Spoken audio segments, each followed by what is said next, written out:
Welcome back to my Manhwa recap channel. If you enjoy my content, please subscribe and hit the bell icon. Don't forget to leave a comment with your feedback. Subscribe now and enjoy the recap. Estate building. Huge bed. The boy opens his eyes. He holds the duvet cover with his hand. The boy lowers his legs from the bed. He calls himself Jamie and says he has the same dream. A child with blue hair. He is the eldest son of a noble aristocratic family and its legal heir. The bloody man falls to the ground. It lies in the center of the magic circle. The guy looks up. He says that even the 12 gods cannot defeat him, and all they can do is a simple sealing. The guy looks into the galaxy. He shouts that they can seal him alone, and then he will be reborn, and their bright lights will be plunged into pitch darkness. The boy opens his mouth furiously. He shouts that he won't let the lights die so easily, so he will torment them until they stop living. Lightning flashes. The voice says that they will look forward to the moment when the guy takes revenge on them, but first he will be doomed to eternal suffering. The boy looks out the window. He says that the 12 gods of death were able to seal him, but after a huge amount of time a crack appeared in their barrier, thanks to which he was able to escape and was reborn as the son of a new family. Parents look at the child. They say that their son is very cute and looks exactly like them. The baby is pulling his hands. He cannot talk and thinks that he does not understand why this is happening and where he is. The man raises his son. The boy became an aristocrat, dearly loved by his parents, and about 9 years have passed since that moment. The maid runs down the corridor. The main character stops. He exhales resignedly. The boy is standing at the window. He says that another boring day awaits him. The maid smiles widely. The boy turns to her. The maid says she doesn't understand what the boy could be doing early in the morning. The aristocrat replies that he was admiring the morning sky, as it is very beautiful. The old lady smiles widely. She says their master is very wonderful. A woman holds a boy's outerwear. She says it's wonderful to watch the sky, but his parents are expecting him for breakfast. The boy runs after the maid. The woman opens the door. She says that the young master has arrived for breakfast. The boy looks down. He thinks that the same day awaits him as usual. The family is sitting at the table. A woman wishes good morning to her son. The boy smiles widely. He goes to his chair. The young master sits down next to his sister. The woman says her children are very cute. The lady blushes with emotion. She says the children are cute because they take after her husband. The lady is the only daughter of a noble family and the stepmother of the protagonist. The head of the family smiles widely. He says that his children are angels because they took after his wife. The man is the head of the royal family and one of the 5 sword masters of their kingdom. The couple looks at the family with love. The head of the royal family, although he has an impressive status, is also madly obsessed with his wife and children. The girl picks up a fork with a sausage. The second child of the royal family asks his brother to open his mouth. The boy eats a sausage. He strokes his sister's head. The main character says that the girl fed him very tasty food. The main character makes a dissatisfied expression on his face. He thinks that his family tires him very much. The boy approaches the bed.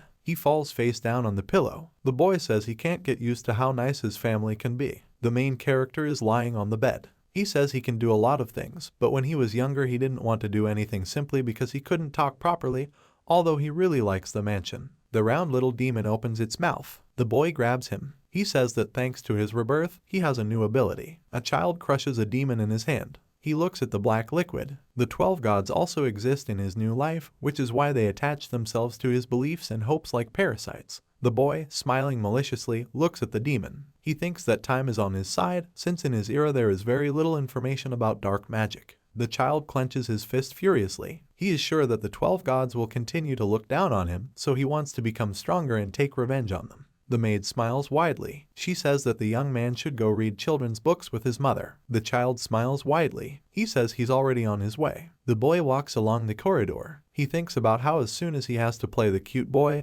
he wants to become sealed again. A woman sits with her daughter on the sofa. The boy holds his mother's knees. He asks what book she will read to him. The girl opens her eyes in surprise. Mother and sister hug the boy. They say he is very charming. Closed book. The woman says that she will read a book about a great magician. Children are sitting on the sofa. The woman closes the book. She smiles widely. The boy smiles slightly. He says he wants to become a great magician. The woman replies that her son is very smart, so he will succeed. The woman, smiling, looks at the boy. She says that he was able to defeat 3 magic teachers. The boy does not understand why the woman is laughing at him. The lady pats her son on the head. She says that his father invited the most powerful magician. The boy thinks that he has been waiting for this moment for a very long time. The son gets up from the sofa. The woman asks where he is going. The boy replies that he is going to the library. The lady spreads her hands. She says that the boy should not read, but sometimes spend time in the fresh air. A child hugs a woman. She squeezes it tightly in her hands. The lady says that the boy should play with her and not sit in the library. The son screams for his mother to let him go. The young gentleman is sitting by the window. He closes the book. The kid says that he read the book because he thought there would be something interesting about the use of mana,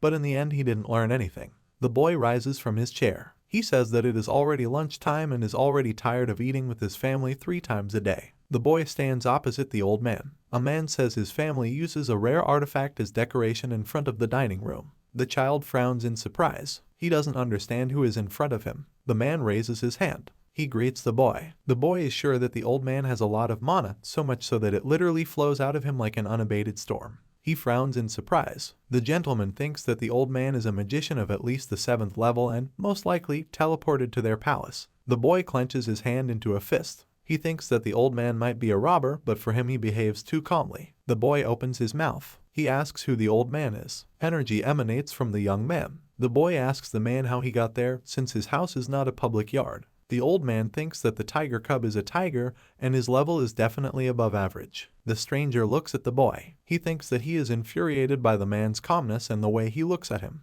The boy charges his fingers with energy. He says he's going to show the old man what happens if you let your guard down. The man makes a surprised expression on his face. He thinks that the rumors about the boy's strength do not lie and he has a lot of mana at the age of 9. The stranger imbues the body with energy. He doesn't understand how strong the boy is. The child makes an angry expression on his face. He thinks that a stranger dares to test him. The boy raises his charged fingers. He is confident that in his past life he was almost able to destroy all the gods. The boy directs power to the magician. Smoke rises from the corridor. The boy thinks that everything is not at all as he imagined. He clenches his teeth in surprise. The child thinks that he couldn't do anything to the wizard at all. The stranger smiles maliciously. He thinks that the boy is very strong at 9 years old. The man releases mana. He shouts that the boy made a good attempt, but now he wants to try it himself. The boy frowns in surprise. He thinks that the old man is very good at his job. The boy makes a dissatisfied expression on his face. He is sure that the spell is not flying at him, so there is no point in dodging. The wizard opens his eyes wide in surprise. He thinks that the boy was not even afraid of his powers. A man parries a blow with a sword.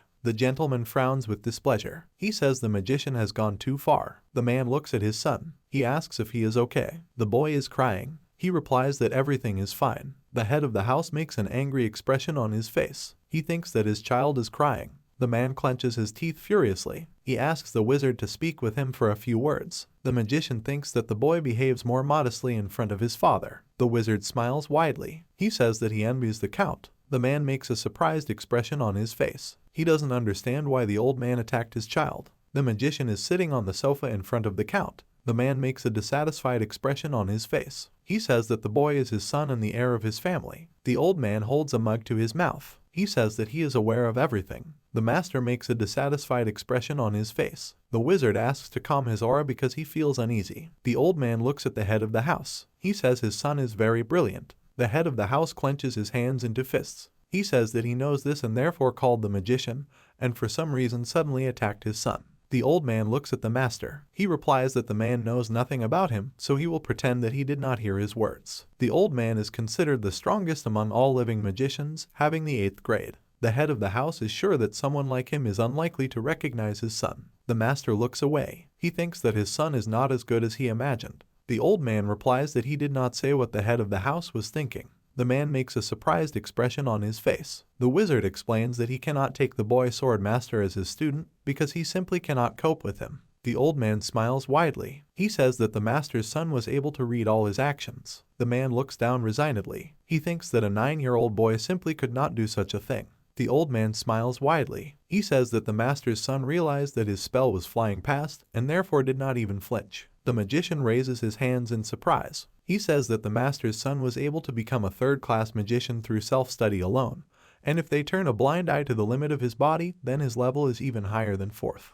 The magician frowns in surprise. He says that the master's son is not just a genius, but a real monster, so he doesn't need any teacher, but only family support, and then he will continue to improve himself, reaching the legendary 9th grade magician. The head of the house makes a surprised expression on his face. He thinks that his son can become a legendary 9th grade magician, and it is amazing. The old man rises from his chair. He apologizes for attacking the child. The old man looks at the ceiling. He says that huge discoveries await magic, so everyone will have fun. The sword master looks down. He silently looks at the floor. A state building. The boy closes the door behind him. He makes a displeased expression on his face. The child thinks that his mother found out about what the old man did, and therefore did not let him out of her hands. The boy puts the tie holder on the table. He unties him. The kid says that despite wasting a lot of time, he was able to see the real spell. Remembering the wizard's power, the young man smiles. He says the spell was great because its composition, balance, technique, and type were top-notch, but it wasn't the magician who impressed him the most. A sword master using the mana in his hand. The child says he was impressed by his father's skills. He spreads his hands. The boy says that he knew about his father's strength, but was not sure how big it was, so he deserves to be his dad. An old man is sitting on the boy's bed. The boy frowns in horror. The old man smiles slightly. He says the boy was lost in his thoughts and didn't even notice him. The boy falls to the floor. He shouts that he doesn't understand why the wizard came. The old man smiles widely. He says the boy is very easy to scare. The magician gets out of bed. He says he simply teleported to the boy's room. The child replies that he is surprised that his father left the old man alive. He thinks that even though the old man is unusual, it is still surprising how he managed to teleport to his room without any problems. The wizard points his finger at the child. He says that the boy is very modest when his father is around, but with him he behaves differently. The child rises from the floor. He says family and strangers are not the same thing.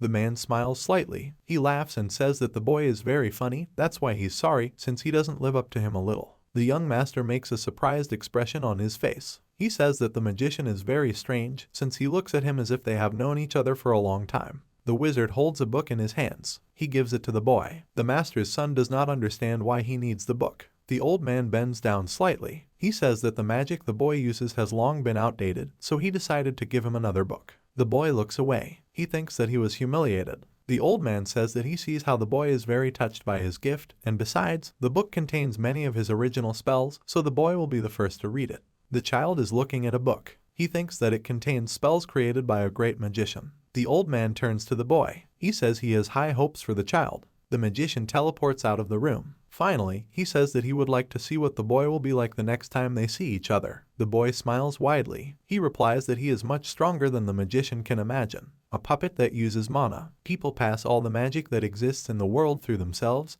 and then absorb it with their hearts, because this is the most effective way to learn to control it.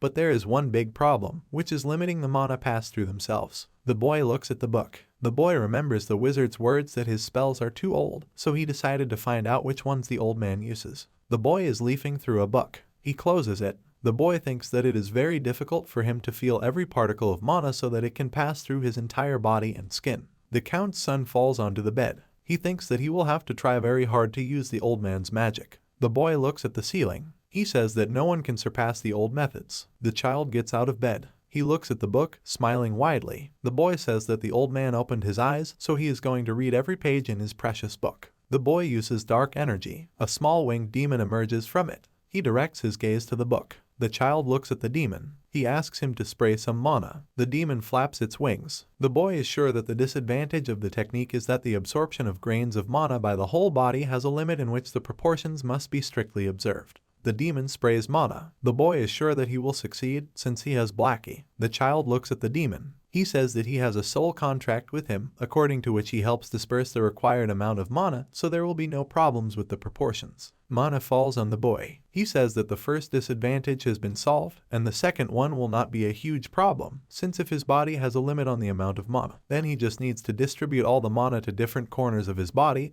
and then he will not have any restrictions. Mansion building. The maid stands with the count. They look at the meditating boy. His body emits mana. The man makes a surprised expression on his face. He thinks that he doesn't understand how the boy could learn to control mana in just one night, because it can only be due to the fact that his sweet son has a lot of hidden talents. The count turns to the maid. He says she should leave him meditating, and since no one knows when he will leave the room, she should introduce someone to his door. The woman replies that she will personally watch his door. The man walks away from the door. He thinks that his son will be a magician and not a swordsman because the genes of his wife's family acted, but even so it goes beyond his expectations. The count smiles slightly. He says that he is glad that his son will be the 9th grade magician. The boy meditates with his eyes closed. He opens them abruptly. The boy, smiling widely, clenches his hand into a fist. He says that he succeeded, because at first it was quite difficult to control Mana because its movements were unpredictable, but since there were many attempts, he succeeded. The young man's body is surrounded by Mana. He is sure that his limit is still only the 4th level. The boy exhales in defeat. He thinks that level 4 is bad because he was close to reaching level 5.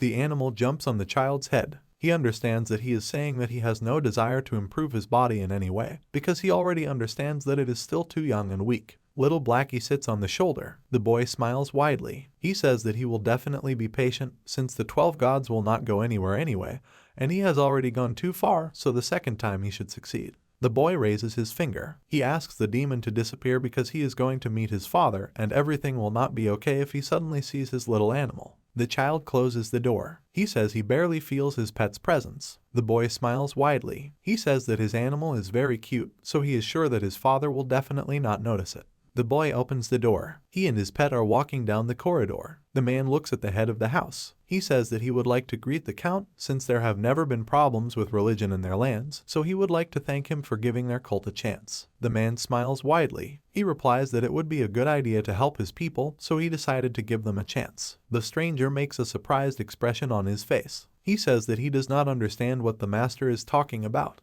The head of the house smiles widely. He explains that he always strives for the best, so he decided to make the cult become the greatest in his lands, because many support him. The stranger frowns suspiciously. He thinks that he wants the master to consider his cult the best, so he warns him not to consider the people in the cult to be some kind of gods.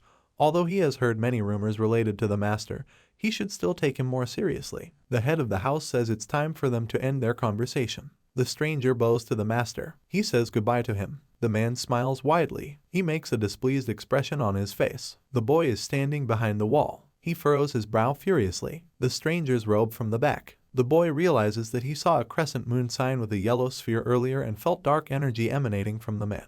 The boy makes a dissatisfied expression on his face. He doesn't understand how a man dared to invade the place where he lives. The boy bites his nails. He thinks that he does not understand why his father decided to make his lands religious. Besides, he chose the cult of a stranger, but the boy still cannot allow this to happen, since such a faith has no place on his lands.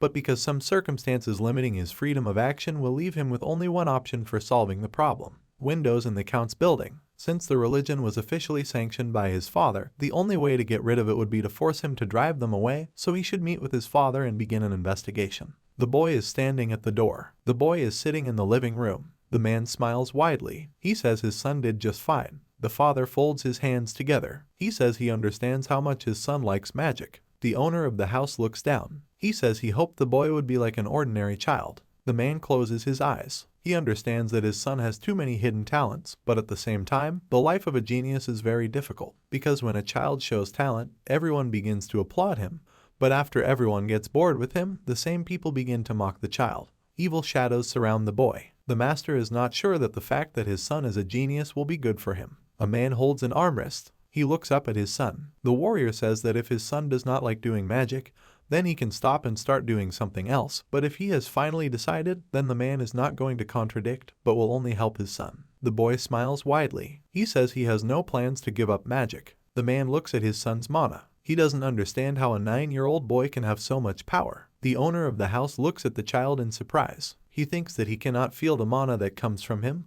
Moreover, it is stored throughout the body and not in the heart. The man frowns in bewilderment. He asks his son if he managed to read absolutely the entire book overnight. The child smiles widely. He replies that he read it and also improved some of the techniques described in the book. The master opens his eyes wide in horror. He thinks that his child was able to learn a lot in one day. Image of a boy in the branches. A man realizes that his son can become a legendary 9th grade magician. The father smiles widely. He thinks that compared to his son he is a complete non-entity. The owner of the house smiles widely. He says he is especially proud of his son. The man pats the boy on the head. The child makes a dissatisfied expression on his face. He thinks that the man should stop stroking his head. The master points to the beast. He asks his son if he himself summoned the animal. The child makes a surprised expression on his face. He says he doesn't understand how his father can see him. The boy thinks that he cast an invisibility curse on the beast, but his father was still able to find him. The man makes a gesture with his hands. He says he saw a bat,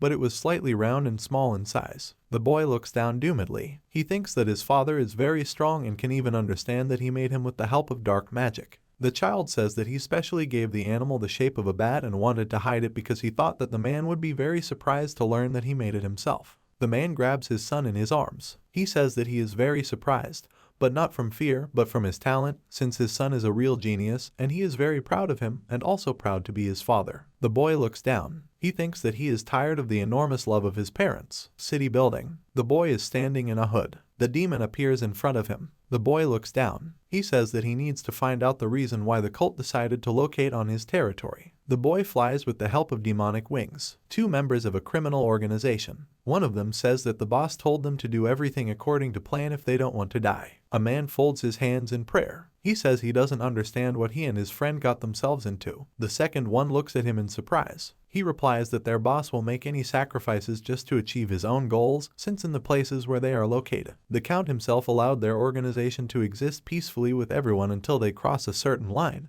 but human trafficking completely crosses this line, if not destroying it altogether. The second man looks down. He replies that if they are lucky, they can escape quietly without being caught. The first man looks up. He says that sooner or later they will be caught anyway, since the Count loves his children very much, so it will be bad for them if he finds out that they are using other children to trade on his own lands. The Count makes a blow with his sword. The criminal explains that when they start using children, all criminal organizations will disappear from the city forever. A member of the organization makes a dissatisfied expression on his face. He says that the sword master will be able to catch all the criminals. The men look at each other. The criminals agree that it would be better for them to escape. The rules of the underworld are that when people who take part in a mission have a certain responsibility, they must under no circumstances betray the organization or disclose their plan of action to third parties. The criminal sits on the ground. He says that it doesn't matter how big the lands they are on are because they will still be found. The second man replies that they will have to try hard to hide, so it is better to die during victory than vice versa. The boy spies on the men. One of them says that their boss received an offer for the slave trade, so he succumbed to the moment.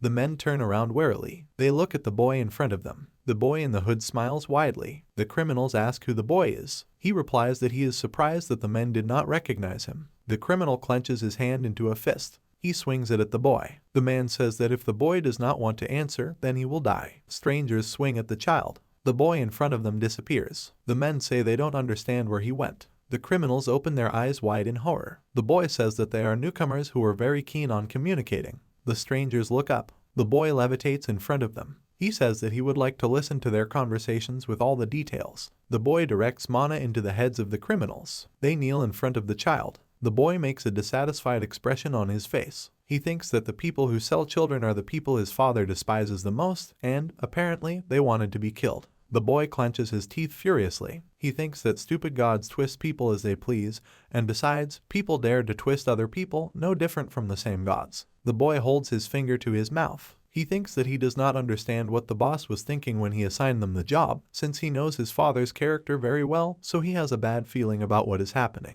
The boy points a magic circle at the men. He demands that they go to the Count's estate and tell them everything they know. The criminals unanimously agree. The boy looks at them with displeasure. He says his morning will be stormy. The criminals are moving forward. The boy demands his animal to return to his father. A merchant flies past the child. The boy turns around in horror. Criminals die by falling to the ground. The boy looks at them. A man's voice behind him laughs, calling men thick-headed. The child turns towards the voice. The man behind says that the police will come for them soon. The kid says he doesn't understand where the crazies behind him came from. The child imbues his hand with energy. He says that the stranger dared to touch the people who were following his orders. The boy raises his charged hand. He revives the merchants behind him. The boy says that he forbids criminals to die until they carry out his instructions. A man with scars on his face, an employee of a criminal organization, says that he would like his people to bring 2 traitors and a young man in a raincoat to him. The mercenaries drag away the bodies. The leader demands that they bring 2 men so that he can kill them again. The merchant waits, looking at the floor. He asks the boy to help him. The Count's son frowns furiously. Black magic cuts off a piece of his head. The kid evaporates piece by piece. The killer smiles widely. He says he enjoys vaporizing the boy. The man uses dark magic. He says that he likes to hear the dying screams of a child. The Count's son completely evaporates. The mercenary makes a terrifying expression on his face. He says he doesn't understand why the boss killed his friend. The mercenary makes a surprised expression on his face. He says he was sure he attacked the boy. A child appears near the mercenary. He says that the man is capable of too little. The boy smiles widely. He asks the stranger if he had fun killing his partner. The kid gives off a dark aura. The man does not understand who the boy is and why he is alive. The count's son flies up to the killer. He says that he takes on too much, being a third-class magician. The man clenches his teeth furiously. It emits fiery energy. The stranger says that he will kill the boy using a third-class spell. The killer furrows his brows furiously. He thinks that his spell is not strong enough, but it should be enough to burn the little boy to ashes without leaving any trace. A bright flash in the sky. The boy makes the magician a puppet. He says that he wants to tell the magician about how the human mind works, since people feel complete helplessness when faced with those who are many times stronger than them, which is why he loves to manipulate those who are much weaker than him. The mercenary falls to his knees. He falls face down on the ground. Members of the order look at their defeated friend. They say that the young man easily defeated their magician. The men clench their teeth in horror. They shout that they should run away because the boy is a monster. The child extends his hand. He says that mercenaries should consider themselves unlucky. The man's body is enveloped in dark energy. The boy squeezes his hand. He uses the destruction method. The mercenaries fall to the ground. The count's son approaches the magician. He holds him by the hair. The boy raises his defeated face. He says that the man is his slave, therefore he must answer all the questions that he asks him. The wizard is salivating. He agrees with the child's words. The boy holds the magician's head. He says that his boss uses small children. The boy makes a dissatisfied expression on his face. He replies that he has already heard all this, so he is wasting his time, since his father will already be able to find out about human trafficking through 2 mercenaries. The count's son looks at the defeated man. He says that he does not understand what to do with the man. The main character thinks that he has stopped the death of the magician, but his soul is almost destroyed. Therefore, even though his body is fine, he will not last long, since he is only a third-class magician, but the young man will be able to turn him into undead, although even if this happens, he will very quickly begin to decompose. The image of a magician with a half-destroyed body. The boy is sure that his puppet would look normal on the battlefield, but if someone saw him in a peaceful place, it would be implausible. The count's son smiles widely. He thinks that he will have to use another method. The boy makes a malicious smile. He says that since he is a third-class magician, he should have enough mana. The child extends his hand, absorbing the magician's mana. He wipes his mouth with a napkin. The boy says that due to human characteristics, there were a lot of different impurities in the wizard's mana, but he was lucky that he could eat a huge amount at a time. The boy looks at his subordinates. He says he gave them some mana, but they still won't be able to last long. A demon appears from the boy's body. The main character extends his charged hand. He says he has unfinished business, so he can't let the criminals die. A puppet with eyes directed at it. Necromancy is an ability that allows one to revive dead bodies. It is similar to resurrection, but with some peculiarities. Since bodies revived through necromancy are no longer considered living people, and also reviving corpses is contrary to the laws of nature. The boy's puppets look down. He says that the dead are beings that are alive and dead at the same time. The boy makes a calm expression on his face. He says that the mercenaries are his faithful servants.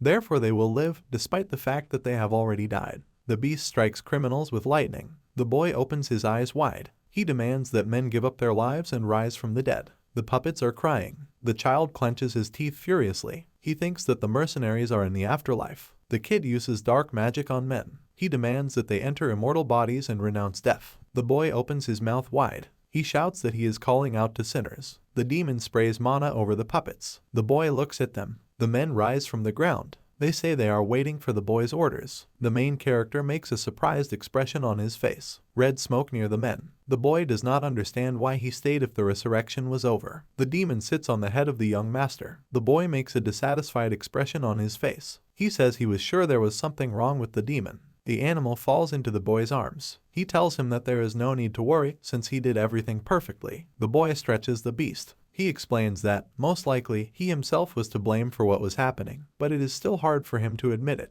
Stretch demon. The count's son says that they usually become attached to past achievements, but he is sad that his previous slaves disappeared. The boy looks at the men. He says he won't be able to use them, so it would be easier to get rid of them. The boy holds his chin. He is sure that if the slaves continue to blow black smoke, they will not be able to follow orders, much less walk down the street. The demon bites the boy's cheek. The boy frowns furiously. He shouts that the beast should not have bitten his cheeks. The demon sits on the puppet's head. He absorbs dark energy into himself. The men kneel. The kid says he can use them. The boy turns to the demon. He falls to the ground from powerlessness. The boy strokes the animal's head. He says his subordinate did a good job. The boy smiles widely. He says he wants to give his puppets names. The men rise from the ground. The Count's son smiles sarcastically. He demands that his subordinates rebel. Criminals are on their knees. They look at the boy in surprise. The child looks down. He says the men don't understand what's going on, so he'll give them some time to come to their senses. The criminal looks up.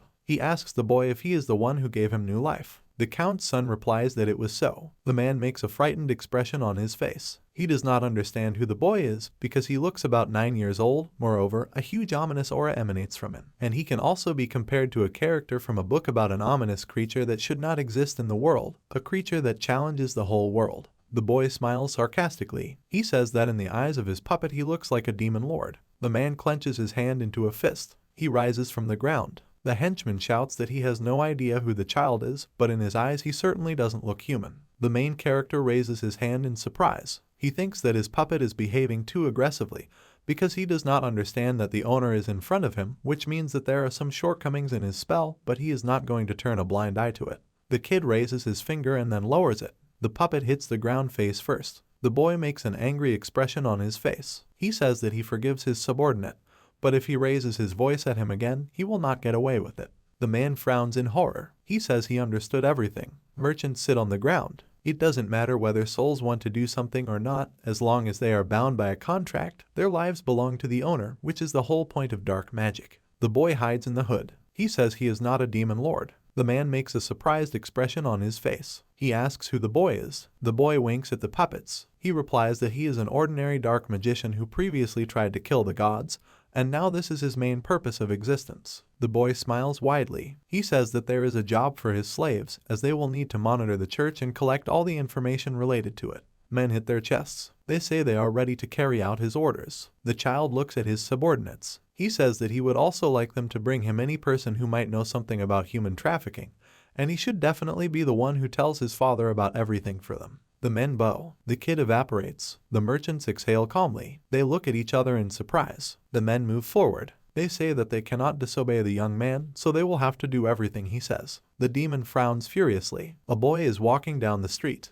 He says that his subordinates will be fine because they are too scared to disobey his orders. Demon on a child's shoulder. The boy says that thanks to the puppets, his father will be able to solve the problems of the slave trade. The beast bites the main character on the cheek. The boy says he cannot allow traders to sell people on his lands. A boy hits the main character in the back. The stranger falls to the ground. The boy thinks that he doesn't understand who crashed into him. The stranger clenches his teeth. The Count's son says that the child is very blind. The boy points his finger at the air. He shouts that he is also a child. The main character makes a surprised expression on his face. He says he forgot that he is only 9 years old. The Count's son lowers his head. He says that he is letting the child go, but in future he must be more careful. The guy moves away. The stranger makes an angry expression on his face. He thinks that the boy considers himself an adult, despite the fact that he has no gray hair on his head. The Count's son makes a surprised expression on his face. He turns to the stranger. The kid thinks that his demon got into his head, and all just because of a joke about hair color. The main character makes an angry expression on his face. He tells the boy that he must watch his mouth if he does not want to die.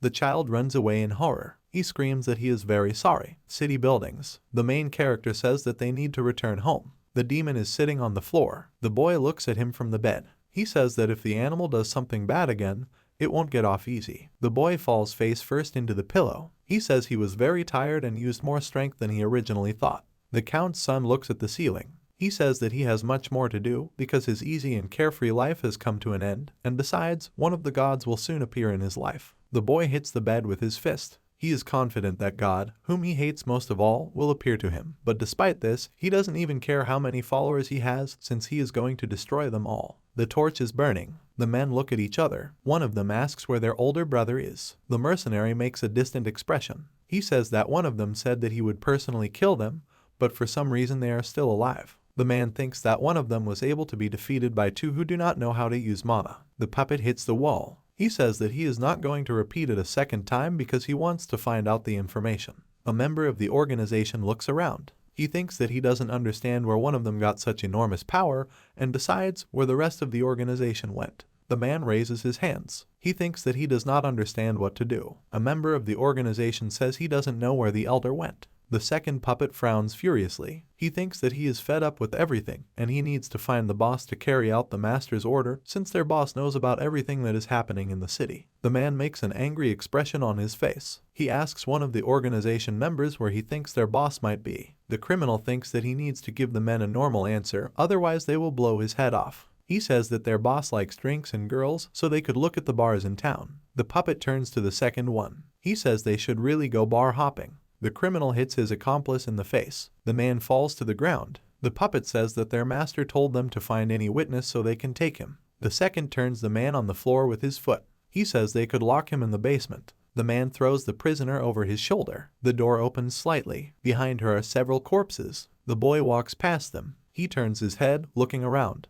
The boy clenches his teeth in surprise. He thinks that everyone in the building is dead. The boy makes a surprised expression on his face. He was sure that he would be beaten because he did not fulfill the quota, but there was no one there who could do it. The child runs to the exit. He is sure that he needs to leave quickly before others suspect anything. The main character gets out of bed. He says that he was very tired, so he slept for a long time. The child exhales in defeat. He says that he will not be able to avoid meeting his parents. The boy walks along the corridor. He looks at the demon. The child says that he will have to call him away so that he does not catch the eye of his father. The main character opens the door. The father smiles widely. My sister says she slept very well at night. The boy smiles widely. He says he doesn't understand where his mother is. A woman jumps on him from behind. The child smiles widely and looks at his mother. He says he didn't realize where the woman was and he didn't notice her at all. The count's son looks away. He thinks about how he knew from the very beginning that she was standing outside the door. A woman strokes her son's head. He says that at first he was scared,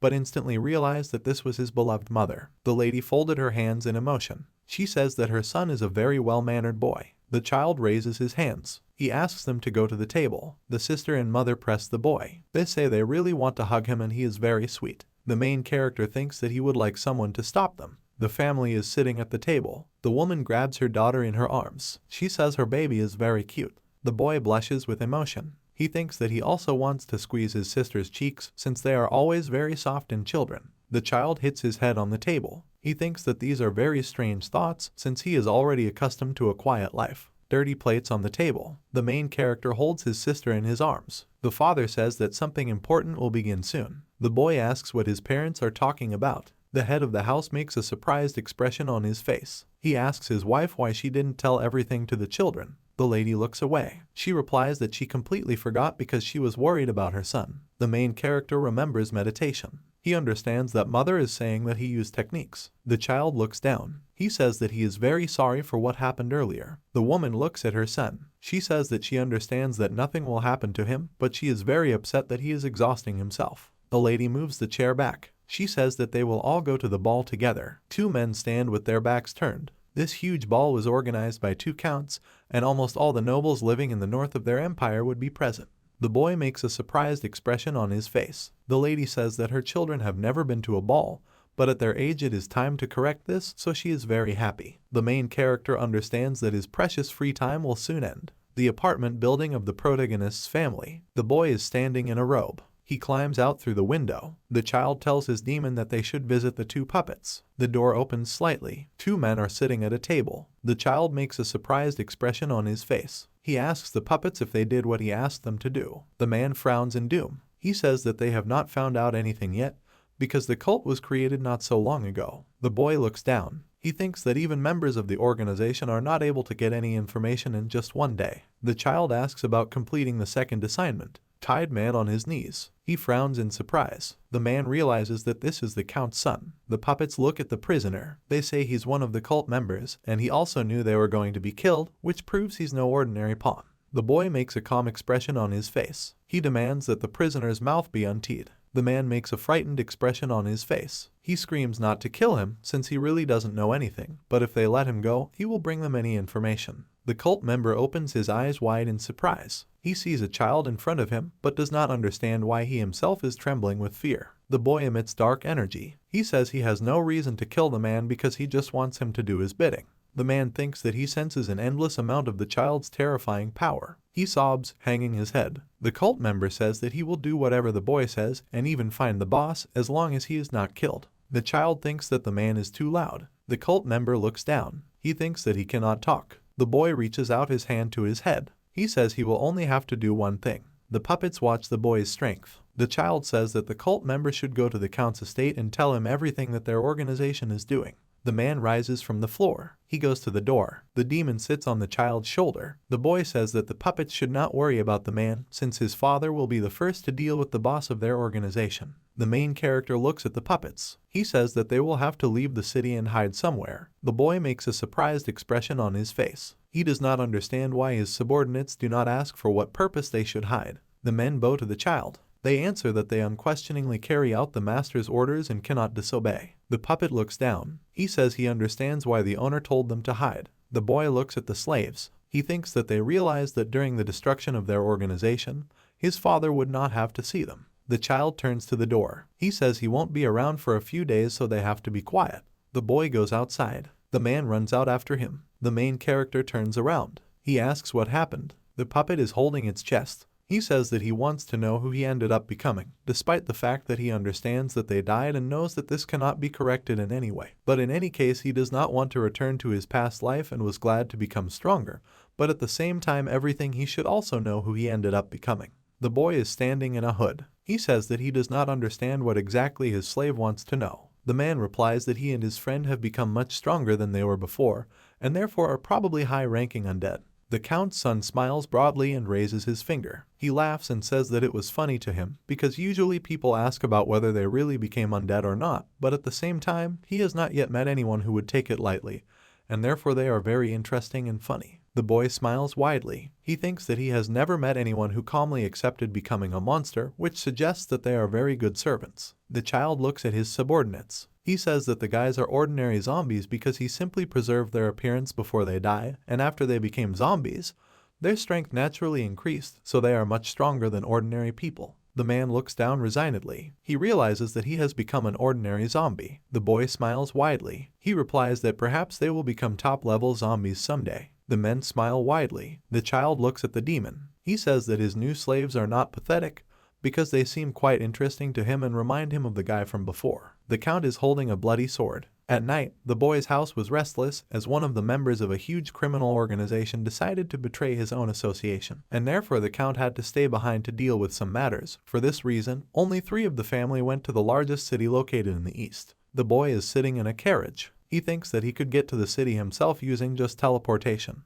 The lady hugs her sleeping daughter. The child thinks that he has become much stronger than he was before. The main character smiles widely. He is confident that magic has made incredible progress and is radically different from what it was in his time. The only problem is that he has no idea how much time has passed since his death. A dragon standing with a demon over people. The events that take place after the death of the main character are described in history books, and they talk about an army of demons that attacked people led by a demon lord. The main character crosses his legs. He thinks that there have been no wars for the last few hundred years, which means that a lot of time has passed. The boy looks down. He understands that the gods are fools who have not been able to unite for many hundreds of years, but this makes him even better, since it will be easier to deal with each of them separately, although a huge number of people will die, but they will no longer be his problems. The girl cries in her sleep. Her brother gives her a positive aura. My sister sleeps peacefully, view overlooking the town. The main character thinks that he definitely needs to finish with a point. The carriage enters the city. The boy looks out of it. He says the city is very beautiful. The lady smiles widely. She replies that the city they are in is the most advanced in their kingdom,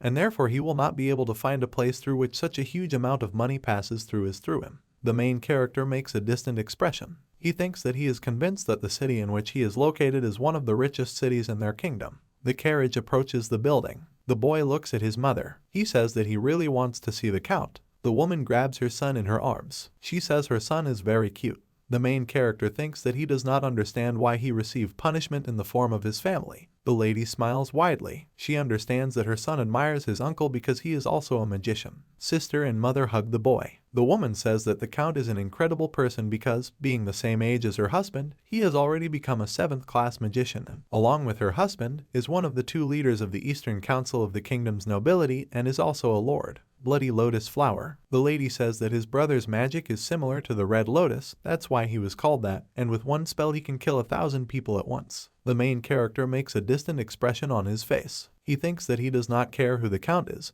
but he is interested in learning about his power, thanks to which he can take a huge number of lives. The carriage approaches the castle. The main character says that he wonders how strong the Count is, so he wants to talk to him. The boy's conversation with the magician was useless because the conversation itself was short, so he would try to talk longer with the Count.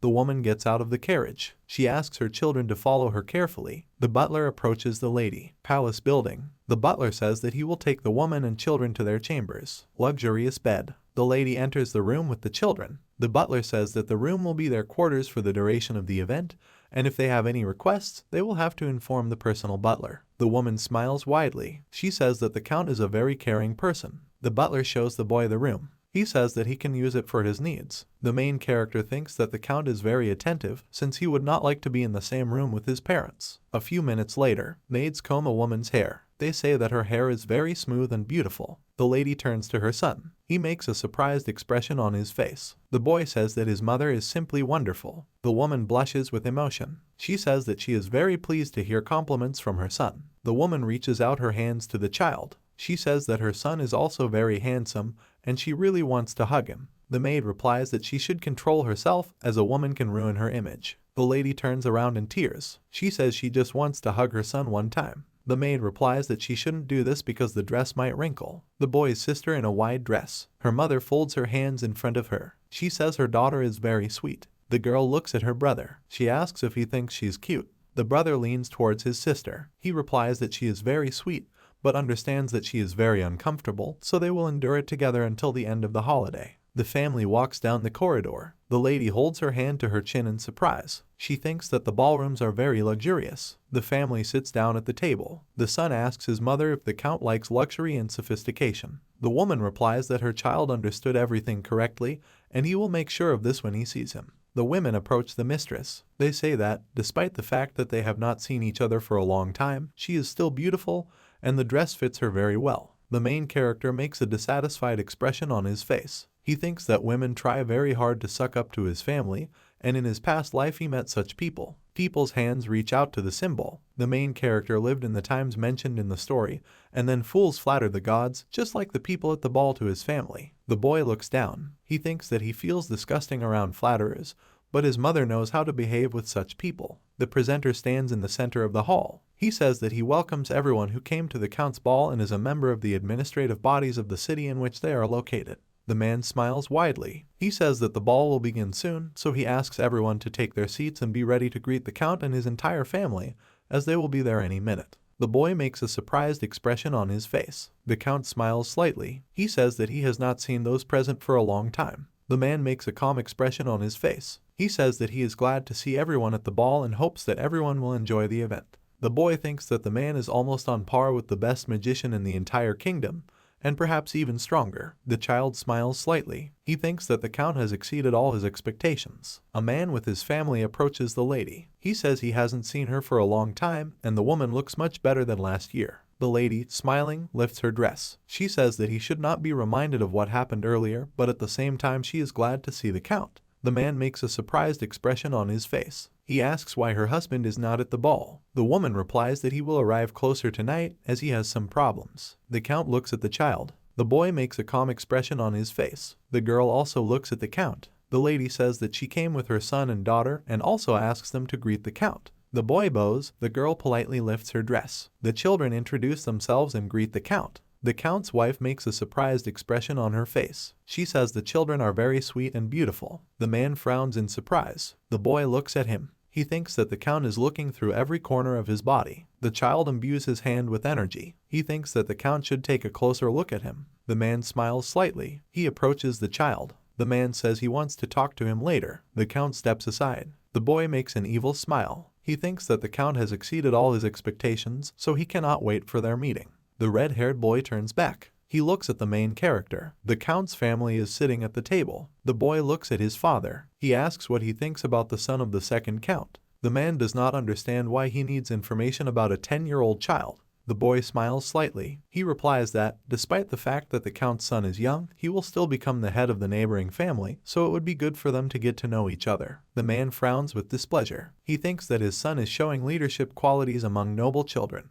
The Count looks away. He thinks that his son wants to get his recognition, although he can play along with him a little. The boy blushes with joy. The father says that the son of the second Earl is wise beyond his years. A woman holds her son's hand. She turns to him. The lady says that her son should get along with the boy since they are family allies. The child smiles slightly. He says that mother should not worry. The woman turns away, smiling. The boy makes an angry expression on his face. He thinks that he is not going to get along with the son of the second Earl. A bloodied boy crawls on the floor. The red-haired man is sure that the son of the second Count will definitely crawl on his knees in front of him. The father touches the boy on the shoulder. He looks at him, smiling widely. The Count says that this is what he expected from his son. The boy thinks that he will definitely be able to get his father's recognition. The brother looks at the child. He smiles maliciously. The boy gets up from the table. The lady tells him to be sure to make friends with everyone. The child raises his hand. He thinks about spending time alone wisely and hopes to find a quiet place to retire. A boy walks through the park, terrace with living plants. The Count's son goes to her. He says that magic is not the only advantage of the Count, so he wants to meet him as soon as possible. The boy glances behind him. It imbues the hand with energy. The kid creates a blade from mana. He puts it to the girl's throat. The boy makes a surprised expression on his face. The main character removes mana. The girl clenches her hands into a fist. She shouts that there should be no surprise attack. The stranger makes an angry expression on her face. The boy tells her that she shouldn't have suddenly sneaked up on him. The girl says that the Count's son committed a rude act towards Letta. The main character looks at the girl. He asks who she is and why she sneaked up on him. The stranger smiles widely. She replies that after what the boy did, she doesn't want to introduce herself. The boy makes a dissatisfied expression on his face. He thinks that the girl is very nasty and he doesn't like her speech, as well as the very fact that she suddenly found herself behind his back. Magic hits the ground at the child's feet. The girl opens her eyes wide in horror. She looks at the broken ground at her feet. The boy holds his finger outstretched. He says that he uses an air bullet of second-level magic, so if the girl's magical defense is not sufficiently developed, then it will pass right through, and then it will be fatal. The stranger makes a frightened expression on her face. She thinks that the boy is behaving very rudely. The boy looks up displeased. He asks if the girl really doesn't want to introduce herself. She holds out her hands in horror. The girl shouts that she is the eldest daughter of the vassal of the boy's family and a spirit summoner. Summoners are magicians who enter into a contract with the mysterious spirits of nature. There are not many summoners on it, since they are considered outstanding magicians and can lay claim to the title of Baron. The boy looks at the girl. He thinks that with the help of the wind spirit it is quite possible to sneak up silently, because it was possible in his past life. The baby makes a frightened expression on her face. The main character thinks that he is surprised that she is 9 years old, but already a summoner, since usually to unite with nature you need to study at least from the age of 10, but she, apparently, was born a genius. The girl makes a dissatisfied expression on her face. She says that she introduced herself because she wants to hear who the boy is if he uses dangerous magic. The child smiles maliciously. He thinks that she is the only one who tries to interrogate him after revealing her identity, so it turns out that she does not like to lose. The child smiles maliciously. He says that he is the heir to the Count and he is pleased to meet the girl. She makes a surprised expression on her face. Her family are loyal vassals of the protagonist's father. The man looks at the beaten guy. He says that his gang annoyed him, but he did not touch them since sometimes they were useful. The defeated man spits blood. The Count lifts his chin with his foot. He says they shouldn't have paid him by engaging in human trafficking. The sword master glares at his opponent. He says that either crazy people or those who are tired of living could take up the trade. The Count makes an angry expression on his face. He says that since his opponent wants to die, then he will fulfill his wish. The beaten man is crying. He asks not to kill him. The sword master turns away. He demands that the traitor be strung up the next day. The man leaves the hall. He looks at the door. The Count demands that a carriage be given to him as he is going to a ball. The carriage leaves the county. The tied men weep. A hooded stranger emerges from the bushes. He holds a magic ball in front of him. The man says that the gang let them down, so they are going to prepare Plan B. The girl follows the main character. He makes a displeased expression on his face. The boy turns to the girl. He doesn't understand why she follows him, because despite the fact that her father is his father's vassal, this does not mean that she should be his servant too. The girl is sobbing, hanging her head. She grabs the boy's hand. The child reaches forward. He glances at the girl. She shouts that she met someone her own age for the first time,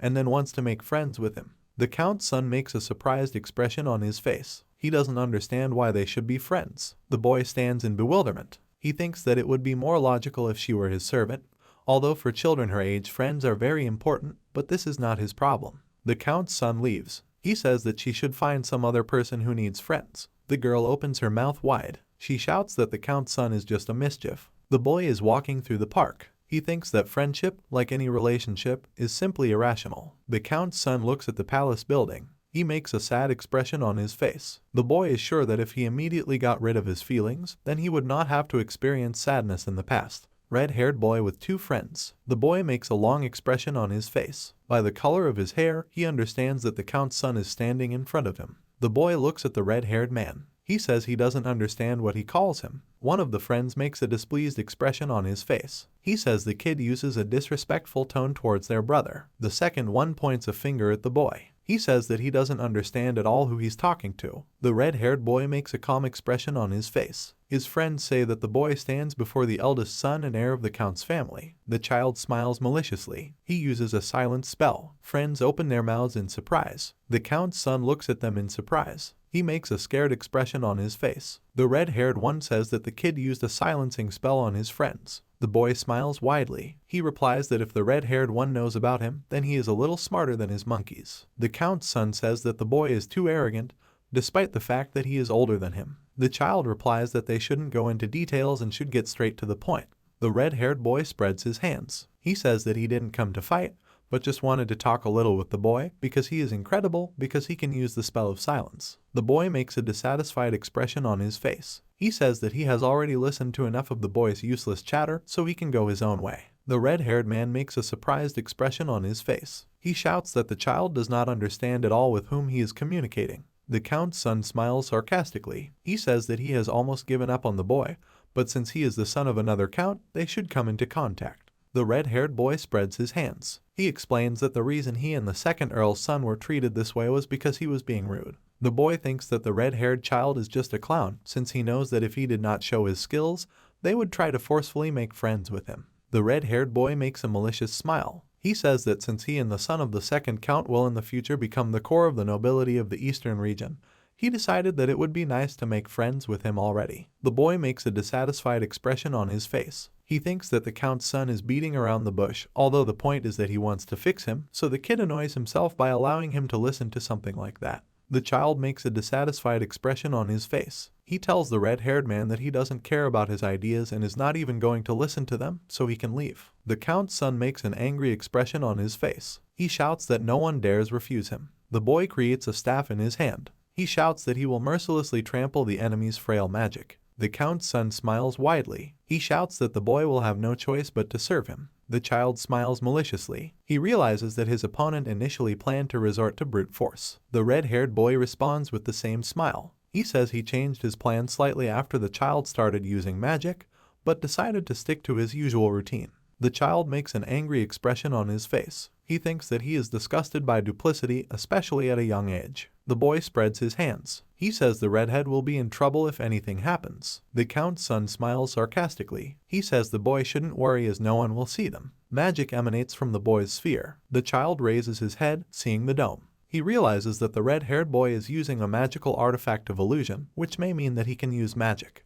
The Duke's son smiles maliciously. He says that the boy will soon beg for his life anyway. The red-haired man looks at his friends. He dispels silence. The guys open their mouths with relief. The rivals stand in the dome. The red-haired man's friends shout that they thought that they would forever remain under the spell of silence, and apparently he was tired of living, since the boy decided that he could get away with anything, so he should not expect mercy from them. The child makes a surprised expression on his face. He thinks that the artifact in the hands of his opponent is very good. The boy smiles sarcastically. He says that all the threats are very interesting and funny. The red-haired man makes an angry smile. He says that his opponent does not realize the situation he is in because it will not be easy for his family. The kid sends a dark aura at his opponents. He demands them to suffer. Blood flows from the opponent's eyes. The boy makes a gesture of silence with his finger. He warns that opponents should not turn off the artifact, otherwise everyone will see how they drown in hellish torment. Children fall to the ground. They scream in pain. The guys are crawling around the yard. They say their head hurts really bad and feels like it's exploding.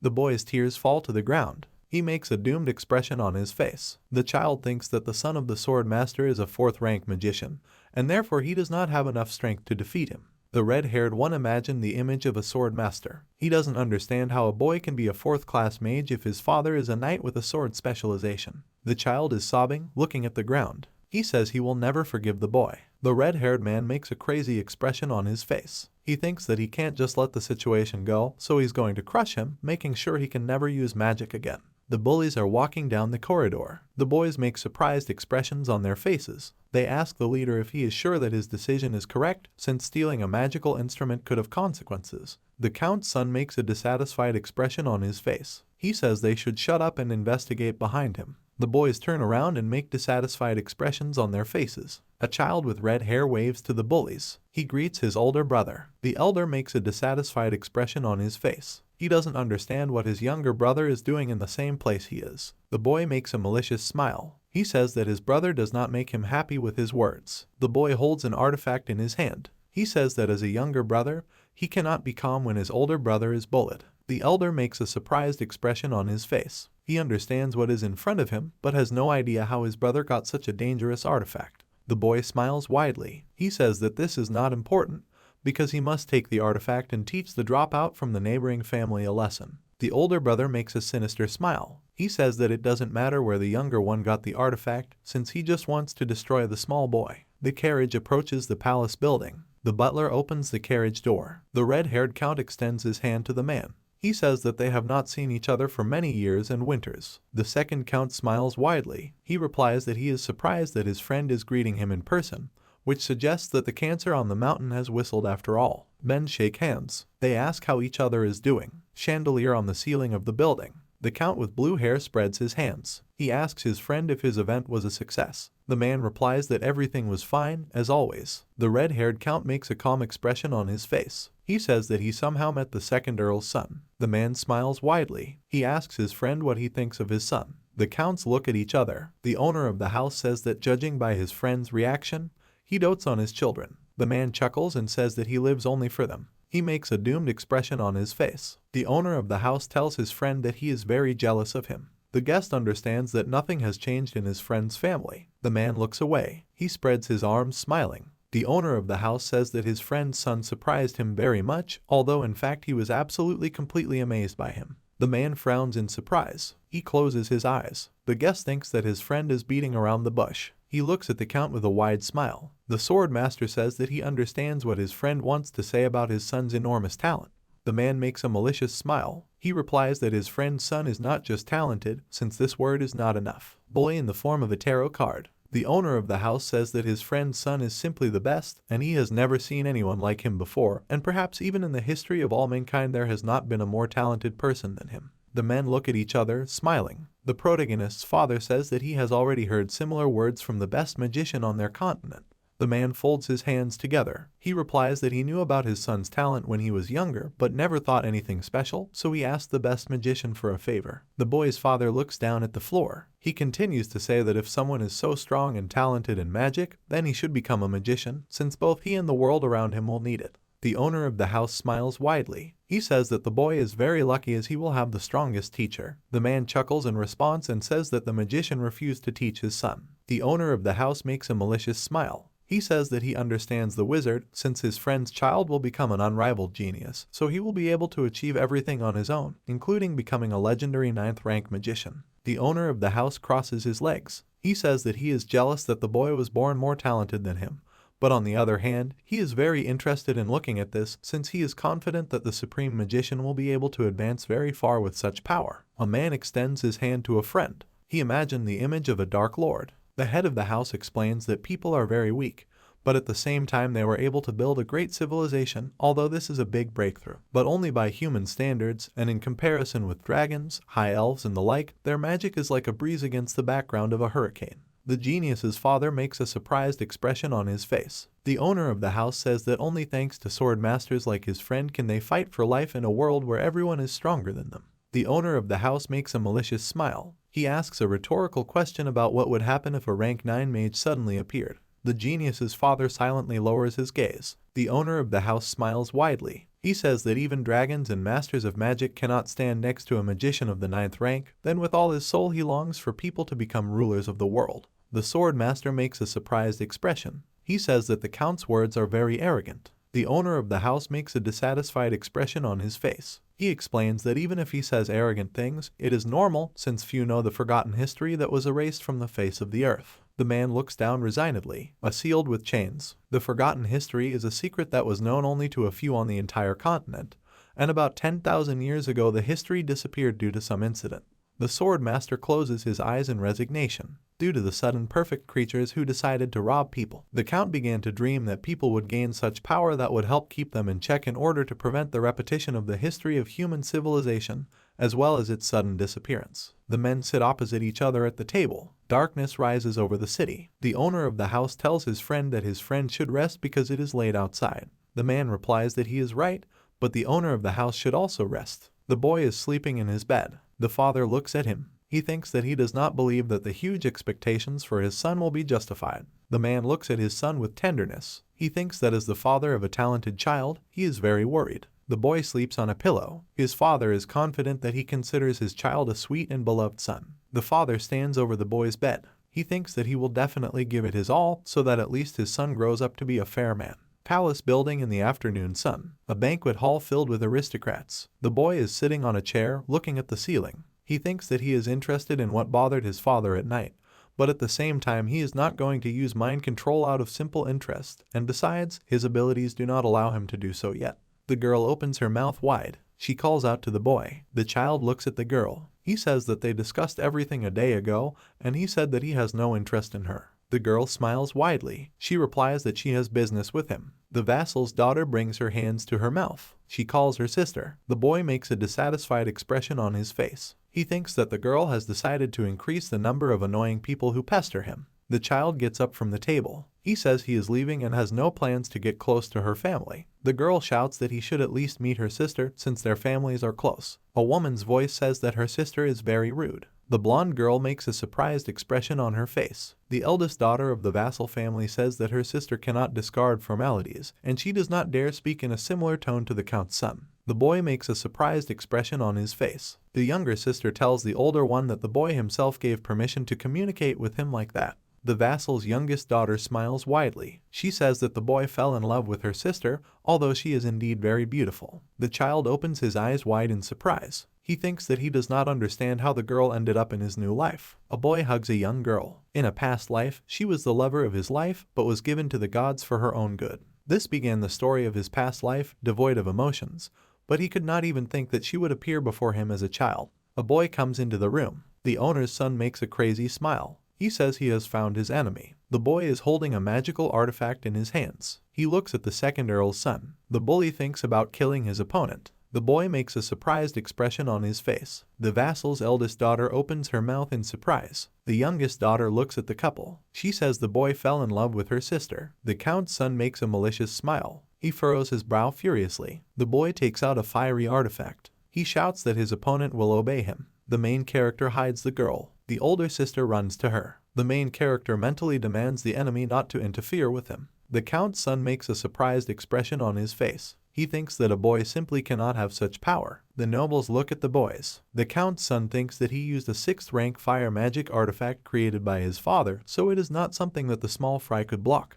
The boys look at each other. The boy extends his charged hand. He demands that his opponent die. The opponent's hand freezes. The count's son looks at his hands. His face is enveloped in magic. The main character looks carefully at his opponent. A man's hand covers his eyes. The count holds his son by the shoulder. He says that everything is fine and he can calm down. Sisters hug each other. The man closes the boy's eyes. He kneels in front of his friend. The count looks at his son. He remembers watching with a friend. It imagined the image of a friend's son in magic. The man thinks that his son was going to kill his rival, and this would have happened if his father had not intervened. The counts look at each other. The victim's father thinks that he saw something amazing, since his son's magic is weak, moreover, less than half of his magic. But if the artifact worked, then everyone present would burn alive, but the main character was able to deal with it in a second. The man makes a malicious smile. He is confident that his friend's son will be able to fulfill his old dream and reach the 9th rank of magic. A woman holds an injured boy in her arms. She says a family friend's child almost killed her son.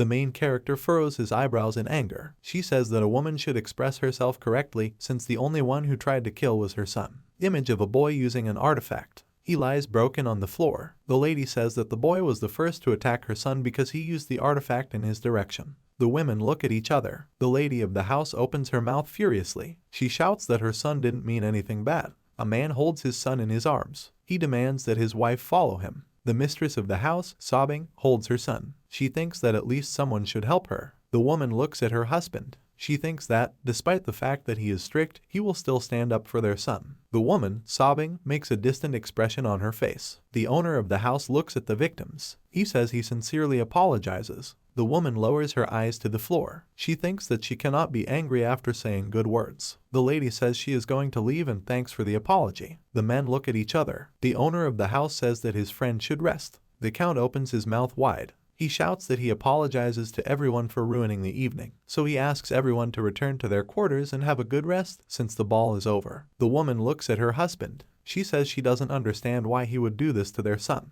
The man makes an angry expression on his face. He says that his wife should shut up since there are a lot of unnecessary ears, and therefore she and her son should return to their chambers. Castle building. The man looks at his son. His wife says that he doesn't dare scold their son, and even if he was guilty, he should still take his side. The man asks the child if he was trying to get his attention. The boy looks down in horror. The father says that the boy's actions have ruined his reputation in the eyes of the Eastern nobles and the entire kingdom. The child thinks that he is terribly scared. The eldest son looks up. He thinks that he just wanted his father to notice him. The boy looks at his father. In a trembling voice, he says that the son of the second count's family was rude to him, so he did not know how to answer him. The man furrows his eyebrows. He asks where his son got the phoenix ring. The child is crying. He doesn't give a clear answer. The count looks down at his son. He says that he doesn't like to repeat himself, so he'll ask one last time about where he got it. The boy, sobbing, looks down. He says his younger brother gave it to him. The second son opens the door. He glances at his older brother. He looks away shyly. The younger brother thinks that his older brother is very pathetic since he created all the conditions for him, but he still failed.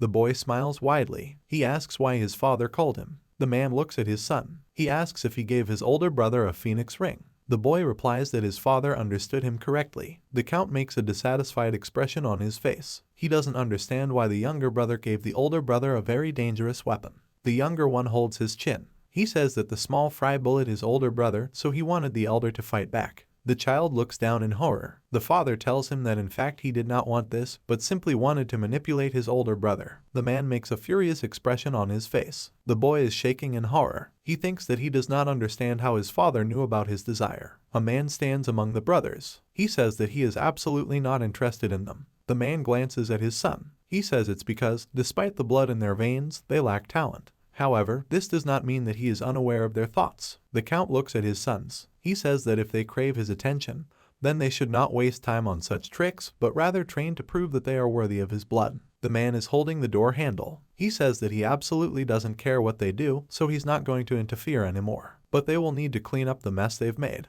Before leaving, the man looks at his sons. He says that at dawn they will have to ask for forgiveness from his friend's son until he forgives them. The boys look at the door. The older child is holding the back of his head. He thinks about the fact that he will have to meet the small fry again, and just the thought of it makes him shake. The older brother looks at the younger one. He doesn't understand why he stands there silently. The younger brother thinks that he will definitely prove to his father that he is worthy of his blood. A woman looks at her son lying on the bed. The boy lies with his eyes closed. The mistress thinks that her son's thirst for blood was serious because she does not understand what happened to him at the age of 9, what could lead to this, since it seemed to her that they were just fooling around. The woman imagines the image of her second child. She thinks that there would be dire consequences if the artifact worked as it was supposed to. The lady clenches her hand into a fist. She thinks that she cannot forgive the count's son even after an apology. The boy is wrapped in a blanket. His mother is confident that she needs a better apology or compensation, even if it means going to her family. The woman covers her face with her hands. She is confident that she thinks terrible things. A man's hand holds her shoulder. The husband looks at his wife. He asks if she is okay. The woman looks away. She says she sees no reason to worry. The count makes a calm expression on his face. He says he will do whatever she wants. The countess smiles slightly. She says that her husband stopped her, although she has not decided everything yet.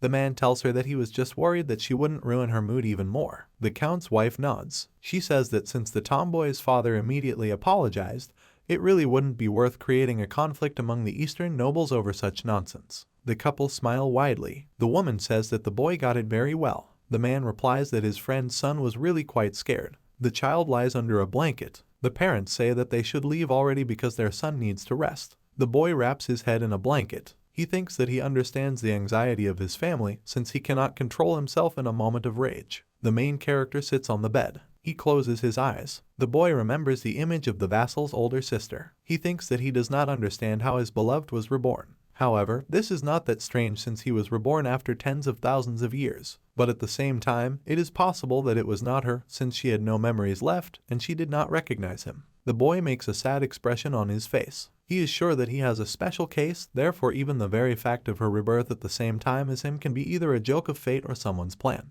The demon hits the boy's cheek. The boy smiles slightly. He thinks that if the 12 gods were involved in their simultaneous rebirth, then he would no longer have a peaceful life. The boy stretches the demon. He looks at him sadly. The child remembers the bloody body of his beloved. He looks away sadly. The gears of the mechanism fall. He is sure that he needs to meet his possible ex again. The hooded stranger looks at the bird. He says that great changes are coming in the world of magic. The leaf is tied to the bird's leg. Paper text. The eldest son of the Count's family, who is about 9 years old, is at least a 4th-rank wizard and can be considered an incredibly talented magician to come to their world. A man releases a bird into the sky. The main character walks through the forest. There is a demon sitting on his shoulder. The boy looks at him. He says the animal needs fresh air. The main character smiles slightly. He says that the forest is very quiet and pleasant. Most likely this is due to the fact that most have already left, since it was the last day of the festivities. Because before he returns, he would like to meet the girl. The boy makes a surprised expression on his face. He turns sharply. The child thinks that he hears an incomprehensible sound, but does not understand where it is coming from. The boy folds his hands together. He thinks that he cannot figure out where to go, so he will use mana. A girl sits near a pond. A water spirit appears in front of her. The vassal's daughter looks at her. The girl turns back. She politely lifts her dress. The vassal's daughter asks if her master is okay. The Count's son raises his hands. He speaks slurredly. The girl smiles widely. She introduces herself as Rebecca and is a summoner of water spirits. The hero looks at her. He thinks that the girl from before and the vassal's daughter are water elemental summoners. The girl looks at the gentleman in surprise. He looks down sadly. The child remembers how his love from a past life asked him not to forget her. The vassal's daughter looks at the boy. She asks why he has a sad face. The Count's son remembers his image from the past. The girl looks down in surprise. She thinks that the Count's son has not yet moved away from the previously occurring events. The vassal's daughter goes forward. She hugs the boy. The girl says that he shouldn't worry because everything will be fine. The boy makes a calm expression on his face. He is sure that the feelings he experiences are just a remnant from his past life, but nothing bad will happen if he enjoys them a little again. Children are sitting by the pond. The girl asks if her master is feeling better. She puts on a wide, beaming smile. The vassal's eldest daughter says that her father taught her that difficulties are easier to overcome if you share them with someone. The girl smiles widely. She says that she is sorry that they could not talk properly because she is glad to see them. Children are sitting by the pond. The main character says that he also had thoughts similar to those of the girl. The boy thinks that his new girlfriend is completely different from the girl who was in his previous life. The boy says that her family has a tradition of making contracts with air spirits, so he does not understand her communication with the water spirit. The girl remembers her meeting with the spirit of the air. She explains that she wanted to make a contract with him, but it didn't work out because due to her strong connection with the spirits, they showed up and immediately refused her. The girl remembers the image of a water spirit. She continues to say that the spirit of water came to her and said that he would like to make a contract with her. The girl looks at the pond. She says that the contract was an important decision, so she should have discussed it with her father, but she accidentally made a contract with the spirit. The boy opens his eyes wide. He is confident that the Spirit King knows the truth. Girl with the reflection of a water spirit. The boy knows that the contract with the Spirit King is different from any other since it can be called a soul contract that binds lives. Therefore, the moment the soul of his ex-girlfriend was reborn into the body of another girl, the Spirit King immediately understood this. The guys are sitting by the lake. The boy says he wonders if her father punished her for her misdeed. She replied that the father was not angry, but seemed upset. The boy looks at the girl. He says that something special happened to her since the elemental independently appeared to her and offered a contract. The child smiles widely. He says that even though his girlfriend was unable to make a contract with the air spirit, she was chosen by the water elemental, so she should just believe in herself. The vassal's daughter makes a surprised expression on her face. She blushes and smiles widely. The boy raises his hand. He says he thanks her for the day, but is about to leave. The vassal's daughter makes a distant expression. She begins to think that she would like to chat more. The girl, blushing, looks down. She thinks that she does not understand what kind of feelings came to her. The demon looks at the boy. He says that he probably communicated with the girl very formally,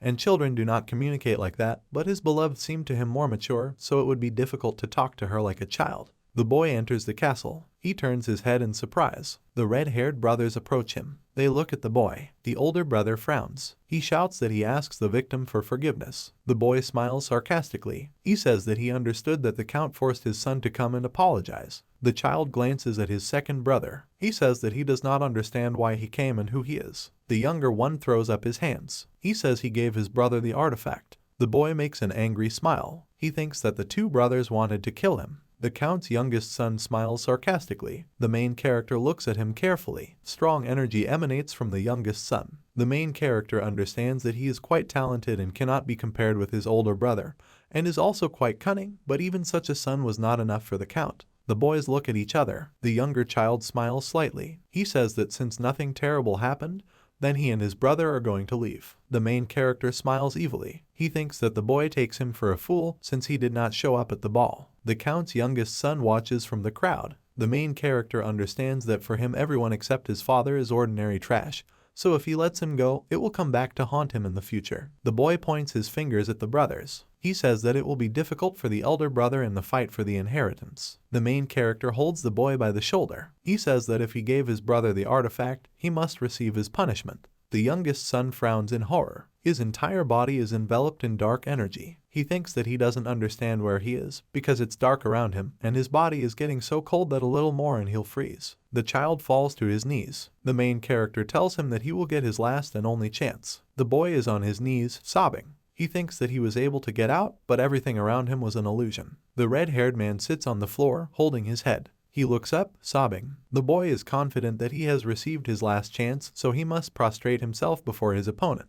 The child, sobbing, looks down. He apologizes to the main character. Palace building with standing carriages. The main character looks at people. He thinks about finally returning home. The child looks away dissatisfied. He thinks that he doesn't want to go out anywhere, and it was better for him to sit at home, squeezed by his mother. The boy holds his head. He is sure that he is thinking about the wrong thing. The red-haired count approaches the child. He says the boy is in a good mood. The boy smiles widely, showing his teeth. He replies that he is just glad to be returning home soon. The count smiles sarcastically. He says he regrets that he didn't get the chance to talk to the boy. The boy smiles back. He says that he also hoped to communicate with the count. The child crosses his fingers. The count tells him that he can stay if he wishes. The boy replies that his desire to go home as soon as possible is stronger since he is completely exhausted due to recent events. The man makes a surprised expression on his face. He nods and smiles slightly. The count chuckles and says that he understands everything well. The magician, smiling, looks at the boy. He says the boy definitely knows who he is. The boy smiles sarcastically. He says he taught a lesson to the count's youngest son.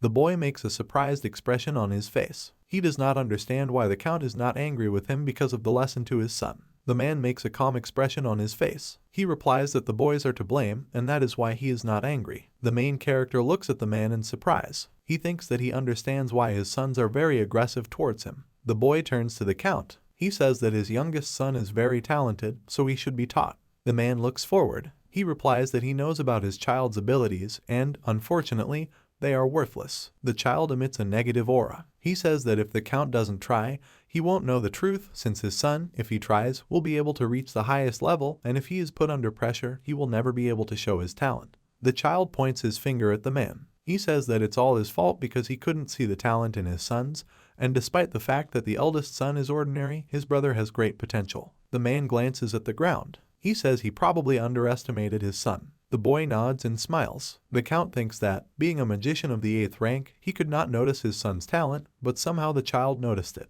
The image of a boy in the past. The owner of the house thinks that in front of him is a great magician. The man makes a discouraged expression. The boy tells him that if he helps his son, he can jump in over his head. The child turns back. His father tells him that they should be leaving now. The main character raises his hand. He says that the owner of the house should not attach importance to his words, and he already runs away. The image of a boy leaving from the back. The man looks at him. He closes his eyes. The count goes to the castle. He says it was all unfortunate. A boy in a hood walks through the forest. A demon is flying nearby. Bushes with trees. The boy opens his mouth furiously. He demands that his subordinates come out more quickly. Puppets come out of the bushes. The men look at the child. The boy says he doesn't understand why they were delayed. One of the puppets replies that the other one was idle. That's why they were late. The boy exhales calmly. He says that this no longer makes sense because they should already tell what they found out. The puppet replies that the church has been doing useful things within the county free of charge for some time. The boy makes a dissatisfied expression on his face. The puppets say that they provide food and shelter to those in need, so the church has created a good image for themselves, and they recently opened their own orphanage. The image of a count who killed one of the gang members. 2 months ago, after the count destroyed the gang, the church immediately officially began its activities.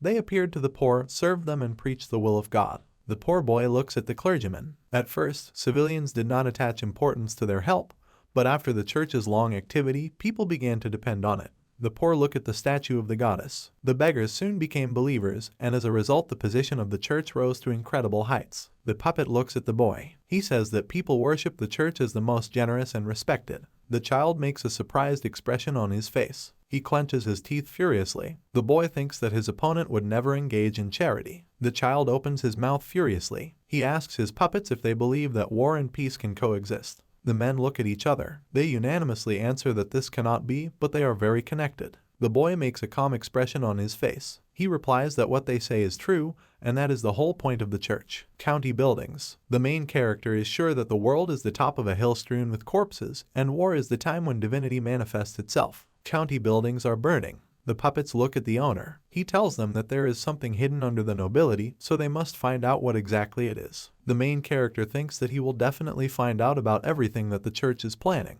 A boy sweeps the yard. He is in the church shelter. The cleric tells him he did a good job. The boy replies that it was not difficult for him, since, in comparison with begging and constant beatings, he is in heaven. The preacher smiles widely. He says that even though the boy has been through a lot, he doesn't have to worry now. A child enters a building. A month and a half had passed since he entered the church with his sister, and if not for the church shelter, their lives would have been doomed. The girl sits with her eyes closed. She asks if her older brother is back. The boy smiles widely. He replies that she understood everything correctly. The girl smiles widely. She is blind, so her parents abandoned them and ran away, and to protect her sister the boy had to do a lot of evil. The child is crying, hugging his sister. It was difficult for them to live on the street, and adults were indifferent to children, so it was a hopeless life in which no one wanted to help them. The priest extends his hand to the child. Looking at the man's hand, the boy sobs. The only people who help them are people from the church. A stranger looks at street children. The boy is sure that God himself extended his hand to him and gave him a second chance, so he is going to share the happiness that was given to him by God's grace and become a priest of God to spread the miracle. A child leads his blind sister. A hand reaches out to a praying child. One of the orphanage children says that his friend received a divine blessing because he will go to the main church next week to become a priest.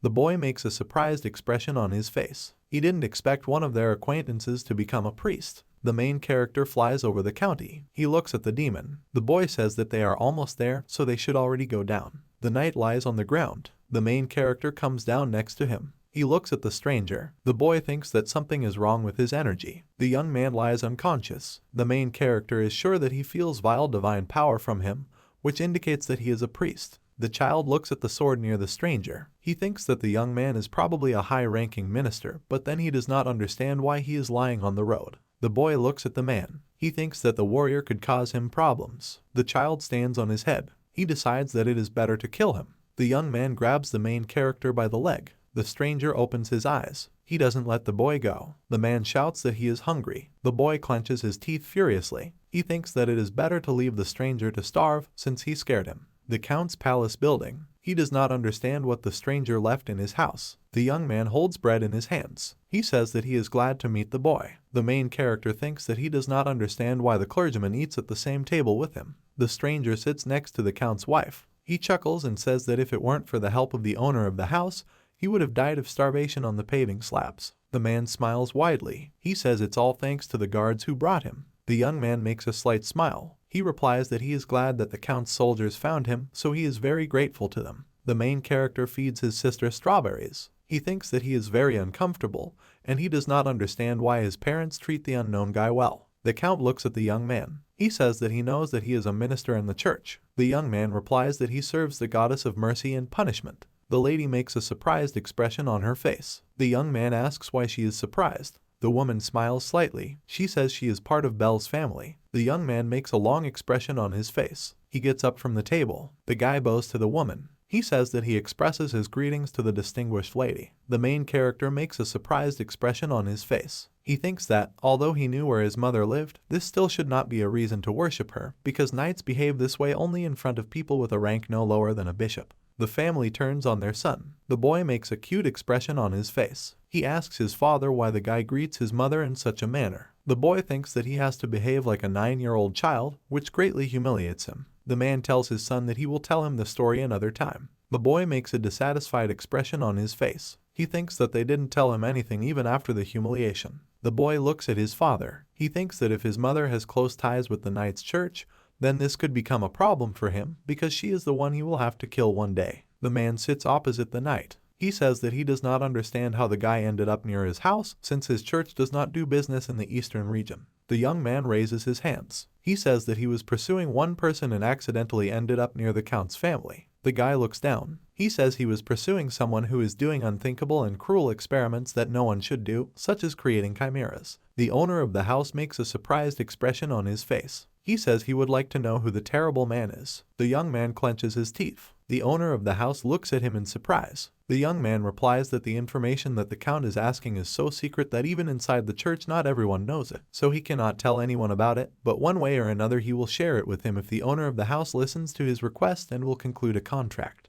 The young man raises his hand. He says that he would like to get help from the Sword Master as it would greatly help his cause. Monsters with different types of limbs. Chimeras are apparently created from different parts of various creatures, but their creators are treated worse than ordinary criminals, since the basis of the chimera is a person, but perhaps there are those who do not use people to create them, but history knows no such precedents. The owner of the house looks at the young man. He replies that he does not promise full support, but since he knows about the relations of his relatives with the church, he cannot close his eyes to what is happening. The man smiles widely. He says that he is ready to help the young man. The guy gets up and smiles widely. He says that he is very glad for the Count's help. The owner of the house says that he would like to know why the church is pursuing the creators of chimeras and does not ask for help from the kingdom. The guy scratches his cheek. He replies that the kingdom would help, but in this case the authority of the church would greatly decline because the creator of the chimeras, who is being pursued by the church, kidnapped more than 10 knights of the goddess, which means that he created chimeras that use divine power. The boy is walking through the park. He makes a slight smile. The main character thinks that he is really looking forward to the tea party. The boy's mother and sister are waiting for him. The baby says that she is waiting for her brother to sit next to her. The boy raises a glass of tea. A woman sits opposite her son. She asks him what he wants to know. The boy makes a calm expression on his face. He asks her about the stranger who, for some unknown reason, bowed to her. The woman makes a slight smile. She replies that she was ready for this question because she understands that the boy is interested in how her family is connected to the church. The Countess folds her hands on the table. She says her grandfather is the savior of the church. The main character clenches his teeth in surprise. He thinks that he cannot believe that his mother's grandfather is the savior of the church. The boy makes a surprised expression on his face. The woman looks at him. She says that last year the church had a very important item they were keeping stolen, and her grandfather helped them. An incident occurred in which the Demon King's followers used the sacred relic, but fortunately were unable to summon their lord. The old man lies in a coffin. The woman says that her grandfather died trying to stop the summoning of the Demon King, so the church gave her family the title of Archbishop and vowed that for the next 100 years the head of the family would be equivalent to the rank of bishop. The boy makes a dissatisfied expression on his face. He thinks that he understands the sadness on his mother's face since she may have been close to his grandfather. The boy looks away. He is sure that it is stupid to make a reward of this size, but they can understand, since it was their only relic, so he is going to kill them, but first take advantage of all the power. The boy smiles widely. The woman asks him if he would like another cup of tea. Church building. The priest says that their younger brother will leave his home. The priest extends his hand to the boy. He says that the entire church is blessing his upcoming journey, so they raise glasses to him in honor of the significant day. The children smile widely. A boy and his sister approach the carriage. The dedicated child smiles widely. He says the decision to go was sudden because he thought he wouldn't be able to see his friends. The boy, smiling, clenches his hand into a fist. He says that he will not cry and will go first, waiting there for the rest of the orphanages. The carriage is leaving. The friend clenches his hand into a fist, smiling widely. He thinks about becoming a priest too. The carriage approaches the building. The boy looks at the priest. He says they arrived too quickly. A man with a child gets out of the carriage. The boy thinks that the cart could not have traveled very far. The child looks at the man. He says the building doesn't look like the main branch of the church. The priest smiles sarcastically. He says the boy should follow him. The child looks at the stairs. He thinks that he does not understand why he is being taken to the basement. The man looks at the end of the stairs. Opening the door, the boy sees a crippled hand. He follows the priest. The child screams that the man is taking him to a scary place because he saw something terrible in the room. The bishop emerges from the shadows. The priest smiles slightly. The boy falls to his knees, sobbing. He shouts that he was chosen by God, but he was brought to a very strange and scary place with monsters. The bishop smiles sarcastically. He says that the boy was truly chosen. The child is crying in horror. He shouts that he doesn't understand why he is in a scary place and not in the main church building. The bishop smiles sarcastically. He says that the boy ended up in a place where they reached utopia, so he longs to know what the pure and innocent child will turn into. The door opens slightly. The chimera extends her hand to the boy. He says that the child is a very worthy experimental subject. The monster strokes the child's head. He says that the boy will definitely become a beautiful chimera. County lands. The knight goes with the boy. The child says that they are walking along the largest street in their county. He replies that he remembers everything because it was hard for him at night when he was dying of hunger. The boy looks away dissatisfied. He thinks that he is showing the city to the stupid knight because his father said at the tea party in the morning that he would show the knight the city. The child makes a dissatisfied expression on his face. He is sure that he is absolutely unlucky and, moreover, he is absolutely cursed. The young man thinks that the 9-year-old boy has a lot of stamina and also a developed memory, so he can take a place at least in the executive bodies and maybe even higher. Then he is not surprised that the count asked his son to accompany him. The man smiles widely. He thanks the boy for giving him the tour. The boy replies that he hasn't left the house for a long time, so it was also useful for him. The guy extends his hand to the boy. He says they can already return. The count's son replies that there is no need to take him by the hand, but it is better to answer his question. The knight scratches his head. He says that he will definitely answer the boy's question. The main character looks up at him. He says he would like to know what he and his father talked about. The guy clenches his teeth in surprise. He thinks that the boy will ask about what it is like to be a holy knight. The young man replies that he and the boy's father talked about how handsome he is and how handsome he will become when he grows up. The main character makes an angry expression on his face. He says that the knight should not have lied to him. The young man raises his hands. He says he's not lying because he and his father actually discussed the topic of him growing up. The main character leaves furiously. The knight tells him that the count loves him very much. The boy replies that the guy should have just said that he doesn't want to tell and not lie because even children won't believe his nonsense. The holy knight clenches his teeth. He says he didn't mean to lie, but the topic they talked about only concerns adults. The main character glances at the knight. He thinks that something is happening in the county, so he asks to show him the city. The knight makes a surprised expression on his face. He thinks that he doesn't know what to do since the boy was offended by him. The child says that he forgot to show the knight one more place. The boy, smiling maliciously, raises his finger. He says they didn't see the church. A warrior and a boy get out of the cart. The boy tells the knight that he is not angry with him, and they have already arrived at the church. The guy is sweeping the road. He looks up. The boy and the knight go forward. The church child points to the main character. He says that the boy had black hair before. The knight turns to the child in surprise. He tells the count's son that the boy is looking at him. The boy remembers his meeting with the child. He thinks about meeting him earlier. The knight looks at the boy. The count's son replies that he has never seen a beggar boy before. The carriage is driving along the road. The beggar child runs forward. He shouts that the main character dyed his hair, and then he didn't recognize him. The child glances at the carriage. The man in the cart makes a scared face. He yells at the boy to get out of the way. The knight and the child are watching what is happening. A beggar boy falls under the hooves of horses. The knight runs, holding out his hand. The child is sobbing in a stupor. The warrior looks at him in surprise. He is sure that he will not have time to save the boy. Tears flow from the beggar's face. The main character looks at him. He creates a magic circle. The kid says he's using a circuit field. The knight grabs the child. He glances behind him. Huge chains block the carriage. The beggar child opens his eyes wide in horror. He jumps into the arms of the main character. The child thanks the count's son. The boy makes a dissatisfied expression on his face. He says that the boy can already get off him since he is very strong. The knight looks at the child in surprise. He thinks that the magic that the count's son uses is much stronger than any other he has ever seen, and it is simply unthinkable that at an early age he is already so powerful. The beggar holds the savior in his arms. The Count's son says that the boy should stop hanging on it, as it is very heavy. The boy makes a dissatisfied expression on his face. The knight thinks that he is a genius and in a few years will become so powerful that he will not even dare to look him in the eyes. The warrior makes a surprised expression on his face. The boy tells him that he must follow him. The guys are following a beggar child. He says that he knows the church very well, so he will show them everything. The boy blushes and smiles. He says the church is a shelter for children who have nowhere to live. A woman folds her hands in prayer. The knight and the boy make surprised faces. The woman asks the orphan who he brought. The boy, smiling, looks at the woman. He explains that the carriage was rushing straight towards him, and the knight and the boy saved him. The woman nods and prays. She thanks the strangers for saving her subordinate from a terrible fate. The knight smiles widely. He says that, as a minister of another church, it was his responsibility to help the boy. The warrior points his finger at the Count's son. He says that the child made a much greater contribution to the salvation of the church boy. The woman looks at the child in surprise. She says she doesn't understand who he is. The boy makes a calm expression on his face. He replies that he is the son of a count. The woman makes a surprised expression on her face. She says that she should have known right away when she saw his emerald hair, but was too shocked by what happened.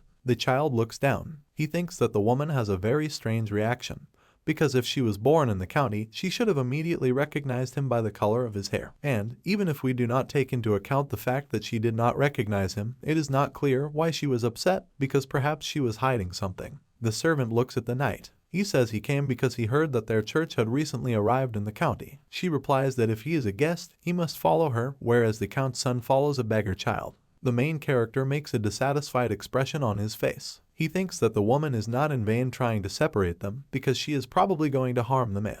The boy smiles widely. He reminds the warrior that he must not forget about dinner with his parents in the evening.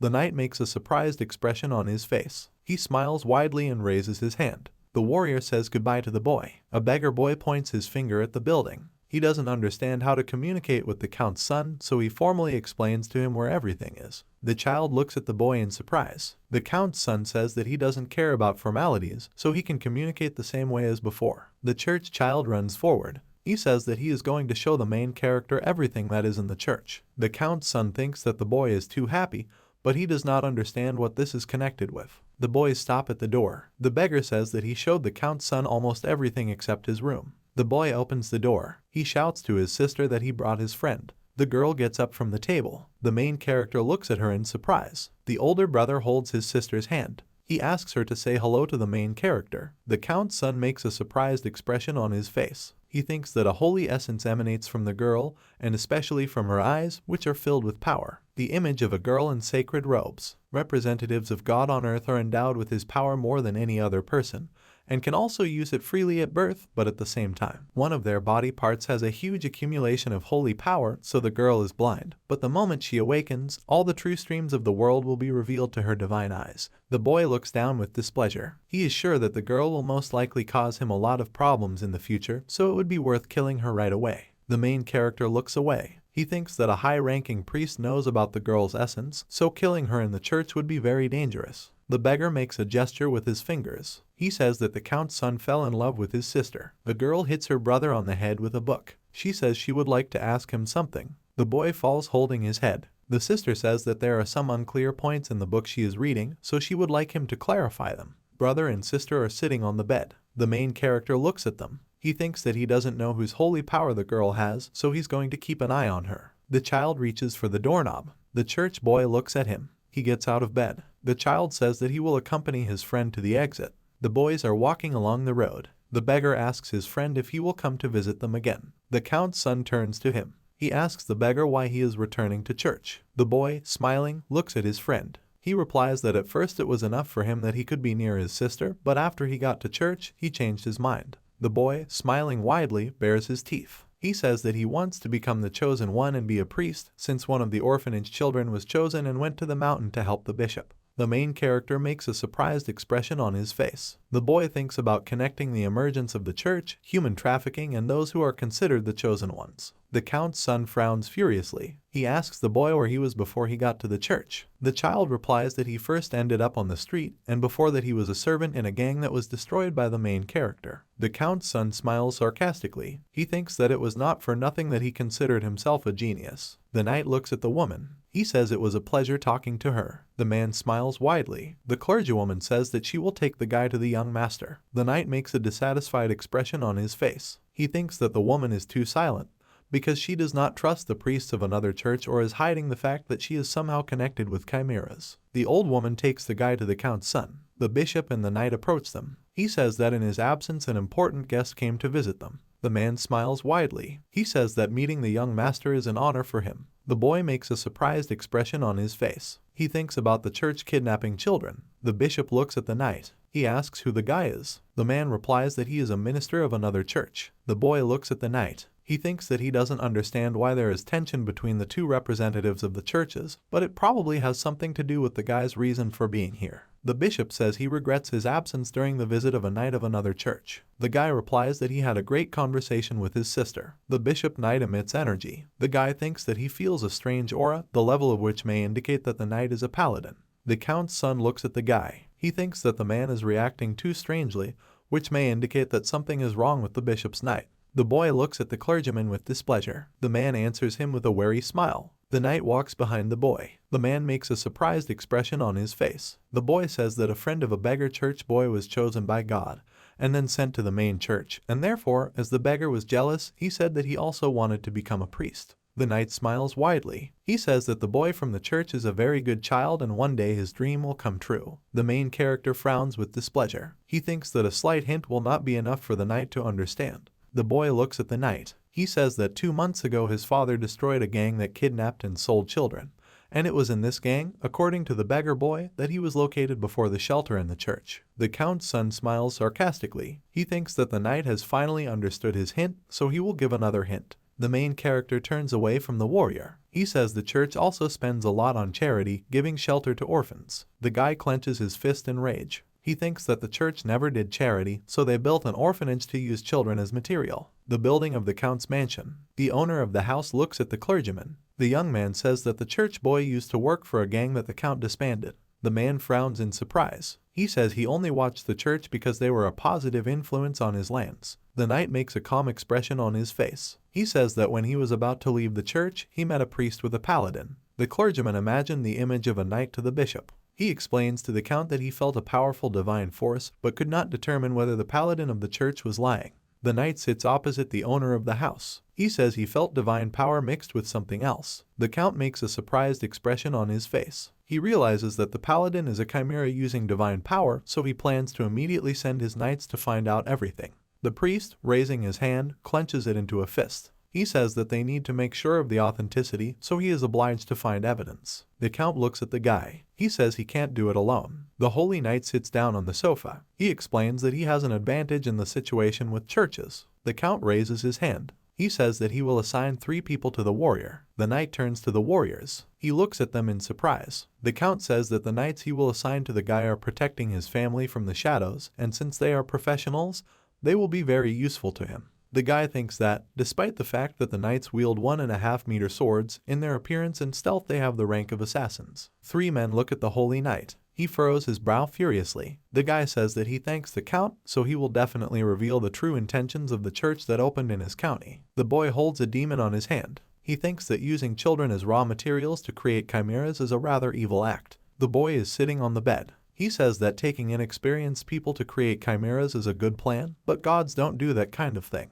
The boy falls on the bed. He says that since the church is not perfectly prepared, it means they are in a hurry for some reason. The demon sits on the bed. The boy holds out a letter to him. The demon, flying out the window, takes the letter. The count's son is sitting on the bed. He says it's time for him to get ready. The boy thinks that in the coming battles he will need magic of the highest level. The child nourishes the body with energy. He uses a technique that allows him to use magic after sealing the spell by manipulating the mana in his mind. County building. The puppet is standing by the window. She says that they will have to wait until no one starts attacking them. The second man is sitting on a chair. He says that where they are, not even mice walk, much less suspicious knights. The puppet turns to face its friend. He replies that they need to follow the owner's orders. A knight enters the house. The man turns to him. The knight reaches for his sword. He swings it at the men. The puppets dodge. They look at the knight in surprise. The man thinks that he is using a very cruel divine power. The warrior extends his sword to the puppets. He releases energy by spreading his arms. The knight shouts that he is going to kill everyone. The puppet turns to face its friend. He shouts at him to run away and report everything to the owner. The knight runs after him. The man turns around in horror. A friend runs up, pushing him away. A man falls from a window. The knight hits the puppet in the stomach. The boy's servant says that he would like to see his master. The building is illuminated with dark energy. The boy enters the building. He smiles maliciously. The count's son extends his hand to his subordinate. He says that he came to the call of his servant. The boy stands opposite the knight. He smiles maliciously and shows his finger. The boy says that no one will know about what is happening since he is using a fairly strong spell. He thinks that while he was understanding the use of the subconscious with the help of a demon, a lot of time passed since 6th rank magic is still difficult for him. The knight looks at the child. He runs towards the boy. The boy concentrates energy in his hands. He says he is using a rank 5 gravity method. The knight runs forward. The kid increases the force of attraction in a certain area and suppresses the target to the point that he cannot move. The knight falls to his knees. The boy uses magic that summons the dead to hold his target. The warrior lifts his hand from the floor. He holds her up. The boy, using magic, raises his hand. He uses the power to sacrifice summoned souls, creating a huge explosion. There is a bright flash of light. The boy makes a surprised expression on his face. The knight is on his knees. The boy looks at him calmly. He says that a warrior is at the expert level. The knight reaches for his sword. He swings it at the child. The boy folds his hands using magic. He says that his opponent is strong in spirit, but he met the wrong opponent. The warrior's body is filled with the strength of a child. The count's son uses magic that threads through the target's soul to subdue him. The puppet falls to the ground. He sits motionless on his knees. The warrior thinks that he is unable to remove the restrictions and therefore cannot analyze the danger. His body is held on the floor by threads. The boy smiles sarcastically. He says fragments of the dead entered his body, creating an explosion. The boy looks furiously at the puppet. He says that everything that previously belonged to the warrior now belongs to him, and there is nothing he can do. The puppet looks down. He thinks that he has lost control of his body, therefore he cannot use black magic, and there is no point in continuing the fight. The chimera gathers strength in its chest. She decides that the best solution is to escape. The boy makes a surprised expression on his face. He runs after the monster. The boy shouts that he will not be able to escape. The child extends his charged hand. He breaks through the chimera's body. The monster looks at him. The count's son understands that he cannot stop self-destruction. Light comes from the monster's body. The main character makes a surprised expression on his face. He thinks that he cannot evade. The boy pulls his hand out of the chimera's body. An explosion occurs. A magic circle appears around the building. The boy's body is filled with dark energy. He thinks that if it weren't for his demon, he would have died, because he simply cannot believe that a chimera can get out of the dark dimension, releasing all its light energy. The boy stands in dark energy. He demands his demon to absorb the light of the chimera. The warriors run away. The boy folds his hands, collecting energy. He says that the enemy cannot escape. The force hits the warrior's body. Tentacles appear from his back. The boy looks at him in surprise. He realizes that the chimera has revealed its true appearance. The child reaches out his hand to the monster. He uses chain field magic. The body of the beast ends up in chains. A boy folds his hands in prayer. He uses the lethal blast method. Blood is gushing from the chimera's body. The method the boy uses destroys even strong armor. The chimera lowers its head. She thinks that her physical shell is in critical condition, so movement is impossible. The monster falls on its back. He thinks that he is performing his last function. The boy looks at him in surprise. He realizes that he sees the real appearance of the chimera. The animal falls from the window. The boy looks at him. He thinks about losing his test subject.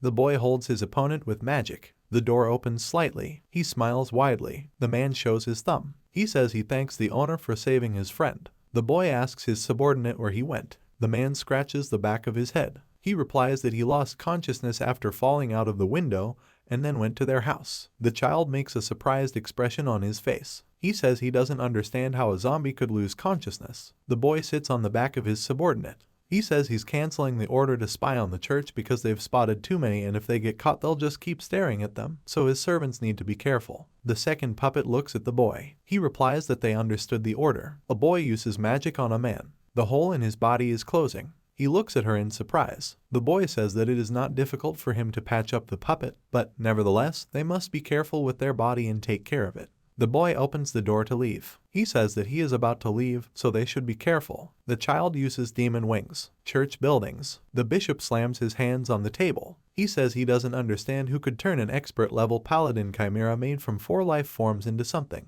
A jar with eyes on the table. The bishop makes a frightened expression on his face. He thinks that the count could do this. The man looks at the jar in surprise. He holds it in his hands. The bishop is confident that if it were the count, his main body of the chimera would not have survived. The man imagined the image of a chimera. He is confident that the connection between him and the monster was broken in an instant, but breaking magic cannot be performed without a barrier. The man imagined the image of a boy. He understands that there is no magician of sufficient level in the county except him. The priest looks away. He is sure that the boy, although a genius, is only at the 4th rank, and to defeat the chimera you need to be at least the 5th rank. A knife at the bishop's throat. A woman's voice says that the man has failed the plan again. The girl holds a blade at the priest's neck. He looks up at her. The stranger smiles sarcastically. A girl makes a cut on a man's throat. He says his work isn't quite over yet. The stranger says that his chimera is in a terrible state, which does not mean that it is simply not finished. The man replies that an obstacle got in his way, so the chimera will be ready after a couple of experiments. The girl smiles sarcastically. She replies that the priest is too talkative for someone who cannot identify the interference, so he will soon become part of the experiment.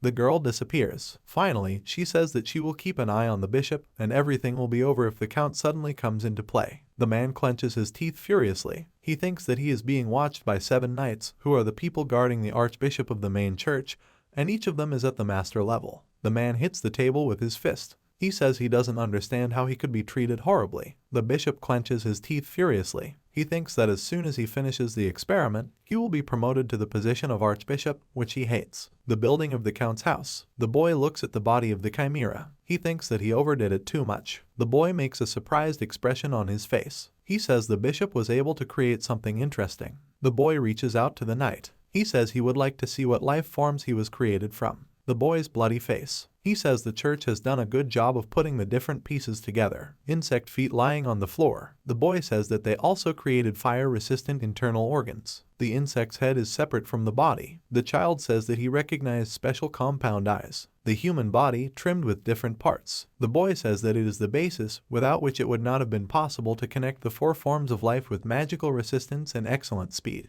The boy looks at the ball. He says that he is a core filled with divine power. It was thanks to him that the church created a paladin from the chimera. The warrior's hand lies on the ground. The boy looks at her. He says that there is nothing more disgusting than gods, and over the years they have not changed at all because they continue to look at people as insects and raw materials for their terrible experiments. The count's son smiles sarcastically. He says that once people already lost everything because of the atrocities of the gods. The boy's body is filled with dark energy. He thinks that the reason he was reborn after many years is the desire to stop the evil gods. The boy clenches his teeth furiously. Church building. A man looks at a magic ball. A voice from the ball says that his work has crumbled to dust. The bishop replies that he is not to blame for what happened, and at the same time, the main body of the chimera is still intact. The man looks away. He says he apologizes because a third party appeared to interfere with him. The chimera looks at the ball. He says that he does not understand what actions his colleague will take. The bishop smiles sarcastically. He replies that he thought about choosing one more person so they can make a new chimera. The voice from the ball replies that he understands what kind of child he is talking about. Therefore, if he gives him material with a holy essence, then he is ready to test it.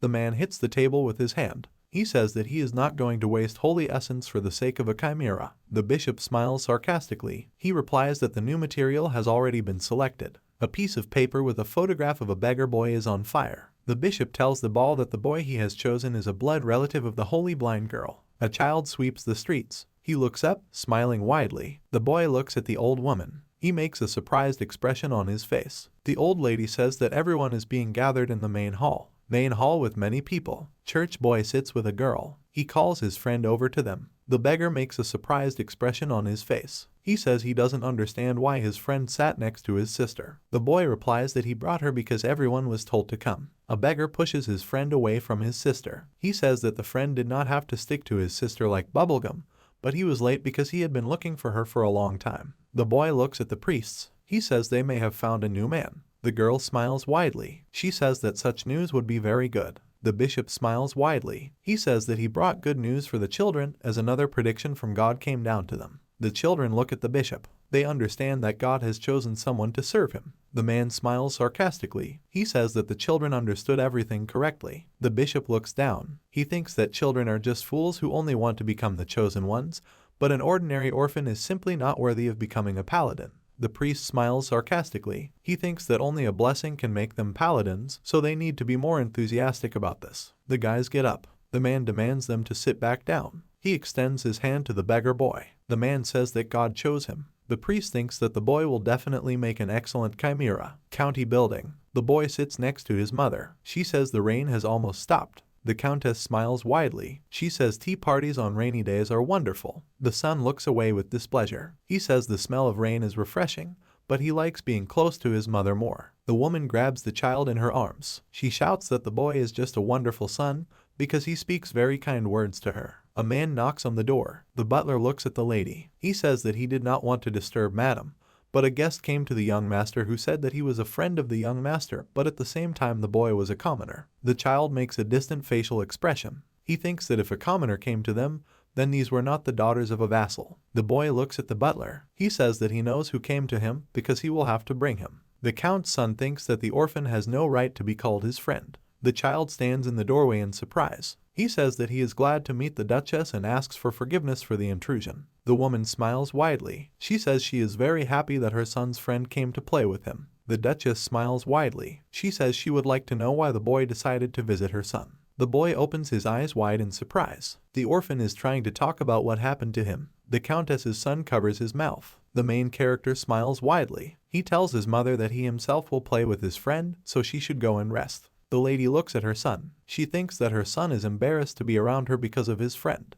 The main character thinks that if he is caught, he will receive terrible punishments in the form of cruel hugs, kisses, and sleeping in the same bed with his mother. The woman folds her hands, smiling. She says that in order for her to leave, her son needs to kiss her. The main character makes a dissatisfied expression on his face. He thinks that he had to face a difficult trial. A boy kisses a woman on the cheek. The beggar looks at them in surprise. The woman leaves the room. She says she hopes the boys have a good time. The child smiles widely. He says his friend's mom loves him very much. The beggar smiles widely. He says that he was chosen to be a paladin, so he is leaving the county and just wanted to see his friend one last time. The main character makes a frightened expression on his face. The knight looks down. He thinks about how he had been looking for the strange paladin for several days, but he was nowhere to be found. The man imagined the image of a warrior. He thinks about how he couldn't learn anything while he was watching the church. The man makes a surprised expression on his face. A beggar boy approaches him. He smiles widely. A child greets a warrior. The knight hugs him. He looks at the child. The boy says that he was given prophecies by their god. The boy smiles widely. He says that he was chosen and therefore he will go to the main church. The knight makes a surprised expression on his face. He understands how the neighboring church is fooling the children, but they, as servants of God, should be ashamed of their attitude towards children and their lives. A man strokes a boy's head. He looks at him, smiling. The warrior says that the child will make an excellent priest. The orphan smiles widely. He replies that he will definitely become the one who helps those in need. Men appear behind the knight. He says that they will have to track the cart in which the boy will ride and give the bishop real punishment. The boy is holding flowers in his hands. He says he thanks everyone who came to see him off and promises to return as soon as he becomes a priest. The orphan looks at his sister. He says he relies on his friend to take care of his sister. The girl smiles widely. She says that her brother should not worry about her because he will certainly have to return to them as a priest. The child hugs his sister. He says that she should listen to her sisters and fathers and also remember to eat well even though he is not around. An orphan sobs in his sister's arms. He says that he will constantly write to the girl and will try to return quickly. The sister replies that she will wait for him and hope that her brother does not get sick. The knight looks at the cart. He tells the shadows that they must move forward. A child meditates on a bed. Smiling, he creates a magic circle with his fingers. The boy says that since everyone has left, he can check how his bug is doing. The child looks at the demon. He says that traces of black mana belong to the church, but creating a holy chimera requires a sacrifice, a chimera creator, and a high-ranking priest infusing the holy power. The main character lowers his head. It represents the image of a bishop. The boy understands that only he is a high-ranking priest. The carriage rides through the forest. The child is confident that the Holy Knight and his assistants can independently deal with the creator of the chimeras. The count's son ties his tie. He says that he will only need to take care of the bishop and it will be his checkmate. Church building. The bishop is standing in the room. A man creates a portal. He says that the orphan will become a holy knight, but nevertheless, receiving divine blessing is quite difficult. The child enters the room. A hand reaches out to him from the mirror. She almost touches his shoulder. A voice in the bishop's head says that he should stop because he won't be playing with an orphan. The man's hand is imbued with dark energy. He falls to the floor. The man clenches his teeth furiously. The boy in the robe looks at him. He smiles maliciously. The bishop says that the boy is the one who killed their holy knight. The man concentrates his strength in his hands. He says that the boy will not dare to stand in his way. The priest creates a magic circle. While in it, the priest increases his strength many times over. The boy makes a dissatisfied expression on his face. He thinks that if the sanctuary is created by the bishop, then his strength will increase so much that he will be able to smash the boulder with one left. The man directs force at the boy. Smiling maliciously, he raises his fist. The bishop says he will tear off the child's limbs. The boy dodges the blow. He looks at his opponent's magic in horror. The bishop smiles sarcastically. He hits the child in the chest.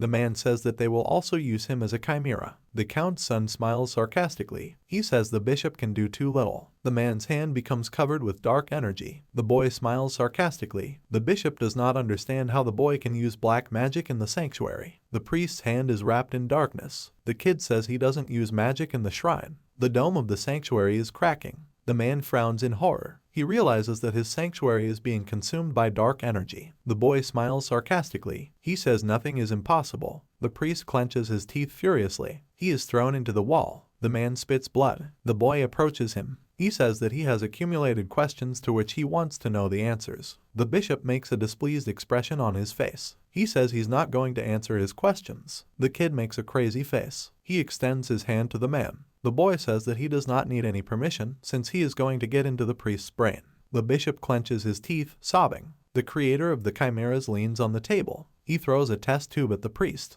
The man shouts that the bishop is completely useless. The scientist hits the table with his fists. He says that the bishop is delaying his experiment. The priest turns to the scientist. He says he's going to test the bishop. The priest's head is pierced by tentacles. The scientist holds out his hand with a tentacle. He says that each of the priests is slow and moving too slowly. The man looks up. Knights enter the church window. The scientist understands that there was a tail behind the bishop. The knights look at the closet. One of them extends a finger towards him. He says he feels the wind because there is something behind the bookshelves. The knight looks at the book. He thinks that only one book has no dust on it. The man pulls after her. The door to the secret passage opens. The knight reaches for his sword. He says that there is a nasty smell in the air, so his knights must be on alert. A man parries a blow with a sword. He clenches his teeth furiously. His body is thrown to the side. The knight remains on his feet. He makes a scared expression on his face. The warrior says they've come to the right place. The chimera is holding a weapon in his hands. The boy understands that the bishop was told to create a powerful army at any cost. The boy looks at the priest. He demands that he be given all the information to the count. The child reaches out his hand to the bishop's head. The man leaves. The boy thinks that he has strengthened the priest's brainwashing, so he will not remember who fought him. The child opens a portal, changing the face of a child to a bishop. The scientist hits the table with his fist. The man clenches his teeth furiously. He says that if it weren't for the experiment, he would have blown off the bishop's head long ago. The man turns around. He holds a huge flask with his hand. The scientist says he simply has no choice but to send another sample. The flask splits. The scientist says that he does not understand what the bishop is doing. The man looks at the child. He says that if only the most important things had holy power and a body. The child is lying on the table. The scientist demands that the bishop quickly bring him the body. The man opens his mouth furiously. He says he doesn't understand where the bishop was. The priest holds the wound with his hand. He replies that he was attacked by a strange man, so he had to stay late to deal with him. The men look at each other. The bishop says that it is possible that he was attacked by the one who killed the holy knight, but he could not be taken alive since the stranger turned out to be very strong. The scientist clenches his teeth furiously. He says that the stranger is working with the people who invaded them, and if they linger, it will interfere with the experiment. The man extends his hand to the bishop. He demands that the body be given to him quickly. The priest replies that they shouldn't continue because they've been invaded. The scientist furrows his brows in rage. He replies that it will all be over soon anyway, because he has already sent another sample, so the bishop must give him the body. The priest hands the man a jar. The scientist looks at her with a smile. He says he can finally confirm the results. The man places the sample on the child. He says that he is very interested in how big his chimera will turn out and how strong it will be. The man turns around smiling sarcastically. He asks what his colleague's opinion is. The priest makes a calm expression on his face. He says that she will be stronger than the one that failed.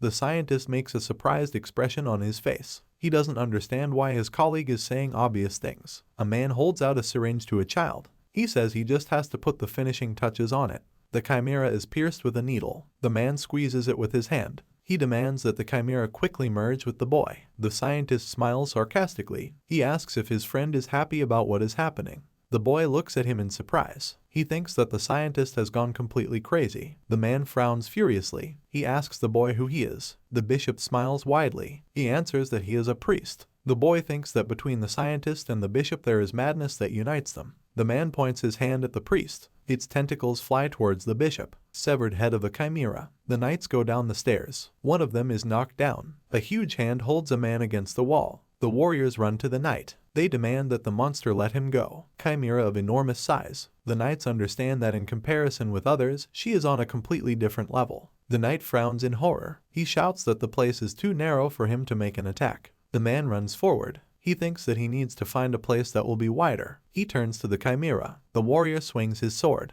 He uses the sword of justice. The knight hits the monster in the leg. The chimera looks at the knight. The man makes a frightened expression on his face. He thinks that he was careless and therefore evaded too late. The shadow knight jumps on the monster. The chimera tears off its arm in pain. Men protect the knight. One of them lies on the floor covered in blood. The holy knight demands that they raise one of their own. The shadow knight replies that they were ordered to help the holy knight complete his task, so they should not pay attention to interference. The holy knight weeps. The warrior runs towards the monster. Jumping, he swings his sword. The knight says that he will open the way because his comrades must leave. The phantom knight holds the sacred one. He says they should leave while one of them is distracted. The second responds that their comrade will die fighting alone. The ghost knight looks at the main one. He explains that they act to produce the most optimal results. These knights have absolute loyalty to their lord, and this is their only purpose for existence, and their own life is just a tool in the hands of the count. The man makes a surprised expression on his face. He thinks that knights carry out tasks at the cost of their own lives, but the man will never accept such an approach. The ceiling is cracking.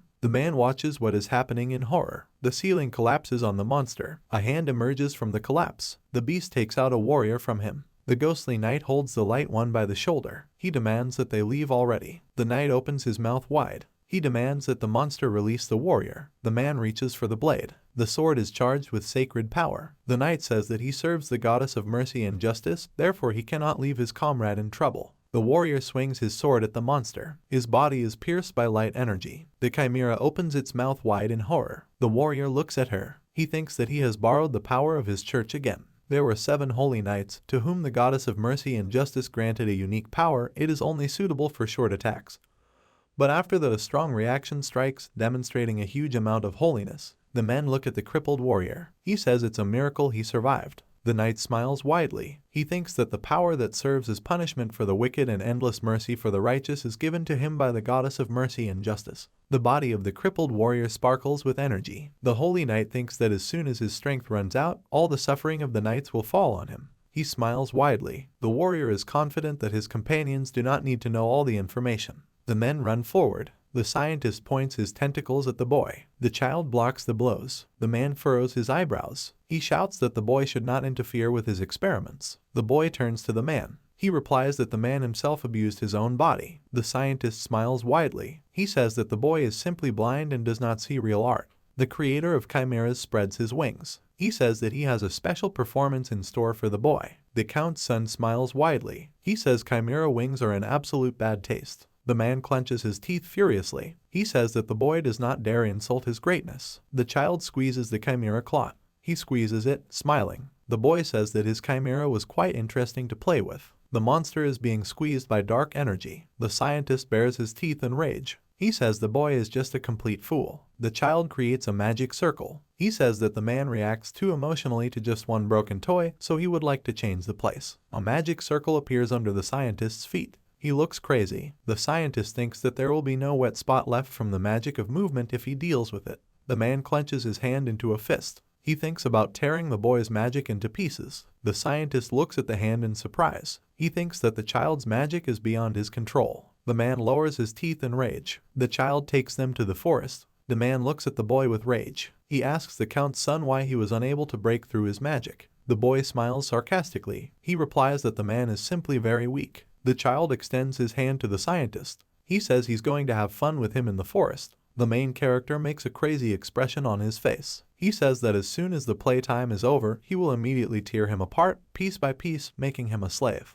The man sends tentacles towards the boy. He shouts that he thinks too much of himself. The child dodges on the wings. He lands on a branch. The Count's son says that the knights below should have already finished with the chimeras. The scientist smiles sarcastically. He tells the guy that he sent 2 elite chimeras to them. The man wraps his tentacles around his arm. He says that's all the boy needs to know. The chimera punches a tree trunk. The main character jumps off it. The scientist looks at the child. He says that his knights could only deal with 1 chimera, but there are 2 of them, so they won't get out alive. The boy looks away. He thinks that the scientist was able to cross all boundaries of the reasonable. A man jumps on a child. The boy looks at him. He thinks that the scientist was able to implant 7 different life forms into his body, so he can no longer be called a human, but his hodgepodge shows good results, so he should definitely make him a slave. The knights enter the room. The Dark Warrior makes a surprised expression on his face. He says he doesn't understand where he is. The Holy Warrior says they should find the child first. He thinks that he only has about 20 minutes left before he releases his will. The men look around.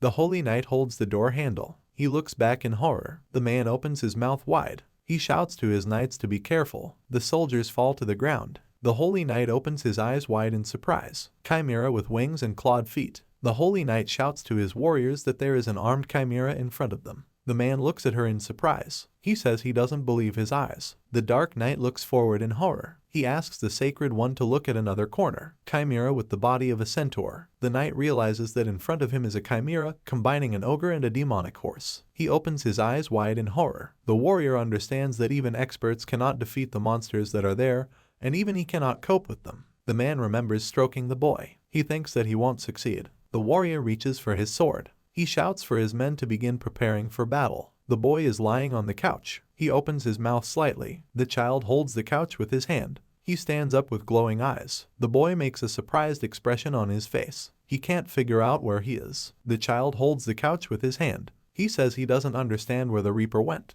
The beggar looks around. He thinks that there is no one around him. The orphan looks at the test tube with the chimera. He opens his eyes wide in horror. The boy realizes that this is his friend. He remembers his friend and the smiling Reaper. The beggar thinks that he does not understand where he is, since he was originally chosen by God. Sobbing, the child looks at his hands. He is sure that his friend did not receive a blessing. The boy runs away from the test tube. He thinks that he definitely needs to get out. The child pulls the door handle. He turns to the test tube. The orphan mentally apologizes to his friend, but promises to return for him. The beggar runs away. He is confident that the church that deceived them will not get away with it. The boy runs along the corridor. He makes a surprised expression on his face. The beggar thinks that he hears an incomprehensible noise, symbolizing a battle. He stands with his foot on the blood clot. The boy thinks that it would be better to return. He looks ahead. The orphan smiles widely. The Holy Knight deflects the blow. He smiles widely at the boy. The chimera turns its head. She runs to the boy. The man opens his eyes wide in surprise. He demands the Shadow Knights to block the creature. The second chimera appears in front of the warriors. The boy sobs in horror. He thinks that his body cannot move. The chimera jumps on the child. The Holy Knight swings his sword. The attack flies towards the monster. The knight, sobbing, looks forward. He thinks that perhaps he did not have time to save the orphan. Child's hand in the fog. The boy clenches his teeth. He gets to his feet, sobbing. The centaur runs to the orphan. The Holy Knight opens his eyes wide in horror. He runs to the boy. The man shouts that the orphan should run to him as he is still in danger. The warrior grabs the boy. The second chimera attacks the shadow warriors. The knight glances at them. He thinks that he only has 10 minutes left. The man reaches for the sword. He is sure that he cannot help the knights. The man looks at the boy. He says the kid needs to go upstairs first. The child nods in response. He thinks that he will only hinder the knights. The orphan runs away. He turns to the man. The boy asks him to get out safe and sound. The knight raises his fist. The man looks forward. The centaur runs towards him. The warrior frowns furiously. He thinks that if the chimera is left alone, then he will deal with it alone. A beggar runs up the stairs. He remembers how a knight saved him. The boy thinks that after the light scared away the monster, his stomach began to growl and he also felt a strange feeling. The boy opens the door. He runs into her. The beggar looks at the sky. He sobs with his head raised. The boy remembers the image of his sister. He thinks that faith was just a lie and his little sister remained in the church, so he will take terrible revenge on them if something happens to his sister. The child opens his eyes wide in horror. He holds his chest. The boy thinks that he needs to go to the forest. An orphan goes into the forest. The chimera smiles widely. She shouts to the boy that he only knows how to run away. The Count's son looks at the enemy's tentacles. The chimera screams for him to die. The child dodges the attacks of the tentacles. A huge explosion occurs in the forest. The boy clenches his teeth furiously. He thinks that his opponent has too much strength, therefore, if he even slightly hurts him, it will end badly, but the boy's magic will be enough to emerge victorious from the battle. The scientist smiles sarcastically. He shouts that he won't make fun of the boy anymore. The child frowns in horror. The chimera extends her hand to him. It attacks the boy with multiple tentacles. The man clenches his teeth in rage. The boy teleported to a tree behind him. The boy holds 2 fingers. He thinks that he is using a dark dimension spell. The man turns around in surprise. He thinks that the kid threw him a trap. The doctor smiles sarcastically. He says that the boy will not be able to restrain him. The boy pulls his teeth out in surprise. A man creates a magic circle. He says he uses a tentacle hurricane. The boy creates a protective barrier. He thinks that the scientist was able to combine chimera and magic, but this is all he is capable of. The man opens his mouth wide. He says he's surprised by the boy's abilities, but is willing to try something new. The Count's son appears behind the chimera. The scientist tries to grab the child. He turns around in surprise. A boy sits on a tree branch. The chimera shouts that he saw him in front of him. The boy, smiling sarcastically, shows 2 fingers. He says that the scientist was unable to recognize his clone. The Count's son creates an illusion. Dark magic of the 4th rank is used to create a clone that can partially use the same abilities as the owner, and after prolonged eye contact it disappears. The boy smiles widely. He tells the chimera that he was left a fool since he is not even capable of assessing the strength of the enemy. The man looks at his hand. He clenches it furiously into his fist. The boy says that he used magic on the man that will cause his body to slowly rot and collapse. The chimera opens its mouth wide in horror. He shouts that he will definitely kill the boy and the spell will break. The boy with the black ball smiles sarcastically. He replies that he understands the man's intentions, that's why he brought the black ball. The scientist's wings disintegrate. He grabs his hand in pain. The boy explains that the black ball is a spell in which the pain experienced increases 3 times if you touch the sphere. The boy flies up to the chimera. He says that a man experiences suffering worse than death. The boy smiles sarcastically. He says the man, surprisingly, can still talk. The chimera opens its eyes wide in horror. The boy uses the gravity method. A huge explosion occurs. The child looks at the lying chimera. The Count's son looks at his wings. He tells the demon that he can rest. The demon evaporates, taking its wings. The man rises from the ground. The Count's son looks at him contemptuously. He says that a huge amount of pain would have already killed a person, but he abused his body, diluting it with chimeras. The boy extends his hand to the man. The child says that the scientist is so destroyed that he will not be able to use him to create the undead and will therefore use his knowledge. Chimeras are crawling towards the boy. The child clenches his teeth furiously. He thinks that he miscalculated and spent too much mana. The boy's force hits the man in the chest. The child screams that his test subject will not get off with an easy death.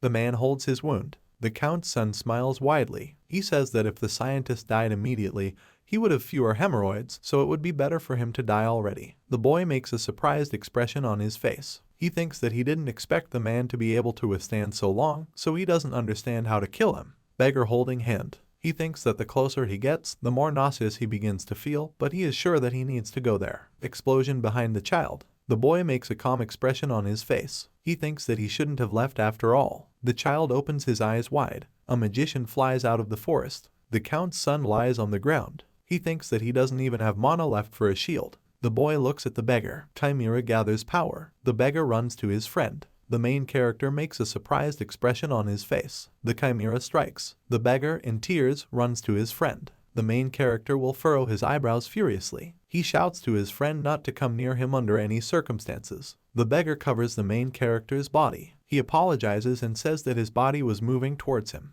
An explosion occurs. The Count's son, bloodied, lies on the ground. He crawls towards his friend. The main character sobs looking at him. A bloodied orphan lies on the ground. The boy reaches out to him. He looks at his bloody hands, sobbing. The child remembers his image from the past. He was sitting on a mountain of corpses in the past. The boy thinks that because of him someone died again. The main character sits over the body of a child. He says he doesn't want to feel the past pain again. The scientist smiles widely. He says that a simple test subject produced a touching scene. The boy looks doomedly at the body. The scientist says he is going to end his life with him and his friend. The main character remembers friends from a past life. They were devoted to him and said that they would not leave him even after death. The boy saturates his body with energy. He uses the method of primal power to rebel against the divine. The scientist frowns furiously. He thinks that the boy's aura has completely changed, so he needs to finish with him already. The child looks at his friend. He makes a crazy expression on his face. The boy asks the beggar to wait a little. The Count's son snaps his fingers. He thinks that he has completely forgotten about the very first government he created.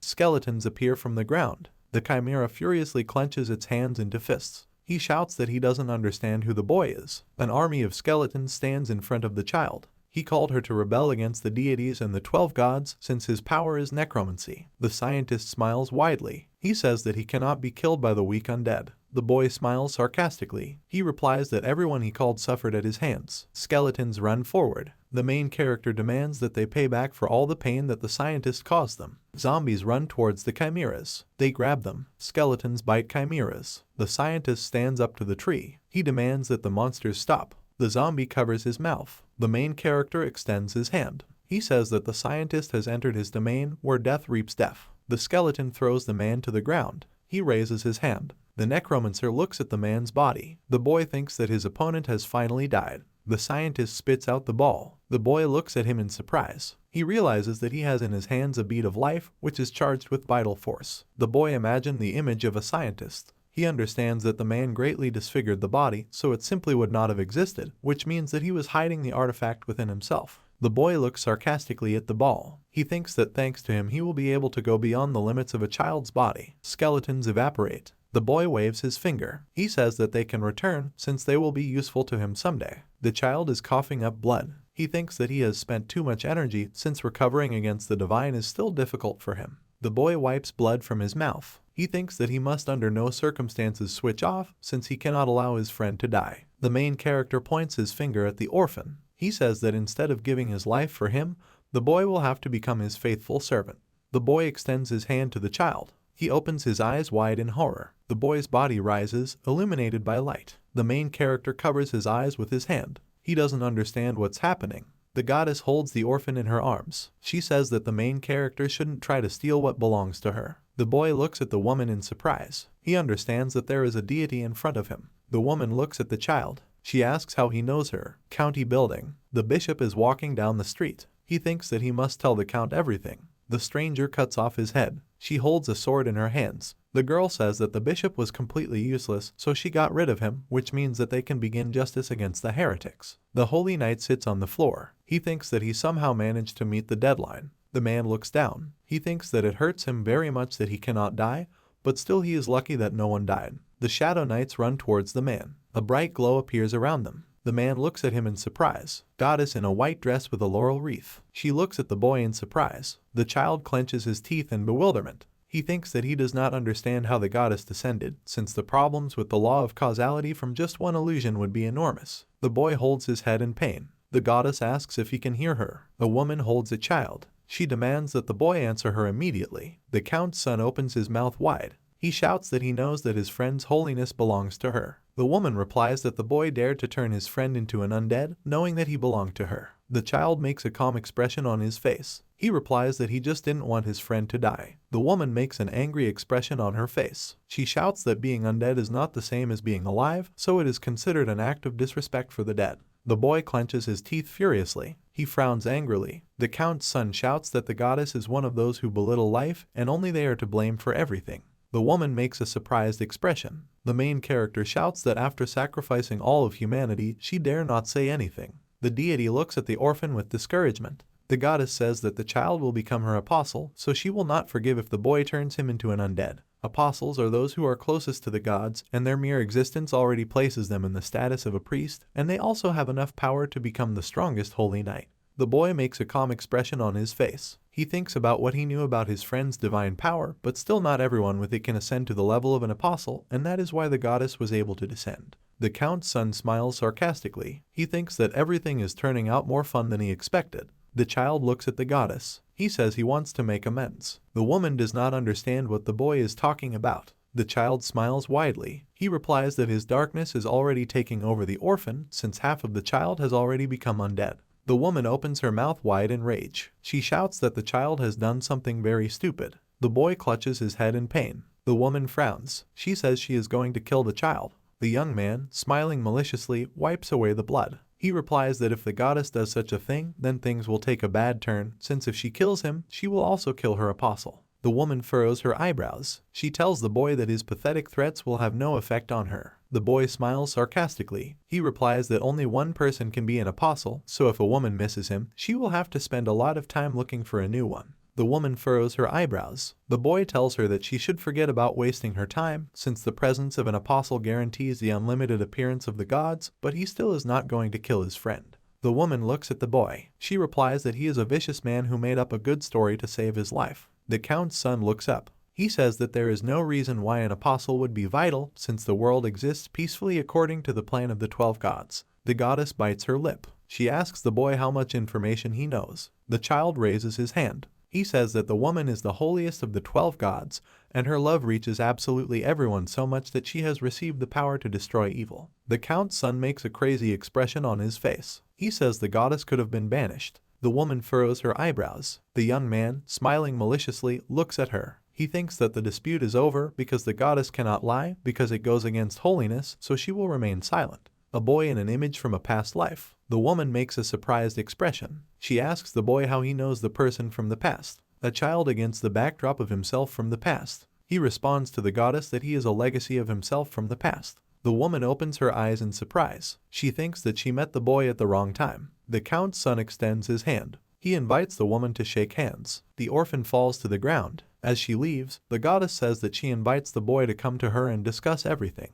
The beggar lies on the ground. The main character looks at him. He thinks that if everything goes well, he will have a very useful tool in his hands. The orphan opens his eyes. He quickly rises from the ground. A beggar asks his friend if he is okay as his eye is bleeding. The boy looks down. He replies that his friend always thinks about others first, and then about himself, even if he is in serious condition or is an apostle of the goddess and an undead at the same time. The main character is standing next to his friend. He says he made him undead using dark magic. The boy is sure that his friend will hate him. The orphan smiles slightly. He replies that everything is clear to him. The boy clenches his teeth furiously. The beggar explains that even though his friend is a dark magician, he is not a bad person. The count's son lowers his gaze. He says that he sent the orphan to a dangerous place, knowing in advance what awaited him there, and even tried to kill his sister. A beggar holds the main character's hand. He replies that the boy saved him and in the end did not hurt his sister, so he is a good guy. The boy's body is illuminated with light. He thinks that the incurable wounds on his body are going away on their own. The beggar smiles slightly. He says he decided to try to help him and it ended up working. The main character looks at his friend. He says that he is going to leave, but the beggar will not be able to tell anyone about what happened. Church branch building. The priest puts his hand on his chest. He says that he is one of the judges associated with the church, but due to certain circumstances he cannot give his name. The count looks at him. He wonders why the judges came to him. The priest responds that by order of his superiors, his men must hunt down heretics. The judge hands the test tube to the count. He says that his people did everything possible and found the test tube, and therefore, as one of their church fathers turned out to be a heretic, it was decided to execute him. The knight frowns furiously. He thinks that the judges are trying to use the bishop as a scapegoat to whitewash their church. The holy warrior makes a displeased expression on his face. The judge says they have resolved an important issue that was kept in the strictest secrecy within the church. The knight shouts that the clergyman is talking nonsense. The count smiles sarcastically. He says he should have praised the judge's courage. The man makes a horrifying expression on his face. He continues to say that the judges dared to kill someone in his domain without first consulting him, which can only indicate that the judges themselves want to share the fate of the bishop of the church they killed. He asks the judges if they want to continue living. The priest falls to his knees. He shouts that his people were busy punishing the sinner of their church. The man makes a crazy expression on his face. He replies that he is the only judge on his lands, therefore no one dares to harm his people without his permission, no matter who they are. The priest is kneeling. He asks the man for forgiveness. The man makes a dissatisfied expression on his face. The judge folds his hands in prayer. He thinks that the count will definitely kill him, but he cannot retreat. The priest raises his head. He says that the duke is too arrogant, so it would be unwise for him to turn his back on their church. The priest's hand flies off to the side. The duke waves his hand. The clergyman looks at the hand without a hand. The man says that if the clergyman wants to remain with his head on his shoulders, he must leave his lands, otherwise the left hand will be followed by the right, and then the head. The judge thinks that everything did not go as the stranger told him. The knight opens his eyes wide in surprise. He thinks about how the duke didn't say a word about the chimeras, but at the same time skillfully averted his attention and showed the clergyman where his place was. The knight looks down. He thinks that if everything goes one way, then his people will benefit. The clergyman falls at the feet of the duke. He says he apologizes because his church is willing to pay compensation. The judge thinks that the dukedom is an opportunity for him to expand the eastern lands. The duke goes forward. He says that he is not going to change his decision since the church has lost his trust, so he is going to sever all ties with it. The knight smiles sarcastically. He thinks about how he has understood how the duke does things, and he almost feels sorry for the people from the other church. After this, the church paid huge compensation and disappeared from the duke's lands. The building of a former church. The orphan clenches his teeth in surprise. He does not understand why he is suddenly offered cooperation. The holy knight takes a knee. He says that he is a minister of another church and asks the children to become its symbols in the role of apostle and goddess. A girl in the form of a goddess. The knight says that the boy's sister will one day wake up as a saint, and when this happens, she will begin to observe the world with holy eyes. The man exhales calmly. He says his church will do everything to welcome them well. The boy, sobbing, holds his sister's hand. He asks the knight if his sister can really see. The warrior replies that his sister will definitely open her eyes soon. A boy hugs a girl. He says he is very happy for his little sister. The simultaneous appearance of an apostle and a saint is a sign of impending troubles. The warrior smiles slightly. He thinks that if misfortune comes, he would like to protect his two children. Two children found themselves under the full protection of another church, and the main character came face to face with a test of fate. A boy walks across the lawn, glass cracking. The 12 gods split into factions, and this most likely prompted the church to create Chimera Knights. The boy imagined the image of the goddess. He thinks that she was isolated, but to find out for sure, the duke's son decides to go to her. The child is standing at the gate. He clenches his hand into a fist. The duke's son thinks that he will definitely succeed. The main character smiles widely. The Duchess looks at him in surprise. The child approaches her. The woman does not understand what happened to her son. The boy replies that he just really likes drinking tea with her and his sister. The woman makes a surprised expression on her face. She says that the boy usually gets bored with such activities. The son raises his hand. He replies that he never said such a thing. The boy understands that his mother is beginning to guess. The Duchess smiles widely. She asks her son what he wants from her. The boy smiles widely. He says he wants to go to his mother's homeland. The woman doesn't understand why he suddenly had a desire to go there. The child, smiling, raises his hand. He says he wants to see a mountain with huge water bubbles. The woman smiles widely. She replies that she is ready to let him go if he puts on his cute face. Jamie thinks that in his past life he never backed down from any difficulties. He makes a heart sign with his hands. The main character says that he loves his mother very much. The woman looks at her son with love. She says that she has no choice but to agree with the request of her beloved son, and besides, she herself was thinking about a trip to her homeland. Jamie falls to his knees. He makes a slurred speech about how he can't wait to go to his mother's homeland. The child makes a doomed expression on his face. He says that he doesn't understand why his mother makes him do nice things, so he will kill the goddess as soon as she becomes useless to him. Roz winks at the boy. He says that he does not understand what destinies the boy came to him through. The main character stands next to the knight. He says he is going to his mother's land with her and his sister. Roz says he doesn't understand why the boy is so sad. The child looks away with displeasure. He says something unpleasant happened to him. The knight gives a thumbs up. He says he doesn't know what happened to the boy, but he's sure everything will be fine. Jamie thinks about how he wants to kill the knight. The boy looks at Roz with displeasure. He asks the holy knight what he is going to do. The man replies that he needed to talk to the protagonist's father. The boy makes a surprised expression on his face. The knight says he is going to tell the duke that he wants to go home. Roz, smiling widely, bares his teeth. He says that he had a feeling that the main character should have told about his departure in person. The man grabs the child by the shoulders. He says that Ricky and his sister will go with him. Jamie makes a displeased expression on his face. The knight tells him that he does not intend to say goodbye to him forever. Roz exhales forcefully. He tells the main character that he doesn't know when he, his friend, and his sister will meet again, but it would be nice for them to see each other as adults. Jamie looks at the knight with displeasure. He says he doesn't understand what the man is trying to tell him. Roz grabs the boy in his arms. The duke's son looks crazy. The holy knight smiles widely as he holds the child.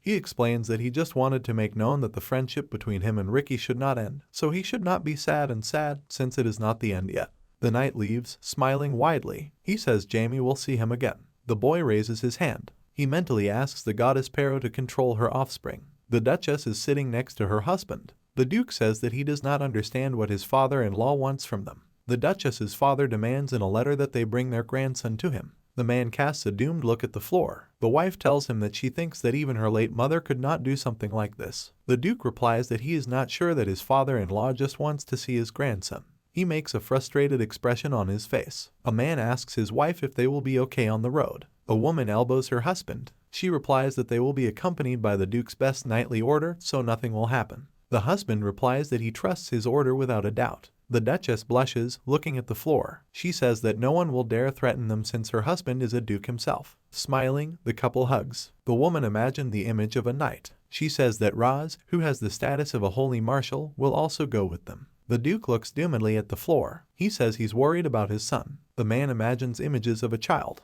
He says that their son is precocious and if he can't suppress his emotions, they might come out and no one will be able to stop him. The Duke holds his wife's leg. She says they shouldn't worry. The Duchess imagines an image of Jamie making a heart. The couple smile widely. The Duchess says that their son really showed a very sweet gesture. The husband tells her that he would also like to see with his own eyes their son making a loving gesture. A woman strokes her face with her husband's hand. She says they are wrong one way or another, but she believes in their son. Couple holding hands. They say that they were very lucky that they managed to meet before leaving. Jamie raises his hand, smiling widely. He says that he finally succeeded. Green sphere of life. It took the main character a long time to absorb it, as he had to grind the sphere into powder, but the effect turned out to be much better than he thought, and all thanks to his painstaking work. The boy looks at the demon. He says it's only a matter of time before he reaches rank 6. Image of Jamie in a past life. He thinks that he has a long way to go to return to his previous appearance, but now he can easily cope with someone of the same level as the professor. The child flies towards the building. The puppets kneel. The main character looks at them. He says that he will go to his mother's homeland, but since she is far away, he will be gone for some time. The men make surprised expressions on their faces. They say that since they are masquerading as woodcutters, they will have to work with axes for a month. Jamie makes a displeased expression on his face. He ironically says that he is ready to listen to the puppets if they have any problems. The boy stands opposite his subordinates. He says they shouldn't worry as they will go with him. The main character charges his hand with energy. He says that he remembered something that he had forgotten about a long time ago. A dome appears above the puppets. Hazard asks the owner what appeared above them. Rise makes a surprised expression on his face. He touches the wall. The boy says they ended up in his undead vault. The main character points his finger at the puppets. He explains that they will now live there. Jamie makes a displeased expression on his face. Hazard says he wouldn't want to live in a scary place. The boy casts a dissatisfied glance at the puppet. He thinks that no one before them has ever objected to being in his vault. The child pushes his subordinates with his foot. He says they should stop talking and get into the building already. The main character smiles maliciously. He says that his puppets are very interesting because it is funny that they have clearly expressed emotions, so they would be very useful to him if trained well. The puppets smile in the darkness. Hazard says that even though they're in a storage facility, he wasn't expecting much, but he's doing well in there and it's a lot more spacious than expected. The guys go out to the owner. Rise says that while they were in the vault, they felt like something was filling them from within. Jamie imagines Ricky. He says that they understood everything correctly since they were filled with primal power and rebellion against divinity, and therefore, since the vault is created from the power of the protagonist, the undead who participate in the rebellion against the gods absorb the power and it increases due to it. The main character looks at the puppet with displeasure. Rise asks him if filling them is too difficult for him. The boy replies that if the storage facility was a burden to him, he would not have shown it. Rise grabs Hazard, covering his mouth. The man tries to say that he would like the owner to make them stronger at a time because he is scared because the vault is full of bones. The main character smiles widely. He tells the puppet to die. County building. Jamie makes a doomed expression on his face. The Duke holds him in his arms. The boy thinks that he is not his father's toy. The Duke looks at his son. He says that his child must protect his mother, sister, and friend. A man hugs his son. He says that he wishes the child to return safe and sound. The main character blushes. He says that he will definitely fulfill his father's wishes. Two coats of arms flutter in the wind. The commander leans on a cane. He shouts that his squad should be moving out soon, so he is going to tell them the plan of action. Ricky and his sister are sitting in a carriage. The girl says that she would like the Holy Knight to go with them. The brother tells her that he himself volunteered to accompany her. The main character looks out the window. He thinks that the carriage wants to take the safe route, although it will take a little longer. His sister sleeps on his mother. The woman says that as soon as Sarah gets into the carriage, she immediately falls asleep. The Duke follows the carriage with his eyes. Roz gallops ahead of Jamie's cart. The child makes a thoughtful expression on his face. He muses that he doesn't know what the goddess is up to, since after mentioning his name from the past, she didn't tell the other gods anything. The boy makes a malicious smile. He thinks that the goddess may simply not have been able to tell him anything. The carriage rides through the forest. The main character is sure that a lot will change as soon as he returns. The girl sleeps on her mother's lap. She lifts her head, looking at Ricky. He smiles and introduces himself with his name. The girl begins to cry. The carriage rides through the forest. The Duchess asks her daughter to calm down. 2 days later, the carriage rides through the mountains. The main character and his family sleep while sitting. Ricky looks out the window. He looks at the night, smiling. Roz says that those sitting in the carriage are already tired. Jamie opens his eyes. He says he doesn't realize how long he slept. The boy looks at his friend. He answers him that it's about 2 hours and, moreover, very strong. The knight smiles widely. He says that sitting in a carriage is terribly boring, so he can tell them an interesting story about the mountains they are traveling through. The orphan smiles widely. The main character says that the story doesn't sound very exciting. The Ricks demand that the knight tell the story. Roz tells them that he was sure the boys would want to hear the story. A knight rides on a horse. He says that long ago, when dragons soared in the skies and elves roamed the forests, the mountains were just one rock. But one day 2 winged lizards found themselves in those places, images of dragons. The man says that it was an evil black dragon and a benevolent blue dragon in love with a sorceress. But they were not destined to be together, since the dragons who were watching them got tired of this, and they decided to send a black one to kill the sorceress. In the midst of a fierce battle, the mountain split into pieces, and a torrent rushed through the valley. After it was all over, the black one was expelled from the lands, but the girl died anyway, and, having lost her, the light dragon hid deep inside the mountains, where it remains to this day. Anna wakes up. She tells the knight that after the battle of the dragons, heavy downpours began. Roz, smiling widely, looks at the children. He says that the girl has already heard the story, which is why the musicians call the rains dragons. Jamie holds his chin. He thinks that the story about dragons may be true, but even then they were considered mystical creatures. Lightning strikes near the carriage. This makes her stagger to the side. The woman grabs her daughter in her arms. She tells her that everything will be fine. The main character smiles widely. He says they shouldn't be afraid because it's just raining. Jamie thinks that he has an unpleasant, ominous feeling. Lightning strikes a tree. It falls on the carriage. The impact causes the carriage to overturn. The Duchess and her daughter fall out of it. She shouts to her son to take his sister. The boy looks at his mother. He shouts that he will save the 2 of them. The main character uses rope creation. He clenches his teeth from tension. The boy thinks that everything worked out for him. A child holds his mother and sister with a rope. Jamie emits magic from 2 fingers. He doesn't understand what happened to them. The boy's hand slips. The main character falls out of the carriage. The Duchess looks at him in horror. The son tells her that he will be fine since he has the magic of flight. The child falls down. He thinks that he cannot use magic because someone used mana burn on him, which is a high-level magic that causes mana to completely disappear in a certain area, rendering the magician useless. Jamie collapses with a doomed expression on his face. He thinks that he doesn't understand who is in front of him, but perhaps it was a dragon. The boy falls into the water. The Duchess approaches the edge of the cliff. A subordinate is holding a woman. She shouts that she wants to go to her son. The woman's body is illuminated with light. She turns to the orphan. The boy says he just wanted to help her. Anna is holding Sarah. The baby closes her tear-stained eyes. The knight kneels. Roz says that the Duchess's son is probably fine since he knows how strong the boy is. And, despite the fact that the currents can be very dangerous, as soon as his magic returns, he will get out of there in perfect order. The man hits himself in the chest. He says that he is going to go down anyway since it will not be difficult for him to return safe and sound. The Holy Knight looks at the Duchess. He says he will be back in 3 hours. The woman replies that this outing will be dangerous for him, but she will still ask him to do it.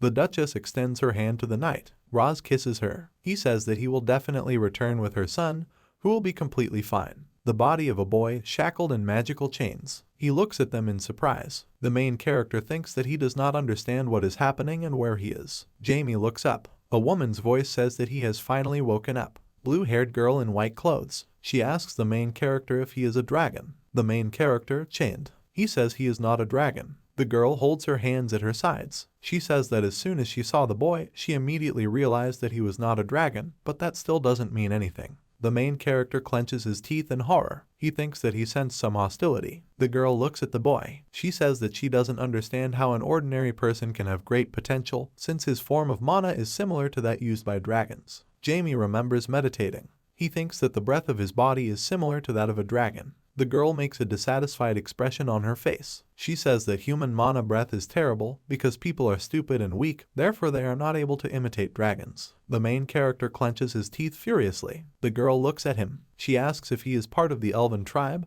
but even they are no match for dragons. The boy replies that it is her fault that he is stuck in the cave, so she must answer why she needs him. The girl smiles widely, showing her teeth. She says that the boy has the courage to remain arrogant even when he is chained. Jamie tries to break free from his bonds. He ironically says that it would be better to ask why the stranger is so despotic and arrogant, since she mistook an innocent man for a dragon and kidnapped him. The boy remembers how he fell. He says that there was a sudden downpour, and then lightning struck near the carriage, and he also had an unexpected mana burn, which cannot be just a coincidence. The stranger spreads her hands. She says that he is right, since she wanted to drag him to her place to see for herself about everything. The main character frowns furiously. He shouts that because of the stranger's prank, his sister and mother almost died. The boy thinks that he should not worry about the fate of his family at all. Jamie makes a sly smile. He says that he is not going to pester the girl with stupid questions if she removes his shackles. The stranger replies that she is not going to let him go since he looks very funny in chains. The Duke's son makes a furious expression on his face. He shouts that he doesn't understand what she's talking about.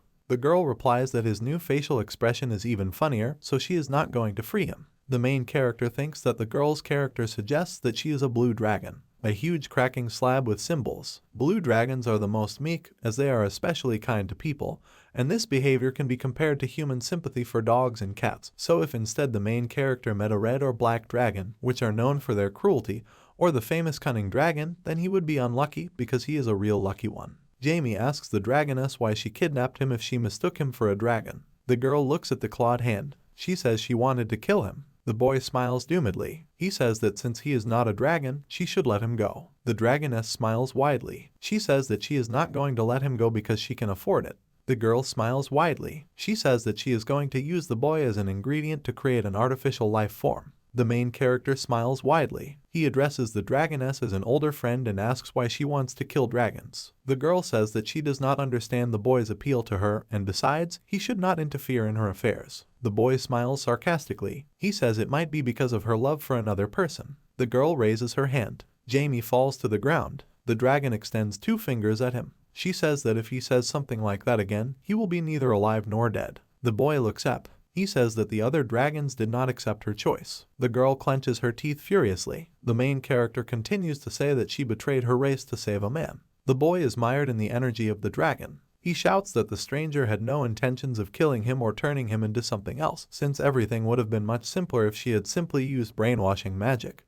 But she is so kind that she can't even believe that she is a dragon. The girl remembers the image of the guy. He told her that she was so kind that it was hard to believe that she was a dragon. The girl clenches her teeth furiously. She holds 2 charged fingers. The dragoness says that she is giving the boy one last chance, and there will be no other. The child is kneeling. He thinks that the girl is speaking absolutely seriously, so he should hold his tongue. The dragoness lowers her gaze. She says that the main character is a very strange person and looks like her past lover, the image of a man. The girl says that the guy from Human Legends was betrayed by them. Strong flow of water. The knight stands on a cliff. He says the rain never stops. The man looks down. He thinks that he doesn't know where his friend is. The dragoness says that 700 years ago there was a guy who was a dark wizard. Jamie looks at the girl in surprise. She says that she knows that it is strange for a creature of light magic to fall in love with a dark wizard. The boy opens his eyes wide in surprise. The girl says that her lover decided to use dark magic to learn the truth of the world, and, being a human, he managed to reach the 9th rank. The girl turns away. The main character says that over the millennia, no one has been able to reach the 9th rank. The dragoness replies that she will then tell the boy why people think so. A water stream flows from the rocks. The dark magician began to look for answers long before meeting her, and then she joined him, and, after overcoming many obstacles, after a while they fell in love with each other. The magician, smiling, hugs the dragoness. The girl says that they had a very good time together, but this continued until the dragon lord gave the order. A blonde man with 2 horns. He says that the dark magician is evil that must be destroyed. Dragons fly around the couple. They obeyed the will of the ruler and began to try to kill the girl's beloved. The dragoness, sobbing, looks at her lover. She says that they were able to escape, but their strength was not limitless, so she suggested that her lover leave, since even the dragons would not be able to get him in a closed place, and she would not die, no matter how she was punished. The girl sobs, covering her face with her hands. The wizard was hiding in the ruins with a strong restriction prohibiting more than 1 creature from entering.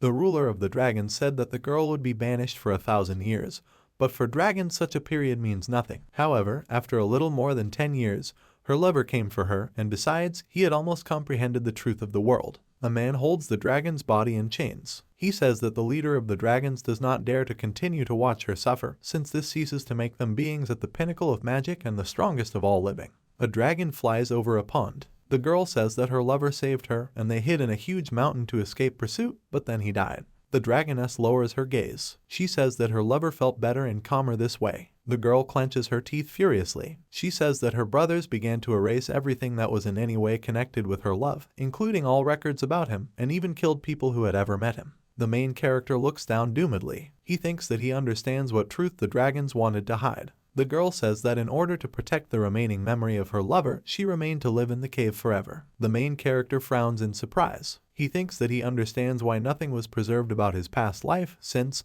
having realized the rebirth, he first began to look for something related to it. Jamie is sitting in the library. He thinks that there is absolutely nothing in the records and not even any folk tales or epics. The boy looks down. He thinks that someone deliberately covered up all traces of his existence. Two dragons, yin and yang. The strangers carefully erased all mention of the dragoness's lover, doing the same with the main character, but this was done not by 12 gods, but by dragons and their relatives. Image of a 9th rank magician. The sorcerer has gone very far, but the main character does not understand why. The boy makes a calm expression on his face. He says that he would like to know where the tomb of the dragoness's lover is. The boy looks down. He says that as a person associated with magic, he would like to honor him. The dragoness invites the boy to follow her. Jamie's eyes widen in surprise. He thinks about his bracelet hanging on the cross. Absolute immunization and the perfect cell are one of the 3 divine mechanisms created by the protagonist in a past life to confront the 12 gods. Bracelet on a man's hand. This artifact is endowed with the ability to protect against all diseases and curses. The boy makes a surprised expression on his face. He thinks that the dragoness's lover learned about his existence from the past since he put on the bracelet.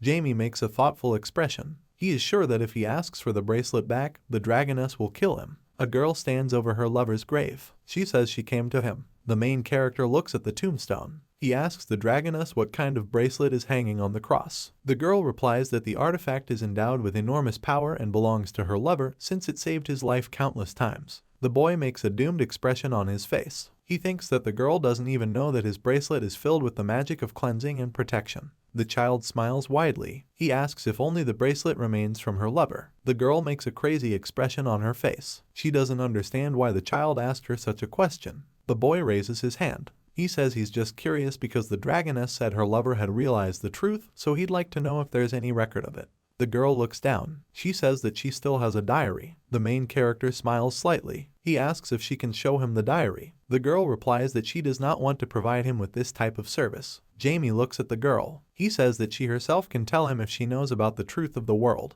The girl frowns madly. She replies that the child is crossing all boundaries of what is permitted, since information about the truth of the world should not become known to a person. The boy replies that the dragoness is wrong, because in her search for the truth, her lover risked his own life for the sake of humanity, and despite the fact that he failed, she protected his legacy all along, so there is no need to leave his diary as a museum exhibit, since the wizard wanted his knowledge to be passed on to future generations and used to carry out his will. The dragoness looks away. She says that the boy is a very smart child, but he is wrong about one thing: the image of a beloved couple. The girl says that she doesn't need any souvenirs, because she remembers every little thing about her beloved. The boy opens his eyes wide in surprise. He remembers the words of his beloved from a past life, who asked him to never forget her. A book bound with chains. The main character glances at her. The girl says that the child convinced her, so she will show him what is inside the diary, but nothing is written in it. Jamie reaches out to the diary. The dragoness says that there is a seal on the book that would be difficult for an ordinary person to remove.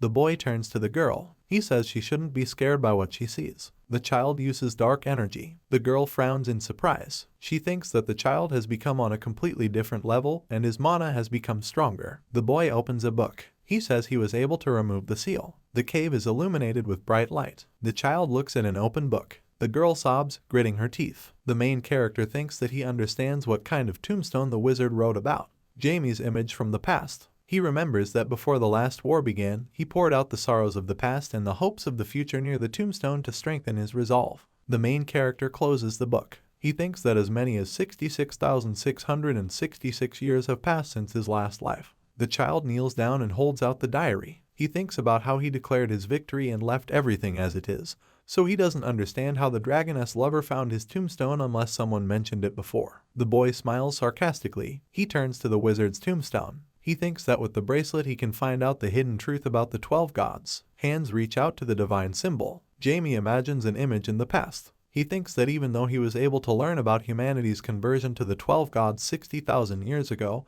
he should remember that he descended to Earth to incinerate these gods so that humanity would one day regain freedom. The girl, sobbing, holds a diary. She says that her lover said he loved her, although he never said it in person, because it infuriated him that she was clinging to him about it. The boy smiles slightly. He says that she should remember that her lover will always live in her heart as long as she remembers him. The dragoness lowers her gaze. She says that the boy can also say nice words even when he is small, but no matter what, she would like to return to the time when her lover was alive. The child reaches out to the girl's head. He says similar thoughts occurred to everyone. The boy thinks that he has come too far to think about such things. The girl holds the child's hand. She looks into his eyes. The dragoness asks what his black mana is and whether it means that he really is a dark magician. The dragoness looks up. She asks the boy what kind of magic he uses. The main character smiles slightly. He replies that he uses regular dark magic. The girl says that she also tried to use dark magic to remove the seal, but nothing worked. Jamie's eyes widen in surprise. He says he doesn't understand how she was able to deal with dark magic. The girl flexes her fists. She replies that she brought some person who understands magic. The girl imagines the image of a magician at her feet. She says that her views were quite similar to him, because he did not want to die and there was nothing left to do but follow her and be very accommodating. The main character tells her that such actions are usually called kidnapping with a threat. Sealed book. The dragoness says that she tried very hard to remove the seal, but nothing worked, and that was until she met the Duke's son. She sees in Jamie the image of a lover. The girl says that she didn't want to admit it, but the power that her beloved was striving for was not of this world. The boy opens his mouth wide. He shouts that he will tell her the truth, that he is a magician who will fulfill her lover's dying wish. The girl makes a surprised expression on her face. She says that her lover's entire inheritance is in the cave, so a person who has never seen him cannot fulfill his dying wish. The protagonist replies that despite the fact that he did not have the opportunity to communicate directly with the dragoness's lover, he pursues the same goal as the man, so he is not exaggerating when he says that he is fulfilling his dying wish. The girl turns away. She says that then the boy will also have to fight the 12 gods. The boy bites his lip in surprise. He asks if the dragoness's lover mentioned the gods. The girl is holding a book. She says that she was able to use the diary to find out about this and that her lover was angry with the 12 gods and hated the dragons for collaborating with them. Jamie hits himself in the chest. He says that he is also going to challenge the 12 gods. The girl holds a book in front of her. She says that she also hates the 12 gods and their relatives. Maitri clenches his teeth. She continues to say that the boy will receive powers similar to a dragon, but it is difficult to defeat one, much less 12 creatures with similar abilities. So she wishes the child to live as a common person and for his own good, just give up. The boy looks down doomedly. He remembers an image in the past. The boy says that long ago there was a man who challenged the 12 gods and he had many followers, but they all either died or betrayed him, and in the end he lost and was sealed in the realm of eternity. Jamie collapses sobbing in his past life. He says in the past that he promises to return, no matter what the cost, even if such an opportunity presents itself in the distant future. The main character makes a serious expression on his face. He says that a person in the past, even at the time of captivity, did not give up, which is why he cannot retreat. The dragoness makes a discouraged expression on her face. Images of great magicians of the past. The boy says that the girl's lover and those who have surpassed him since ancient times have a dying wish that will continue to exist until the 12 gods are completely destroyed. The girl turns to the child. She demands that he follow her. The dragoness holds a bracelet in her hands. She says that her lover would not mind her actions. The girl gives the bracelet to the main character. She says he should pick it up quickly before she changes her mind. Jamie looks at the bracelet, blushing. He says he will handle it very carefully. The boy thinks that the bracelet is greeting him, since they have not seen each other for a long time. The girl holds her hands at her sides. She says that if the moment of killing the gods comes, she will help him with all her might. The boy smiles widely while holding a bracelet. He thanks the girl for future help. The main character thinks that the wonderful result is that he received a promise from the dragon. The girl kicks the boy into the portal. She says he should go away and be careful. The dragon creates a flower. She approaches her lover's tombstone. The girl says that his dream continues to exist. Roz looks up at the sky. He says the rain has stopped. The main character smiles widely. He asks his friend what he was doing. The knight looks at the floating boy. The child extends his hand to the man. She says they should be heading back already. The Duchess grabs her son in her arms. Ricky and Anna cry as they look at them. They say they are glad that their brother is back. The commander of the Knights bows. He says that his squad is forever indebted to the Holy Knight, so he asks to accept their gratitude. The man makes a doomed expression on his face. He says he didn't really do anything. County Empire buildings. The children are standing in the corridor. The pink-haired girl falls in horror. She, sobbing, holds her hands in front of her. The boy shouts to her that she must hold the rat properly and catch it, since she cannot be allowed to walk around the room. Staircase in a building. The guys inside are screaming that the rat ate the zombie drug, so they can't let it bite them. The girl is holding a broom. She says she doesn't understand how much longer she'll have to deal with this nonsense. The pink-haired girl looks down. She hears people saying nasty things about her. Two students communicate with each other. The girl says that she is shaking just from looking at the pink-haired girl, and she does not understand why the school principal is protecting her. The boy replies that compared to her, everyone else seems like a genius. The bully throws sheets at the girl. She treats her like trash and demands to bring everything that is on the list she threw, since they will have to reconduct the experiment for her. The girl looks down in defeat. The bully says that she will look for ingredients because she is to blame for what happened. The girl clenches her hand into a fist. She says she understood the task. The child leaves. The bully laughs, saying that the girl can't even answer them properly, so she's no better than a lab rat. The student, sobbing, looks at the piece of paper. She thinks that she can never answer anything in her own defense. Buildings of the Count's estate. Huge dining table. The owner of the house says that he thanks the people for the journey they have made. The blonde man smiles widely. He says that their chef tried very hard to please with the dishes, so they should enjoy to the fullest and relax to their heart's content.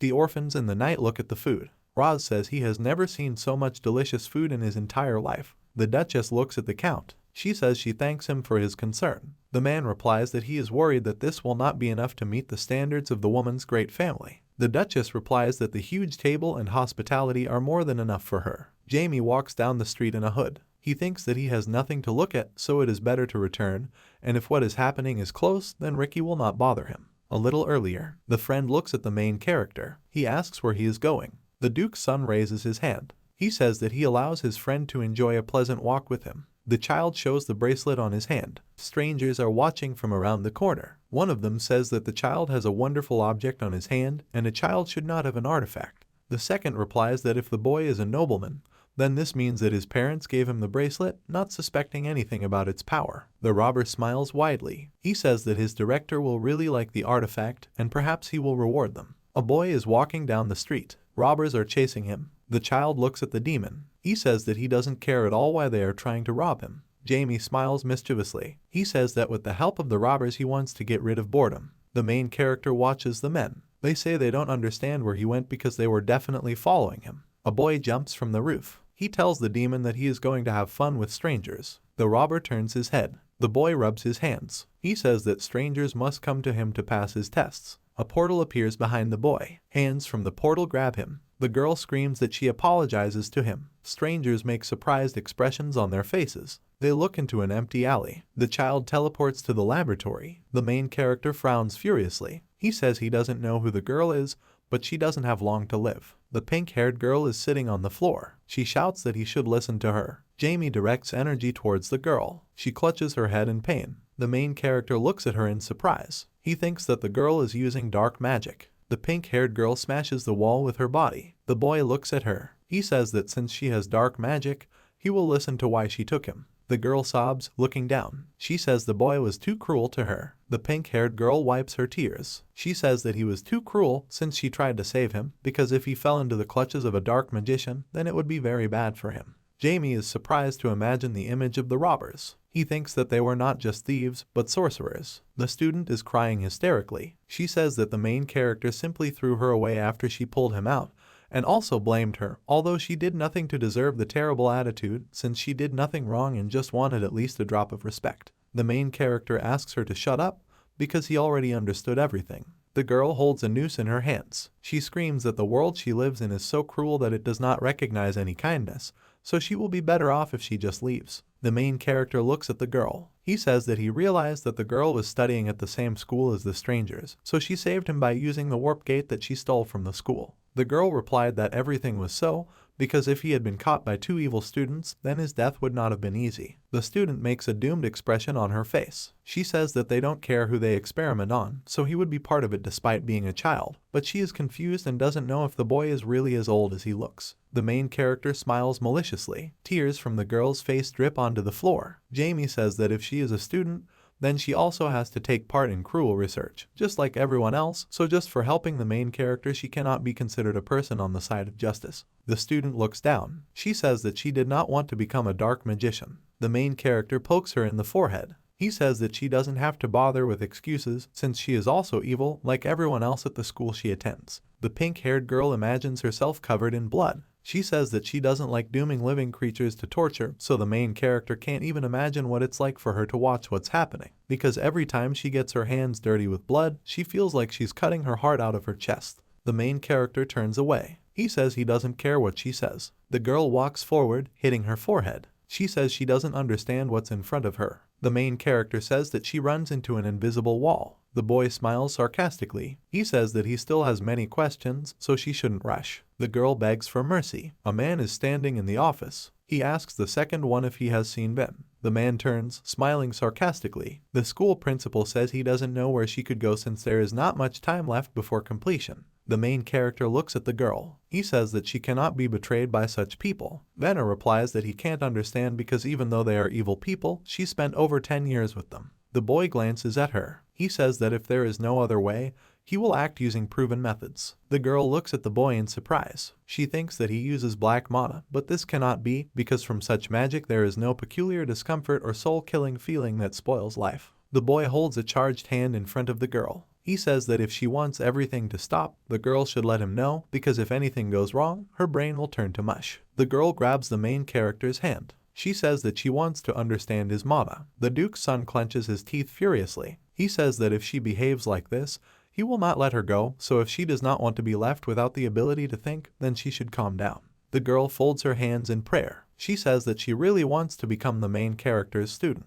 He replies that this will not happen. Venna hugs Jamie. She sobs into his shoulder. The girl says that her parents died 10 years ago due to a disaster, so she had to become a dark magician and there was simply no other choice. Venna holds a bloody weapon. She explains to the main character that the experiments in which she had to participate were simply terrible, and other students condemned her for pity and treated her like garbage, but even after that she did not have the courage to escape. The main character looks at the girl. She says that she is a hypocrite, but asks him to help end such a life. The boy makes a doomed expression on his face. He says he doesn't understand how this can be related to studying with him. The girl looks up. She explains that his black mana was not created through sacrifice, so she would like to have such power. The Duke's son puts on a calm expression. He thinks about how sometimes pure darkness can creep into existence. The boy pushes the child away. He holds her head. The main character says that she is mistaken in her conclusions, and besides, he is not eager to take her on as a student. The main character looks at the city. He remembers images of past students. One of them raises a sword at him. He says he is asking the teacher to die for them. The main character thinks that according to the girl's memories, there are more than 20 students in her school and the principal's specialty is curses. The main character evaporates. He says that he is interested in what he has accumulated there, so he wants to look.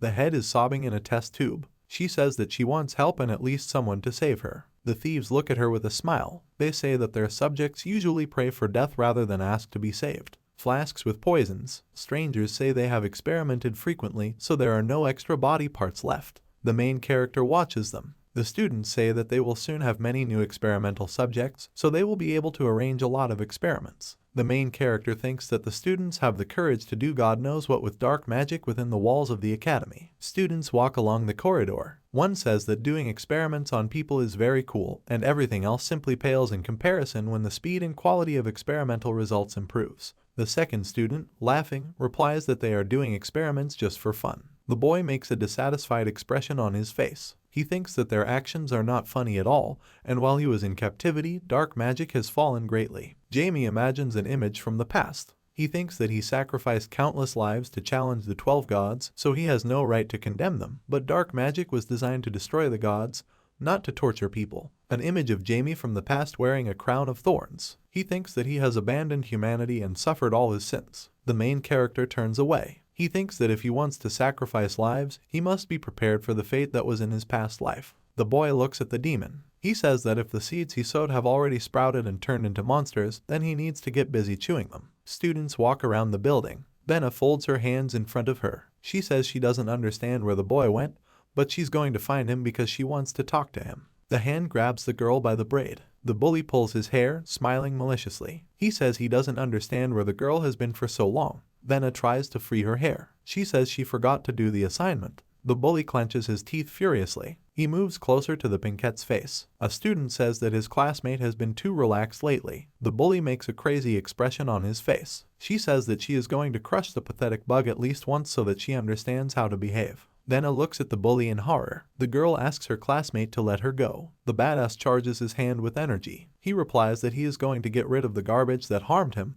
and to do this he uses pain test magic. The pink-haired girl falls to her knees. She asks her classmate to forgive her and says that she will no longer forget his words. The girl, sobbing, looks at the floor. She hears a familiar voice telling her to calm down. The main character stands in front of the victim. He turns to her. The boy says she shouldn't be afraid of someone like a bully. The boy looks at her using magic. The girl opens her tear-stained eyes wide. The Duke's son demands that she stand up and stop being humiliated. A student breaks the floor with her hand. The badass looks at the magic-charged finger. He says that he does not know who the girl is, but she does not shine with intelligence since she brought a stranger to them, so he will start with him. The girl is crying. The enemy uses dark magic. Benna throws up her hands furiously. She screams that she does not have the slightest desire to be part of a society in which there is a place for people like her offender. The boy looks at the girl in surprise. The bully opens his mouth wide in horror. The girl says she is not going to live like this anymore. A classmate asks in surprise how the girl released her powers. Benna looks at the hand in surprise. The bully smiles maliciously. He says that he doesn't know what he saw,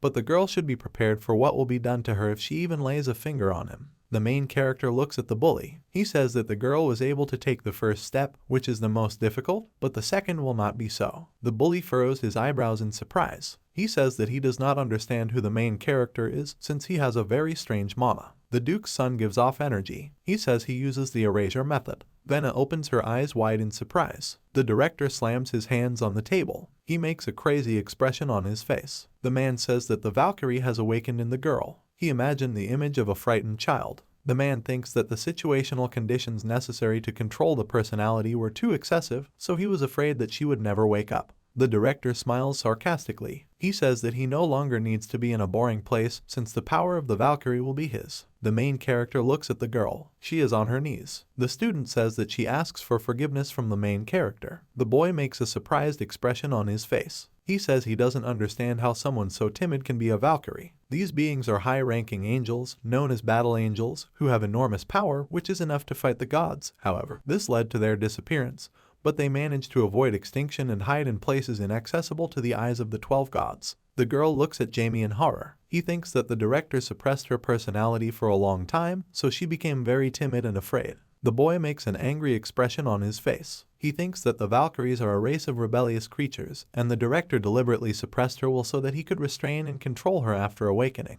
The Duke's son looks at the girl with displeasure. He says he doesn't like that she is very submissive. The girl turns around. She says that the red alarm means that the director has realized that the boy has infiltrated their academy. The voice says that the task for all students is to bring Ven to the director, and they are also allowed to cause minor damage to her. The girl raises her head in surprise. She thinks that she doesn't understand why the director should look for her. The main character thinks that everything is happening as he expected. Students are running through the corridors. Venner recalls years of humiliation. The main character asks the girl what she is going to do. The child replies that she has become different and is not going to endure it anymore. The kid uses magic. He looks at the girl. The Duke's son says that everything happened as he said. The couple is being watched by students. The main character explains that the first step was very difficult for the girl, but the second was much easier for her. The students look at the girl. They say she shouldn't resist them. Using magic, the boy smiles. He says her classmates were brainwashed. The guys fall to the ground.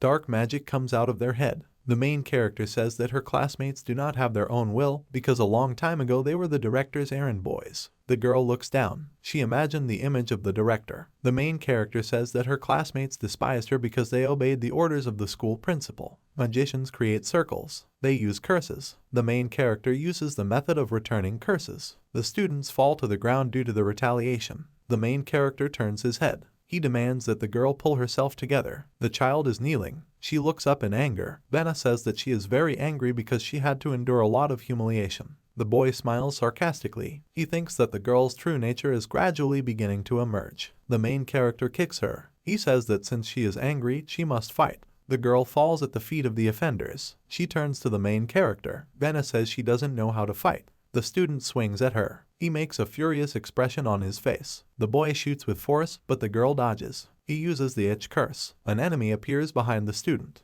He uses the toothache curse. The girl turns to him. She grabs her classmate's hand. Benna throws him aside. The student makes a surprised expression on her face. The main character opens his mouth wide. He shouts that the girl has a lot of strength, she just has to believe in herself and fight. The student makes a dissatisfied expression on his face. He replies that the girl's brute strength alone will not be enough, and she will remain pathetic. A student points a finger at a classmate. He says he will use the blindness curse on her. The girl makes a jump. She thinks that her body moves on its own. The student throws a punch at the bully. She is sure that her body does not belong to her at all. The boy looks at the students. He says that he does not understand what they are going to do since the strength of their enemy is many times greater. The main character emits dark energy. He says that he wants to reap the harvest he has sown. The Duke's son smiles maliciously. He asks the demon if he is done marking the newcomers. A mark appears on the students' chests. Jamie makes a sly smile. He says that since his demon is finished, he can begin the harvest.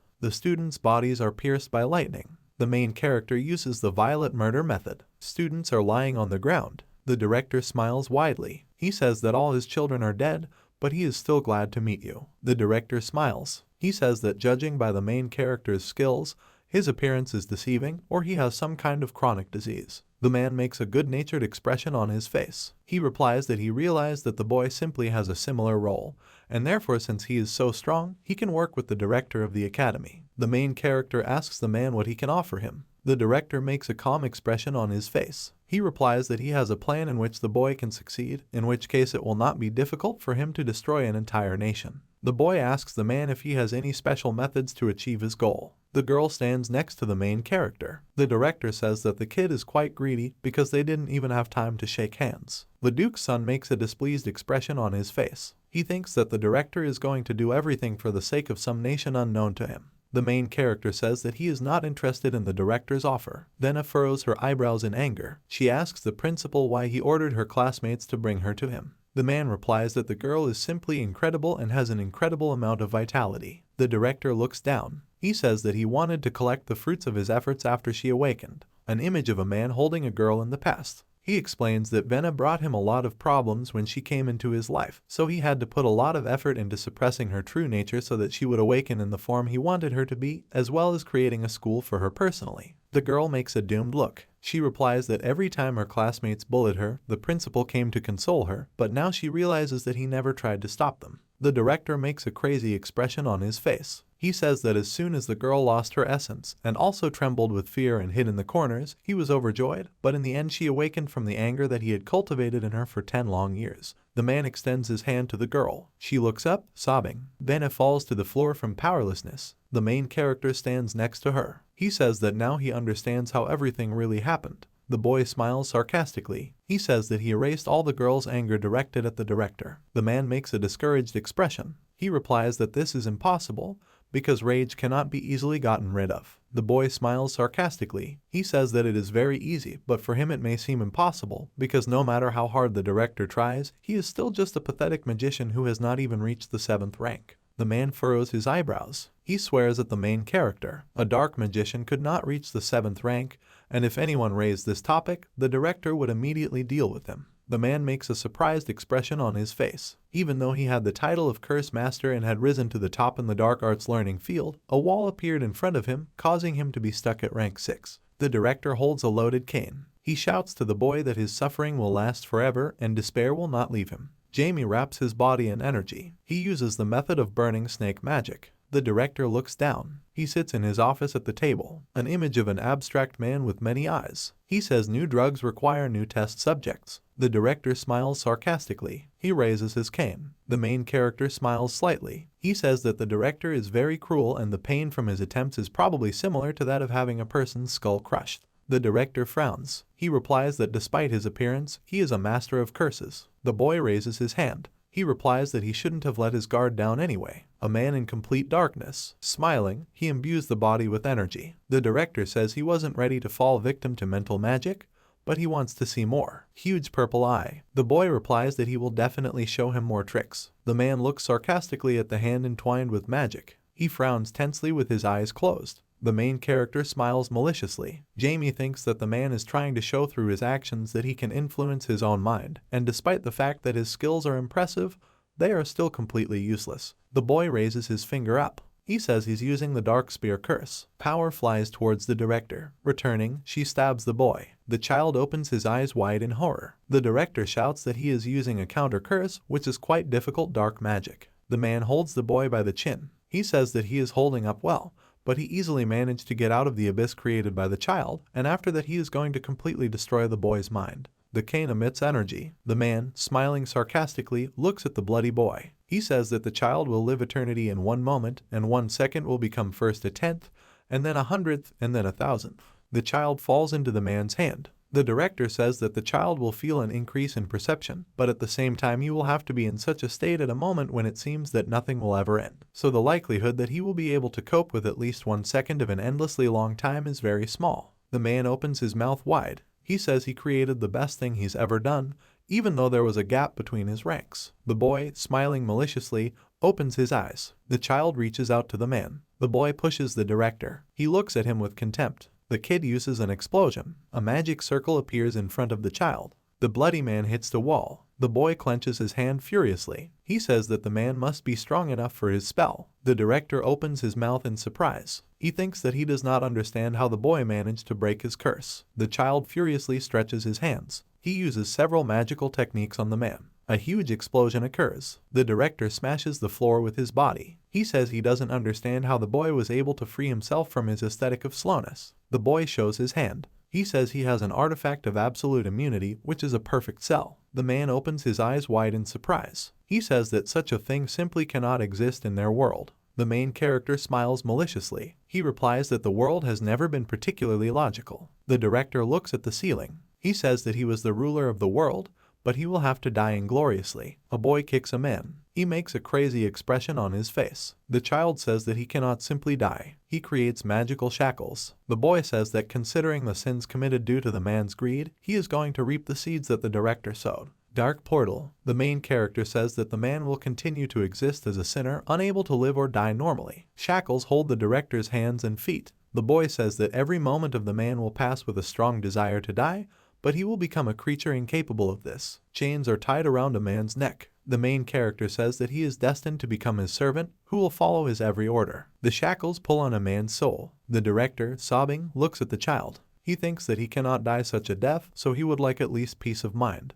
The boy holds 2 fingers in front of him. He says that now the man's name is Nebro from now on and forever. The soul goes into the portal. A shadow appears in front of the child. The girl opens her eyes. She gets up from the floor. The main character turns to the lick. He demands that he introduce himself properly since he is his new servant.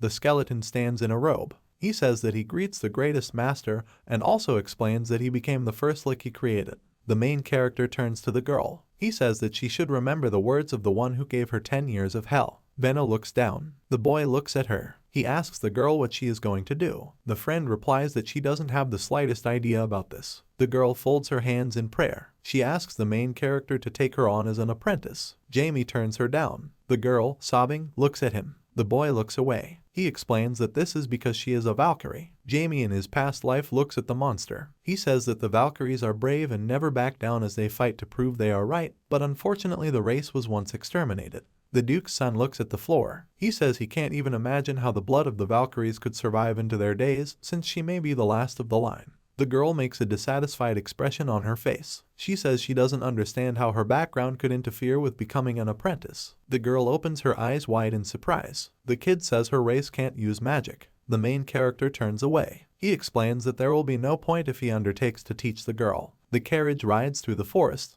Anna and Sarah smile widely. The girls say they see a cute pink animal, so they want to touch it. The pink hamster is shaking with fear. The girls pull him by the paws. The main character mentally tells her that she can only be saved by knowing how to use dark magic, otherwise she would have no chance of survival. The hamster replies that she would like help. The main character looks out the window. He says the weather is very beautiful outside. Place of residence of the main character's mother. The carriage rides through the forest. A woman hugs her father. He says he hasn't seen her for 9 years. The Duchess sobs on the Pope's shoulder. She apologizes and says she feels stupid for not being able to visit him in a very long time. The man smiles widely. He says that his daughter need not apologize since he is very happy about her arrival. The Duchess's daughter is crying. The main character looks down doomedly. He remembers emotional moments in life. The boy thinks that even after rebirth he did not understand the meaning of emotions. The boy looks at his mother and grandfather. He thinks that he is completely unhappy with himself since he had to wait forever to take revenge.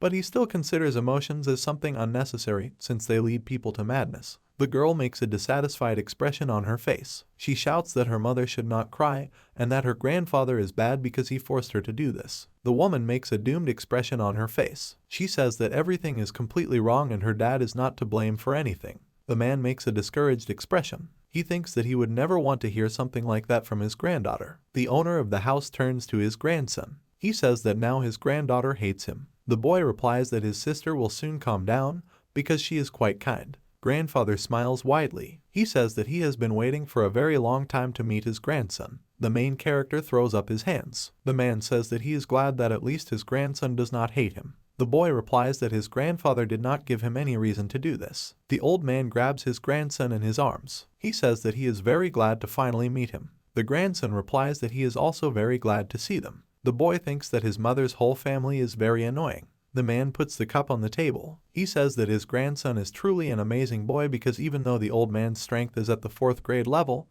he managed to catch a glimpse of the power that his grandson possesses. The old man looks at the cup. He says that soon his grandson will be at the center of the world. The woman looks away. She replies that she is perfectly aware of everything. The old man says that exceptional talents always awaken the self-interest of the people around the boy. Evil shadows around the child. The man says that with the Duchess's husband they will be able to stop evil tongues, but their capabilities will not last forever. The man looks down. He says that with the help of the thing he will give, they will be able to stop. Although not everything that can happen, it will definitely be useful. The woman replies that she will feel better knowing that she can protect her son. Church minister against the background of the Duke. The woman says she is worried about her husband because he crossed the path of the church. The old man folds his arms across his chest. He says that the church is monsters with twisted morals that don't let anyone get away with anything. The owner of the house makes a calm expression on his face. He says that they are so cruel that their church was in danger, and it seems that they are trying to completely destroy the patrons of the Duchess's father. The boy folds his hands in prayer. Venna is lying on the sofa. The main character looks at her. He says that she cannot take her true form. The girl turns to the child. She replies that it is very unpleasant to be in transformation. The boy points his finger at her. He says he doesn't understand what actions she would take if she were suddenly caught. In Jamie's imagination, he turns away from the girl. In it, the main character says that he had absolutely nothing to do with it and did not know that the girl was hiding, having turned into a hamster. Then is thrown off a cliff. She is burned at the stake while tied up. The girl opens her eyes wide in horror. The main character clenches his teeth furiously. He says she should turn back. Venna looks down doomedly. The child takes the pendant. He looks at the animal angrily. The boy asks what kind of thing was in front of her. The animal is holding onto a bump on its head. He says that he will soon be left without a brain. The boy clenches his teeth furiously. He replies that the animal does not have one at all. The boy looks at the pendant in bewilderment. He thinks that he is really interested in what he is holding in his hands. The Duke's son says that the thing in his hand is an artifact, but it is not clear what effectiveness it is. The main character opens his eyes wide. He thinks that he feels an incredible amount of energy. The boy runs out of the room. The boy is sure that someone is trying to kill in the room where his mother is, and to do this he uses a sneak attack. The main character fills the body with energy. He thinks that he needs to rush to help. The Duke's son jumps from the top floor. He looks ahead. A man with a huge sword behind his back. Jamie thinks that the person in front of him is very strong and he cannot defeat him, which means that he needs to grab his mother and run away. The Duke's son charges his hand with energy. The stranger turns to him. The old man watches what is happening in surprise. The child directs energy towards a stranger. He says he uses mixed eraser magic. The boy clenches his lip from tension. He thinks that he should take the chance and save his mother. The man grabs the child. He says he uses some good tricks. The stranger lifts the boy by his clothes. The child clenches his teeth in rage. He demands that the man let him go. The main character squeezes the hand of a stranger. He thinks that he has no choice, so he will have to use dark magic in front of witnesses. The old man and the Duchess open their eyes wide. The owner of the house smiles widely. He says that his grandson's abilities are truly amazing and the future of their family will be so dazzling that it will be impossible to open your eyes. The woman looks at her son with displeasure. She says he shouldn't have attacked someone he doesn't know, which suggests she's a bad teacher since her son showed no manners. The stranger tells the Duchess that she should stop since he himself provoked a similar situation. The woman looks up in surprise. She says she doesn't understand what the man is talking about. One of the 5 swordsmen of the Empire says that he heard about the Duke's successor and his exceptional abilities, so he decided to test it. The man looks at the lady. The swordsman says that he slightly showed his presence to the child, adding a little hostility. The woman furrows her eyebrows. Her father raises his hand. He tells his daughter that she should calm down since the swordsman was not really threatening anyone. The Duchess makes a displeased expression on her face. She says that if a man does this to her son again, she will not forgive him. The man looks away. He asks the Duchess for forgiveness. A woman holds her son by the shoulder. She apologizes to him and says that she misunderstood everything. The main character replies that everything is fine since no one could feel the hostile energy except him. The boy remembers the attack. He thinks that the swordsman managed to perfectly target a specific person and manifest his presence. Moreover, the creature must be incredibly strong and terrifyingly powerful so that it is not affected by the erasing discharge. The boy points his finger at the swordsman. He asks him if the man is a sword master. The old man says that his grandson has a diamond eye since the man is a sword master called the Swordsman of the Storm. The empire the man came from is one of the 5 sword masters, and since none of them fight each other, it is difficult to determine who is the strongest. But everyone believes that the sword master known as the King's Sword is the most powerful, followed by the protagonist's father, and in third place is the man who attacked the boy. The boy bows. He says it is an honor to meet such an outstanding person. The woman hits the table with her hands. She asks what the sword master plans to do with her son. The man replies that he would like to teach Jamie how to use a sword. The boy opens his eyes wide in surprise. The woman says that her son only practices magic. The swordsman makes a calm expression on his face. He replies that he is aware of the child's magical power, but he is confident that the boy will also succeed in wielding a sword since the Duke's blood flows in his veins. The head of the house replies that he agrees with the sword master, but still the child has much more talent for magic. The man looks down. He replies that he knows that the Duke's son is the one who can become a 9th rank magician since he has heard about it more than once. The most powerful magician sits at the table. He says Jamie will continue to improve his skills even if it's just by breathing. The sword master puts on a calm expression. He says that the sword is a completely different story since this art will be difficult to master if you miss the right moment. The boy remembers an image from the past. He thinks that it would be nice to use a sword, but restoring his dark powers comes first. The boy scratches the back of his head. He replies that he puts magic first. The swordsman puts the cup on the table. He replies that he understands the boy's desire. A child walks through the garden. He thinks that the family garden is great because it is so well managed. Shortly before a walk in the garden, the boy covers his ears in displeasure. The animal tells him that he would like to know why the sword master came. The main character replies that his pet just needs to sleep. The boy smiles widely. He says he finds it quite quiet in the garden.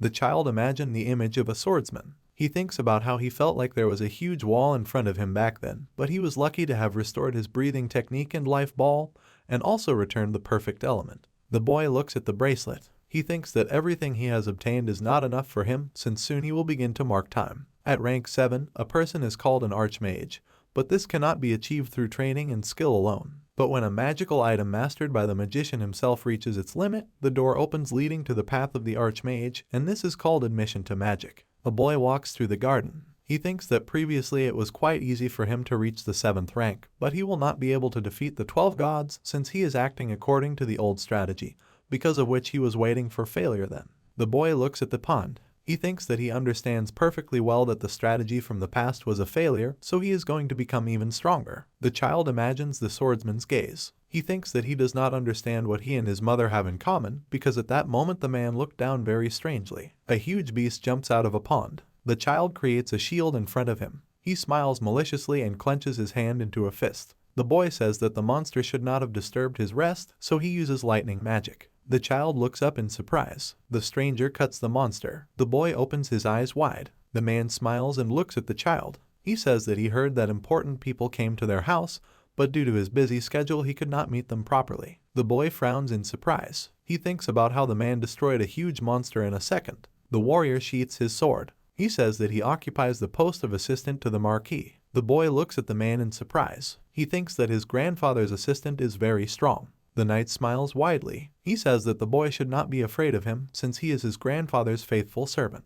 The boy examines the monster's corpse. He asks the assistant why a huge beast appeared on the territory of their house. The man smiles slightly. He replies that the Marquis has a similar hobby. The old man is sitting in the office. He asks the assistant if he has made any progress on the case. The man smiles slightly. He replies that he found a supposed group of demons, but missed them. The owner of the house is sitting at the table. He says that he did not expect to see the followers of the Demon King, much less to find them on the borders of his territories. People communicate on the street. The Marquis's map is in the blood. This is the only place where massacres occurred. The old man puts his fingers together. He says he didn't think something like this would happen, but it looks like the followers want revenge. The old man says that about half a century ago, his father killed the king of demons and tried to make them pay for their actions with their lives. The old man makes a furious expression on his face. The assistant smiles widely. The owner of the house hits the map with his hand. He shouts to the assistant that the demons will again be wiped out from the face of the earth at the hands of his family. The man smiles widely. He says that he is waiting for further orders from the owner. The old man replies that nothing is required of him yet. The man says that he could not tell the Marquis earlier, but he met his grandson. The old man makes a surprised expression on his face. He says he doesn't understand why the deputy saw his grandson at a late hour. The man replies that the young master was attacked by a large monster from the lake. The woman opens the door. She runs up to her son. The Duchess asks if the baby is okay. The old man and his assistant smile. The boy makes a dissatisfied expression on his face. His mother tells him that she forbids him to go out alone. The old man smiles widely. He says he told the people not to let anyone into the lake area, but they seem to have made a mistake. The Duchess makes a furious expression on her face. She tells her father that he is doing nonsense collecting monsters because it is very dangerous. He says he is honored to meet his master's family. The woman extends her hand to the man. She says she is very grateful that her son was saved. An assistant holds the Duchess's hand. He replies that her son would have done a great job on his own and he was lucky to see the child's abilities. The boy remembers the image of an assistant. He thinks that the man is a fairly decent person as well as strong and smart. The woman grabs her son. She says she is not done talking to him. The old man says that his grandson will have an upset stomach before he can eat anything, so he invites the child to come with him. Dark-haired boy. The main character is standing on the street. He thinks that he somehow managed to get out of the family home. The Duke's son approaches the woman. He asks her how to get to their church. The woman points her finger forward. She says he needs to go in the direction she points. The old woman turns away. The boy turns around in horror. A townsman screams about being killed by a demon. The boy pushes the crowd aside. The corpse of a warrior is on the ground. The knights look at the crowd. They demand that everyone leave. The warriors look at the body. They say that they have again found a corpse without a heart, so they must report to the Marquis. The child makes a thoughtful expression on his face. He is confident that hearts are used in rituals to summon demons. Adults sit at the table. The main character understands why they were uncomfortable being at home, although they are probably sure that he did not guess anything. But the goal of the demons is most likely revenge on his mother's family. The boy snaps his fingers. He thinks that the church is on alert, so nothing is heard from them. The child imagined the image of friends. He concentrates energy in his hands. The boy thinks that he should intervene. A child flies over the streets. Church buildings. The boy opens his eyes wide in surprise. Roz stands with the priests. The main character thinks that he feels incredible holy energy from the archbishop, whose power is so powerful that it gives him goosebumps. The priest looks at the knight. The boy is sitting on a tree. He thinks that he doesn't understand what the men are talking about. The priest raises his head. Roz says that the Marquis is expecting a priest. The man smiles slightly. He replies that they should hurry then, since he has not seen the young miss for a long time. The boy clenches his teeth furiously. He thinks that he doesn't understand where the priest has good instincts, but since he is going to the Marquis's family, there will be no strong people in the church, so he will be able to infiltrate. Children are sitting in church. Ricky starts laughing. His sister makes a surprised expression on her face. She asks why he is laughing and if it means something good. The boy gets up. He says that's probably true. Ricky smiles widely. He asks his sister to rest because he will be gone for a while. The gate opens. The orphan says that no one can hide on his territory, so he will find a friend. Jamie glances at the guarding knight. Sanctuary building. The main character thinks about what he feels. That energy comes from there. The boy folds his fingers. A hand touches his shoulder. Jamie pushes her away. Ricky smiles slightly. The boy holds his head. He says he wanted to scare his friend, but it wasn't easy for him. The main character points a finger at his friend. The orphan, smiling, closes his mouth. He says that his friend must not be caught, so he must follow him to see a place. The children are standing in the office. The main character says that one of the places was not intended to be the Archbishop's office. The boy replies that the priest is a very good person, so he won't mind. The boy makes a surprised expression on his face. He says he doesn't understand how his friend could appear behind his back.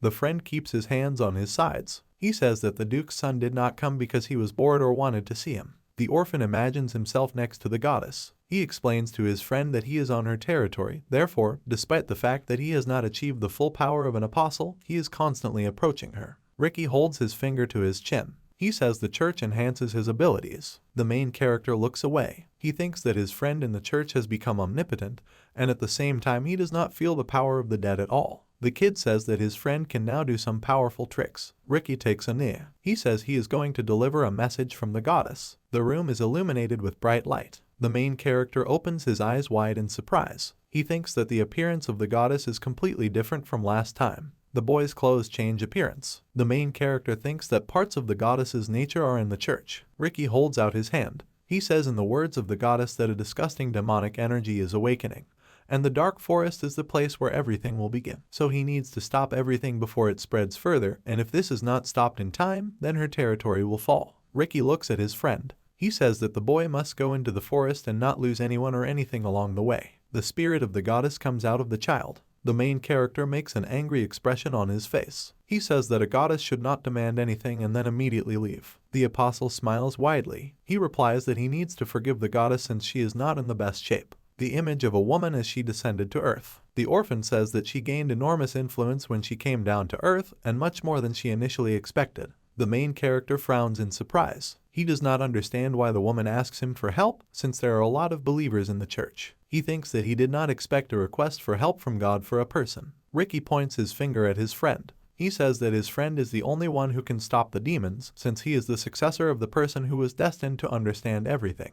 The main character looks at his friend. He asks if the goddess has sent any other messages. The orphan replies that he no longer has any connection with her. The boy comes to the window. He says that he needs to leave before the owner of the room returns, so they will see each other later. The orphan looks at the evaporation of his friend. He smiles widely. The boy says he hopes his friend stays okay. The main character smiles maliciously. He says he's not too late yet. The Marquis's assistant smiles widely. He says that he understands that the boy was going somewhere. The child looks away. He replies that he just wanted to take a walk. The boy makes a doomed expression on his face. He tells the assistant that he doesn't feel well. The man replies that an important guest, who is an archbishop, will come to their house. The assistant smiles slightly. He says the duchess was looking for her son. The boy turns away. The assistant says that for his own good it is better not to be interested in the swordsman. The main character makes a dissatisfied expression on his face. The assistant says he wishes the boy a good rest and will visit him later. The assistant smiles sarcastically. He says that if a boy is going for a walk, he should not go towards the forest, as it is extremely dangerous there. Trees in the forest, huge red sphere. Strangers look at her, smiling. The man says that soon the child will be able to get out of the egg. A man touches an egg. It contains a dark embryo. The stranger says that the day he awakens will be the moment they complete their summoning. A boy sits in a room with his family. He says that he wants to ask his mother a question about what connects her with the swordsman. The woman looks away. The son looks at her. He says she doesn't have to tell if she's keeping a secret. The duchess smiles widely. She says there is no secret. The woman remembers her image in childhood, the image of a young swordsman. The duchess says she was 7 when they first met. Young swordsman with his father. The head of the family says that his son is not used to being in society due to daily sword training. The man looks at the Marquis. He says that he is worried that he cannot find a single worthy teacher for his son. The Marquis replies that he is ready to help in the search. The Marquis's daughter grabs the boy by the shirt. The young duchess smiles widely. She says there are a lot of butterflies in the yard. The swordsman's father turns on him. Marquis says his daughter became interested in the boy. The swordsman's father says he should take the girl for a walk. The Marquise picks an apple. She stands on a tree, smiling. The child's foot slips. A girl falls from a tree. The Marquis's daughter smiles widely. She says she had a lot of fun, so she wants to do the fall again. The boy breaks an apple with his hands. He gives half to the girl. The Marquis's daughter fills the table with apples. She says she wants to see him break them a few more times. The young swordsman replies that he is surprised that she got a mountain of apples. The girl is holding a stick. She says that she is going to learn the art of the sword, so the young swordsman will be her mentor. The girl swings her sword. She looks at her mentor. The Marquis's daughter asks how good her skills are. The young man replies that she has absolutely no talent. 3 years later, the Marquis hits the table with his hand.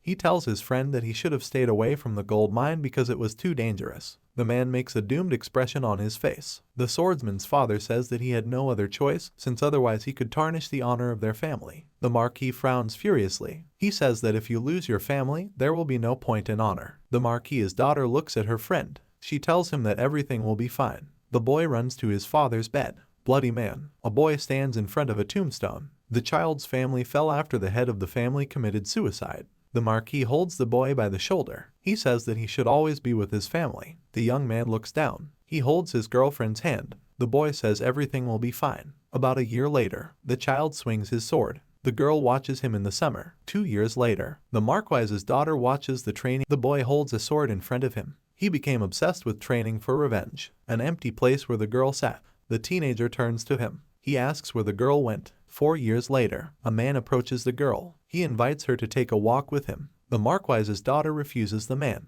The young swordsman looks at the man. He makes a furious expression on his face. The guy puts his foot on the man. He makes a furious expression on his face. The swordsman says that he will cut out everyone's tongue so that they can no longer communicate with his beloved. The aristocrat sobs in pain. The Marquis's daughter frowns furiously. She thinks that she doesn't understand who the person she used to know has turned into. Green-haired young man. He says that he recently became the head of the family, so he would like to hear the advice of the Marquis. The Marquis's daughter smiles widely. She says she is honored to meet the head of the neighboring family. The young man blushes, looking at the girl. The Marquis says that the young duke is quite famous for his sword skills and may soon become a master. The young man looks at the head of the house. He says he's still busy trying to learn the family's gun technique. The girl, smiling, looks at the guy. He hits his head on a chair. The young duke says that he is very flattered by the reception. The girl turns away from the swordsman. She says she doesn't want to talk to him. The warrior looks down. He says that she was in love with him earlier. The Marquis's daughter turns to her friend.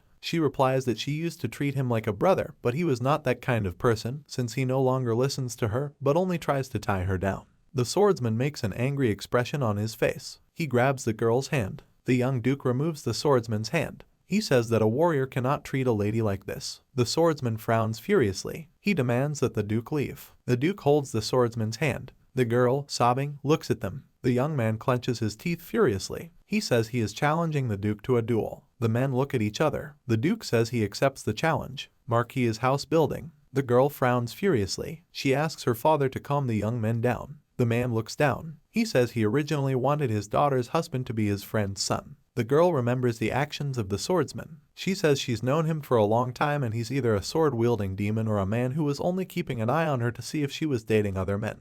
The girl hits the table with her hands. She sobs, gritting her teeth. The Marquis's daughter says that the young man does not love her at all, since the kindness and care of the past has left him. The Marquis looks down. He says that he understood what his daughter wanted to tell him, so she can already leave. The man gets up from the table. He looks out the window. The Marquis asks for an apology from his dead friend, a young swordsman with a bloody mark on his face. The duke holds a loaded sword. He says he was able to win. The Marquis's daughter is crying. She asks how her lover is feeling. The defeated man lies on the ground. He tries to answer that he is fine. The girl hugs the winner. The duke says that she need not worry about him since he is much stronger than she thinks. The loser is crying on the ground. The assistant and the Marquis are in the office. The man says that the young swordsman left in the middle of the night. The Marquis replies that he understood everything, and besides, it's better for everyone. The pregnant duchess sits next to the wedding portrait. The duke opens the door. He says that her former lover has become a sword master and may also want revenge on the 3 families that caused his family to go bankrupt.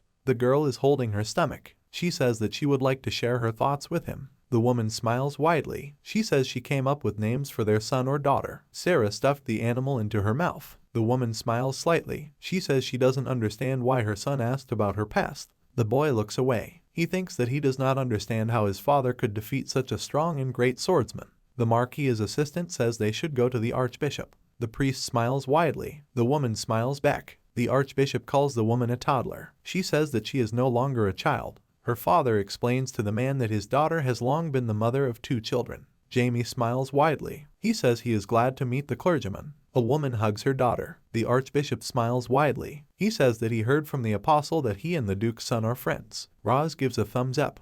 He says that the apostle asked him to tell the boy that he wanted to see him as soon as possible. The boy smiles sarcastically. He thinks that he has already seen the apostle. The assistant points his finger at the building. He says he is going to see off the clergyman. The Marquis says that the family will have to come to them later since he wants to communicate with the clergyman alone. A woman hugs her daughter. She says she doesn't know what she will do with the children. The Duchess smiles slightly. She invites her son to go to a place where there is a large drop of water. The boy makes a calm expression on his face. He asks his mother why the assistant forbade him to go into the forest. Mother makes an angry expression on her face. She asks her son how he knows about the forest, because if he was not out alone, then there would be no point in the assistant warning the boy about the forest. The boy looks away. He replies that the assistant only wanted to warn him. The woman says that he should not go anywhere without her permission since he is still a child. The woman points her finger forward. She says he shouldn't go there. The boy replies that the forest looks very ordinary, but then it is not clear what could be dangerous there. Empire map.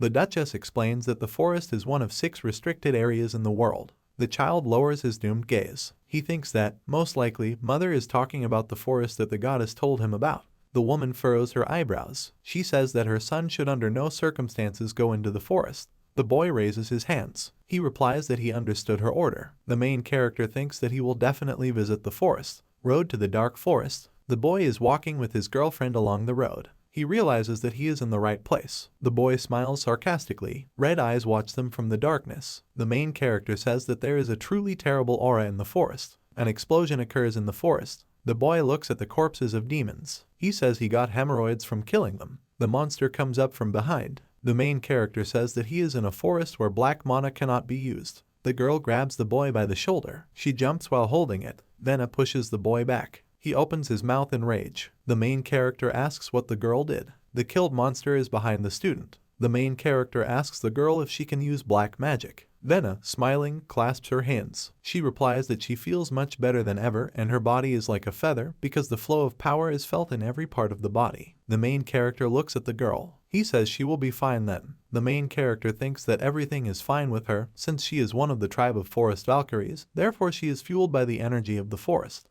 The student walks behind the teacher. She says that she does not understand what their task is in the forest. The boy steps on the ground. The ground collapses under the children's feet. The young man and his girlfriend fall. The main character imbues his hand with energy. He falls down. The boy thinks that he cannot use his magic, and therefore if he falls to the ground, he will definitely break. The boy opens his eyes wide in surprise. The girl rises from the ground. She says she doesn't understand how they survived. Huge door with symbols. The main character says that they are in ruins. He stands opposite the gate. The boy says he should leave the place or come in. The gate opens. Vena makes a surprised expression on her face. The main character says he doesn't know who created the place they fell into, but it looks interesting. The image of a boy in a past life. He thinks about meeting symbols that were used in his past life. Castle building. The knight lowers his eyes. He thinks that he smells blood. The warrior holds a torch in his hands. He says they found a man lying unconscious. A bloodied man lies on the ground. The warrior says that his heart was ripped out, which is why the demons killed him.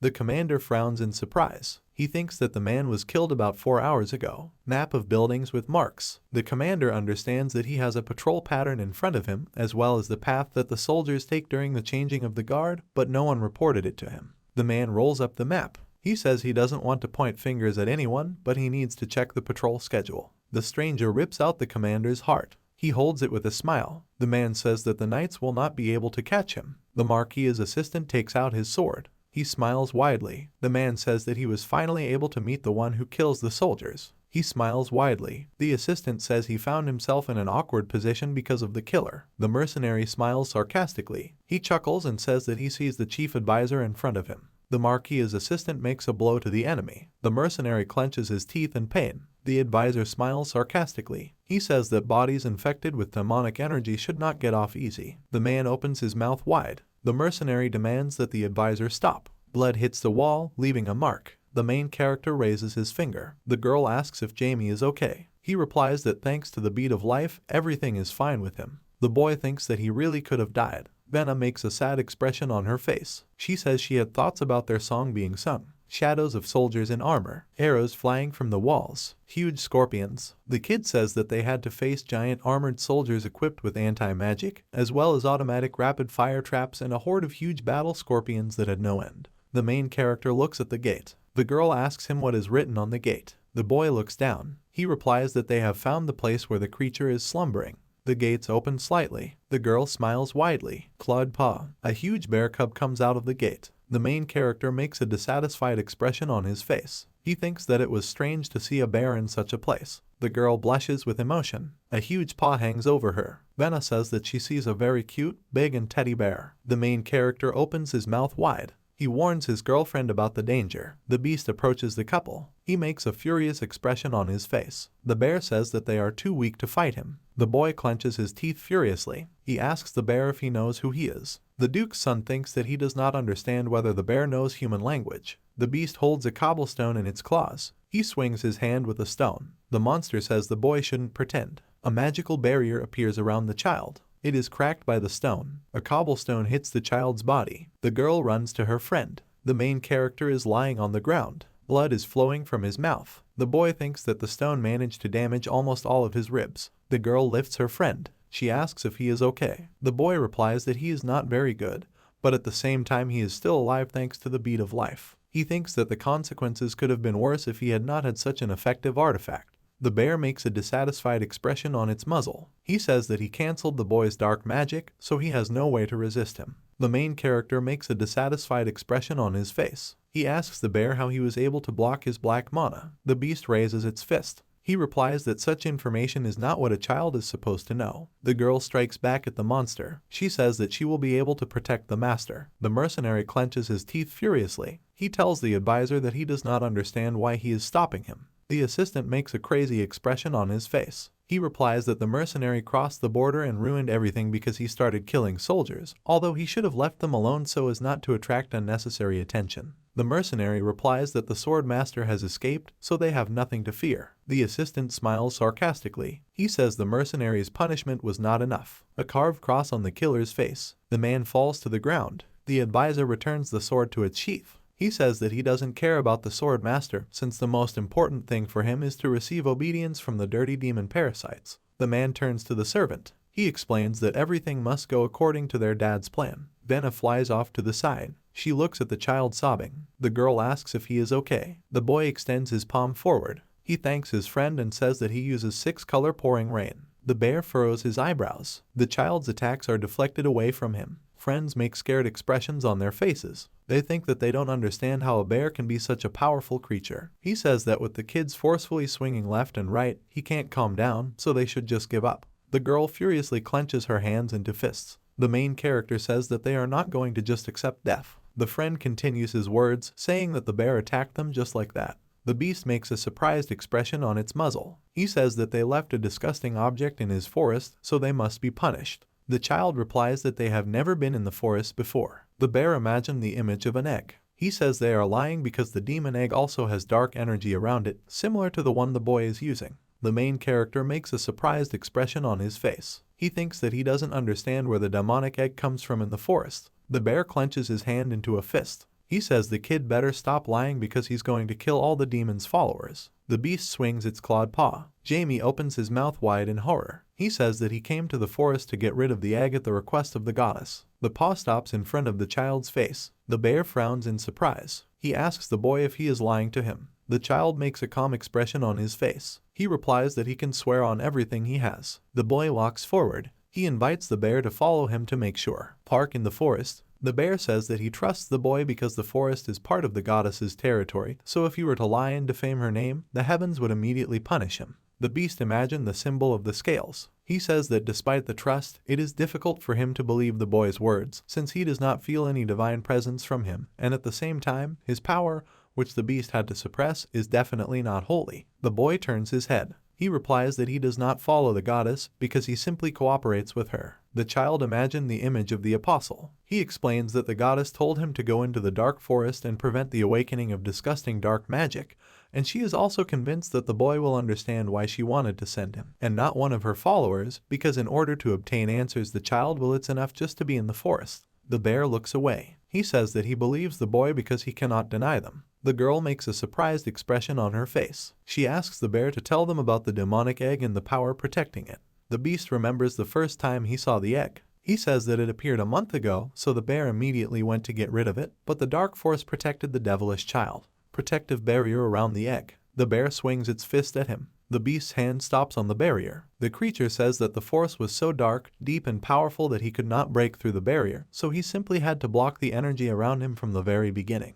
The boy makes a calm expression on his face. He says that he does not feel any divine power from the bear, so he does not understand how it can block the power. The beast raises a clawed finger. He says it's all thanks to an artifact that looks like ruins. The boy covers his girlfriend's mouth. She is trying to say that if the place they are in is an artifact, then it is very expensive. The main character asks the bear who created the artifact for what purpose it exists and how the bear knows the ancient language. The beast turns away. He replies that he has no idea since all he knows is that the place was created about 600 years ago. The girl makes a surprised expression on her face. Jamie says he wants to ask one more question about why the bear is still limiting the dark power because he should have simply broken the egg on the spot a long time ago, but for some reason he stores the black mana in an unusable state. The bear looks away. He replies that the egg is still intact because in order to block the dark power with the help of an artifact, the caster must be in ruins, and since he still did not meet anyone who could help him destroy the egg, it was not possible to destroy it. The couple makes surprised expressions on their faces. The bear frowns furiously. The main character says that he is a plush toy with a long tongue, who only knows how to talk about how pathetic and insignificant everyone is, while having a bunch of ideas without plans for their implementation. The girl radiates energy. The bear frowns in surprise. He says that the life force of a Valkyrie emanates from the child. The boy scratches the back of his head. He says that the girl's energy is similar to his, and she is also blocked, since probably their energies are similar to the one that protects the egg from attack. Barrier around the egg. The bear replies that the power he blocked is exactly the same as the boy's, but not the girl's. The child extends his hand to the bear. He says that the beast needs to remove the restrictive forces and release them so that the child can look at the egg. Venna smiles widely. She says that the bear should trust them since her master will definitely be able to use his power and then he will calmly deal with the egg in a matter of seconds. The bear agrees to return the power. He snaps his fingers. The boy looks sarcastically at the hand. He says his strength is back. Dark energy surrounds the room. The main character smiles maliciously. He says that absolutely no one dares push him around. The bear frowns furiously. He says he doesn't understand what the boy is doing. The child examines the runes. He says he will take control of everything. The boy is coughing up blood. The bear furiously swings its paw. The boy smiles sarcastically. He says that the bear should stop because if he continues to attack him, then there will be nothing left of the ruins. The girl opens her eyes wide in surprise. She says her master is bleeding. The main character replies that everything is fine with him. He thinks that a mental barrier has appeared around him, but even so he is not going to stop. The bear frowns in surprise. He says that his connection with the ruins was lost, but he does not understand how the boy achieved such results so quickly. A boy against the background of an image from the past. He says that he appointed the bear as his assistant, but unfortunately for him, the owner of the beast is not the only one who is well versed in the artifacts. The boy folds his arms over his chest. He says that he cannot leave alone an object that blocks his powers, although this can hardly be called a real limitation. The bear lowers the corners of his lips with displeasure. The main character asks him how he was able to block his powers because he has the power to absorb even holy energy. The bear frowns with displeasure. The boy says that the beast used some kind of trick or reduced the level of mana accumulation to obtain a specifically mutated active energy field, and also prevented activation due to a certain dispersion, but in any case, the fact of blocking exists. The child grabs the girl's hand. He, looking at her, smiles maliciously. The boy says that the bear shouldn't chase him since he still won't be able to leave the ruins even if he wants to. The bear makes a discouraged expression on its muzzle. Marquis is house building. The man hits the table with his hands. He says he doesn't understand what's happening. The soldiers look at the main one. They say his assistant hasn't been seen since last night. The advisor sits on the tower. He says people should be arriving soon. The warrior recalls the communication between the Marquis and the Archbishop. The Marquis asks the clergyman if they have received a call from the superintendent. The man looks down. He replies that the sacred guards have already been sent to them and, most likely, will arrive at noon, and one of the gentlemen will also visit them. The advisor smiles widely. The man says that when the guests arrive, everything will be over. The girl points her finger forward. The main character says that she sees a dark aura. He thinks that he doesn't understand what she forgot in the forest. Venna asks what the meaning of the symbols is in the aura that surrounds them. The child reaches out his hand to the dome. He says that the dead prostrate, also about hands up and see water. The boy touches the dome. He says that moonlight and starlight shine over the wavy sea and are the only light in the dark sky. The boy opens his eyes wide in surprise. He remembers the shore in a past life. The main character reads a book on it. He drops it. The pages fall out into the sea. The main character remembers the words about the wavy dark sea and the shining starlight, as well as about the dead man stretching out his hands over the sea water, and about the only moonlight in the dark sky, to which the old man, who is a beast thirsty for everything and promising a distant future, raises hand and then drowns in the darkness that devours even anger. The main character looks down. He says that the grimoire was part of his existence, but he completely forgot about it. The boy remembers his dying friend. He thinks that his memories are incomplete, so he accidentally remembered the rebellion against divinity, but at the same time he does not have any discomfort due to the holes in his memory. The child is holding a ring. He offers it to his girlfriend because it is an artifact that he grabbed from the ruins, and to activate it, you just need to fill it with a little mana. The girl looks at the hammer in surprise. She says she really likes him. The boy replies that she should take him and continue to follow him. The child reaches his hands towards the dome. He says he won't be long. Dark energy reaches out to the boy. He shouts that she must return to the owner. The stranger clenches his teeth furiously. He swings his weapon. The main character demands that his girlfriend defend herself since he cannot take his hand off to bake energy. The girl, gritting her teeth, holds a hammer. The girl reflects a blow with a hammer. Smoke rises above the forest. Venna stands leaning on her weapon. The main character glances behind him. He understands that the stranger is using holy power. The boy says she is from the opposite church. The girl smiles widely. She says the boy has good instincts. The boy makes a malicious expression on his face. He says that he does not understand why the girl came, since she could destroy the egg or, on the contrary, protect it. The girl makes a contemptuous look. She says she's talking to a girl with pink hair and a hammer in her hands. The girl smiles sarcastically. She says that her opponent managed to put together a combo of something she hates, so she will die first. The stranger swings at the girl. A child reflects an enemy's blow. The girl smiles sarcastically. She says the girl is pretty good. The stranger hits the girl with her fist. Venna swings her hammer. She jumps on her opponent. The stranger, smiling widely, defends herself with a sword. She says that her opponent is using weak techniques. Venna swings her hammer. She tells her opponent that she is not finished yet. The girl strikes back with her sword. She furrows her brow furiously. The stranger says that her opponent should try a different technique. The girl runs forward. She strikes with her sword. The girl's body is pierced by a sword blade. The main character opens his mouth wide. He thinks that he could help his friend, but he can't stop. The girl rises from the ground. She says that her master should not move since she can still fight. The stranger smiles sarcastically. She says that her opponent is in pain, and even if the girl cut the girl in half, she would still continue to fight in such a state. Venna smiles sarcastically. She says that she has no option as she must follow her master's decree. The stranger looks at her opponent. She says that she is a very good slave, but sometimes people like her still need to act on their own. The girl smiles sarcastically. She replies that sometimes she still manages to act, but only with those older than her. The girl looks down in surprise. Venna says she is using the sense reversal curse. The girl's hand is shaking. She realizes that her opponent is using black magic. The girl hits her opponent with a hammer. She thinks that her curse has stopped working, so she only has one chance to attack. The girl charges the sword. She jumps up at the girl. Venna clenches her teeth furiously. An explosion occurs in the forest. The trees are on fire. The girl is lying on the ground. She thinks that her strength has left her, but she still must stand up and protect the master. The opponent looks at the girl. She says that the Black Witch had no right to scratch her. The girl clenches her teeth furiously. She says that the boy Venna is protecting will be killed in a matter of seconds before her eyes. The boy levitates. He says that this will not happen because he did not even have time to demonstrate strength. The boy folds his hands. He demands that the Leviathan devour the girl. The monster grabs the opponent's hand.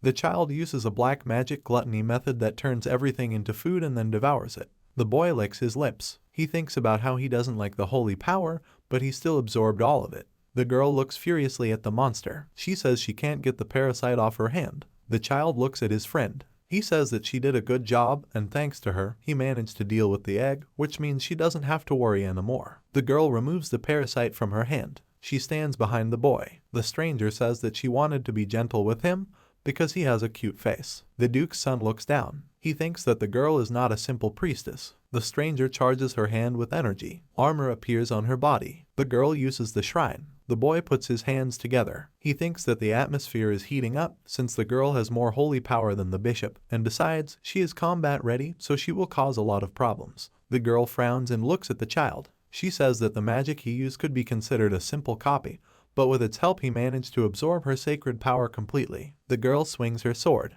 She says that if the boy is really a black sorcerer, then she is forced to kill him. The child frowns furiously. He says he uses the unholy gate method. A gate appears behind the boy. The boy smiles sarcastically. He says that he wants to introduce his opponent to his friend. Red glowing eyes appear behind the gate. The main character says that he is summoning a lick. The lick emerges from the gate. He is a 6th rank dark magician. The girl frowns furiously. She swings her sword. The stranger says that the boy has no right to summon the undead in front of her. An explosion occurs. The girl clenches her teeth furiously. The lick parries her blow. The mercenary looks down doomedly. He stands in front of the egg. The man says that it has increased very much. The mercenary lowers the corners of his lips. He says that the demon would only need 3 hearts. The boy says that the man likes dark energy. The mercenary jumps to the side. Hazard holds the girl in his arms. The main character says that he understands that in front of him is a follower of a demon. The boy makes a gesture with his fingers. The mercenary says he wants to know what happened to their guardian. The main character replies that he does not need to know such information because he will soon die anyway.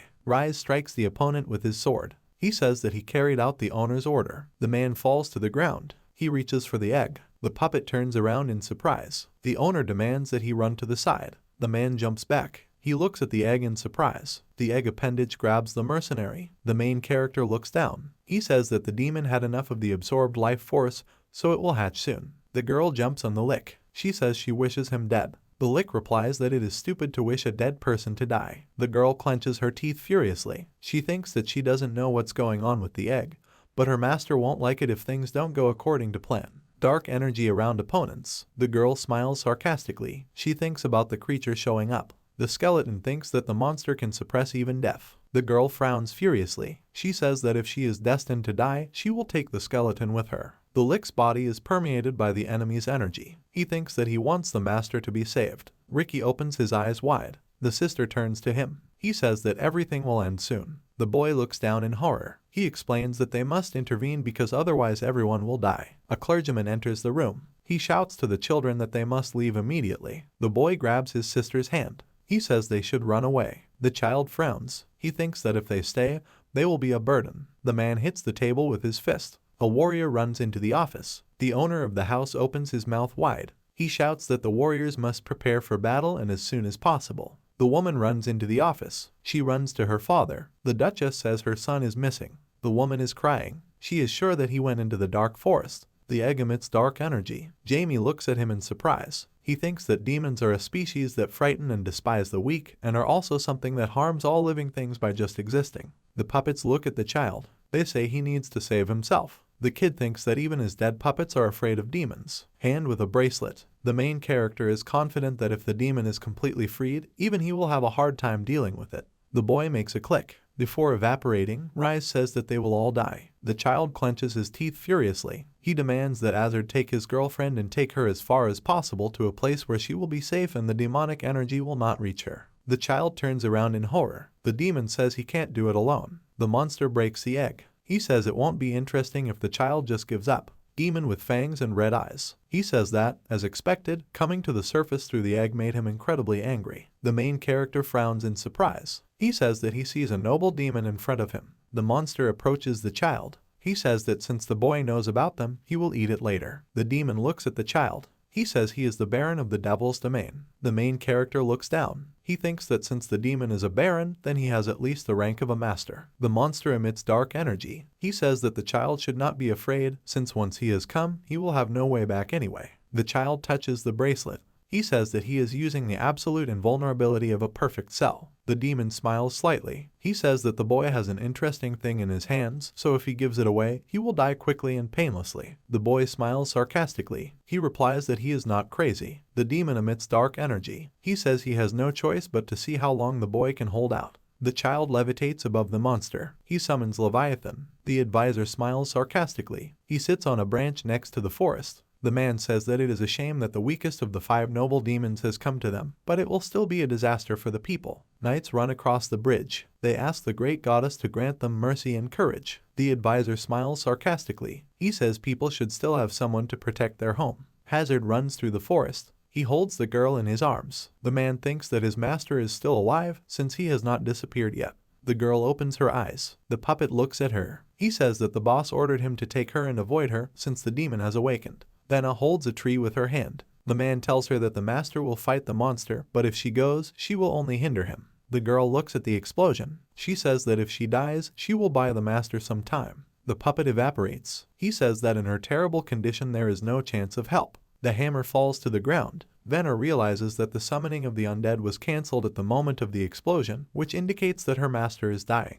The girl remembers the offenders and the gentleman. He once told her that she should stop enduring and start fighting. Venna looks at the hammer in surprise. He says that she is a young Valkyrie with the power of pure blood. The cracks in the hammer are healing. He says he will let her use him. The hammer is illuminated with light power. He tells her his name and his destiny to serve the queen, given by the legendary blacksmith who forged him, so the girl must try her best for the opportunity to use him. The main character falls down. He thinks that he has completely lost his strength and cannot even fly. The boy stretches out his hand to the sky. He says that if he could summon a tame demon, he would buy some time to use high magic, and then the outcome could be different. The child opens his eyes wide in surprise. The bear holds it on its paw. He says that he knows his way around the area in which he has lived for about 600 years, so he immediately found it. A child holds a bear's claw. The beast says that he is surprised that the trickster decided to fight the demon alone, which speaks of his noble heart worthy of being chosen by the goddess. The bear puts the boy on the ground. A demon appears behind him. He makes a blow to the body of the beast. The demon says he wants to finish his meal. Blood oozes from the beast's cuts. The demon smiles maliciously. He says that he tried to cut off the bear's arm, but for a creature in the surface world he is quite strong, so it didn't work. The beast strikes the demon in the stomach. He replies that in addition to strength, he also has high speed. The demon spits blood, a bright flash in the sky. The bear says that he is also not alone in the forest. The girl hits the monster with a hammer. The demon falls to the ground. Denna smiles widely. Jamie says her hair has changed color. She replies that they are even better than they were. The bear runs forward. He says that the friends will have to chat later since they are not finished yet. The demon extends his hand forward. He says that the bear is right since he has not yet used all his powers. Dark energy over the forest. The warriors fall to the ground. They say they can't go any further due to demonic energy, so they should wait for church reinforcements to receive their blessing. The Marquis looks down. He understands that only one order is holding out, but they should not retreat since his grandson is there. The note flies to the Marquis. He catches her. A stranger runs through the forest. She looks up. The girl says she feels disgusting. She thinks that demonic energy is terrible. The girl imagined the image of a demon. She says she summoned the horned monster, so her job is done. The force hits the girl's neck. She says the boss shouldn't punish her. The stranger's head flies off. The bear lies on the ground. Valkyrie also lies nearby. The demon smiles maliciously. He says that the trio surprised him, despite the fact that he had no idea that he would have to try hard fighting people. The demon goes to the boy. He says that he senses a spell capable of destroying him. The child says that he is using the road to destruction. The boy's power hits the demon. This power is dark magic that releases all the energy absorbed by the Leviathan at once, and it has the power to cause large-scale destruction. The main character makes a doomed expression on his face. He thinks that his last hope was the bear and Venna. The demon looks at the hand. He says that he, too, could have died, so since the boy is going to strike him with a powerful blow, then he is also going to strike back, which means that the boy should say the last words, if any. The child looks down. He replies that the demon should finish him off since he has no last words. The boy opens his eyes wide in surprise. The swordsman cuts the demon. He furrows his brow furiously. A note for the Marquis. Text of the note. The swordsman asks the respected Marquis not to let anyone into the forest, as this will lead to unnecessary losses, and he will take care of the demon personally. The Archbishop looks at the door. He says that he had a premonition, but he still did not expect guests. The advisor smiles sarcastically. He asks if the apostle has left. The Archbishop folds his hands in prayer. He says that if the Marquis assistant worships his goddess,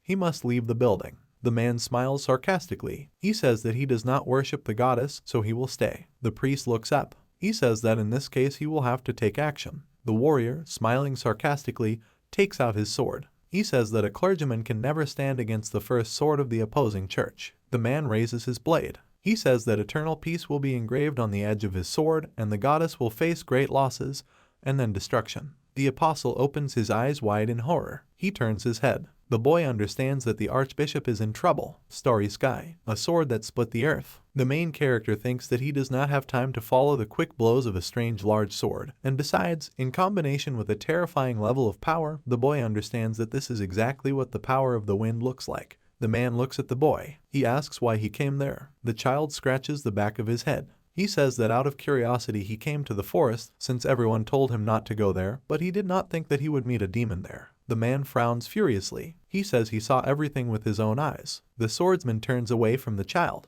He continues to say that everyone has secrets that no one wants to talk about. The boy looks down. He thinks that he would like to know how much the man managed to see. The swordsman approaches the bear. The boy asks him why he came to the fight. The man replies that he took on such a task because he was perfect for it. The bear looks at the man in surprise. He says he looks very strong. The swordsman replies that he is one of the seekers of the truth of the world, so he came to take away the object entrusted to the forest, but for this the bear must open the gates for him. The beast looks away. He replies that he cannot do such a thing yet, since he is not responsible for them because of the boy. The child opens his eyes wide. He understands that the warrior is talking about ruins. The swordsman carries the girl on his shoulder. He says that he did not expect that the Duchess's son would become involved not only with demons, but also with ruins. The bear is stretching his hands. He extends his fist to the child. The beast says he needs to take back the power. The boy makes a fist blow. Energy is transferred from the child's hands. The boy finds himself in emptiness. The old man smiles widely. The main character understands that in front of him is the thought that prevented the takeover of the system. The boy looks at the man in surprise. He says that he assumed that the old man was not just an ordinary defense,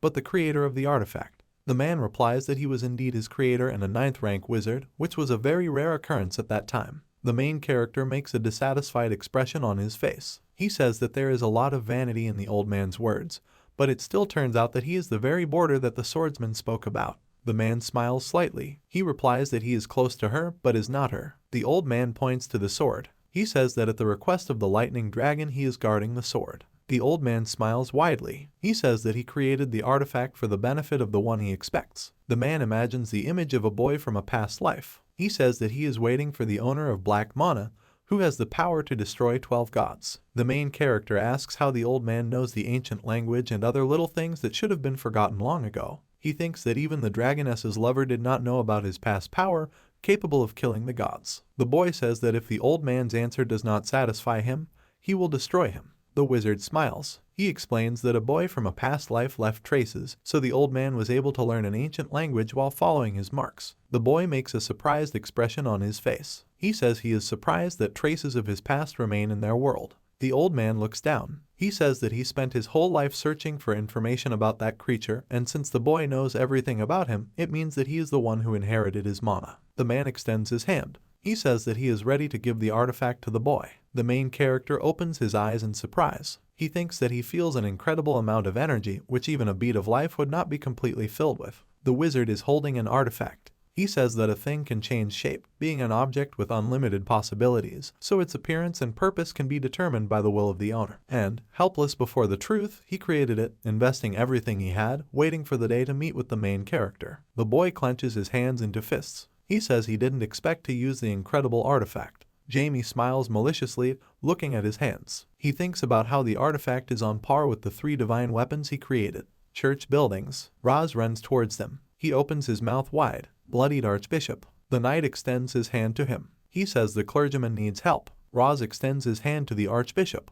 He realizes that another sacred power is interfering with the priest's healing. The man looks at the knight. He says he will be fine, but the knight needs to protect the apostle and the saint. Entrance to the basement. The priest says that the knight should quickly go to the children. Roz sobs, looking at the clergyman. He says he can't leave the old man there. The Archbishop holds the man by the head. He says that he understands the knight's feelings, but he should still leave. The warrior bites his lip. He says that he will definitely avenge the clergyman. Ricky runs holding his sister. The Archbishop says that the knight cannot be led by revenge. Rain is pouring in the forest. The boy holds a tree with his hand. He says he feels a little discomfort, but basically he's fine. The bear looks at the child. He says that the boy returned a little later than them, and now the bear's connection with the ruins is completely severed. The boy holds an artifact in front of him. He says he met his creator. The swordsman looks up. He says that the boy was given a very valuable item. The child squeezes the artifact in his hand. He replies that the wizard himself decided to give him the artifact along with all his power. The boy touches the bear. His wounds are healing.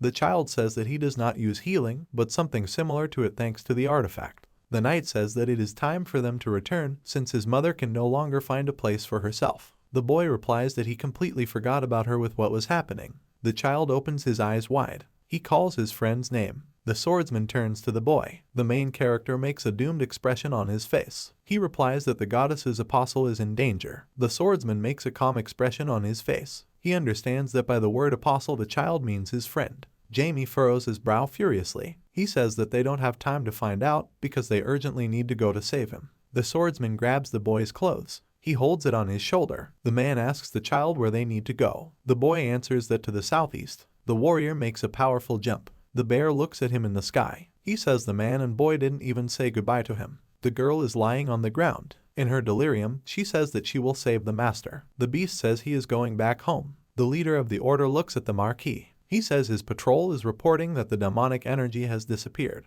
The Marquis replies that this is great news. The warriors run to the order. The Marquis clenches his teeth furiously. The knights report that a group of demons has appeared on their territory and are attacking everyone indiscriminately. The resident smiles sarcastically. She says that the devil will soon be among them, so everyone should give their hearts to him. The knights explain that the rest of their squad was able to stop the devil's underlings, but some of them were masquerading as locals and soldiers. The Marquis looks down. He says he shouldn't have underestimated the demons. The reporter says that their archbishop was killed. The Marquis looks up in horror. The commander of the order frowns. He says he doesn't believe the soldier's words. Mountains over which it rains. The reporter says that he is based on the testimony of eyewitnesses who say that the advisor is near the corpse of the bishop. The assistant smiles sarcastically. He says that the holy knight alone cannot stop him. Roz holds a naked sword in front of him. He thinks that he had no idea that demons were so strong. Ricky and his sister hug in the rain. They ask how the knight is feeling. The man replies that he is fine, so they don't have to worry. The knight reaches for his sword. He asks the advisor how long they have been planning the attack. The advisor smiles sarcastically. He goes forward.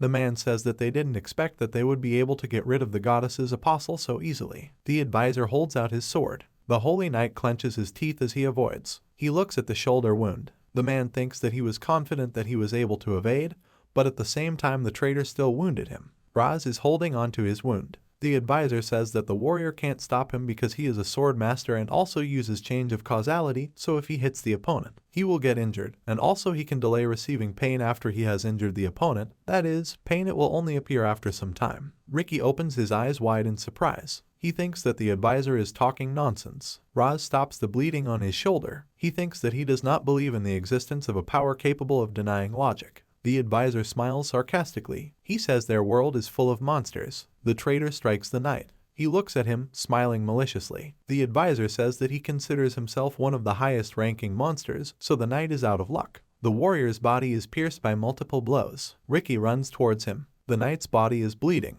The traitor licks his lip. The apostle weeps, looking at the warrior. A huge explosion occurs. The traitor raises his head. He says he doesn't understand where the holy power came from. Raz jumps, swinging his sword. He shouts to the traitor that he should ask this from another god. Sacred blows rain down on the ground. The traitor stands on his feet. He swings his sword. The advisor says that his father hates being asked questions, so he would rather cut the knight with a sword than waste time asking questions. The swords touch. Raz takes the hit. The enemy says he can't stop him. The knight smiles sarcastically. He replies that he really can't handle him. Ricky stretches out his hands to the traitor. The advisor is bleeding from his mouth. The apostle looks at the advisor. The traitor falls to the ground. The boy concentrates energy between his hands. He says that the traitor is a pathetic person who is not able to resist the divine power. Therefore, for this he will receive punishment in the form of cancellation of the change in causality. Because if the causality that cannot be dealt with does not work, then the created one returns to the person using this ability damage to them. The advisor is lying on the ground. He makes a furious expression on his face. The assistant says that waking up at such a moment was a very banal decision.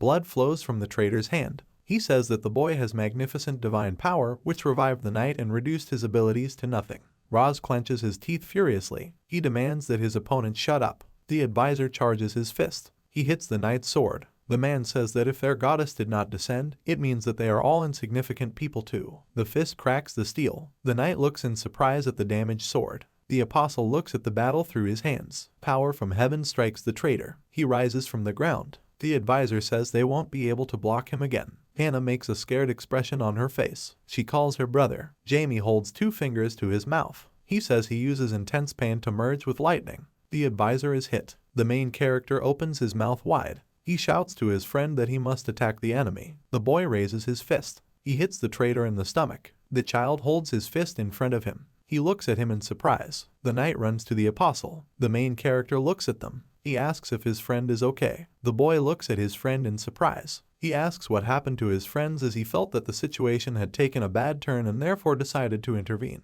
The knight clenches his teeth furiously. He says that everything happened due to the fault of the traitor, who was the Marquis's assistant, but in reality worked for another church. The child frowns in surprise. He says that he did not understand the traitor's motives, even after he used magic. He thinks about how she came out of nowhere. The swordsman covers the boy with his body. The traitor swings his sword. He says that he was unlucky because he was originally aiming for the boy's neck, and yet his skills are excellent since he has the title of Sword Master, which no one gets for nothing.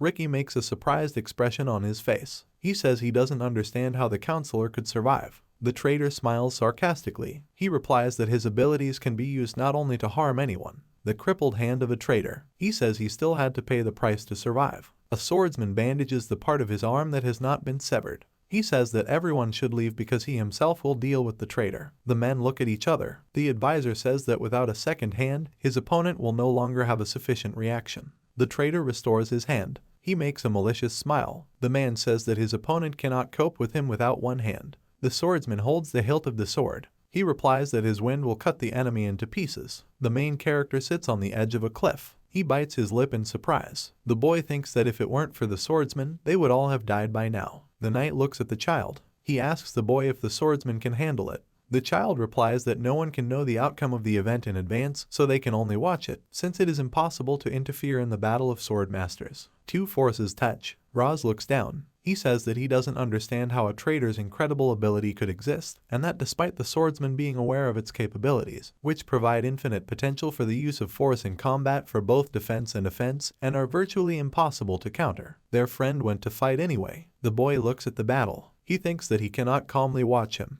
The traitor charges the body with energy. He says that even though his opponent is a sword master, he has no chance against him. The advisor makes a blow to the swordsman. He explains that there is a huge gap in their experience because he is much older than he looks. Roz opens his mouth wide. He asks if the swordsman is okay. The traitor, smiling maliciously, looks up. He says he now wants to kill everyone else. The main character frowns in horror. The apostle creates a magic dome. He says he will protect his friends. The opponent swings his weapon. He smiles maliciously. The traitor looks at his opponents. He says that even though the boy uses the goddess barrier, he is not the only one who has access to divine power, since such protection is useless against his father's powers. The main character is holding an artifact. He uses it as a sanctuary. The traitor's sword bends. The man changes his appearance. He smiles widely. The advisor says that everything follows according to the father's will. A huge explosion occurs. The divine barrier is cracking. The traitor smiles sarcastically. He says that the young apostle should not resist. The bloody hand of a swordsman. He lies on the ground in the rain. The man apologizes to the Marquis's daughter. He looks at the sky. The swordsman says that he was able to at least save the son of his past love. The warrior rises from the ground. A voice in his head says that he shouldn't remember someone's mother before he dies. Jamie holds the artifact. He tells the warrior that he is using something similar to healing magic on him, and is also going to keep his secret about his love for his mother, but for this he must not die and not let them die at the hands of a maddened advisor. A swordsman pierces the heart of a traitor. The defeated man asks how the winner managed to defeat him. The warrior smiles maliciously. He replies that he himself does not know, since the question should be asked to the duke's son. The boy holds out 2 fingers. He uses the artifact as a firearm. The opponent creates a barrier. He says the boy's tricks won't work with him. The child frowns furiously. He says that he should not be underestimated, since his strength is designed to destroy the likes of his opponent. The enemy's barrier disappears. He thinks that his divine power is dissipating. A huge explosion occurs. The sun appears from behind the clouds. The bloodied swordsman lies on the ground. Ricky gets up from the ground. Roz is holding his sister. The opponent is standing over the boy. He says he is very happy that he will be able to end his life with the child. There is blood coming from the boy's mouth. He thinks about how he can't move. The traitor raises his sword. Jamie wakes up in horror. The Duchess with her daughter over the boy's bed. The woman grabs her son in her arms. She says that if the boy runs away again without saying anything, she will kill him herself. The child looks away. He apologizes to his mother. The boy thinks that he does not remember what happened during the battle. The pendant rises, creating a barrier. The boy remembers the old man who gave him the pendant with the words that the artifact would one day help him. The child turns away. He asks his mother if she has seen his pendant. The woman looks at him in surprise. She says the pendant is a gift from the boy's grandmother. The child replies that he knows that she died before he was born.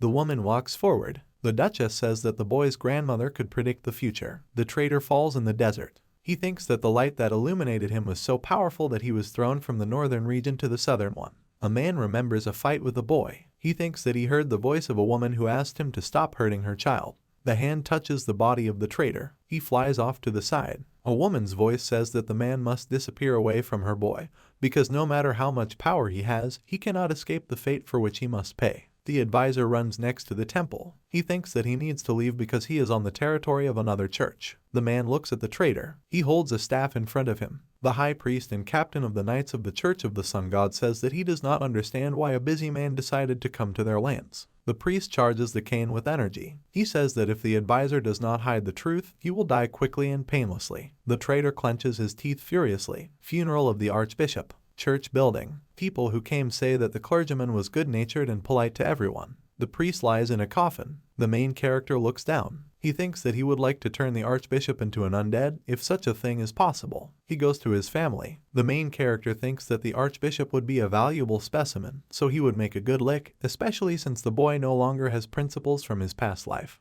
Ricky looks at Jamie. He says the goddess wants to see him. The boy pulls the door handle. He says no light should be allowed into the sanctuary. Jamie looks at his friend. He asks what happened to the traitor during the battle. The guys go down the stairs. The apostle says that the man disappeared along with the glow of his friend's necklace. The main character says that he got the necklace from his grandmother, who could see the future. Goddess statue in water. The apostle says that they came to the sanctuary of generation. The orphan holds his finger to his mouth. Jamie says the woman will only appear for a couple of minutes and then disappear, just like last time. Ricky tells his friend that he should show some respect since he will be speaking to the goddess alone. The woman goes to the boy. She says she wanted to thank him. The goddess smiles maliciously. She continues to say that she thanks the boy for being able to strike the opposite church, but in addition to everything else, she would also like to receive some of his power. The woman makes a surprised expression on her face. The main character says that if he does something like that, he will be torn to pieces. A woman holds her finger to her mouth. She says that she completely forgot that people are not particularly durable creatures. The child looks at the goddess with contempt.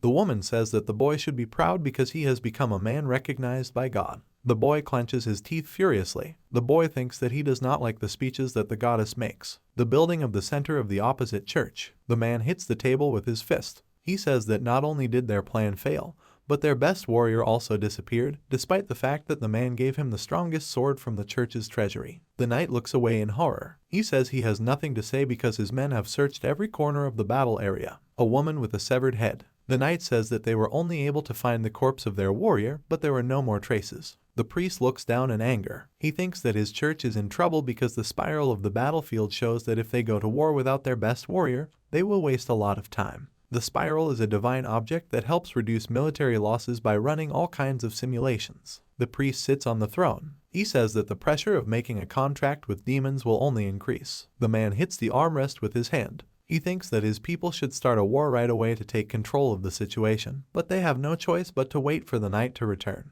The man furrows his eyebrows. He demands that his warriors find the best knight and bring him back. Church building in the Marquisate. The Duchess closes her eyes, sobbing. The boy looks at the goddess. She says that she finds it hard to believe that he accidentally learned about his power from the past. The boy replies that he can't say anything more since everything happened by accident. The goddess leans towards the child. She says she doesn't believe the crap he says, but there are things more important than that anyway. Jamie puts on a calm expression. He says that he is going to ask the goddess questions himself. An image of a boy from a past life. The main character says that he knows that his spiritual teacher was the sworn enemy of the goddess, so he would like to find out from her what happened to him. The goddess rests her head on her hand. She says that she does not know the answer to the boy's question, because after the man was sealed in the realm of eternity, everyone forgot about him. The woman looks down. She explains that they did not care about the fate of the God-Slayer, since even they could not do anything in the space in which he was sealed. The boy asks the goddess if his spiritual teacher could have escaped.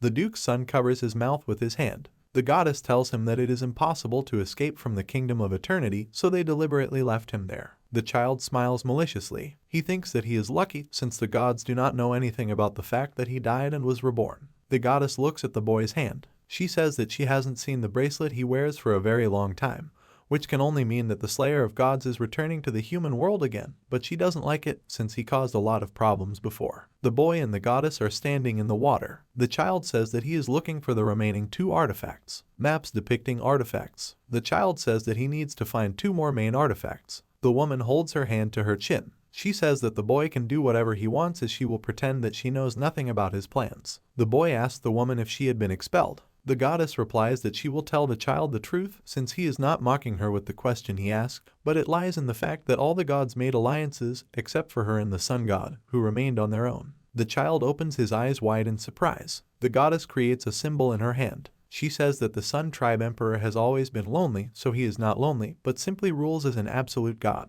The boy is standing in the water. He says that based on the woman's words, she shouldn't worry about being alone. The Duke's son looks forward in horror. The goddess explains that everything happened because of the ruler of the second church, since he considered himself the dog of the sun god, but then began to believe that he had rejected him, and then completely decided to steal the power from the woman, blaming her for all troubles and rebel against the sun god himself. The woman tenses her face furiously. She says that the pathetic puppy of the sun god did not dare to cross her path, but did so. The boy looks at the goddess. He thinks about her hair turning black. The child says that he understands why a woman needs his power, despite the fact that it is dark. The woman looks at the boy. She explains that his mana was originally dark, and, unlike the evil power of other creatures, it is pure. The boy makes a surprised expression on his face. He thinks about how the goddess in the past despised the power he had. The woman makes a dissatisfied expression on her face. She says the boy can cooperate with her if he wants. A woman pokes a child in the forehead. He says that because he is the successor of the God Slayer, they cannot trust each other. The goddess makes a calm expression on her face. She says that they will have to earn each other's trust, and for this the boy needs to look at the palm.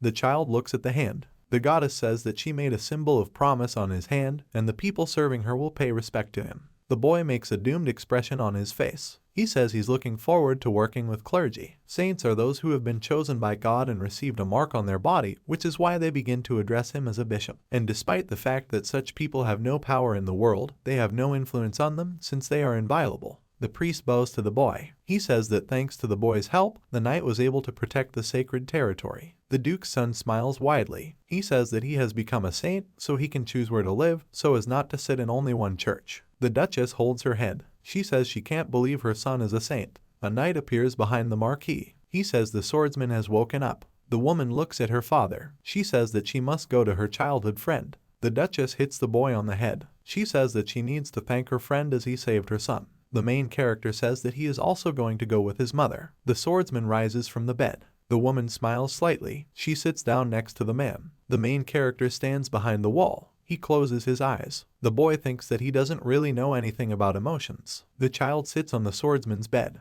He says he is glad that the warrior's arm was able to grow back normally. The swordsman replies that the boy is talking nonsense to the victim's face. The child makes a surprised expression on his face. The warrior says he thanks him for saving him. The boy gets out of bed. The man asks if the boy knows about an organization that hunts for the truth of the world. The child replies that the organization the man is talking about is suspicious. The man looks at the boy's back. He says that he should go with him to the organization since there is a 9th rank wizard there who can train him. The main character stands with his back to the swordsman. He says that he understands that the wizard the swordsman is proposing is not human. The man makes a calm expression on his face. He says that with the help of a magician the boy will be able to develop his talents. The boy makes a dissatisfied expression on his face. He thinks about the man asking him to learn magic from someone even more disgusting than him, most likely because the swordsman doesn't know who the boy really is. The child answers the warrior that he can cope without the help of a magician of the 9th rank. The warrior makes a surprised expression on his face. He says that the boy had a chance to learn from a being who could single-handedly change the whole world. The boy smiles sarcastically. He says that 9th grade magic is very great, but the wizard is still not as strong as the boy. The child shows his thumb. He says he thanks the warrior for the offer and they can meet up later and have fun, but he's still more interested in learning about the man's leader. The knight smiles widely. He says that he is really ready to have fun with the boy, and his leader is an amazing person, whom the man will introduce the boy to later. She hits the table with his fists. She says that her master left without her, making a grave mistake. The girl holds her paws on her sides. She says that her owner completely forgot about her. The child looks away slyly. He tells the girl that he remembered about her. The boy thinks that his girlfriend has fully recovered because she has the strength to be angry, and the scarf on her neck, from which mana is felt, is an artifact that she received from him. The child looks at her in surprise. She says she had to hobble for a long time to get to the boy's house. The child says that she had to fly because she was fully awakened. The animal unties the scarf. From it appears the image of a hammer. Hammer says that the girl's blood was temporarily awakened to save her teacher since the girl really wanted to help him. The boy looks at the hammer in surprise. The weapon continues to say that the child should thank the girl since the demons would have killed him. The boy grabs the hammer. He says he doesn't understand what's happening with the artifact. The main character is holding a hammer. He continues to say that the hammer began to move on its own, which means that he is possessed by a spirit. The Duke's son looks at the hammer in surprise. The artifact replies that he is not a third-rate spirit, so the boy does not dare communicate with him in such a manner, despite the fact that he is the girl's master. Vanna tells the weapon that she is the only one who can hear his voice. The animal, sobbing, holds the ring. The main character says that he only heard a quack sound coming from the weapon. The ring tells the girl that she shouldn't cry. The boy holds his chin. He says that in order for the girl to fully awaken, she needs to train. Vanna replies that she managed to find out about the secret base of the surviving Valkyries, a bear in the girl's memories. He says that the Valkyrie base exists in the deepest part of the Great Forest. The animal is holding a ring. The main character says that they will not be able to get into the remote part of the forest, since even a sword master will have difficulty there, so they need to train. Time passed much faster. Ricky enters the carriage. He and his sister are sitting in it. To protect the children's identity as well as the fact that they were being trained by priests, they were transported to the center of the Grand Order of the Church. Marquis is house building. Sarah sobs as she looks at her mother's embrace. She says her mother is crying again because of her grandfather. The protagonist's family set off on their way home. The old man approaches his grandson. He asks him to come over for a hug. The priest smiles widely. Since Roz went with Ricky and his sister to the Grand Order, the sir from the church, who is in charge of the protagonist's family, joined them. Half a month later, the carriage goes to the gate. A woman and her daughter are hugged by the owner of the house. The boy looks at his father. He says he has returned home. The Duke makes a surprised expression on his face. The child, smiling, looks at his father. The man says his son has grown up. The Duchess sleeps with her daughter and husband. The child remembers communicating with the swordsman. He asks the man what the sword means to him. The warrior replies that he was previously called a demon because for him the sword was self-reflection. The knight looks at his bloody hands. He tells the boy that only after repeated regrets and soul-searching did he realize that he was not just waving a sword, but taking out his hatred on people. The swordsman stretches his hands. He says that it was only by realizing himself that he became a sword master. The image of a goddess who looks away. She says that she cannot tell the boy the forgotten story. The main character makes a calm expression on his face. He says a woman will do this someday. A word sealed in chains. The goddess says that there is one word that, if once spoken, then all the gods will know about it, and no one will be able to prevent what should happen. The goddess lowers her gaze. She says that if anyone hears the secret words, the gods will immediately know everything, and when this happens, the hardliners will send an enslavement squad to kill the creature. The child makes a surprised expression on his face. He says that such a eunuch could be the dragon god. The woman replies that the dragons will immediately move, so it is so. The boy furiously clenches his hand into a fist. He thinks that the gods did the same with the dragoness's lover. The woman says that the boy probably won't be able to resist even one god at the level he is at. The boy opens his eyes. He remembers a loss in a past life. The boy thinks that his actions previously had no chance of winning, so he needs to try something different. Young swordsman. The Duke makes a calm expression on his face. He says he didn't expect to see his son on the training ground. The boy is holding a wooden sword in his hands. He says he would like to start sword training. The Marquis stands by the portrait of his wife. He remembers her voice, which said that she hates the power given to her, since all the members of her family died due to senseless power. The man runs his hand over his wife's pendant. Then he told her that she should join him, and then he would become her family, and also be able to protect her so that she would not have to use force. The Marquis holds a portrait of his wife with his hand. He says that he could not understand her prediction before. The advisor pulls the gentleman out of the battlefield. The Marquis says that the mercenary who saved him every time he needed him was his traitor, but his wife could not tell him because it would risk her life. The old man remembers the image of his wife with a pendant. She then told him that he would immediately understand who would need to give it to. The young Marquis sobs, looking at the pendant. He says he doesn't understand why she is responsible for something that is going to happen in the distant future. The woman smiles slightly. She says that her husband should not cry because for the first time she is proud of the power given to her. The young Marquis stands over his wife's bed. She asked him to have faith and keep an eye on the child who would continue their bloodline, as he could be a disaster for the world, and so when the time comes, a man will have to stop him. Duchy of the protagonist's family. Castle building under the moon. The bespectacled clergyman smiles slightly. He says that he is honored to meet the great sword master. The Duke sits with his wife. He thanks the clergyman for having come a long way, and also expresses regret that the archbishop died. The Duke frowns furiously. He says he didn't expect the opposing church to involve a demonic clan in their affairs. The priest smiles slightly. He says he thanks the Duke for his concern, as their church will not forget his help. The man clenches his teeth furiously. He says that if his hands were not tied, he would attack the opposite church. The owner of the house frowns furiously. He says that he will repay the villains for getting his family involved in demonic affairs. A church minister folds his hands in prayer. He says that their people will provide all possible support to the Duke. The man replies that he is very grateful to the church for its responsiveness. The priest opens the door. He says he's leaving. The woman turns to her husband. She asks what he is thinking about. The man makes a calm expression on his face. He replies that he did not expect his son to become a saint, even though he was allowed to work without being associated with the church. The Duchess looks down doomedly. She apologizes to her husband and says that she should have looked after her son better. The Duke makes a sad expression on his face. He replies that his wife is not to blame for anything, since it is difficult to stop a 9-year-old 6th-grade magician. Symbols of two churches. The owner of the house says that he is worried about his son, since the two churches are on the verge of war, and the appointment of a new saint may indicate that their son will have to participate in it. The Duchess fiddles with her fingers in excitement. She replies that before their son left home, his father told her that he was chosen because of the war, as the boy may have nominated himself for the sake of a friend. A man holds his wife's hand. He says he is more worried about his wife than his son. The woman is crying in horror. She replies that she is very scared, because she will not be able to bear the possible death of her son. A woman sobs, covering her face with her hands. She says that she must believe in her son, despite her fear. A woman wipes away a tear. She says her mother once told her that she had to believe in her son until the very end.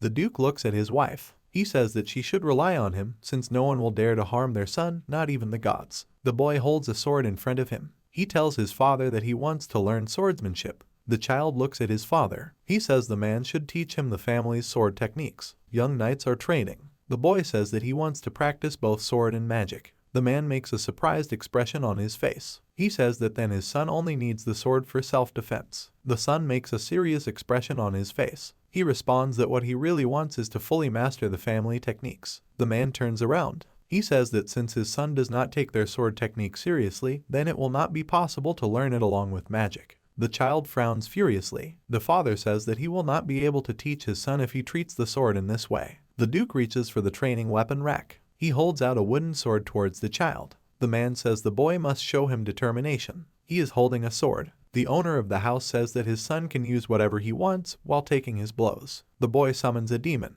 The Duke frowns furiously. He says that his son has the right to use magic if he wants, and his only goal will be to block at least one of his blows, and then he will begin training him. The owner of the house swings his sword. The boy thinks that the level of his father's skill is comparable to the abilities of the traitor, but due to the fact that the boy does not feel his energy, he becomes even more afraid. The demon is behind the boy. The child thinks that he needs to break the wooden sword in his father's hand because he does not use aura. The man runs towards the child. The boy thinks that he does not believe that his father decided to seriously kill him. The Duke's son charges his fingers with energy. The demon flies forward. The Duke frowns in surprise. The father swings a sword at his son. He says his weapons are not simple. The owner of the house looks furiously at his son. He says it will hurt him. The main character charges his hand with energy. He says he is absolutely serious. The boy makes a blow, breaking the sword. The Duke makes a serious expression on his face. The boy clenches his fist furiously. He thinks that he cannot stop only at the broken weapon, since he has only one way to prove to his father that he is determined.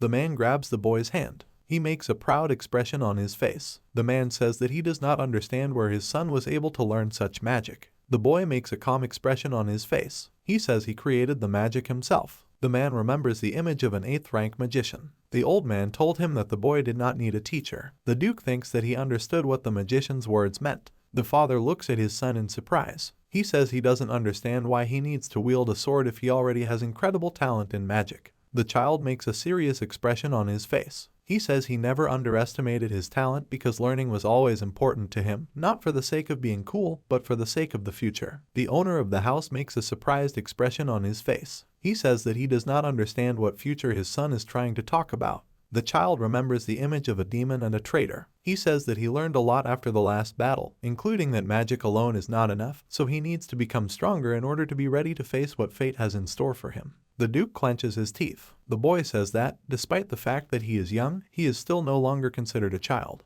The man lets his son go. He turns away from the boy. The owner of the house says that their classes start at 6 in the morning. The boy, smiling, clenches his hands into fists. The carriage is standing at the gate. The girl holds the window with her hand. The vassal's daughter looks at him. She says that she wants to meet the young master quickly. Jamie makes a displeased expression on his face. He says he doesn't like messing with the squirrel. The animal is sleeping on the table. The main character thinks that she should be pulled out and woken up. Sarah, sobbing, reads the note with the paw. The letter says that the girls do not need to look for the squirrel. The Duke's daughter screams that she doesn't understand where her squirrel went. The boy thinks that it is better for the animal to rest since she must repay for his sister's tears. The boy pokes the animal's nose. The squirrel carries the boy's sister to his bed. 6 in the morning. The child makes a calm expression on his face. He thinks that he would like to know what kind of training awaits him. The kid says he doesn't plan to learn the secret techniques right away because it would be difficult for him to learn anything without knowing the basics. A boy holds a sword in the training room.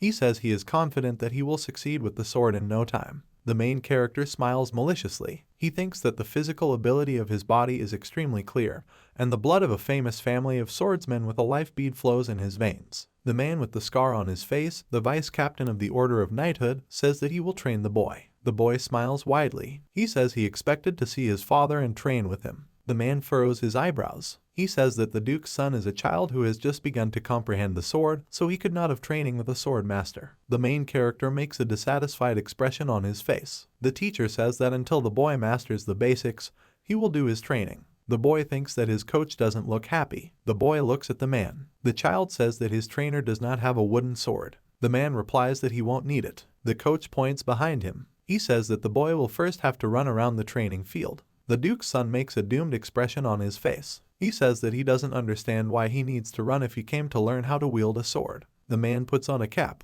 He says that for the boy he will not be a master but an instructor. The child opens his eyes wide in horror. He thinks that he will have to obey a man. The knight frowns furiously. He says that the boy is obliged to answer all his questions with one expression. The child looks down doomedly. He opens his mouth wide. The boy says that he understood the task. The instructor with glasses smiles widely. He says that he is glad that the Duke's son understood him perfectly. The boy thinks that he doesn't understand where the instructor got his sunglasses. Training field. 9 in the morning. A tired boy runs past the buildings. The Duke, smiling, looks out the window. He says his friend is the best coach. The Duchess looks at her husband with fury. She says her son is treated too harshly. The man raises his hand. He says that the coach has to be strict so that the boy does not tarnish their name. Besides, he is not strict yet. The man reaches out to the window. He says that his son is just starting, and when he learns the sword, he is not going to let him get away with it, despite the fact that the boy is his son. The Duke smiles widely. His wife invites him to be more gentle with his son. The man replies that his father was never gentle with him, so his son can handle it completely. The woman makes an aggressive expression on her face. The husband tells her that the family of his vassal will come to them. The woman says he should have told about this earlier. The Duke smiles slightly. He tells his wife that in a day she can prepare a reception for his adopted brother. The Duchess opens the door. She says that their family needs to be well prepared for the arrival of the vassal. The Duke's wife clenches her hands into fists. She says that she will go first to prepare everything, but at the same time she is not happy that her husband told her about his arrival late. The man looks down. He says that it will be worse for his son since he will have to be easier on him if his wife asks him about it again. 11 in the morning. The sun over the duchy. The sweaty child runs forward. The coach with glasses looks at him. He thinks that the boy has a lot of stamina at 9 years old. The main character thinks that he was ready to use mana or holy energy, but ran for several hours only thanks to physical strength. The teacher remembers the Duke. The man told the coach that he was fascinated that his son chose magic, but in any case he would help him. The teacher thinks that his master's son is talented not only in magic. A man with glasses opens his mouth wide. He yells at the boy to stop. The child runs forward. A man holds a boy by the shoulder. The boy turns around with burning eyes. The instructor lowers the corners of his lips in discouragement. Jamie looks at the man with tired eyes. He asks the instructor if they are finished. The teacher makes a surprised expression on his face. He replies that the boy can rest. The child falls to the ground. The man remembers the boy's burning eyes. He says he doesn't know how to describe the situation in his report to the Duke. The child is lying on the bed. He thinks that he doesn't understand how the training went. The Duke's son opens his eyes wide. He says he doesn't understand why his sister is crying. The girl, sobbing, looks at her brother. She replies that she was sure that he was dead. Brother holds sister's hand. He says she need not cry as he is fine. The girl holds a hamster in her hand. The beast mentally tells the boy that he had an incredible test, so he wants to rest. The main character smiles maliciously. He mentally replies that it was much more difficult for him, so Vena must suffer a little more. Jamie tells her sister that she should play with the squirrel to calm down. The Duke smiles widely. He asks if his son is okay. Sarah shoves the squirrel into her mouth. The man lifts his daughter. He says that he is proud of her because she looked after her brother, and for this she will receive cookies from the nanny. The Duke's daughter approaches the nanny. The man closes the door behind him. He says he was sure that his son would not be able to move after the exercise. The boy replies that he feels fine. He thinks that everything is thanks to the bead of life. It is an artifact that stores vitality and also helps to recover and physically develop. The Duke sits down on the bed. He says he understands that his son was surprised when he saw the coach on the court and not him. Jamie replies that he expected training from his father. The Duke lightly hits the boy on the head. He says his son is too young to train with a sword master. A man strokes a boy's head. The child asks his father what happened, since he only remembers that he was running and nothing else. Coach in the Duke's office. He tells the master that his son lasted much longer than expected. The teacher remembers the boy running. He says that for 5 hours and 17 minutes the child showed incredible endurance and amazing fortitude. The Duke smiles widely, raising a finger. He says his son successfully completed the training. The boy opens his mouth wide in surprise. The man smiles with his eyes closed. He says that the child's next training will be with a sword. The Duke thinks that at the age of 9 he could only run for 3 hours and 36 minutes. A man is sitting on his son's bed. The boy asks him if he will have to run away. The child makes a doomed expression on his face. The Duke replies that to maintain endurance, running for an hour before training will be beneficial. The man looks at his son. He says that he will study the basics with a coach, and if he doesn't take it seriously, it will backfire on him. The boy makes a frightened expression on his face. The Duke says that if his friend takes up teaching, he becomes a terrible person. He smiles slightly. The owner of the house says that if his son can handle it, he will begin to teach him how to use a dagger and one of the styles of their family. The Duke hugs his son. The boy says that it will be difficult for him to master the sword. The father replies that his son will definitely cope, and he is already looking forward to training with him. The next day, the coach looks at the boy. He says that it seems to him that his student is upset that he is not being taught by a sword master. The boy replies that he likes everything. The child clenches his teeth irritably. The coach says that, looking at the boy, he does not see confirmation of his words. Last night the sky over the territory of the duchy. The boy looks irritably at his friend. He says he didn't believe Vena could create a training center, but he's very comfortable there. The boy turns to his friend. He says that the world is changing rapidly, and they will be at the center of all events. The boy furiously clenches his hand into a fist. He thinks that in order to confront the 12 gods he needs to become much stronger than he was before. The girl, smiling, raises her hand. She says she will try her best. The main character blushes slightly. He turns away from the girl and walks forward. The Duke's son says his girlfriend will have to endure hellish training. The center door opens. The children are lying on the ground. The kid thinks that he should have trained a little less. The coach smiles widely. He thinks that the run has exhausted the boy, but even so he shouldn't make any concessions. The man hands the boy a sword. He moves aside. The trainer says that the basics of swordsmanship are divided into cutting and thrusting. He does sword fighting techniques. The teacher says that cutting blows are front, top, right, left, and diagonal. The main character makes a surprised expression on his face. He thinks that wielding a sword is more difficult than he imagined. A man makes a strike with a training sword. He says the last ones are the stabbing blows. The boy smiles widely, holding a training sword. The teacher says that he would like to know if the boy liked the teacher's demonstration, and if he answers the question clumsily, he will run away. The main character says that everything is fine, but he would like to say something about the legs. The man turns to the boy. He asks what is wrong with them. The Duke's son raises his finger. He says the teacher's steps tie all the movements together, but what's also incredible is the way the man uses his muscles. The teacher frowns in surprise. The boy says that his teacher does not put in much power, but his power is increasing. The child makes a calm expression on his face. He thinks that he doesn't understand why his trainer was surprised, because all movements begin with steps, and the sword master previously told him about this 60,000 years ago. The man clenches his hand into a fist. He says his student's answer was good, but anyway it's not as difficult as he thinks. The boy opens his mouth wide in horror. The teacher says that the child must repeat his movement 1,000 times. A sweaty child swings his sword. The coach is standing against the wall. He thinks that his plan was to hammer the foundation into the boy over the course of a year, but even 3 months will be too long for him. The teacher approaches the child. He says that he will be gone for some time and the boy will have to finish his repetition by the time he returns. The child makes a relieved expression on his face. He thinks that he can take a little break. The boy is holding a sword. He looks at him with a smile. The main character thinks that he is having enough fun. The boy waves his sword. He thinks that the more swings he makes, the more ideas with a combination of magic and sword come to his mind. Jamie swings his sword from behind. He thinks that he should use it a little more aggressively and a little more carefully, and also a lot stronger and a lot more furiously. The boy smiles sarcastically. He thinks his training will take him in a new direction in the near future. The child raises his head. He asks the pocket demon if he's okay. Blackie projects a recording of his training. The boy makes a frightened expression on his face. He thinks that an unknown person has appeared in front of the training ground, and his life energy feels strange, so he might be the intruder. The boy teleports behind the man. He runs forward with a sword. The boy shouts that no one dares to enter his family's territory. The girl covers her face with her hands. Jamie looks at her in surprise. The vassal's youngest daughter says that the boy scared her. Children sit on a chair. The main character makes a dissatisfied expression on his face. He thinks that if the girl can support the air spirit, then she is at least an average summoner. The vassal's daughter smiles widely. The main character tells her that he understood that she trained hard. The girl joyfully raises her hands. Ash says that she studied for a long time and a high-level spirit appeared to her. The high-level wind spirit is the most famous spirit that helps the wind spirit king. The main character looks at the child. He asks what the high-level spirit told her. The girl replies that she just looked and disappeared, and the next day she was able to call him. The main character makes a surprised expression on his face. The girl says that her older sister has already become much stronger, so she can summon high-level spirits. The girl smiles widely. She says that her father was also amazed and could not even say anything. The main character looks away. He thinks that he is not surprised that his girlfriend can summon high-level spirits at an early age because she is talented, like him.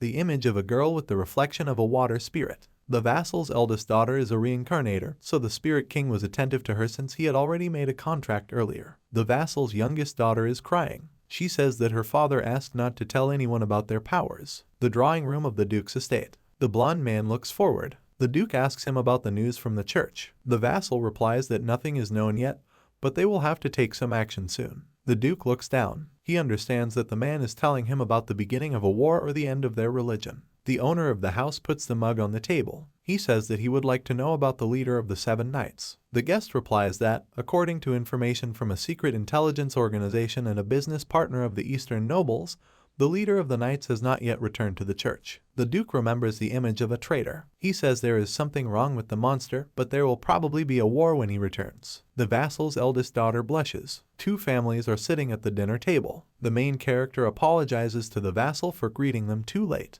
The man replies that everything is fine, because he knows that the boy is learning the art of the sword, so he should try since there are high hopes for him. Jamie smiles slightly. He thanks the guest for his words. The eldest daughter, smiling, raises her hand. She blushes looking at the boy. The girl thinks that she also wants to congratulate him. She silently lowers her gaze. The boy makes a surprised expression on his face. He thinks that he does not understand what happened to the girl. The boy remembers the image of his girlfriend. He thinks that she is acting strange and seems to be avoiding him. The boy stands on his elbows. The coach says that the child must be completely cleansed, but he bothers his head with something else. The man gives the boy a sword. He requires the child to repeat the approaches he did last time. The boy demonstrates blows with a sword. He extends his weapon forward. The teacher makes a surprised expression on his face. He thinks about how the boy has reached the ideal level in just a day. The boy looks down. He asks the coach how he did the moves. The man replies that the boy can start learning the steps. The image of a boy, the main character. The trainer says that the steps are movements that were created by the protagonist's grandfather,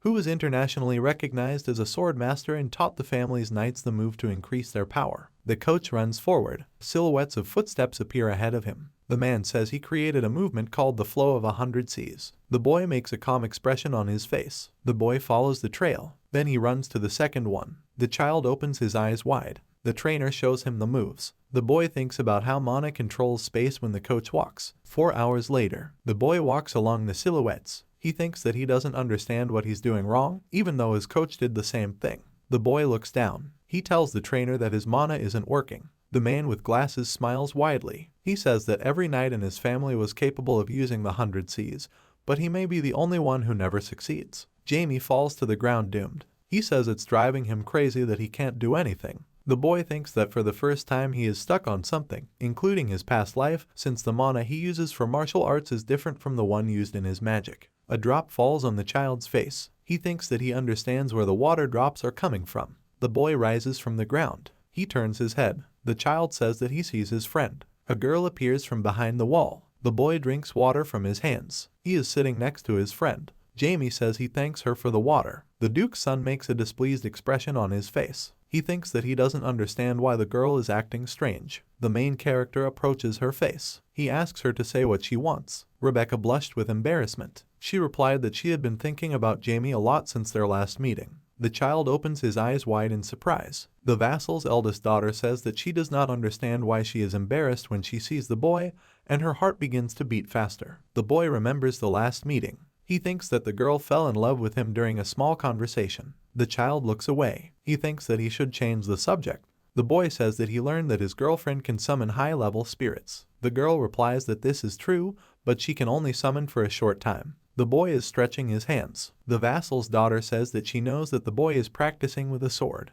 The main character replies that magic alone is not enough for him, but at the same time it is quite difficult for him with weapons. Rebecca says her friend doesn't seem to be able to move. The Duke's son makes a distant expression. He says that he does not understand what the girl wanted to say. She replies that the spirit told her similar words, since during the call she can communicate with him a little. The girl holds her finger to her mouth. She says that the spirits know a little about human techniques and at the same time tell her that the boy's movements should be more natural, and his right hand should go in the same rhythm with his left leg, but the boy does everything through force. The boy holds his finger to his mouth. Rebecca smiles widely. She invites the boy to trust the flow, following the direction of the wind and water, and then he will succeed. The boy looks down. He thinks that he should just trust the flow. The boy gets up from the bench. He clenches his hands into fists. The child thinks that he understands what to do. Jamie furrows his brow furiously. He realizes that sword techniques are not like the ones he uses in magic, so he cannot control mana, and to solve this, he needs to trust the natural flow. The child steps on the tracks. A water assault appears around him. He thinks about what he would like to try,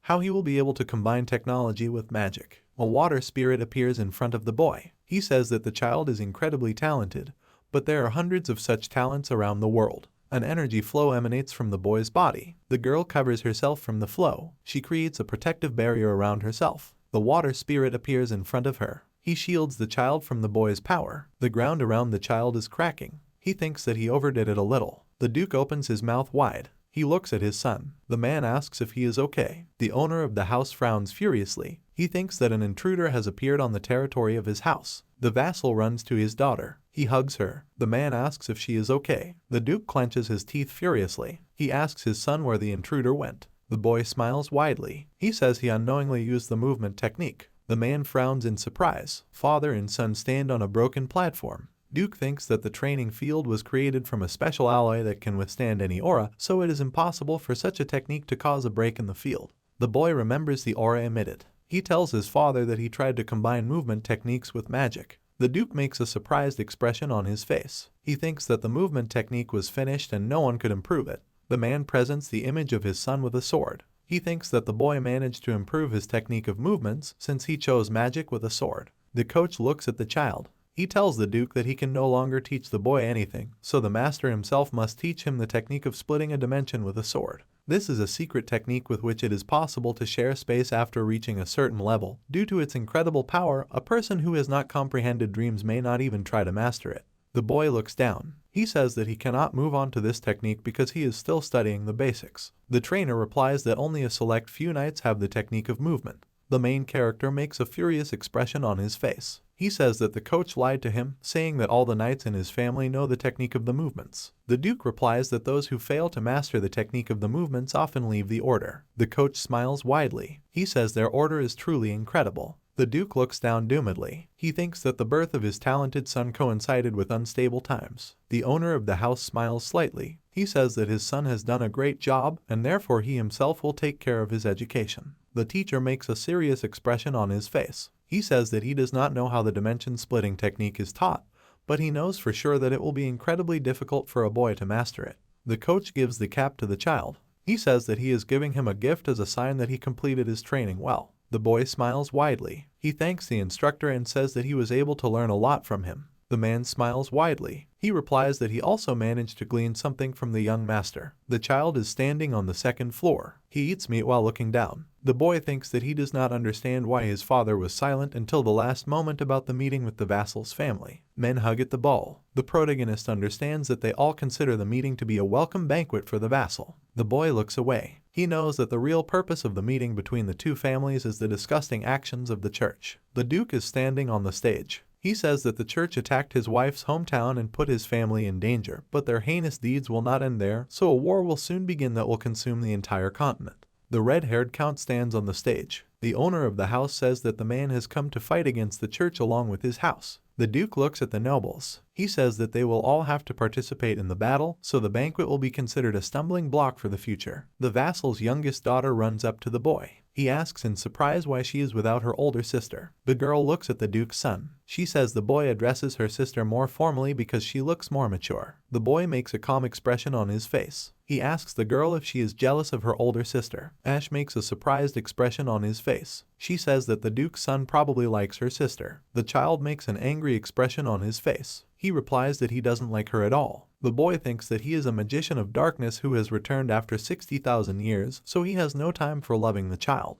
The main character looks down. He asks where the girl's elder sister went. The boy is standing at the door. He thinks that for some reason his girlfriend suddenly became ill. The child clenches his hand into a fist. He thinks that he did not expect the moment in which he would have to use energy. The girl is lying in bed. She blushes in surprise. The main character makes a surprised expression on his face. He thinks that his girlfriend is fine, she's just suffering from love. The boy approaches the bed. He asks if his girlfriend is okay. Jamie holds out his hand. He asks his friend to give him hers. A boy holds a girl's hand. He says that she is feverish and thanks to his divine power she will feel better. Rebecca looks down, blushing. She says she missed the boy and was thinking about him. The boy looks down. He thinks about worrying about her more than anyone else, but not more. The child remembers himself with his beloved. He thinks that he will not be able to return feelings from the past because he is no longer capable of something like love. The main character lets go of the girl's hand. He says they won't be able to see each other for a while. The boy smiles slightly. He continues to say that he will still never forget his friend, even though many years may pass,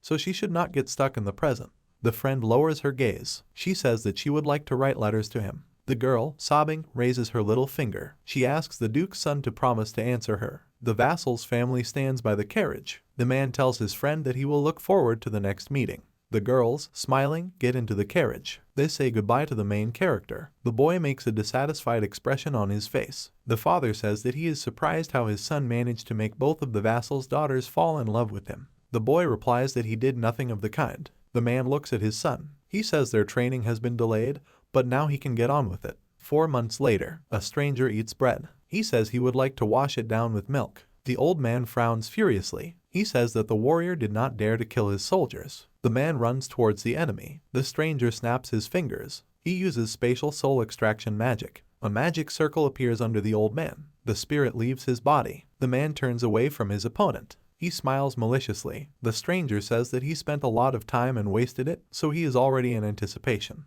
A blonde man stretches his hands. He says that he will definitely meet the main character soon. Duke's family arena. The boy swings his sword. It cuts through space. The child opens his eyes wide in surprise. The man looks at his son in surprise. The Duke thinks that the blade is a skill that is more difficult to repeat than to master perfectly, so it took him 2 years to learn the basics perfectly, but his son did it in just 4 months. The owner of the house smiles widely. He says he recognizes his son's growth, so he has nothing more to teach him. Jamie makes a surprised expression. He says he just repeated his father's technique. The man replies that his son was able to cut space, which means that he ideally mastered the basic knowledge of the sword, so further he will have new discoveries. Because if a student masters the basics and manages to cut space, instead of initiation he receives 10 forms of the blade, which is their family's transparent sword technique. The boy looks at the sword in surprise. He thinks that if he masters the technique, he will be able to untie intangible things, and he did not know this in his previous life. The butler approaches the Duke. He says that he came to visit him.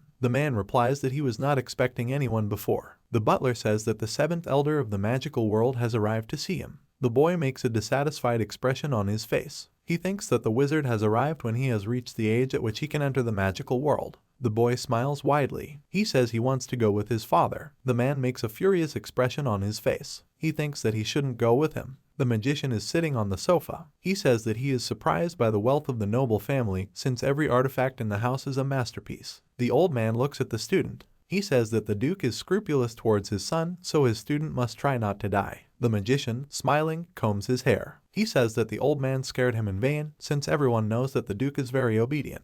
The door opens slightly. The Duke emits dark energy. He introduces himself to a stranger. The wizard extends his hand. He says that he is a representative of the magical world and the seventh elder, and he is also very happy to meet the Duke. A blonde boy is reading a book. Initially, the seventh elder was an ordinary slave, but after a wizard, who realized his talent, took him on as an apprentice. And then at 15 the boy reached the 6th rank, and at 20 he moved to the 7th and was recognized as the youngest elder. The blonde man smiles. By the age of 30, he had risen to almost 8th rank, becoming the most talented person in the magical world, making him a wizard whose opinion was to be reckoned with. The Duke looks at the wizard with displeasure. He thinks that the magical world is up to something. The man asks the guest what is the reason for his sudden visit. The wizard replies that he came to greet the young talent, and he also wanted to apologize for being rude, since he did not notify that he was going to arrive. The Duke furiously stretches his hands. He says that he has virtually no influence on the magical world, but understands perfectly well what is happening there. 3 chess pieces. The magical world is divided into 3 main forces, which are the imperialists with their head, the teacher of the knights and the first elder, the nobles, whose head is the second elder, the marquis,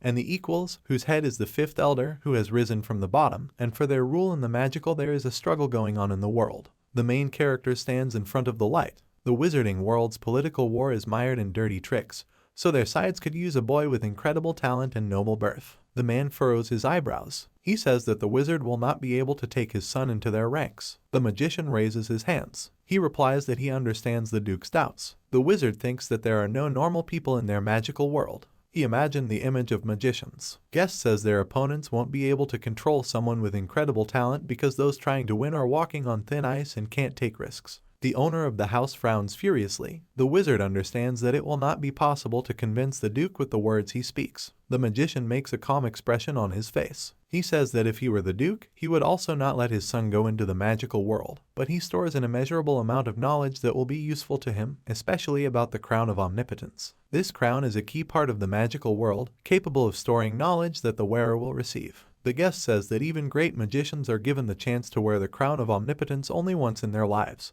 The owner of the house looks down in resignation. He thinks that the magical world cannot hinder his son's potential. The man tells the guest that he will ask the child if he wants to. The boy smiles widely. He replies that he would really like to go to the magical world. The main character understands that he is being offered to comprehend the wisdom that contains all the knowledge of the world, which suggests that he may be able to learn about the lost pieces of his life in the past. The boy is standing in the park. The wizard bows to the boy. He says that he was not prepared for the fact that the child would greet him in a special way. The main character turns to the guest. He says it would be better for them to talk quietly in private. The Duke's son thinks that the wizard is very handsome and has also earned the title of genius. The cores glow in the man's body. The main character understands that the wizard is so brilliant that he already has nuclei in 3 places, which is why his body was created to manifest magic. The wizard, blushing and looking away, says that the young master is burning a hole in him. The boy apologizes and says that their guest is more beautiful than he imagined. The wizard smiles widely. He says he is honored to hear such words from history's greatest genius. An aura emanates from the boy's body. The wizard thinks that the rumors about the Duke's son were true, since his body is filled to the brim with mana, and he was even able to improve the Marquis's breathing technique, which speaks of his incredible talent. The image of 3 men in front of a child. The wizard thinks that he feels sorry for the Duke, since the old men fighting for power will never leave alone the boy who will become a magician of the 9th rank. And if they get him, then the others will not be able to oppose anything and will surrender to the old men. The man looks at the child. He asks if the boy is afraid of the bloodthirsty guys of the magical world, since they will never leave him alone. The guest makes a surprised expression on his face. The boy replies that if they come for him, he will deal with them well. The boy smiles sarcastically. He continues to say that if he suddenly thinks that the matter will be difficult, he will agree, since famous people of the wizarding world would not depend only on a child. The boy puts things in a suitcase. He says that the squirrel is going with him to the magical world, so he must pack his things in advance. The beast opens its eyes wide in surprise. He says that the magical world is a holy land with white magic, and she is a creature of dark. The boy replies that his girlfriend can't even cast a 2nd rank spell. The child makes a dissatisfied expression on his face. The girl asks him when they will return. The main character replies that he doesn't know for sure, but she can stay if she misses his sister's care. The boy smiles sarcastically. He says that he will take care of his friend and double the amount of training so that she cannot even think about boredom. Then weeps in the form of an animal. She screams that she doesn't want to leave. The boy holds the sword in surprise. The Duke looks down. He says that he will give him a sword so that his son will return alive and well. The woman grabs her son. He smiles widely. The Duchess asks her son to return safe and sound and also be sure to write when he arrives. The boy makes a surprised expression on his face. The woman says that she will have to part with her son for half a month. The boy thinks that he had to go to the magical world for at least 2 years. The son makes hand signals to his father. He's trying to say that he doesn't understand what his mother is talking about. The Duke smiles widely. He asks his wife not to worry. The main character realizes that his father will take care of everything since his mother let him go too easily. The boy goes to the gate. He looks at the magician with a smile. The child asks where they will go first. The man replies that they need to drop by the city of magic stones since a huge market with them is opening there. The boy presents magic stones. He thinks that they will have to go to the city with the largest mine of magic stones. The wizard smiles widely. He says he's glad the boy liked the idea. A couple walks through the forest. The main character walks near the mountains. The wizard asks why the boy took the sword with him. The child shows his fist. He says he manages it well. The magician says that magic can begin to sag if used with a sword. The boy raises his hand. He replies that he is continuously growing, so his companion need not worry, and besides, he eagerly wanted to get to that place, since there was supposed to be a center of accumulation of power, but he does not feel anything. Magic stones against the background of mountains. The main character knows that crystal deposits provide for families, and the family in whose territory the crystal mines are located is known to be influential. The magician smiles widely. He suggests telling an interesting story about the mountains since children love to hear such things. A huge erupting volcano. The wizard says that 1,000 years ago, where they are, there was a huge constantly erupting volcano and lava from it covered the nearest villages from time to time, but nothing could be done about it. A magician with long pink hair. The wizard continues to say that over time, an unknown magician appeared on the territory of the volcano,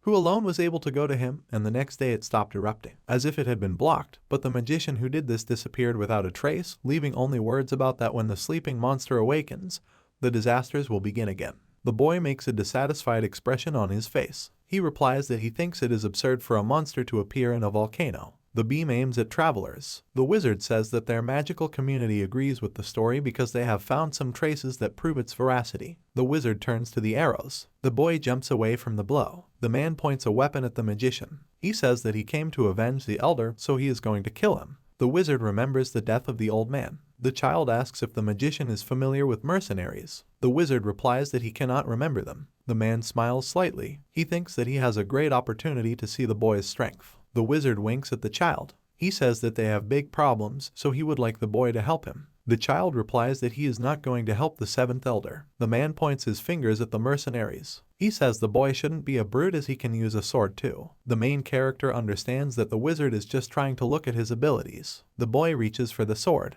He thinks that he will quickly deal with the mercenaries, but he feels sorry for using a blade that cuts the sky on them. Men jump off a cliff. They tell the wizard that he is hiding behind the child's back. The mercenary leader frowns furiously. He shouts that the boy should not blame him for his death. The child charges the weapon with aura. The wizard opens his eyes wide in surprise. He thinks about how the boy was able to instantly gain control of the weapon. The child swings his sword. The magician understands that the child's mana has gone wild. The Duke's son raises his sword. He uses the transformed white ocean technique. The boy swings his weapon. The mercenary falls to the ground. He spits blood. The child looks at the man. The leader rises from the ground. He says that he was going to spare the boy, but still he will have to kill him. The Duke's son throws his opponent aside with a swing of his sword. He uses one of his family's 10 sword craft forms, which is a curved cut. The boy looks at the corpse. He sheathes his sword. The wizard smiles maliciously. He thinks that the boy is a real magician swordsman and also completely ruthless. The magician claps his hands, smiling.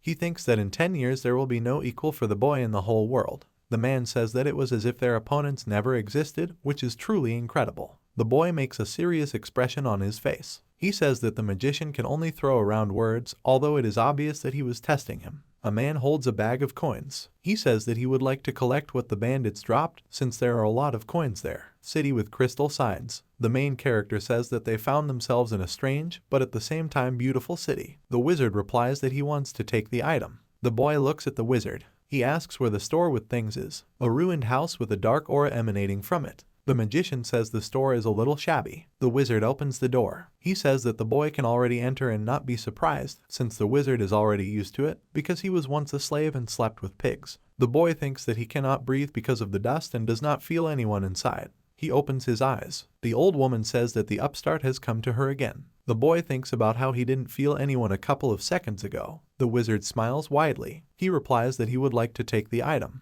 The main character stands on tiptoes. He thinks that he cannot see the magician behind the counter. He uses flight magic. The old lady sends the artifact. She shouts that flight magic is prohibited in her hut. The boy creates a barrier. He thinks that there is a dwarf in front of him. The artifact breaks the shield. The old woman folds her arms across her chest with displeasure. She says that an anti-magic artifact is used that can dispel 5th rank spells. The boy makes a dissatisfied expression on his face. He thinks that he does not believe that the owner of the shack has a national treasure level artifact. The man looks at the old woman with displeasure. She says that his thing will arrive in 2 days, but she won't give it away just like that. The wizard replies that the woman promised to give him the object as soon as she found it. The child makes a calm expression on his face. He asks which woman is making the condition. The old woman lays out pieces of paper on the table. She says that she wants the wizard to take the heart of the shadow sheep from the secret auction starting the day after tomorrow, and then she will pay as much as necessary. The image of a shadow sheep on a full moon.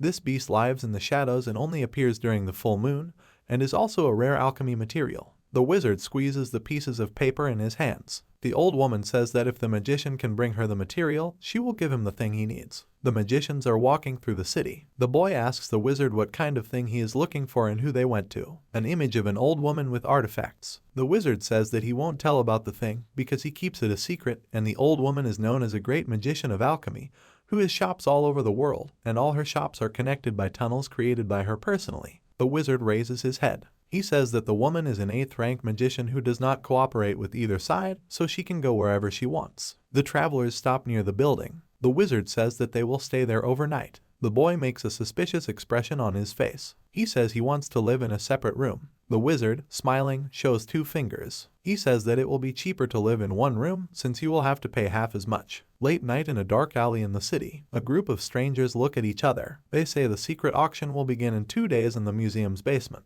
The 2 men look at each other. One of them says that the list of goods is kept in strict confidence. The second one asks if everything will go according to plan. The first responds that he is surprised that the old book led them there. The third man looks at the other 2. He says that they should cool down and stop losing their heads since they must get the artifact, even at the cost of their own lives for the sake of their goal. The boy jumps out the window. It stands against the backdrop of the clock tower. The animal jumps out after him. The main character says that his girlfriend can get out. He grabs her scarf. Jamie says she should take the wind on him as they need to hide until the next day. A boy walks down the street holding an animal. He says they shouldn't be caught by a wizard. Vanna says that her master should look at the magic stones. The boy looks at the worker. He says the townsman is openly transporting stones because they are of poor quality. The animal asks the owner how high-quality stones should be transported. He replies that it is a little more secret. 2 men are carrying a box. The main character says that the precious stones are hidden so that no one realizes that it is them, or they are dragged to a dark, distant place. The boy opens his eyes wide. He looks at the glowing bracelets. The child thinks that he has an excellent reaction.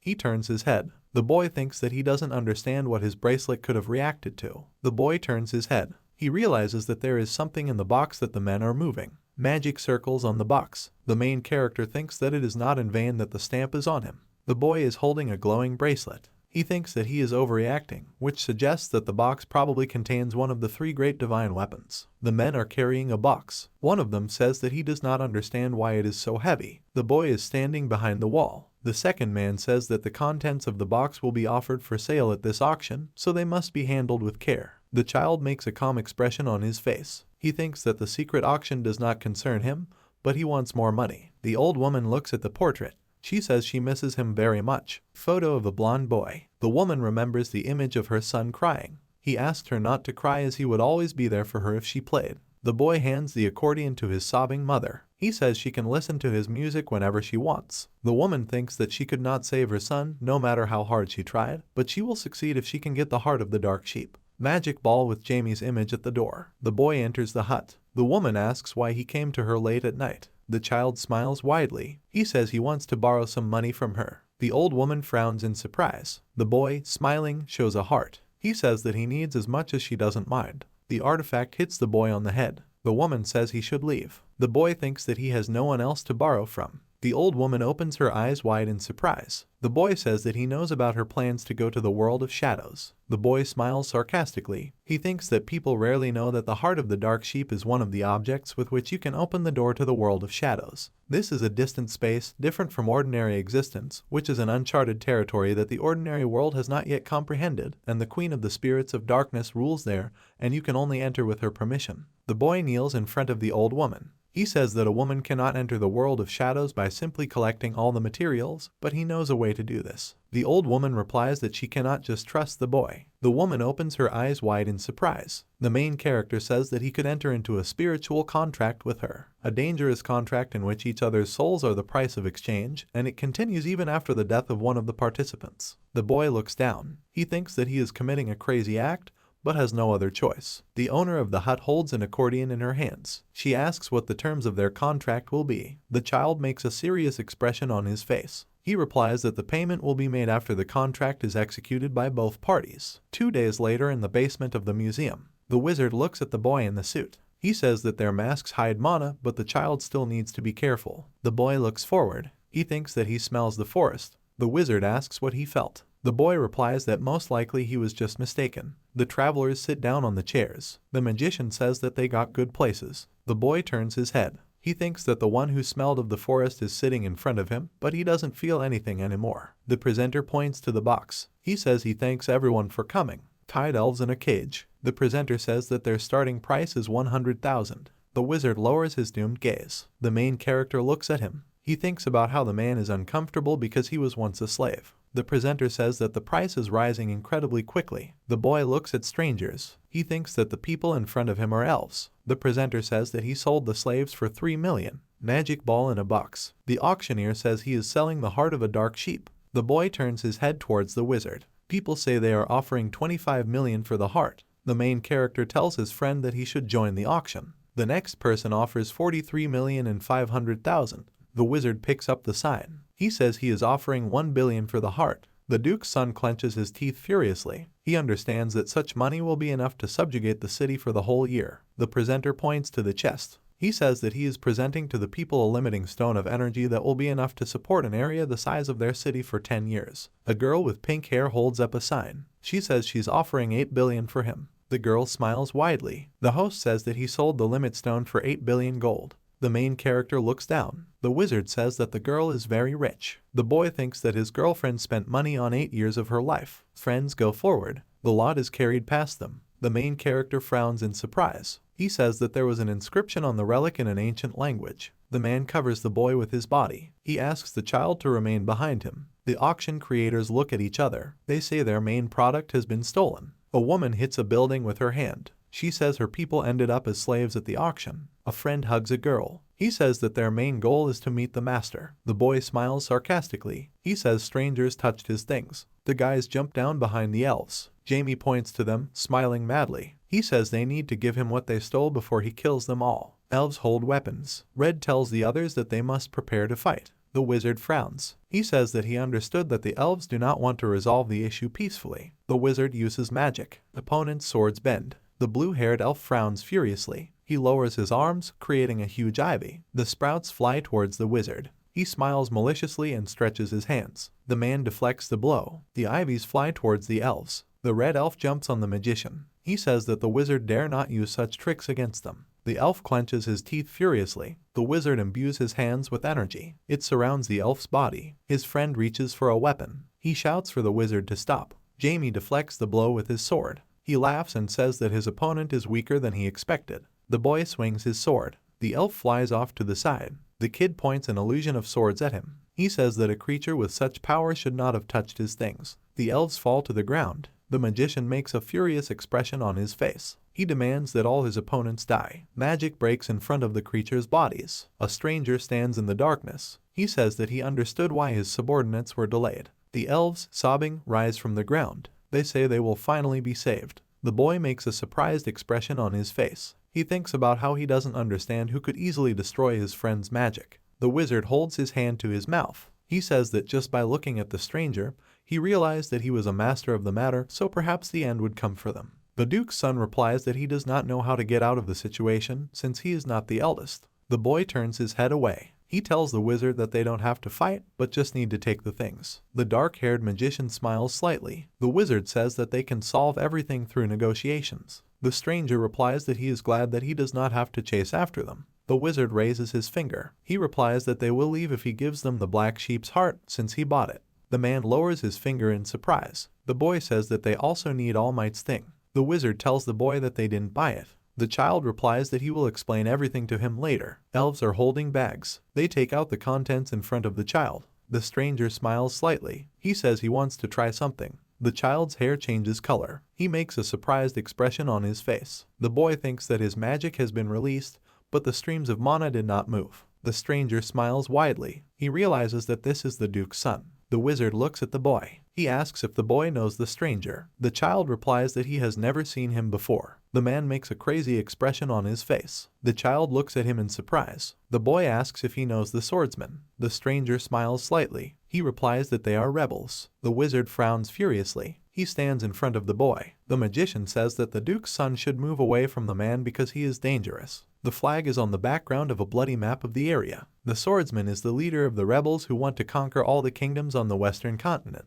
The boy looks down. He thinks that the uprising arose due to corruption. The stranger smiles widely. He says that he will explain everything to them when they leave the street. The auctioneer looks at the guard. He says that he does not understand how the man could not catch the offenders since he was a master of battles and it cost him a lot. The guard turns away. He says that he is already going to fulfill the contract. The couple with the elves teleports. The stranger smiles widely. He says that he is amazed at the long teleportation without a magic circle. The wizard frowns furiously. He says that he would like to know what brought them to the lands they are on. The rebel leader smiles widely. He replies that they came for something, since otherwise there would be no point in the swordsman returning to his city. The main character asks what specific thing the rebels came for. A man shows a box with symbols. The boy opens his eyes wide in surprise. He says that a long time ago, a monster was sealed under a volcano by rebels, and the item is the key to releasing the sealed demon. The image of a dark entity, a snake and a bull. In a past life, the main character created these demons to fight the 12 gods. The boy looks down. He thinks that he was sure that one of the demons died on the battlefield. The boy remembers the artifacts. He thinks that traces of his past life are found in the same place, which simply cannot be a coincidence. The stranger smiles widely. Before leaving, he says that he will see the main character again. The security guard is wearing glasses. He says that he was finally able to find the artifact thieves, and in one place at that. The wizard creates a barrier. The stranger creates a barrier. The guard swings his fist at him. The man flies to the side from the blow. The guard, smiling broadly, extends his fist. He says his name is Darius. Alias is the supreme ruler of darkness. The elf runs towards the guard. The man hits him in the neck with his elbow. He says that 055 should not interfere with his battle. Two warriors run forward. The guard hits their foreheads. He says that 073 and 049 should not interfere either. The subordinates fly away behind the stranger. He smiles and clutches his cane. The wizard sips it. The ground breaks under the magician's feet. The guard jumps, dodging the blow. Empathy is a reverse skill that returns all damage received back to the enemy. The stranger holds out a weapon. He shouts that he will finish everything. The guard covers his face with his hands. A huge magic ball appears. Jamie's eyes widen in surprise. He thinks that he cannot believe the enormous strength of the rebels. The stranger frowns furiously. He says his strength has increased to 171. The guard, smiling widely, looks at the man. He responds that the reality-altering authority looks useful, but is worthless compared to his skill. The stranger smiles widely. He says that he is surprised that the guard was not affected by his power. The man frowns furiously. He says that his opponent should give him everything and die in peace. The wizard tells the guard that he didn't steal anything, but was just an ordinary customer, so he wants to leave. The guard replies that they will have to stay. The boy looks at the wizard. The man says that they will have to team up with the stranger. The wizard turns to the child. He says the boy must be careful as the guard is an invisible Iron Fist. He is considered to be the surviving underground fighting champion who was able to defeat 2 sword masters. The stranger turns to the child. He says he better move away. The boy takes out an artifact. He says that he is going to deal with the guard himself. Space appears around opponents. The boy says he is using the artifact to construct dimensions. The guard, frowning in surprise, thinks that the boy created space to control the surrounding objects. Space sensing is a technique in which the user can detect everything within reach and determine the composition, even if it is invisible to the eye. The guard runs forward. He says that he will deal with the wizard first. The magician frowns furiously. The security guard breaks up the space. He turns his head back. The stranger points a staff at him. He says he uses a divine battle spear with 100 strikes. The guard reaches out to the stranger. The wizard extends his hand to him. Without casting a spell, he uses space and time manipulation to control them. The wizard frowns furiously. He demands that the enemy move away from him. The magician's storm hits the guard in the back. The boy raises his finger. He says he uses a 5-layer wall zipper method. The ceiling of the space collapses on the guard. He turns his head. The man thinks that the space in front of him has changed. The guard breaks the wall with his body. The wizard's magic is directed at the enemy. He uses a destruction spell that compresses space in the designated area. The body of the guard is in fiery energy. The wizard frowns furiously. He thinks about his opponent using the aura as a defense. The boy imbues his hands with energy. He thinks that he cannot just watch what is happening.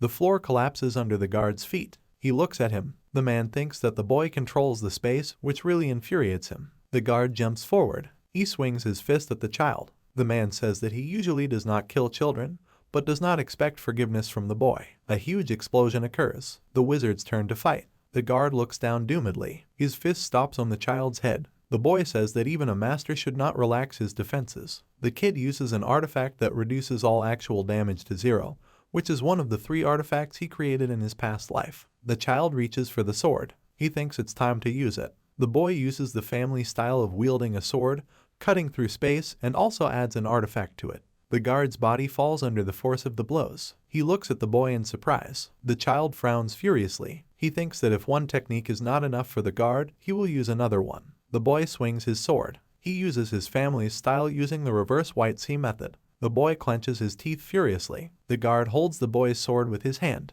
The space around opponents changes. The guard says they have to finish the fight. The boy looks up in surprise. He frowns in discouragement. The child thinks that the warrior was able to deactivate his abilities. The wizards run forward. The security guard smiles sarcastically. He says he didn't expect to meet the boy in such circumstances. The wizards look at the warrior in surprise. He says that he is a friend of the protagonist's grandfather. The boy makes a surprised expression on his face. He says he doesn't understand what's happening. The guard smiles widely. He says that 10 years ago he met the boy's grandfather in a bar where the strongest fighters gathered. The blue-haired man turns to the guard. The warriors swing at each other. The guard says that they instinctively understood each other's skills, so they met every day and sparred literally until his friend's death. But there was one technique that the boy's grandfather never used. Men are sitting on the field. The guard tells his friend that he must show him the technique. He turns his head. The boy's grandfather says he will show the equipment because he trusts the guard. He reaches for the sword. The man says that he will soon have a grandson, so he is going to show the equipment that will be intended for him. Grandfather stands in the center of the field. He says that his friend should watch carefully and be sure to pass on the equipment to his grandson. The power of the sword cuts through space. The security guard looks at the equipment in surprise. He repeats it with his hands in front of the child. The man looks at the rift in space. He says that he is creating an incredible imitation that the world does not know about, but his friend was able to reach the level of Grandmaster with the help of it. The boy opens his eyes wide in surprise. Grandmasters are those who have reached the final stage of a martial artist, but there was not a single person known to have reached this level. The guard spreads his hands. He asks if the boy has figured out how to use the technique. The boy clenches his hand into a fist. He replies that he does not understand, but he will definitely continue the path of the sword and then he will be able to follow the skill of his grandfather. The guard smiles widely. He replies that he is looking forward to seeing how much the boy has grown by the next time they meet. The guard raises his hand. He says that he will forgive the wizards for the theft because he was able to meet his friend's grandson. The boy turns away. He thinks about what the stranger's assistant said about breaking his demon seal. The boy extends his hand to the assistant. He thinks about what will cure him. The child uses dark energy. He mentally orders his assistant to become his puppet. The stranger looks at the boy. He thanks him for the boy treating his friend. The boy turns his head. He demands that his puppet show where the demon is sealed. The man frowns. He thinks that he will never do this. The puppet replies that he will definitely show him everything. The boy smiles sarcastically. He thinks that he will soon see a demon. The elf turns to the boss. She asks if he heard from one of them. The man replies that he is going to contact him. He takes out a magic ball. The voice from the ball says that he does not understand why his boss got in touch so late. The man replies that they found the sold elves. The voice from the ball says that he will call the boss back later. A woman's voice at the end demands that people be released. The boy looks down in defeat. He thinks about hearing his girlfriend's voice. A couple of hours ago, the girl is standing behind the wall. She says that she was able to escape, but does not understand where her master went. Venna turns her head. The ring on her finger says that an elf is near her, but she is such a worthless Valkyrie that she cannot even feel him.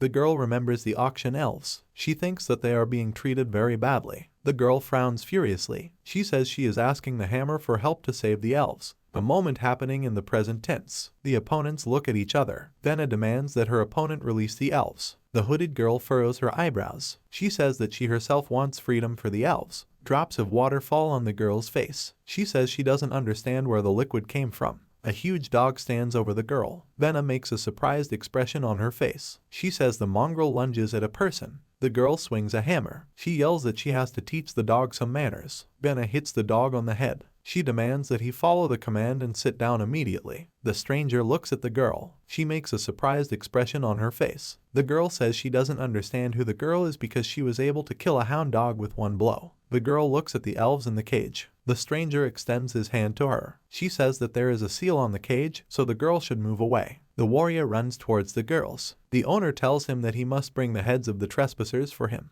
The girl defends herself with a hammer. She thinks that she cannot defeat the warrior. The man licks his lips. He says the weakling must die. The enemy is stabbed in the back. The boy smiles sarcastically. He says that his subordinate still cannot cope with such opponents. The main character holds the warrior's master. The girl turns to him. The boy says that he will take care of everything and she must take the elves away. Venna picks up the elf. The warrior's master says that this is the son of a duke. The man is shaking in horror. The boy smiles sarcastically. He says the man should be proud as the boy will fill his body with the nutrients of the Leviathan. The elf opens her mouth wide. Venna is sitting on the floor. She says that members of her race are fine. The elf looks at the girl. She says she thanks her very much. The elf opens his eyes wide. She thinks that she doesn't understand why the Valkyrie is in front of her. The girl opens her eyes wide in surprise. The stranger grabs her hand. She says the girl is a princess. The elf makes a sad expression on her face. She says that everyone was sure that the princess was dead because she disappeared 10 years ago, but now, since she is alive, she must go with them to return to her city. The main character looks at the elf furiously. He says that the girl is his subordinate.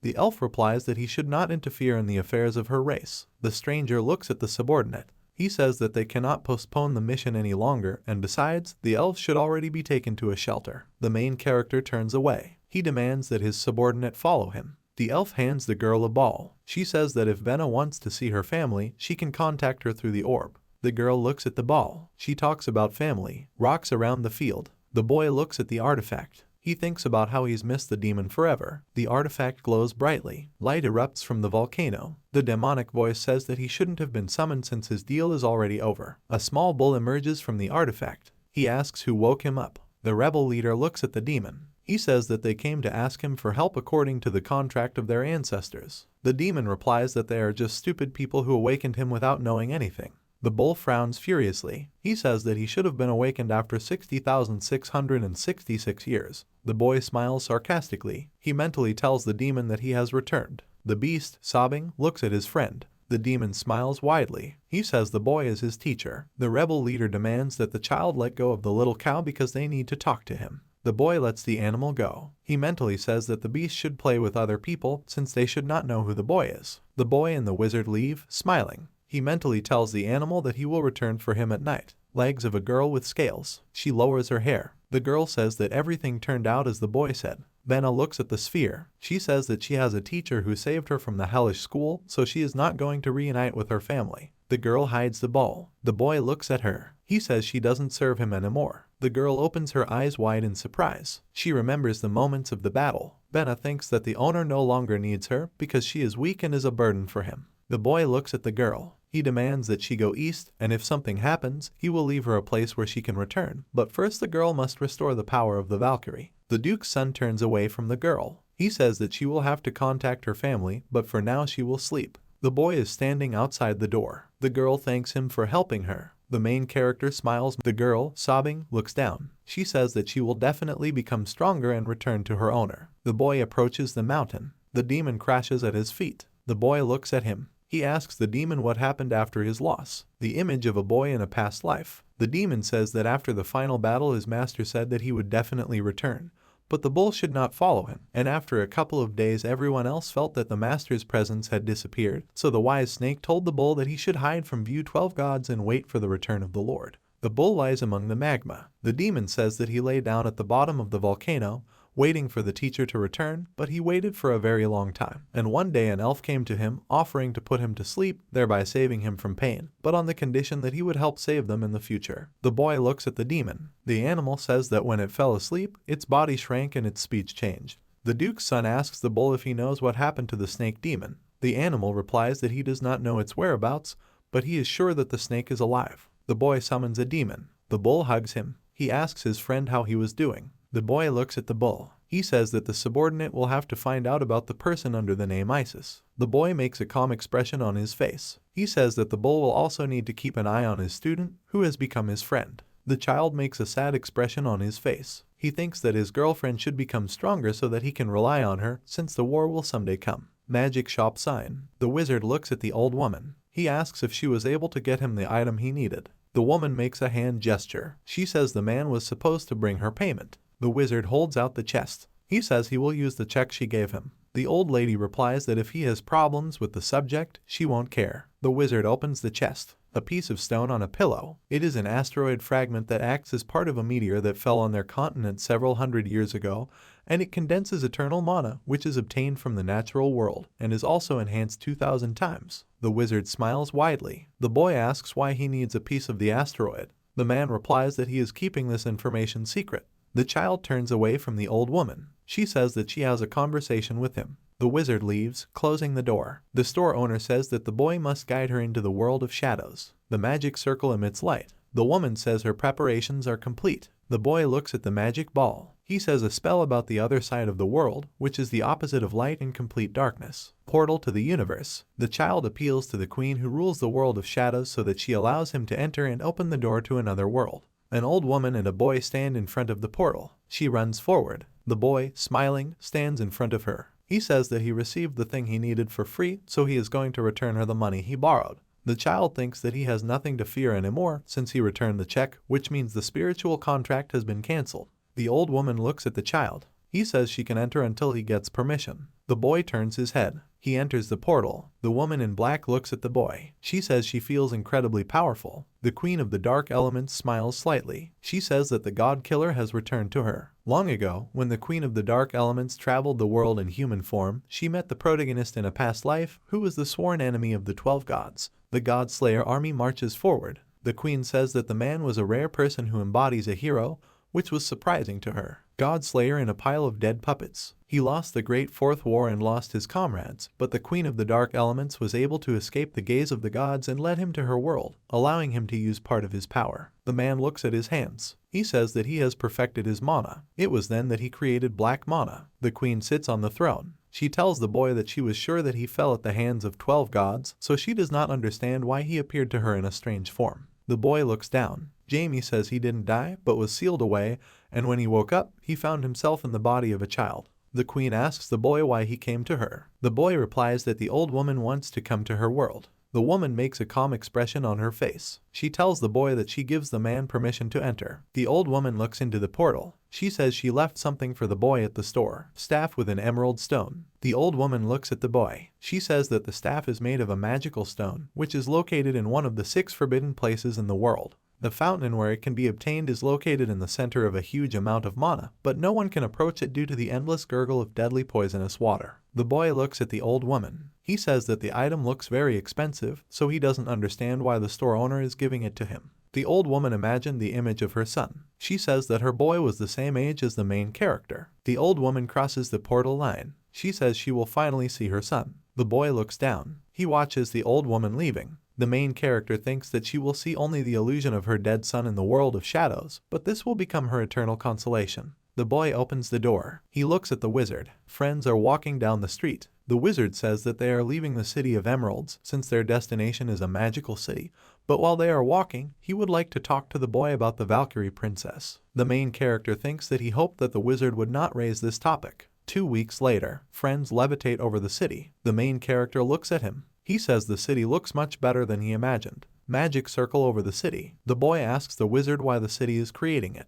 The magician replies that he will not tell everything, otherwise he will be bored exploring the city. Flying airship over the clock tower. A voice from it says that they prepare the best products of the generation, and to get them you just need to find the nearest pharmacy. The boy looks up. He says that the magical technology in the world they are in is simply incredible. The wizard replies that it is so incredible that it is not inferior to the one in the Magic Kingdom. The man shows the boy a piece of paper. He says that he is going to go to the store, so the child should look around the city. The wizard smiles widely. He says he's giving him the map so he doesn't get lost. The blue-haired girl runs forward. Anna, a student at the academy, says she is late for the entrance ceremony. She opens her eyes wide. The girl says that the director and the wizard will come to the entrance ceremony, so she should definitely show her the magic that she has learned. A picture where Anna shows energy. Drawing of a wizard showing his thumb. A picture of a wizard getting flowers. He tells the girl that he recognized her talent, so she should become his student. Anna looks at the main character. She thinks that most likely he is a new student.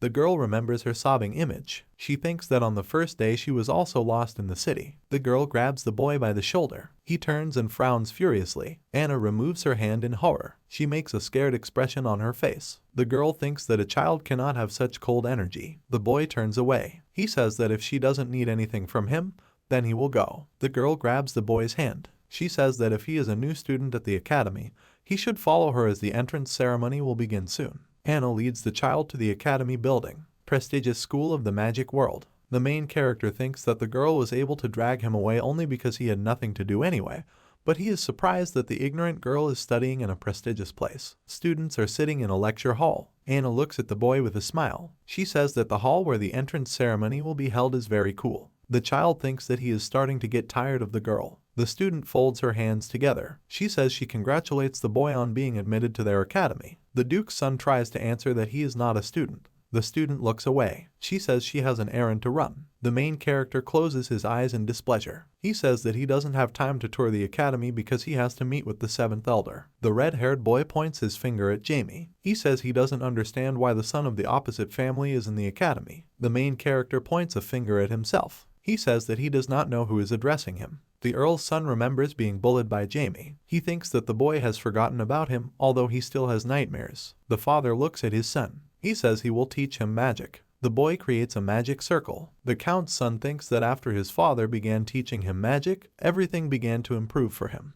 The red-haired boy opens his eyes in surprise. His father says he is good enough so he can go to the academy. The main character looks at the boy. He asks what his name is. The child replies that he is the youngest son of a count. Jamie remembers the image of a clueless boy, the son of a count with fire in his chest. The main character thinks that he told the count to train him, and as a result the boy managed to reach the 3rd rank. The count's son makes a dissatisfied expression on his face. He says that he hopes that the boy did not come to study with them. The wizard looks at Jamie. He says he looked everywhere for him. A blue-haired girl stands in the crowd. She shouts that she wants to see the wizard. The man looks away. He holds the boy by the shoulders. The wizard says that they urgently need to leave. Friends teleport in front of the girl's face. She sadly lowers her hand. Anna says her teacher left again. The girl turns to the Count's son. She says she doesn't know the boy who left with the teacher. The Count's son clenches his teeth furiously. He says that the boy is a monster called the greatest talent of the human world and the son of a duke. The girl smiles widely. She chuckles and says he can't be the Duke's son.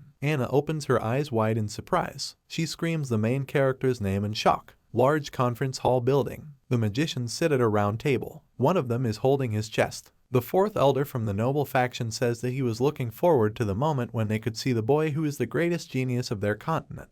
The loyalist folds his arms across his chest in displeasure. The 3rd Elder says that his colleagues are exaggerating everything, since it is obvious that the boy will disappoint them. The woman points her finger at him. The 6th Elder, who is the equalizer, says that the 3rd Elder is simply afraid of being surpassed by a 10-year-old child. The man with the mustache smiles slightly. The 5th Elder, who is the head of the equalizers, says that the woman should be gentler with the 3rd Elder. The loyalist clenches his teeth furiously. He says the woman interrupts him again. A man with a brown beard says that his subordinates should calm down since they cannot expose them in a shameful light in front of the guest. The old man looks down. The 2nd Elder from the noble faction says that the boy is coming towards them. The boy crosses the threshold. He smiles widely. The boy says that he is very pleased to meet the elders. The 3 elders make surprised expressions. The woman says the boy is at least rank 6. The old wizard smiles slightly. He thinks that the Duke's son has grown so much that it is even difficult to compare with who he was before. The boy looks at those present. He thinks that in front of him are elders who are higher than him. The child turns his head towards the third elder. The man makes a dissatisfied expression on his face. The boy thinks that because of an inferiority complex, the man was unable to rise above the 6th rank. The old man, smiling broadly, raises his hand. He says that he has not seen the boy for a long time, but the child has become an order of magnitude stronger. The boy replies that he grew up thanks to the breathing technique that the elder taught him. The child looks at the table. The elders say that the boy will definitely be able to ideally master the sword. The kid replies that he would like to spar with them next time. The third elder makes a displeased expression on his face. He says that wizards don't spar because only shy people who use only their bodies do such a thing. The boy makes a scary expression on his face. He says the man should be careful with his words as his father is the one who trains physically. The boy smiles widely. The third elder says that the boy misunderstood him. The child apologizes and says that he simply did not understand because of the complex word. A man with a beard smiles sarcastically. He says that the third elder made a mistake in his words. The royal teacher smiles widely. He says that the elder spoke with good intentions, so it would be better for them not to fight with each other. The man is one of the 2 official great magicians of the kingdom. The royal teacher floats in the sky. He is called the Wizard of the Skies because he can control the weather. The man smiles widely. He says that he is glad that the boy accepted their offer, so he will be a young wizard in their magical world. The 7th elder makes a displeased expression on his face. He says that the boy is a 6th rank magician, so you need to communicate with him more politely. The royal teacher folds his arms across his chest. He says that he apologizes to the child and, if he had acted as he wanted, he would have immediately provided the boy with support from the research center. The Wizard of Heaven says that those who do not work do not play, and this principle is the basic rule that governs the magical world. The boy makes a surprised expression on his face. The man asks the boy if he could become a man of the magic world. Academy building. The boy exhales displeasedly. He remembers the smiling man. The wizard tells him that the academy needs talented people, so he would like the boy to temporarily become a professor there. Jamie makes a displeased expression on his face. The royal teacher says that if the boy does not mind, then the 7th elder will help him cope with the work. The wizard turns away from the child. He says that he is going to explain to the elders why the boy should not be a teacher at his academy. The child replies that he shouldn't do this. The director looks at the boy. He says that the boy should tell him when things get difficult, because even though the man is young, he already holds the position of director of the academy. The boy smiles sarcastically. He says the director forgot about his academy's entrance ceremony. The wizard replies that he had good reasons. The boy looks down. He thinks that in a past life he swore that he would never take on a new student. Children look at the magic of a man. Smiling, they create her likeness. The child looks at empty palms. He says he can't master magic. The main character touches him on the shoulder. He smiles widely. The man says that the child should not rush because everything needs to be done gradually. A child creates magic in his hands. He tells the teacher that he succeeded. The man, smiling, picks up the child. The main character says that in the end, the children he taught had to see him leave. The child leaves the children. He thinks that he will only teach them for a month, so he is not going to think too much. Academy Women's Dormitory Building. The red-haired girl is sitting on the bed. She says she doesn't understand how her friend could not recognize the Duke's son. Anna smiles slightly. She replies that she simply took his hand and pulled him towards the academy. The blue-haired girl smiles slightly. She says that she doesn't understand why her friend treats him informally because they are all the same age. The image of the main character in flowers. The friend replies that the Duke's son is their star as he is the greatest genius of their time and also the chosen saint of the goddess. Anna exhales calmly. She says she needs to go study. A friend folds her hands in prayer. She says that a boy in class beta improved his grades when he ate the supplements. The girl gives her friend a bottle. She says that she also bought supplements and can share with her. Anna looks down. She replies that she can handle it without supplements. The girl puts the bottle on the table. She invites her friend to go with her to the cafeteria. Anna replies that she is going to study. The academy is an institution for magicians, founded by a great wizard who helped create the kingdom. Kingdom buildings. The academy is the most famous in the magical world and has several hundred years of history. It also produces thousands of wizards worthy of the greatness of the academy. The green-haired man smiles slightly. He says that he was finally able to meet the Duke's son as he was honored to guide such a famous boy. The child smiles widely. He replies that it is also an honor for him to work with such people. The boy enters the office. He says he is a temporary professor. The child smiles widely. He asks the students to take care of him since he is still an inexperienced professor. Thus, the Academy of Magicians received the youngest professor in its entire existence. The boy smiles slightly. The children say they are surprised that they will be taught by a genius from the Count's family. The man closes the door. He says he is going to bring the boy to the office for a consultation. The deputy director is sitting opposite the boy. He says that they classify classes based on their skills rather than age, so the academy has 3 main classes with elementary, intermediate, and advanced skills, and these in turn are divided into alpha, beta, and gamma directions, and the main character will train the initial alpha classes. The boy makes a surprised expression on his face. The man says that the child must choose a subject to teach the children, and it would also be good if he took a difficult subject because he is an outstanding wizard. Sheets with information about items. The main character thinks that he is most confident in black magic,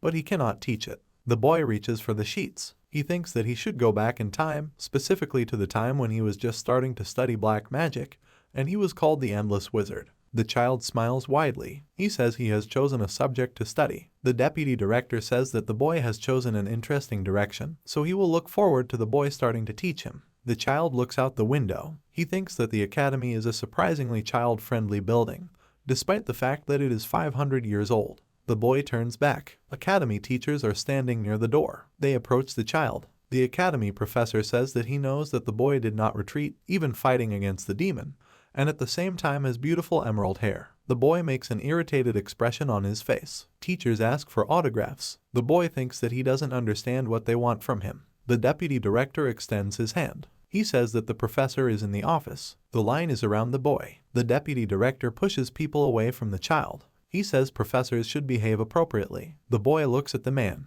He says he doesn't understand why the professors are acting strange. The man replies that the child is quite popular as he is a great genius of magic as well as the chosen saint of the goddess. Alpha Class Initial Wing Building. The red-haired boy smiles widely. He says the girl studied all night. Anna turns to him. She says she is studying in order to move into middle management. The boy replies that he also wants to go there, so he will drink magic enhancers. The child takes a sip. The count's son goes forward. He makes an angry expression on his face. The boy thinks that his classmates are not doing well, so he will quickly show them his talent and move to the next level. Anna, smiling widely, looks at him. She says that they have met before, so she would like to know his name. The boy replies that he is the son of a count. He smiles maliciously. The child thinks that everyone envies him because he is different from his classmates from birth and therefore will get into senior management right away. The girl props her face with her hands. She says that the boy can ask her everything he doesn't know. The professor enters the office. The main character lowers the corners of his lips. The count's son makes a dissatisfied expression on his face. He thinks that he doesn't understand why the boy is in their audience. The professor points his hand at the main character. He says Jamie will be their new professor. The guys open their eyes wide in surprise. They run forward.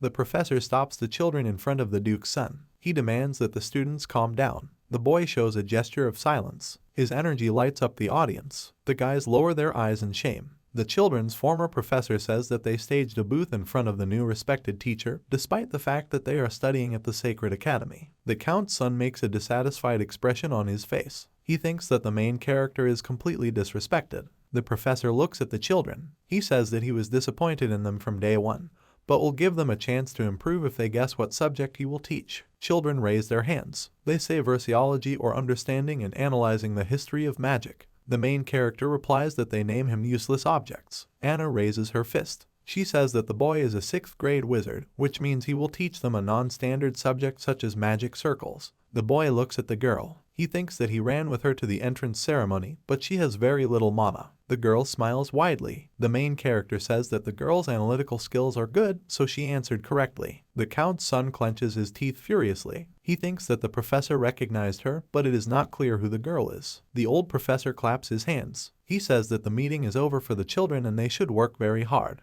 Teacher's office. The boy gives up his hands from fatigue. He looks at the piece of paper pinned to the wall. The boy thinks that his classes will begin the next day, and he will teach them with the previous professor. Dossier with a photograph of a man. Previously, he was a professor leading magic circles, and was also a 5th rank magician and the author of many articles about it.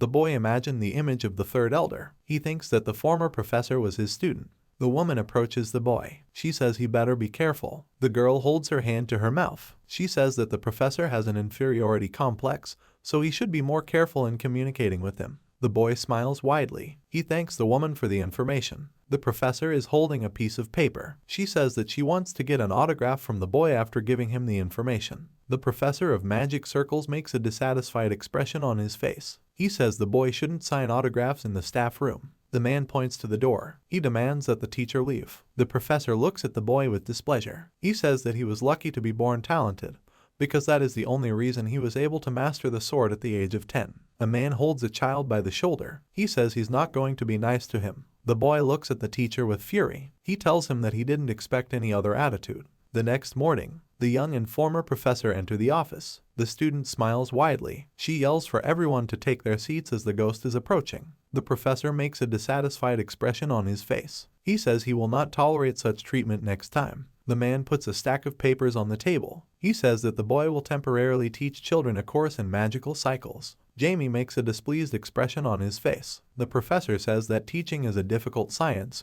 so he will test the students after the boy teaches them. The children look displeased at the sheets provided. The teacher says that they will be trained to create 6-star magic cycles. The boy looks at the teacher. He thinks that the man is well prepared for the lesson, but he is going to see how well the professor does in teaching. The man raises his hand. He says that the magic cycles contain a formula, and the creation of a 6-star requires the sun, moon, and stars. A man creates a cycle. He says that the stars are the universe, and the sun and moon, the world and the night. A man shows magic. He says that if you combine all the elements and transform them into a single galaxy, you will get a centralized magic cycle. Children open their eyes wide in surprise. The teacher says that the components change depending on what kind of magic the students want to create, and their placement also affects the strength of the magic. The man looks at the textbook. He says that once children distribute the components, they will no longer be able to change their position, so it is worth being careful, but there is no precise method for discovering the most effective elements. The teacher clenches his teeth furiously. The main character says that the teacher is wrong because children can use guidelines when creating loops. The boy divides the magic circle with lines. He says he drew guidelines where the sun and moon are opposite.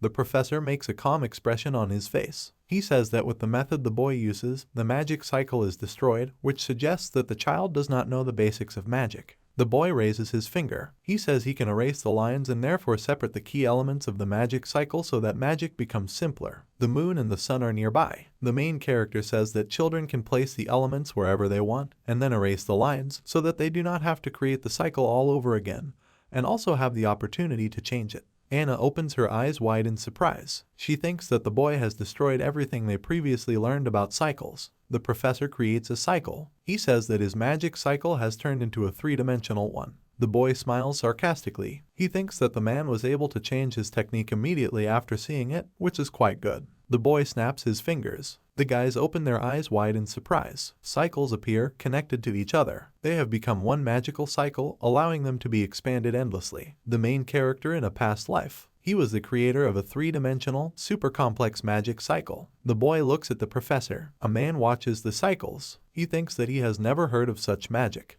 The boy raises his hand. He says he gave the children a visual demonstration, and after that they will have to master the technique and learn how to disassemble the 2-star cycle before the next lesson. The Count's son looks down in horror. He thinks that he is amazed at the strength of the boy who was able to show it with a simple visualization. The Count's son creates a cycle. The neighbor looks at him. The boy thinks that it is very difficult for him to create a cycle. He looks at the girl. Anna creates 2 cycles. The boy thinks that he doesn't understand why the student is trying to do a complex cycle, skipping the first stage. The Count's son reaches out to the girl's shoulder. She violently hits the child's head. The girl screams that she can't do anything. The Count's son turns away. He thinks that the girl is the first one to ignore him. Corridor of the initial department. The deputy director looks at the professors. He asks how their lesson went. The main character makes a surprised expression on his face. The boy's colleague replied that the lesson was excellent. The deputy director smiles widely. He says that this is the first time he has heard praise from a professor of magic circles. The man follows the teacher. He says that the magic circle teacher should come to their meeting. The boy makes a surprised expression on his face. He thinks that the teacher does not have an inferiority complex and his lessons are not so bad. Anna creates a magic cycle in front of Jamie. She says that she tried to create it, but when combined, everything was destroyed. The kid points to 2 cycles. He says that the moon from the first cycle is in conflict with the moon from the second. The girl stretches out her hands to the circles. She says she's going to erase one of them and put it together. Anna looks at her hands with a smile. She says she was able to create a complex cycle. The boys make surprised expressions on their faces. The Count's son pushes the girl. He furrows his brow furiously. The boy asks the girl how she managed to create the cycle. Anna smiles slightly. She replies that she simply repeated after the professor. The Count's son lowers his gaze. He thinks that the girl is stronger than him. Jamie folds his arms across his chest in displeasure. He thinks that his student copied his three-dimensional super-complex magic cycle, although not perfectly, it is difficult not to recognize her talent. The girl raises her hands. The main character thinks that he immediately needs to talk to the director of the academy. Sign in front of the director's office. The wizard smiles widely. He invites the young gentleman to enter his office. Artifact pieces in the lamp. The main character asks the wizard what he plans to do with them. The man replies that he is conducting experiments, but the material is too valuable, so he doesn't waste it just like that. The man looks at the boy. He asks why the child came to him. The boy shows the magic cycle. He says he demonstrated a similar cycle to students. The wizard frowns in surprise. He says he doesn't understand how the young master created something like that. The boy clenches his hand into a fist. He explains that he shows the cycle to the man not to brag, but to explain that it is very difficult to build such a cycle, so he did not go into theory in class because he knew that the children would not be able to repeat it. But student Anna was able to build it almost the first time just by seeing an example. The academy director looks down. He says he is surprised that it was enough for the girl to just see an example once. The boy asks the man why the girl is still in the lower class despite being gifted. The director looks at the table. He replies that their student is really smart, but she has no talent for magic, and therefore he advised her to follow in the footsteps of a magical scientist, where there is an opportunity to realize herself, but she refused because she wants to become a magician, and for this she began to look for a teacher who could unlock its potential. The main character looks down. The man says that all the teachers refuse to take her as a student since her talent does not guarantee strength. The wizard stretches his hands. He explains that the teacher's attitude can be cruel, but they cannot invest in unreliable students because their academy is the face of the magic world. The boy gets up from his chair. He replies that he understands the teachers and thanks the director for his time. The man looks at the boy leaving. He holds his chin with his finger, smiling sarcastically. The wizard says that if the boy is concerned about the girl's talent, he could take her as his student. The child reaches for the doorknob. He slams the door. The wizard says that a student with a small age difference from a great teacher could achieve better results. The boy replies that he is not going to teach anyone separately. The boy is standing against the wall. He thinks about how he was forced to become a professor, and then they began to impose another student. The child remembers past students. He thinks that on the day he lost his followers due to the conspiracy of the 12 gods, he decided to finish the fight on his own. The boy looks at the academy building. He thinks that he is not going to repeat past mistakes. Besides, the girl will be able to cope on her own, and she simply will have nothing to do with him. A week later, training hall building. The teacher points to the mannequin. He says that he will measure the student's mana. The professor smiles slightly. He says many of the beta class have grown up, so he wonders how the younger class is doing. The red-haired boy looks at his classmate. He says the teacher means 2nd grade. She replies that he was previously last in the indicators according to her friend. The red-haired boy smiles slightly. He says the girl's friend took 1st place in 2nd grade. The Count's son comes forward. The teacher says that he will be the first. The boy creates a bow from mana. A child shoots at a target. The indicators on the device are displayed. They say that the boy's strength is more than 2,000 points. The teacher bites his lip in surprise. He thinks that the boy's strength was enough to destroy the target. The students open their mouths wide in surprise. They shout that their classmate was able to get more than 2,000 points. Anna opens her eyes wide in surprise. She says she has never seen values like these before. The Count's son turns to the girl. He thinks that she is stupid because she does not understand that she is much better than him. The teacher exhales in defeat. He says they need another target. The red-haired boy steps forward. He says he will be next because he is in great shape. The child imagines the appearance of a bottle. He thinks that he took the amplifier on purpose before the lesson. The student hits the target. Anna looks at her friend in surprise. She thinks that his eyes looked very strange. The boy makes a shot at the target. The device indicators are displayed. They say that the boy's strength is 860 points. The teacher says that the boy was able to increase his strength by 700 points and will soon be able to get into the middle class if he tries hard. The student, smiling, raises his fist up. His classmates say he did great. Anna looks at her friend in surprise. She thinks that she just thought there was something wrong with her classmate's eyes. The teacher looks at the sheet. He says Anna will be next. The girl creates a bow from mana. She furrows her brow furiously. Anna thinks that she worked very hard. She makes a doomed expression on her face. The girl says that her performance remained the same as last year. The count's son looks at the sobbing girl. Audience room. Lamps with candlesticks. The vice principal is standing next to Jamie. He holds him by the shoulder. The deputy says he's glad the boy is doing a great job as a teacher. The boy glances at the deputy's ring. The man says that the boy can contact him if he needs anything. The deputy, smiling slightly, looks at the glowing ring. He says the third elder is calling him, so he leaves. A student passes by the young professor. The student repeats magical terms. The main character turns to him. He thinks about how the beta boy looks sick. The reddened, crazy eyes of a student. The boy is confident that a child should not stress about his studies, because if he does not have talent, then everything will be meaningless. The boy lowers his head. He thinks that the affairs of his students still have nothing to do with him. Manager's office. The deputy knocks on the door. The professor opens the door. He makes a furious expression on his face. The magic circle teacher walks forward. The deputy director turns to him. He thinks that he doesn't understand what's going on in his colleague's head, but they have to get along. The teacher is holding a stack of papers. A photograph falls out of it. The photo of Anna is lying on the floor. The girl is standing against the wall. She looks down resignedly. Anna thinks about how she tries hard, but everyone grows up except her. The boy looks at the girl. He thinks that he doesn't understand why she's standing alone. Jamie turns away from the student. He thinks about what the girl makes him think about her, but he needs to leave. The young professor looks at the girl. He asks what she is worried about. The boy makes a doomed expression on his face. The student says that her class did a mana assessment, but nothing has changed for her since last year. The professor exhales in defeat. He thinks that 247 points of mana power means that the girl really has no talent for magic. Anna, sobbing, clenches her hand into a fist. She says that she is not going to give up, because she will definitely become a great magician and start a family. The boy makes a sad expression on his face. He thinks that the student is serious, and therefore he hopes that his past will not repeat itself. The professor turns away. He says that if the student's confidence does not disappear, then she will have to come to the staff room.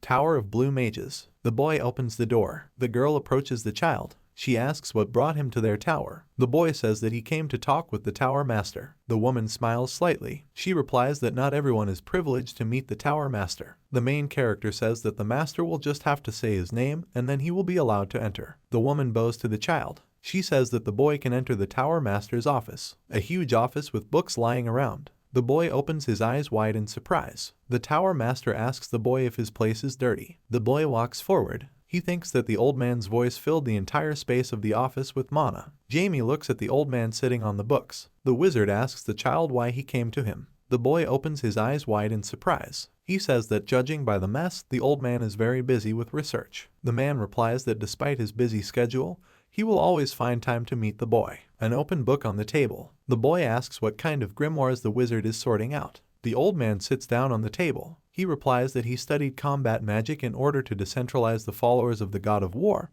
but this is not easy for him. Image of a traitor with a sword. The main character understands that when the old man finishes his magic, a war will begin with the opposite church, since this will be their main weapon. The old man looks at the boy. The child says that he is going to teach the student how to breathe mana. The man remembers the image of the girl. He says that the maximum for her will only be rank 5, so he cannot allow a boy to teach a girl his magic. The boy smiles slightly. He says that he is going to make her a great magician and take her beyond the 5th rank. The old man makes a calm expression on his face. He replies that the boy should not become arrogant, since he will not be able to give anyone the perspective of magic. The boy hits the table with his hand. He says he's not happy with the prospect of magic, so he's going to create another one. The image of a boy in a past life. The multi-layered 3-dimensional magic circle from his past life was not enough, because in order to destroy the 12 gods, he needed something stronger. The old man frowns in surprise. He says that not even a dragon can create a second perspective of magic. The boy, smiling, folds his arms over his chest.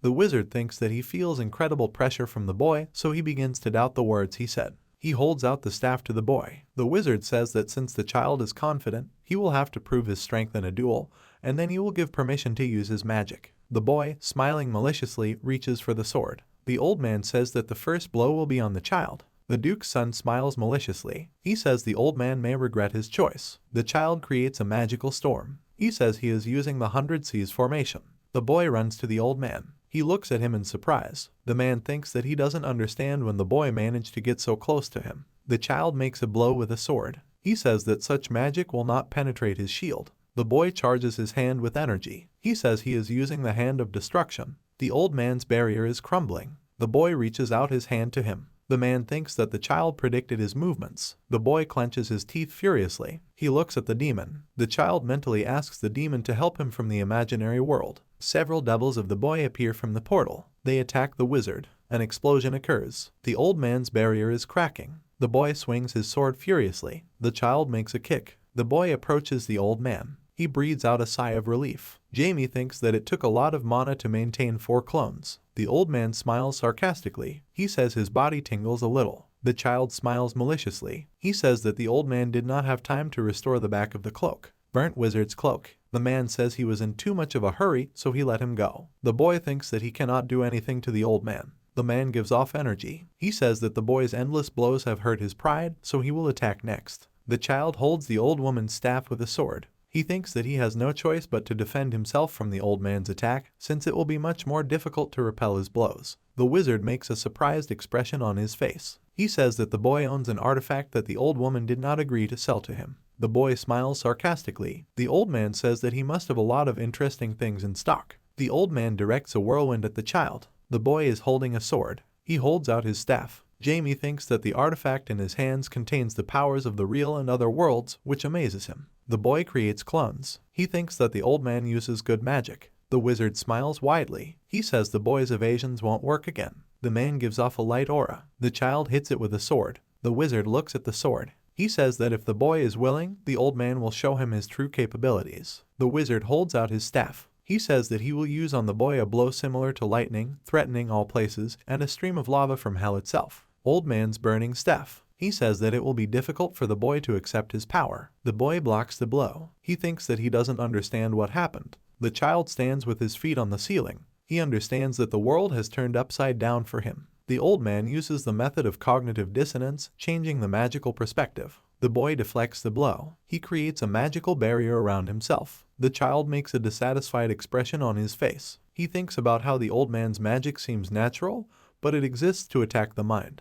The boy creates a water breeze. He thinks that if a person cannot control the world of the mind, then confronting the old man will be useless, and the problem is that he cannot resist such magic. The boy stands in water energy. He thinks about how he will have to absorb the old man's magic using the 100 Seas technique. The child moves with the technology. He thinks about summoning Leviathan. The boy stands in the barrier. The old man thinks that the child looks calm, but a storm is raging inside him, but still the one who is weaker than the enemy will never be able to destroy his mental shackles. The old man smiles sarcastically. He says it's time for them to end the fight because he's afraid of the boy's father. The child breaks the barrier. He crosses 2 weapons. The boy swings his sword. Splintered floor in the Tower Master's office. The old man approaches the boy. He says that the child was able to overcome the power of his magic. A sword charged with power. The boy looks at him. He opens his mouth wide in surprise. The child says that he absorbed mana to free himself from illusions, but the magician's power also began to be absorbed. The man makes a surprised expression on his face. He says he doesn't believe the child accidentally absorbed his magic. The boy looks down. He thinks that he shouldn't write off the mana absorption as luck, since the old man's magic was absorbed by his sword, and this could become his new magic. The boy smiles widely. He asks the old man's opinion about the fight.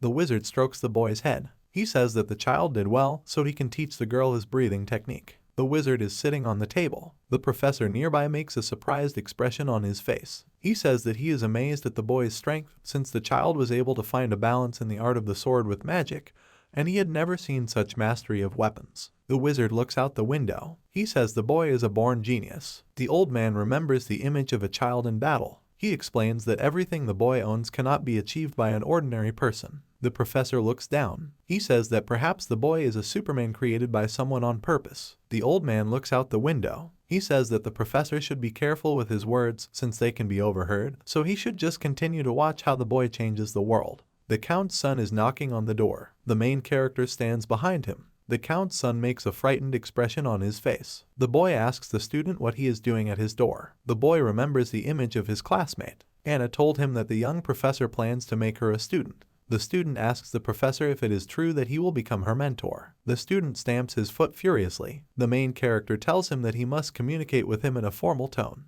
The Count's son holds his hand on his chest. He asks the Duke's son to take him on as a student. The boy opens the office door. He says that he will not take the child as his student since he is already being taught magic by his great father. The main character closes the door in front of the child. The student knocks on it. The young professor opens the door furiously. He makes a surprised expression on his face. The Count's son, sobbing, lowers his gaze. Jamie asks the student why he is crying. The Count's son frowns furiously. He says that he won't survive if the girl overtakes him. The main character makes a dissatisfied expression on his face. He thinks about what is like a prize for the students. The professor looks at the boy. He thinks that the child is quite good at magic and decides he will be easy to control. The Count's son wipes tears from his face. The main character says that he will begin to teach him if the boy's father agrees. The professor points his finger forward. He demands that the boy leave. The child holds his hands behind his head. He says that the Count's son may be expelled from the academy for ignoble antics. Count's research office. The boy sits opposite his father. The man makes a dissatisfied expression on his face. He asks his son why he decided to meet him so unexpectedly. The child looks down. He replies that he wants to become a student of the young professor. The boy puts the cup on the table. He says that he went to him and asked to make him a student.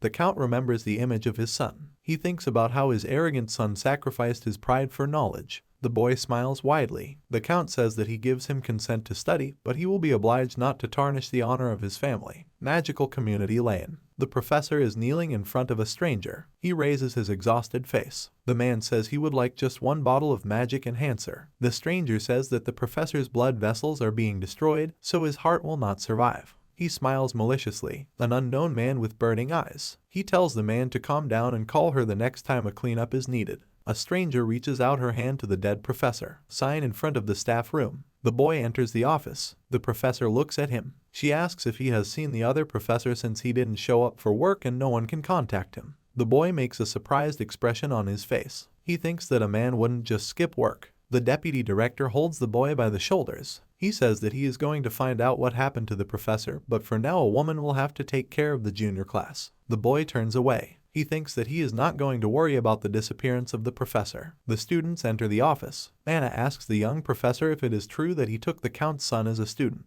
The boy turns to the children. He says that both of them are not his disciples. The child makes a hand gesture. He explains that they have to take a test for him after school, and if they fail, they won't get a second chance. A boy reads sheets at the table. The professor of magic circles approaches from behind. He makes an angry expression on his face. The child says that he does not understand why the man appears unexpectedly. The professor asks the boy if he plans to take on a girl as a student. The main character makes a dissatisfied expression on his face. He thinks that he did not feel the man's presence. The young professor replies that he has not yet decided whether to take her on as a student or not. The man approaches the boy's face. He says that the child should keep the girl as he will waste her potential. The professor turns away. He says that the boy should listen to his words. The child thinks that he does not understand the man's intentions. The professor looks at the children. She says they should work hard and get home safely. Anna looks at her classmate holding a bottle. She says the boy looks unwell. The child replies that he is fine as long as he drinks liquid. The girl reaches for the bottle. She says her classmate should stop drinking amplifier. The classmate replies that the girl's business is none of his business. The Count's son looks at his classmates. He passes by the girl. She asks him to wait for her. The child exhales with displeasure. She says she wants to go with him. The boy opens the window. He replies that he is not going to indulge his opponent. The Count's son flies forward. He invites the girl to fly after him. Anna opens her mouth furiously. It nourishes your legs with energy. A classmate flies after a boy. She says that he must be faster as she will not lose to him.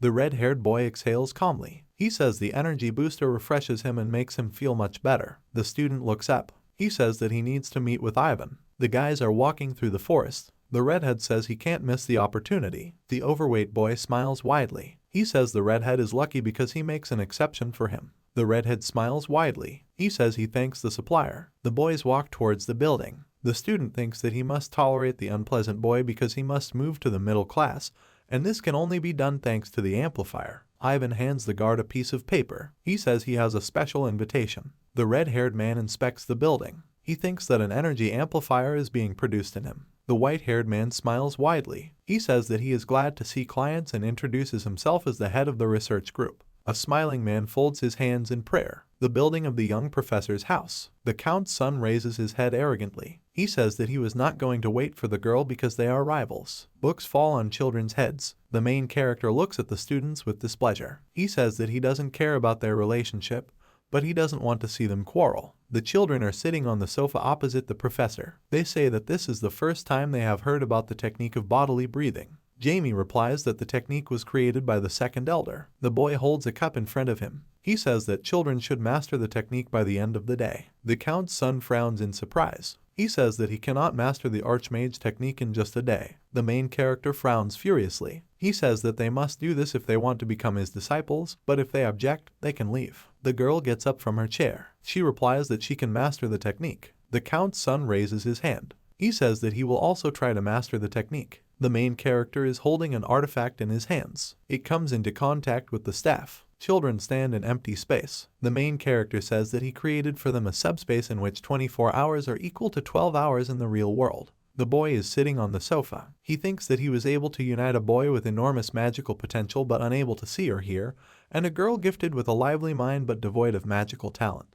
Research laboratory building. Children follow the leader. The man turns to the students. The dark-haired boy makes a proud expression on his face. He says that the laboratory professor appreciates him. Red-haired boy reaches out to the supplier. The fat boy tells him that they will finally be able to wipe the nose of those who look down on them, but only if he hurry up. Children walk through the warehouse with bottles. The scientist smiles maliciously and reaches for the bottle. He says that he will give the children a special product. The man looks at the children. He says that he is going to give them a new version of the mana amplifier that is twice as powerful as the previous one. The scientist smiles widely. He says that the new amplifier is at the experimental stage, so it may have minor side effects. The red-haired boy raises his hand. He asks the man if there are any side effects from the first enhancer. The scientist bends down to the child. The boy says he is dizzy. A heart filled with mana. Scientists explain to the child that when they take an amplifier, the amount of mana absorbed increases and puts pressure on their heart because in order to accept such a large flow of energy, their body spends a lot of energy, so they should first get used to it.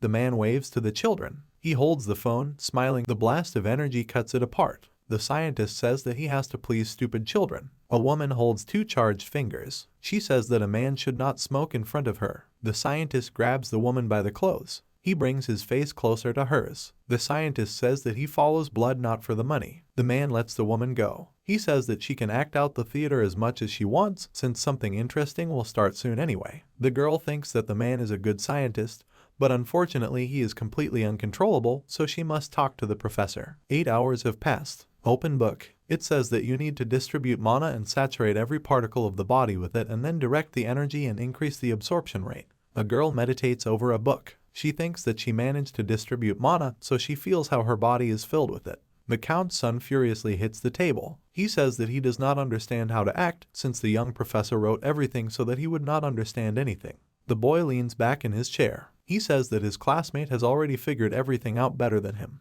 The boy puts his hand on the book. He sits in a meditating position. The count's son thinks that he is going to redirect his feelings of envy and inferiority in order to become stronger and surpass the girl. The main character is sitting on a chair. He says that the boy is up to something and probably has some guesses. The professor looks at the girl's projection. He thinks that she is one step ahead of her classmate thanks to her insightful mind. However, she will not have enough strength to master the flow of mana, since for this she must overcome the pain in order to be able to direct the energy in the right direction. At the same time, it will be difficult for the count's son to understand the essence of the technique, since he not very smart but talented, so his results should be excellent. The main character looks up. He thinks that he has changed the technique, adjusting it to the abilities of the children, and this is the only way he can help them, and everything else depends only on them. 12 hours have passed. The girl is shaking while sitting in the monk's pose. She thinks that her heart will explode from the huge amount of mana. The girl clenches her teeth in surprise. She thinks that her body may not withstand the overexertion, but only she can restore the name of her family. The boy smiles widely. He says that the student is barely holding on,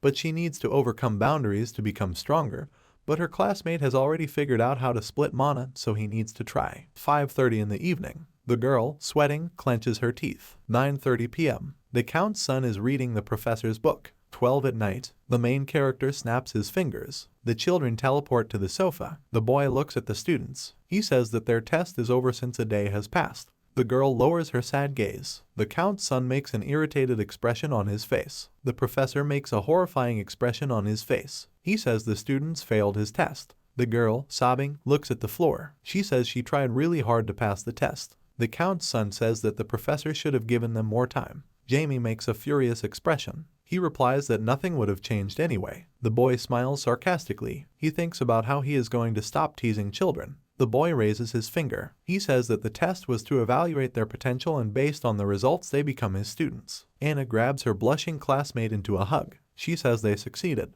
The Count's son removes the girl's hands. He says she needs to get away from him. Jamie puts on his coach's cap, smiling widely. He thinks that his disciples should rejoice while they can, since they will soon experience the torment of hell. A stranger is sitting at the table. She is holding a piece of paper with a photo of the child. A voice from the magic ball asks her how the experiment is going. The woman replies that there are severe side effects from taking their mana enhancer, so the test subjects will not live long. The voice from the ball replies that next time they will find better mice. The woman looks at the ball in horror. A voice from it asks if his people have solved the problem with the side effects of the medicine. The professor of magic circles enters the office. He replies that he and the doctor are busy with research, but there are no results yet. Magic ball on the table. A voice from him says that his people will have to hand over the product as soon as it arrives to them. The woman and the professor make surprised expressions on their faces. A voice from the ball says that he expects good news from them. The woman frowns furiously. She says they need to hurry up and lure the girl. The professor looks down. He replies that she is very smart, so there is no point in them trying.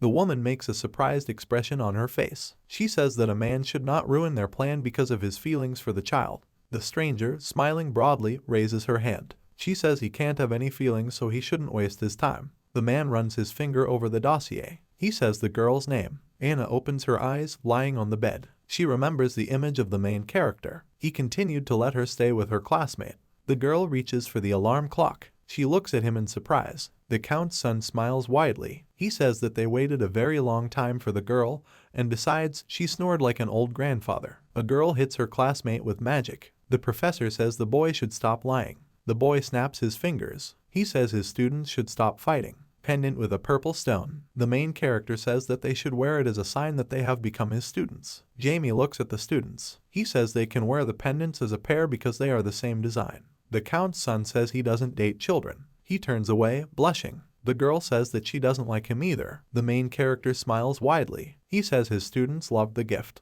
Anna lies with her head on the audience table. A classmate says she is late. The girl, smiling widely, shows the pendant. She says that the young professor gave it to her because she became his student. A classmate pulls the pendant on the girl's neck. Anna asks her to stop pulling her neck. The Count's son watches in horror what is happening. He thinks that it is better for him to hide the pendant. The professor looks into the office. She says that children must remain quiet. Anna makes a surprised expression on her face. The woman says that their professor couldn't come, so they should do their own work. The girl turns her head towards her classmate. She asks how he is feeling. The child responds that his drug puts pressure on the heart. Anna opens her eyes wide in surprise. She says dietary supplements should not affect the heart. The boy frowns furiously. The student says he should stop taking the drug. The boy furiously hits the table with his hands. He says he has been a loser for 6 years and therefore has no plans to stop because he has just started to achieve success. The red-haired boy walks forward. The girl lowers her sad gaze. She thinks that something is wrong with her friend.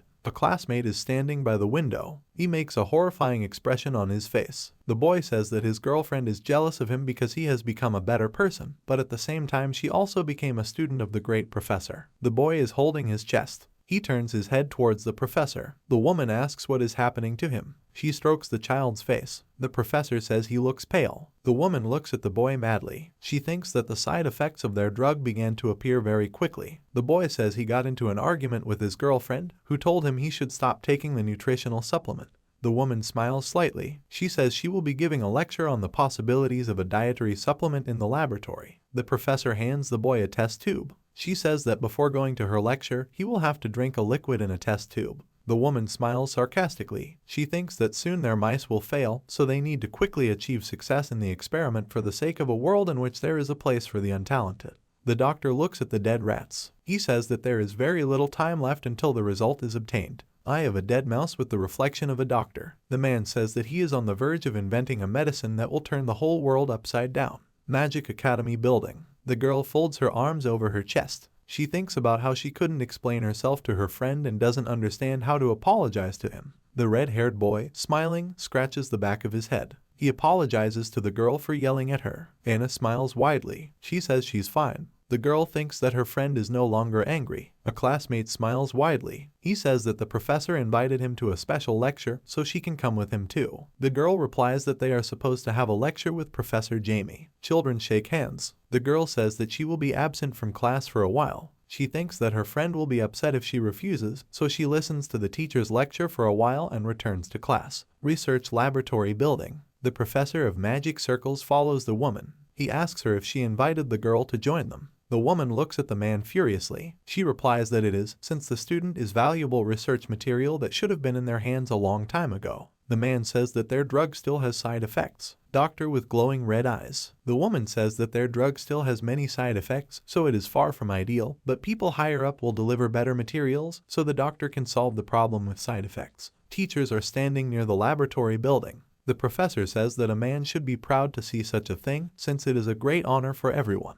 The man imagined the image of the main character. He says that the child took the student under his wing and he is a very dangerous opponent for them. The teacher frowns furiously. She says that she will not leave the girl since everything has already been decided. A woman looks at a man. She says that the side effects of their drug appear after a week of use, but they will solve the problem by this time and therefore everything will be fine. The professor of magic circles frowns with displeasure. He thinks that his colleague is simply crazy, but the greedy children, eager to gain success, relying only on pills, and in the end simply died, becoming eternal slaves of their drug. However, Anna is a completely different person. The girl smiles widely. She says that she did not understand the topic and therefore would like the teacher to spend time on it.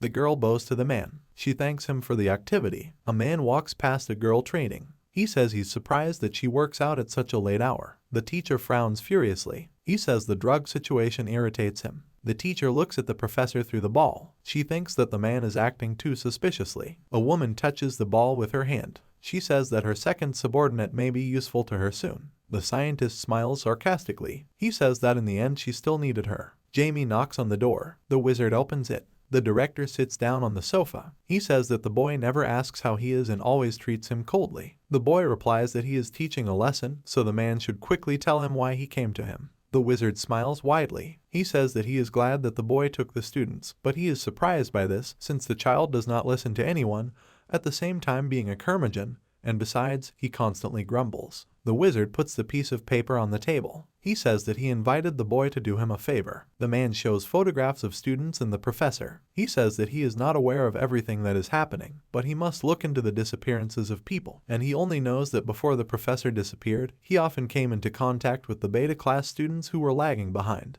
The wizard takes out a bottle. He says students who were on the verge of dropping out suddenly improved their scores after drinking the liquid. The main character makes a surprised expression on his face. The principal says all the students who drank the liquid ended up being absent from class. The boy thinks about what his student told about such a liquid. The boy's pendant glows on his neck. The wizard says that he does not want to deal with the missing people himself since this will raise many problems. The main character thinks that he has a bad feeling. The boy opens his eyes wide in surprise. He shouts to the director that he has to leave. The boy runs out of the office. He creates a magical portal. The child thinks that the pendants he gave to the children will immediately let him know if they are in danger. A few moments ago, small lecture hall research laboratory building. A woman is standing behind the counter. She says that for 3 years they have put a lot of effort into changing magical society. The professor moves his finger to the side. She says that their laboratory worked for the benefit of those who lack talent in order to give them hope. The girl opens her eyes wide in admiration. She thinks that the professor is an amazing woman. A classmate makes a crazy expression on his face. The woman spreads her hands. She says that magical talent is given to them from birth. The teacher hits the table with her hand.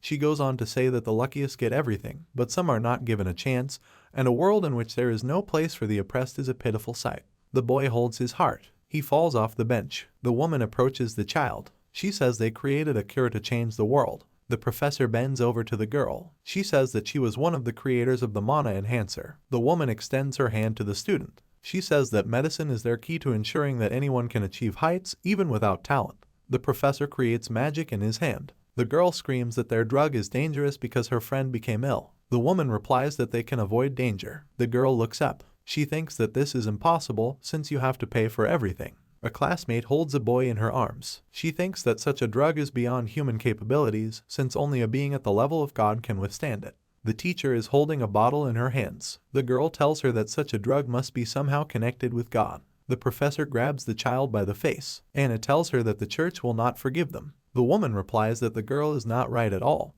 but since she was able to understand their intentions, she can actually be considered smart. The teacher moves closer to the student's face. She says it really upsets her that others look down on her just because of her lack of talent. The teacher smiles sarcastically, holding the bottle. She says that the girl's life will soon change as she takes the medicine. The professor of magic circles frowns furiously. He demands that the woman let the student go. The teacher creates a magical barrier. She says that she was sure that the man would betray them. Magic aimed at the professor's back. A man creates magic in his hand. He says the woman should give up because she won't beat him. The girl tears off the teacher's hand. The man makes a frightened expression on his face. Anna shouts that there is danger behind him. The opponent makes a strike. It pierces the professor's back. A woman holds a girl. The enemy steps on the professor with his foot. He makes a sinister smile. The scientist says that the teacher will have to try hard to relieve his boredom because he is bored. The red-haired boy opens his eyes. He gets up from the floor. The manager smiles sarcastically. He says that he met a defective child so he can deal with him.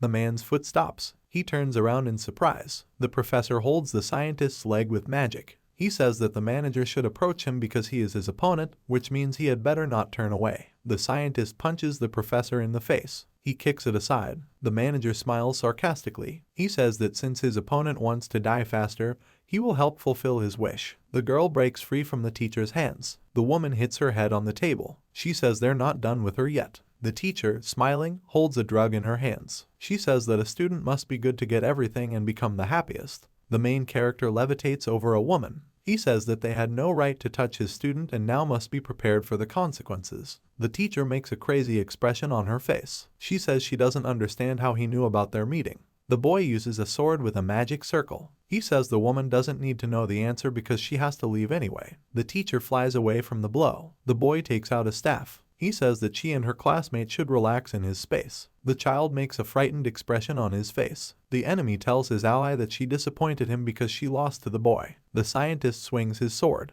The boy dodges the blow. The manager sticks out his tongue sarcastically. He says that the baby wants to play tag with him. The main character frowns furiously. He says the man shouldn't call him baby. The boy thinks that this attitude irritates him. He smiles maliciously. The child opens a portal. He demands that his henchmen deal with the enemy. The puppet attacks the opponent. The manager blocks the blow with his sword. He says that a man grovels before a child, which makes him weak. The henchman swings his sword. He says that no one dares insult his master. The opponent flies to the side. The puppet looks at him. He says that the red eyes belong to the barbarians of the western continent, who are part of the Blood Fighters tribe. The manager's eyes turn furiously red. The puppet says that he was sure that the Blood Fighters were all dead. The enemy attacks the minion. He says that the puppet annoys him and therefore will die. The woman rises from the floor. She charges her hand with energy. The teacher directs mana at the child. She screams that the boy is annoying her and that's why he will die. The boy smiles sarcastically. He says that a woman with insignificant abilities can never kill. The teacher makes a crazy expression on her face. She thinks about how she can't move.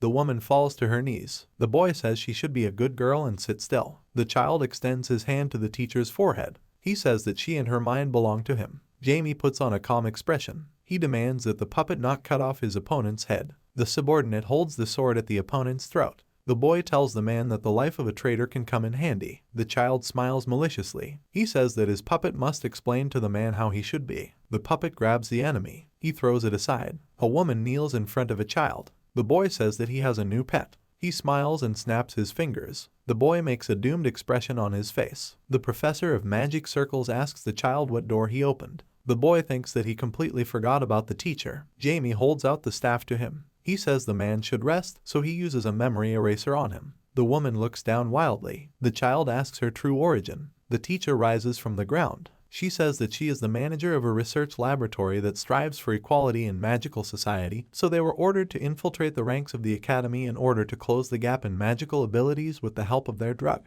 The boy looks down. He thinks that they were doing something big, so there is a possibility that high-ranking magicians are involved. The boy asks the woman how they plan to solve the problem of the side effects of the drug, because that was their goal. The woman bares her teeth furiously. The child thinks that she is under a curse. He extends 2 fingers towards the woman. The child says that he is too underestimated in their ranks. The boy uses a perfect core, which is one of the 3 great objects of his past, which is capable of neutralizing the effects of any ailment, including a curse. A woman clutches her head in pain. The boy demands that her mind be cleared of the curses received after the impact on her head. The professor looks down. The boy demands that she continue talking and answer his question about how they plan to solve the problem of side effects. The woman says that for this they teamed up with demons. The main character makes a surprised expression on his face. He thinks that if the demonic power can remove the side effects of the drug, then they are at the master level. The woman's body emits dark energy. The boy asks her which demons they had to make a pact with. The teacher replies that they had to make a contract with the demon king of greed.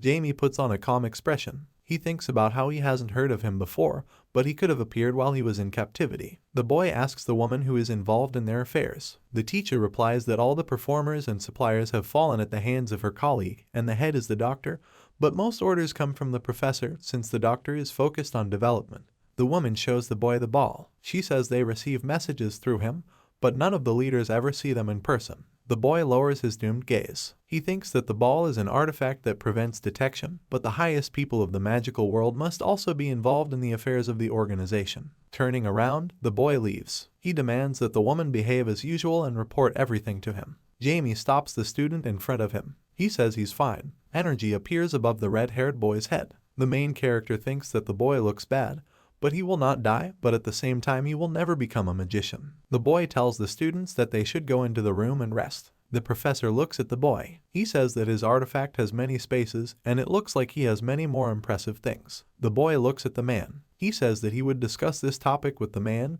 but they don't have much time. The boy creates magical shackles for the professor. He makes a crazy expression on his face. The child says that he knows about the man's involvement in the creation of the drug, so he wants the man to tell him everything that is known about the higher-ups. The body of the magic circle teacher is in chains. He says he doesn't know the professor, but he worked with the doctor. The man looks down wildly. He tries to say the professor's name. The main character thinks that there is something similar to a taboo on him. The boy reaches out to the man with his hand. He says he's going to read his memories if he can't tell him. The wizard replies that he will not succeed. A boy tears the skin on a man's forehead. There is a chip underneath. The main character says that the professor is a homunculus. He looks at the chip. The child says that the third elder was the leader of the organization, and besides, he put a terrible chip in the creature he created. The boy remembers the image of the third elder. He thinks that the elder's hatred of talent could lead to him creating such an organization. The professor sits in magical chains. He says that he was created without the ability to say anything about the doctor. The boy holds the chip in his hands. He says that he was able to figure everything out without mind reading.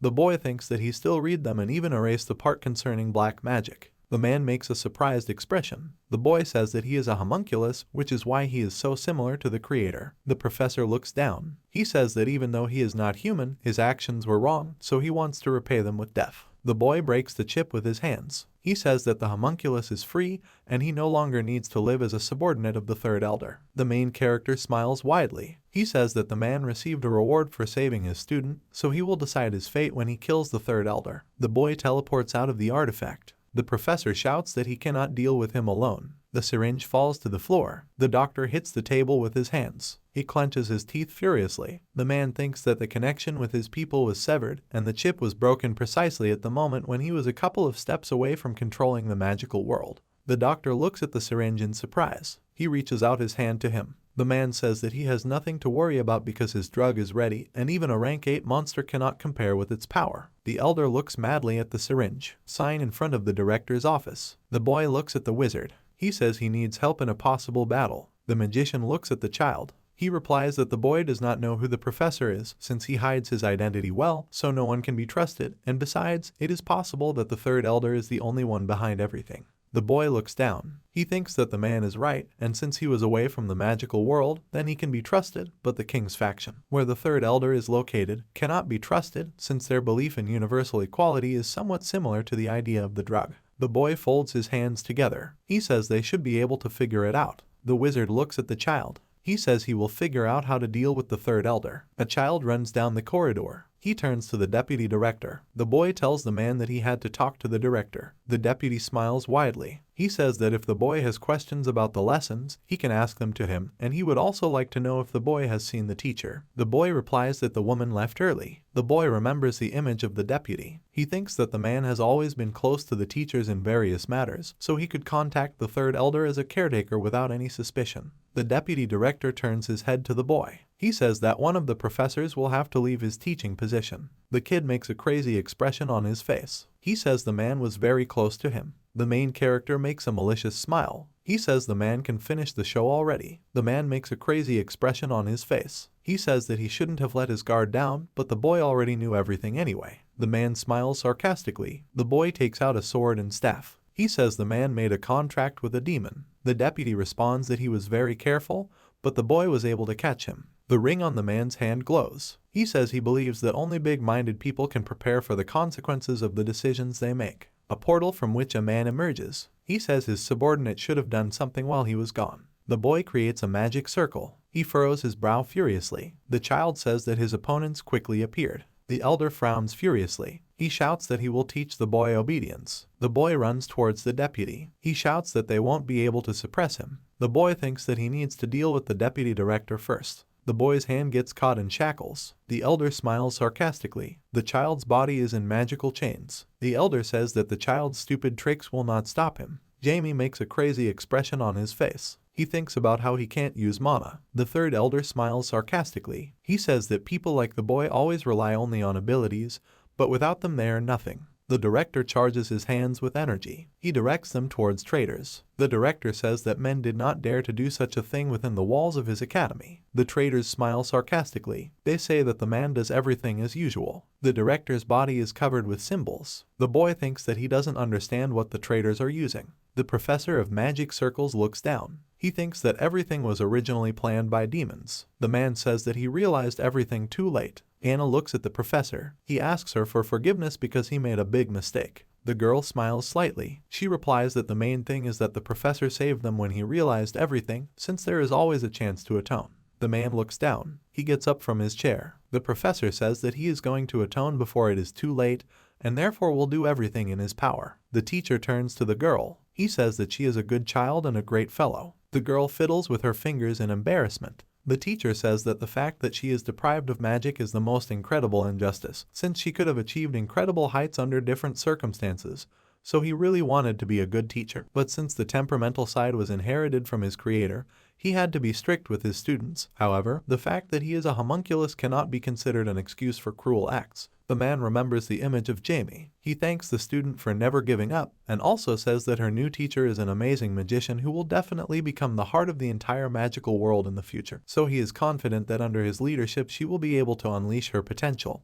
But at the same time, she must always remember her dream and never give up. The girl folds her hands together. Anna makes a sad expression on her face. She says that she will definitely achieve everything she wants. The man teleports. He replies that he would like to see the day when she becomes a great magician. The director's body in magical symbols. He says that traitors do not dare to play such tricks with him. The elder smiles sarcastically. He says a man can't get out because of pride. The wizard looks down. He thinks that they are using unusual magic on him. The deputy director smiles widely. He says that they are using a sealing charm on the man, and it will be difficult for even the second and first elder to break it. The wizard looks at the child. He says there are no seals on it. The boy replies that the traitors are sucking mana out of him. The director clenches his teeth furiously. The traitor says that he must leave them alone with the child. The wizard frowns furiously. He shouts that he will kill the elder and bets his life on it. The deputy director looks at the boy. He says he could breathe easier once he got rid of his worst enemy. The boy replies that very soon the wizard will be freed and they will not be able to do anything. The child smiles maliciously. He says that the old man is a very vile person, and the amplifier will not add strength to him since he himself cannot do anything. The elder clenches his teeth furiously. He says that the boy wants to lose his tongue. The deputy director looks at the elder. He says that the remaining sealing charms should be left to the remaining elders if they decide to intervene. The man exhales in resignation. He says that they cannot keep the boy in chains forever. Well, they cannot kill him, since the consequences will be huge, since his family will want to intervene and they will be in trouble. The deputy director looks at the child. He says the best solution would be to erase his memories. The boy makes a surprised expression on his face. He says that a magician who has acquired the power of demons would never cherish the pathetic hope of equal abilities, which can only mean that they have other plans. The child thinks that the third elder probably wants to go beyond his capabilities, and the demon contractor always has only one desire, which is to attract as many victims as possible. And the magical core is increased due to the amplifier, so the inhabitants of the magical world can become a wonderful gift for demons. The boy frowns. He says he understands that the man wants to summon the demon king. The deputy director extends his hand to the boy. He says that the child is so smart that he was even able to enter the magical society. The man holds his hand to the child's forehead. He says the boy should get some sleep. The kid makes a crazy expression on his face. He says that their magic no longer works, so he summons Leviathan. The monster bites off the deputy director's head. The boy makes a malicious expression on his face. He says the traitors were close to their target. The third elder makes a crazy expression on his face. He says that he is surprised that the boy is a dark magician. The child smiles maliciously. He says that since the traitor could not guess, then his death is already close, but first he must tell the boy about everything. The third elder smiles widely. He says that the boy simply sold his soul to the devil and in reality has no gift. Jamie looks down. He says the man should shut up. A boy crosses a staff with a sword. He uses dead soul magic. Dark soul is dark magic that can destroy the soul and paralyze the body. The boy takes out a sword. He says he is going to show the traitor what his magic sword represents. The man runs towards the boy. He says he will kill the child. The duke's son smiles maliciously. He says that the traitor will not be able to kill him since he will not be able to even touch him, since the man hardly belongs to at least the 6th class of magic. The third elder makes a crazy expression on his face. He says that the boy does not dare to say such things and therefore will die. The child makes a protective field. He thinks that radiation, attenuation, and dispersion are particles of high-level magic. The boy says that the magical theory that the man dreams about is connected with particles, but at the same time it is ordinary dust. The man makes a magical blow. He shouts to the boy that he does not dare open his mouth. The boy deflects the blow. He, smiling maliciously, swings his sword. The child makes a blow to the enemy. He uses one of his family's 10 fencing art formations, which is Blast Wave. The third elder smiles sarcastically. He says the boy can't kill him with something like that. Jamie smiles mischievously. He says that a man should look at what a blast wave is like. The traitor flies to the side. The kid says it's over, so he summons the Leviathan. The monster opens its mouth at the enemy. A man gives an enhancer injection. He thinks that under no circumstances should he die in this way. The child looks at what is happening. He says that there will be nothing left of the man's corpse. The traitor tears apart the Leviathan. He is smiling and holding a syringe. The man says that he feels very good from the power he received. The boy smiles sarcastically. He says that an effective drug for a weak elder is a very predictable move. The man breaks the syringe in his hand. He says that he will beat all his impudent words out of the boy. The child opens a portal. He demands that his warriors come out. A little earlier, in the corridor, the professor, smiling, walks forward. He says his workday is over. The deputy's body emerges from the wall. It approaches the man with tentacles. The monster grabs the professor, draining his energy. He says he apologizes to him, but Jamie is a dark magician, which means he will be very useful material. The deputy is stabbed in the back. The homunculus frowns furiously. He says that he now understands that the man was an intermediary delivering demonic blood. The deputy frowns furiously. He says the man wants to die. The magic circle teacher frowns furiously. He shouts that death is reserved only for a traitor. The skeletons take out swords and bows. The main character demands that the first squad of evil spirits disperse,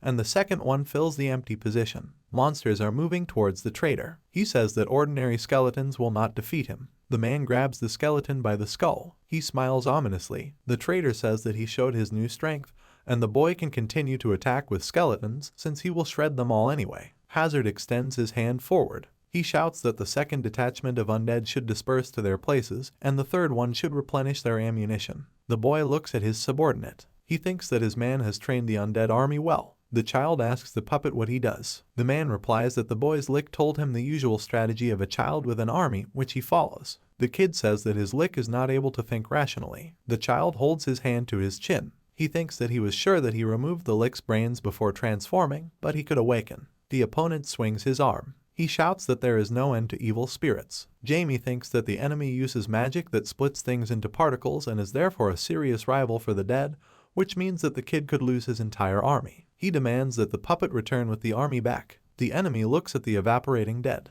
He smiles widely. The traitor says that the boy overdid it and therefore ran out of mana. The boy charges his hand with energy. He says that the enemy's splitting magic is incredibly annoying. The boy raises a loaded sword. The child says that he will honor the enemy so that he can see the real power of disintegration. A man creates a magical vortex. He shouts to the boy that he will grind him into powder. An explosion occurs. The boy runs towards him. He attacks the enemy from behind. The boy uses the seventh formation of his family's sword art of the lightning discharge method. The enemy grabs the boy. He says his tricks won't work anymore. The man smiles sarcastically. He uses the light of destruction, saying that the child's end has come. Jamie's house building. The count's son looks at the room. He says that classes should not have been cancelled, but the master and his girlfriend are nowhere to be found. The boy looks at the pendant. He says that the necklace given by the professor began to glow. The child thinks that it looks scary. The boy flies out of the window. He thinks that his master is in danger. The enemy absorbs the boy's energy. The child thinks that the opponent has the ability to burn vital energy. He, smiling maliciously, holds a sword. Jamie says he encourages his opponent's desperate attempts to beat him. The sword is imbued with energy. He thinks that he was able to absorb the tip of the dagger with the help of the Leviathan, curbing and destroying it to the ground. The boy cuts space with a sword. The traitor smiles sarcastically. He shouts that he will kill the boy and then sell his soul to the Demon King in order to survive. A huge explosion occurs. The child is holding a loaded sword. He thinks that he is using the power of releasing darkness. Huge bare leg. A yellow-eyed monster with emptiness inside. Jamie thinks about being in a dream that looks very familiar. He holds a staff in his hand, an image of a boy from a past life. He shouts that the gods are very cruel towards people and, wanting to destroy the unwanted, they create disgusting creatures. The man hits the monster with the force of his staff. The main character realizes that he saw a lost memory, which reminds him that his magic is capable of destroying everything that exists, but this is not all of its capabilities, since gravitational force is also capable of attracting objects. The man opens his mouth wide in rage. He shouts that the monster must remember him and be in awe of his darkness. The traitor clenches his teeth furiously. He says he doesn't understand how the boy was able to imbue the sword with his magic. A sword filled with dark magic. The boy replies that the enemy will not be able to understand the effects of his magic because he is very stupid.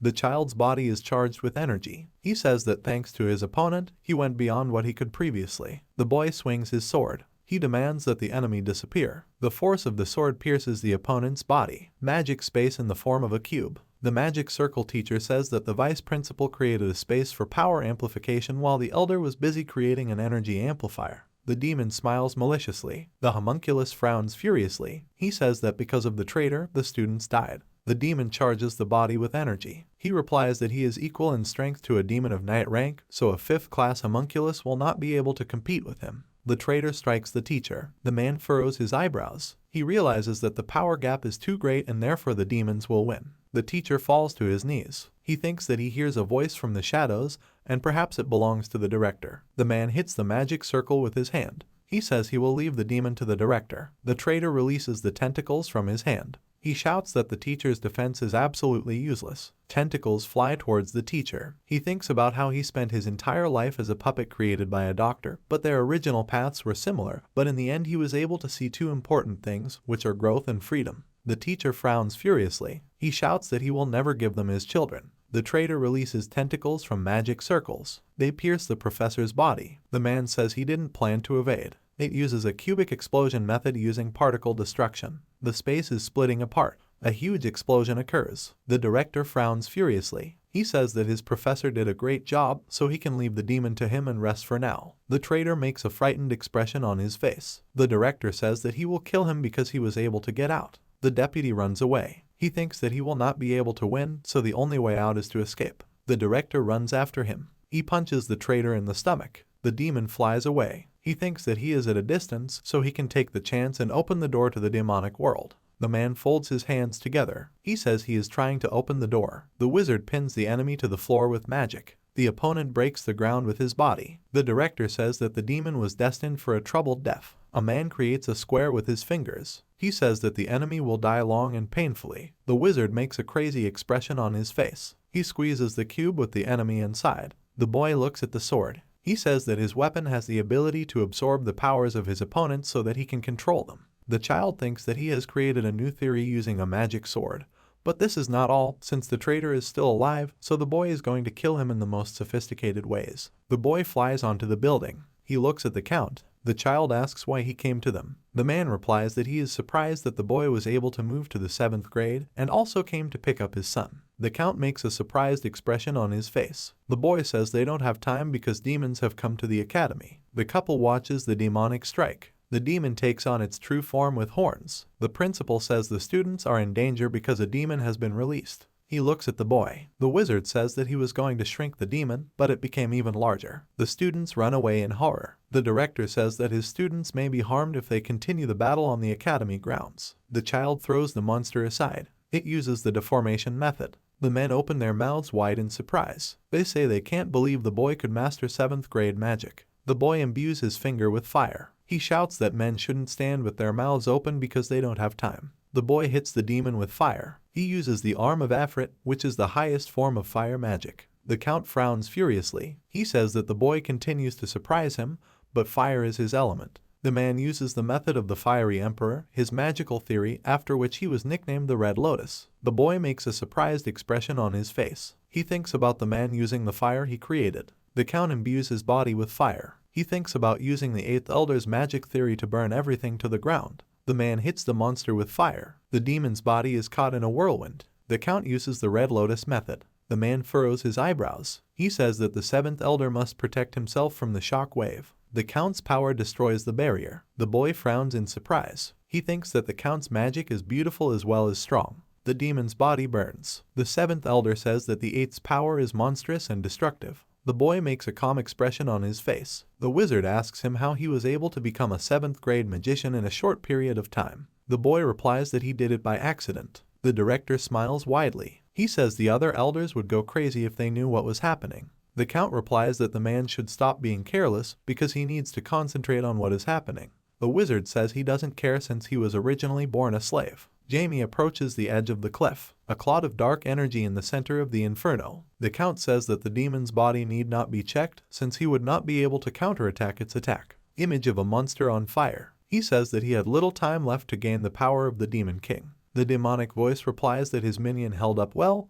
However, since he is dying, he must give him the body because he can absorb his energy. The boy makes a frightened expression on his face. The demon hits the boy with magic. A little earlier, a deserted place outside the back gate of the academy. The elders look at each other. They say they felt the vibration of demonic energy that was left behind. The magicians look at the burnt corpse. The elder uses a magic circle on him. He demands that the man's face be restored. The elder says that the corpse is an academy professor and a student of the 3rd elder. The woman smiles sarcastically. She says that the 3rd elder gave a student to be torn to pieces by demons. A demonic pillar of energy appears behind the elders. The 1st elder extends his hand to the woman. He says that she and the short man must protect the magical community while he and the others go forward. The man looks at the sorceress. He says that she must do as he says since he may have to use a dimension rip. The demon stands leaning on his hand. He says the boy has good reflexes. The elders and the child look at the monster. The demonic Count smiles maliciously. He says that he does not understand why the boy is silent, since he will still be able to attack him, even though the child is hiding.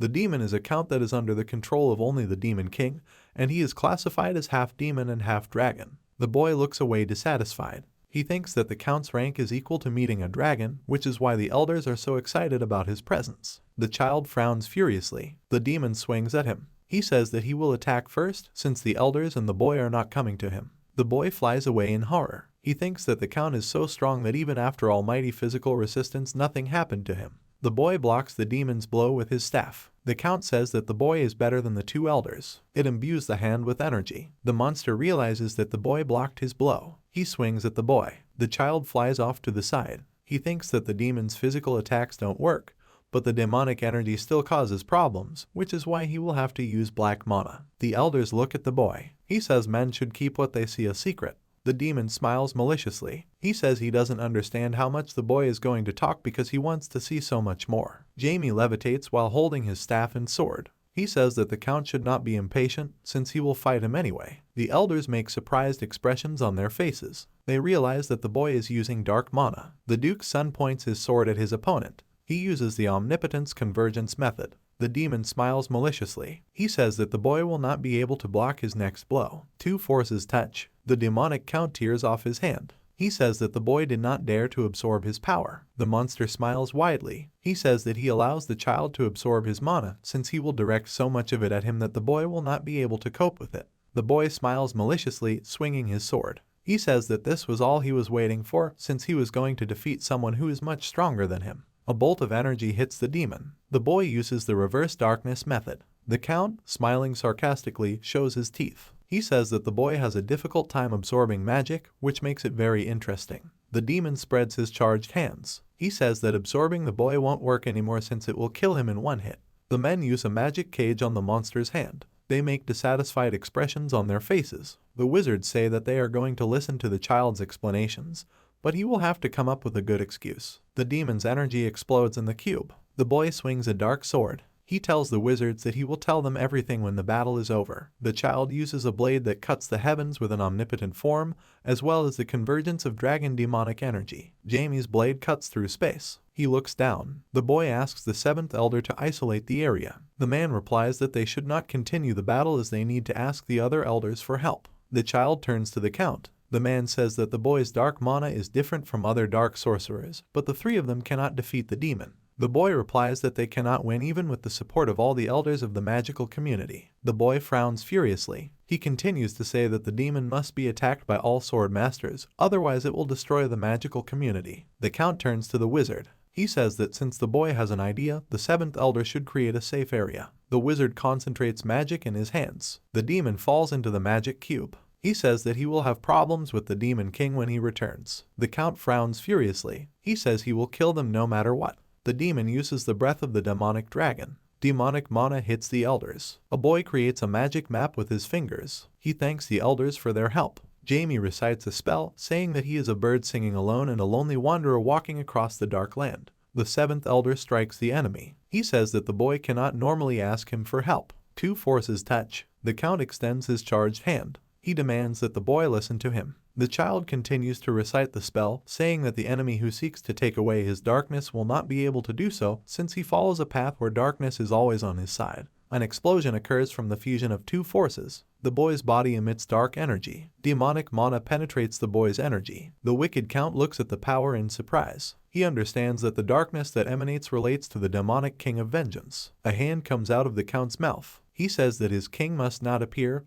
otherwise the 12 gods will notice him. The demon in armor raises his sword. 3 elders stand nearby. The second says he felt a vibration that was terrifying. The first elder says that everyone else has been isolated in the cube. The elder looks at the cube. He says that only the seventh of them could create such a space and, most likely, he is fighting at full strength. The man lowers his doomed gaze. He says that their seventh is trying to end everything alone. The men stand in a circle. They say that if it comes to fighting, they should be prepared since they will have to use special weapons. Tower with a luminous beacon. The first elder says he asked the woman to prepare the weapon. A woman stands next to a huge telescope. The main character holds a staff. He thinks that he was not prepared for the demon to invade his territory. However, in order to fight enemies stronger than him, in a past life he created a deadly magic of space transformation, allowing him to use transcendental power, which itself is a weapon. The boy looks at the sky. He thinks that he understands the need to summon a stronger demon, but he still should not have appeared on his territory. The child makes a calm expression on his face. He thinks that even 12 gods could not enter his territory. The boy turns around.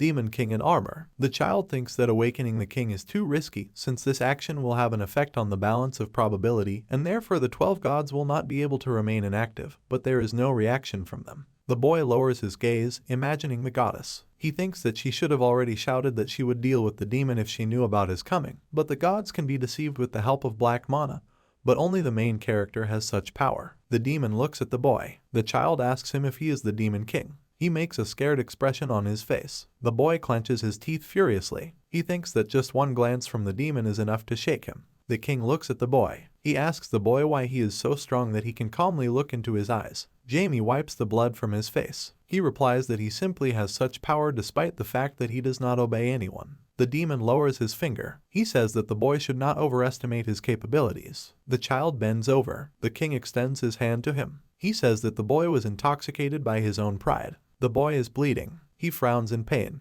The boy thinks that his bones are being crushed. He says he doesn't understand what the Demon King wants from him. The evil spirits grab the child by the neck. He pushes him against the wall. The demon says he wants to know how the boy is related to the man. Purple demon eyes. The child thinks that black mana is a power that anyone can acquire, but only those to whom he personally transferred it receive the purple sign. The king holds the boy by the neck. He says that the child has purple eyes like his former friend. The boy replies that his power cannot be possessed by a pathetic demon. The evil spirits release the boy. The child spits blood. The knight looks at him. He says that the boy must explain where his strength comes from. The demon takes off his helmet from his head. He frowns furiously. The man says that the boy must explain himself, otherwise he will force him to go to hell. The boy makes a surprised expression on his face. He reminds the demon about how they went to the hills. A boy in a past life with a friend. A man with a wound spits blood. He says that his wounds can no longer be healed, so the guy must turn him. He says that his friend will serve him forever. The warrior clenches his hand into a fist. He kneels in front of the boy. The friend says that he wants to be the child's servant and the faithful sword that will destroy the gods. The warrior sobs with his mouth wide open. He says that the boy should not leave him as he will remain with him even after death. He says his friend was always clingy. The image of a boy extends his hand to a friend. He says his life is now completely under his control. The man sobs and smiles. He says he thanks his friend. The knight makes a surprised expression. He says that only he and his master know the story the boy told. The demon raises his sword, opening his mouth wide. He shouts that his master is no more, so the boy cannot know the story. The knight kneels. The boy replies that he is his friend from the past. The warrior clenches his teeth, holding his sword. The boy smiles slightly. He apologizes to his friend for coming too late. The boy is sitting on a bench. He says that he was trapped for eternity, but was eventually able to be revived. The knight looks at the boy. He asks what the child plans to do, since in the body of a boy he will not be able to get even with the gods. Jamie smiles widely. He says that only 10 years have passed since his rebirth and only a year ago he managed to control dark magic. The man smiles widely. He thinks that his master was able to defeat the demon in just a year of training. The knight says that his master is very strong, so he will be able to regain his strength in the next 10 years. The child makes a surprised expression on his face. He says that his friend has become so strong that he is now the demon king. The man puts his fingers to his temple. He says that more than 60,000 years have passed since the boy left, so it is better for him to look at his life for himself. The knight puts his fingers to the boy's forehead. The main character remembers that he last saw his friend in battle, when he dismissed his followers, but only the Dark Knight disobeyed his order. The guy smiles widely. The knight says that he will follow him to the end. The boy says that the fight was his last task. A guy imprisons his friend in a cage. He turns away from him. The boy says his friend needs to leave. The knight found himself in the world of demons, where the first 100 years of his life were filled with suffering and torment. The man is standing on a hill. He thinks that the owner sent him there because he was disappointed in him, but left the dark mana. The next 1,000 years were filled with madness. A man kills his opponents. His dark mana, which should have run out and brought an end to his existence, ended up transforming into demonic energy absorbed from numerous battles. It was she who allowed him to continue to use his body. A knight sits on a huge skull. When he regained control of his mind, he was already at the level of the demon count. And 10,000 years later, news reached him from his followers. The knight sits on a throne in front of a subordinate. He learned that the gods were erasing records in the middle world, including those of his master. At that moment he realized what he had to do. The knight squeezes the armrest with his hand. He thinks that he needs to complete the Lord's work, and for the sake of his master, humiliated by the 12 gods, he will take revenge. After this, he, being a demon of vengeance, became an object of ridicule from the rest of the evil spirits, but after tens of thousands of years, he was able to take possession of a huge, powerful force that even the 5 influential demons could reckon with. And only then did he have a chance to deliver justice, since there was a split between the gods. The knight's eyes burn furiously. He says that the unpleasant people betrayed his master by serving the gods, and so he decided to destroy them all. The demon professor smiles sarcastically. The knight says that he did not like what was happening, but he acted for an outcome in which his revenge would be close. The boy lowers his doomed gaze. He thinks that his friend spent his life in deep despair and simply wanted to end his suffering. The knight looks away. He says that he wants to know why his master sent him to the demon world. The boy holds the back of his head with his hand. He replies that he did not know where his friend would go. A man fights in a cage. The child explains that he just wanted to move him to another dimension because that was the only solution. The image of a boy in a past life. He tells his friend that he must live life until the dark magic in him is exhausted. The child explains that he hoped that his friend would continue to live even after his death, but he did not know that his place of residence would be the world of demons, and therefore asks for forgiveness. The demon replies that everything is fine since they were able to meet again. The boy kneels down. He thanks the man for suffering because of him. The knight looks at the child. He asks him to get up as he was doing what he had to do. Jamie lowers his doomed gaze. He thinks that he should admit that his emotions are still alive because he was only in vain hoping to get rid of them. But in the end, the whole storm of emotions still hit him in a flurry. And although his past and present are different from each other, from now on his life path and what he does will be different. The boy smiles slightly. He says that he will definitely destroy the 12 gods. The knight puts on a helmet. The boy looks in surprise at the loaded hand. He says that he cannot take revenge on them yet, but over time he will be able to reach the 9th grade and then destroy the gods. The knight looks at the child. He says that if the boy needs his help, then he can order. The boy clenches his hand into a fist. He replies that there is no need yet, but he will call him when the time comes. Jamie smiles mischievously. He says that his friend will help him defeat the gods. The man kneels in front of the boy. He says that his dream has come true after thousands of years, and this time he will definitely be with him until the very end. At the same time, there is an ocean of chaos outside. The elders look at the clot of dark magic. The 7th touches the clot. He says the power is unlike anything they've known before, and since the interior is completely sealed off, he can't see what's there even with magic. The wizard frowns furiously. He thinks that the magic is active, which means that the boy is still alive, but if he dies, the clot will disintegrate. A schism appears in the magical sphere. The men furrow their brows furiously. The count thinks that if it is not a boy who comes out of the sphere, then he will have to use the red lotus. A child splits a sphere. It falls on the wizard. The boy says they can breathe easy. Then the boy lost consciousness, which is why he was hospitalized. Jamie is lying in a hospital bed. The elders tried to regain control of magical society, and the destroyed academy was temporarily closed. The sorceress grabs the director by the robe. She says that the director should not have blown up his own school. He replies that there was an accident at work. The wizard took charge of guarding the young master, and the elders and students came to visit him. The students look at the young professor. 3 days later, the director is sleeping on a chair next to the boy. The child opens his eyes. He gets up from the bed. The man lowers the boy onto the pillow. He says that he shouldn't get up because he has to stay in bed.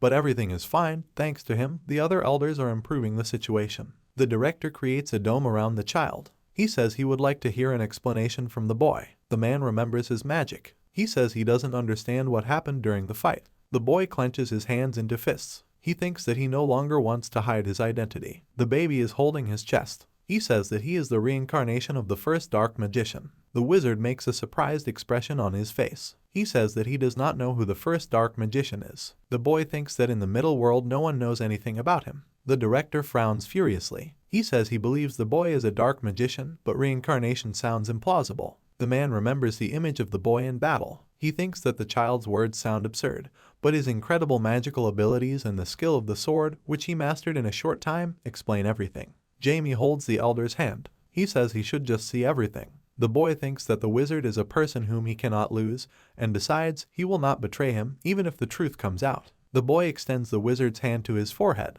He says the man should read his memoirs. Students look ahead. The girl says that their teacher should have finished his work. The count's son replies that it will not affect them since he is their official teacher. The children are standing nearby. Anna says that she knows that her friend asked her father to save the professor. The count's son makes a dissatisfied expression on his face. He says he wasn't worried about the teacher, but just wanted to go to his lessons. The girl makes a surprised expression on her face. She says he has a sweet side. The count's son frowns furiously. He replies that he is an egoist who does not think about anyone. A classmate holds a boy by the shoulders. She says that she is his elder sister and therefore understands everything. The count looks at his son. He goes forward. The man tells the children that they must come with him if they want to visit the boy. The elder approaches the doctor. The doctor says that the professor is conscious and is talking with the 7th elder. The count walks forward up the stairs. He tells the doctor that he needs to keep the fact that the boy has woken up a secret. Children make surprised expressions on their faces. The count says that they must wait until they are called.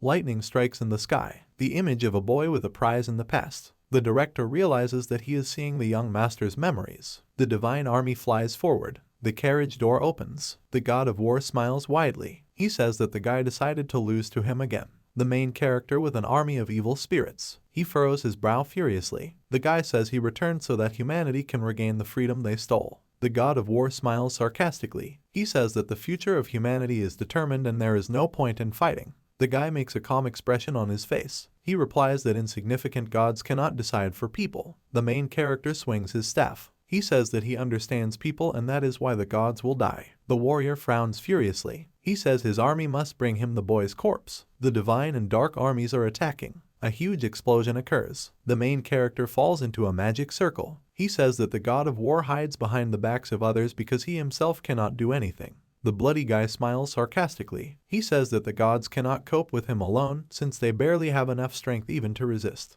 The main character looks at a star. He says that the gods must seal him, but after awakening he will plunge them into endless darkness where there will be only constant torment and despair that will make them beg for death. The circle seals the main character. The elder tears his hand off. He makes a surprised expression on his face. The child looks away. He says that the wizard saw his memories, which happened over 60,000 years ago when the gods made people slaves, destroyed human buildings. The main character explains that people not only were, but also remain slaves of the gods, who build and destroy civilizations for many years in order to have fun, mocking people and not giving them freedom. The director frowns in surprise. He asks the boy if the church promotes the wishes of the gods. The boy looks down. He replies that the followers of the gods are dragons who are created to control humanity. A soundproof cube around the boy's cot. Jamie says that after he was sealed, people stopped knowing history. The count approaches the boy's bed. The child says that when people try to study the secrets of the world, the gods immediately find out about it and kill them. World map with dragons. The young master says that the people are limited by a huge fortress, the Dragon King, who exercises control over them.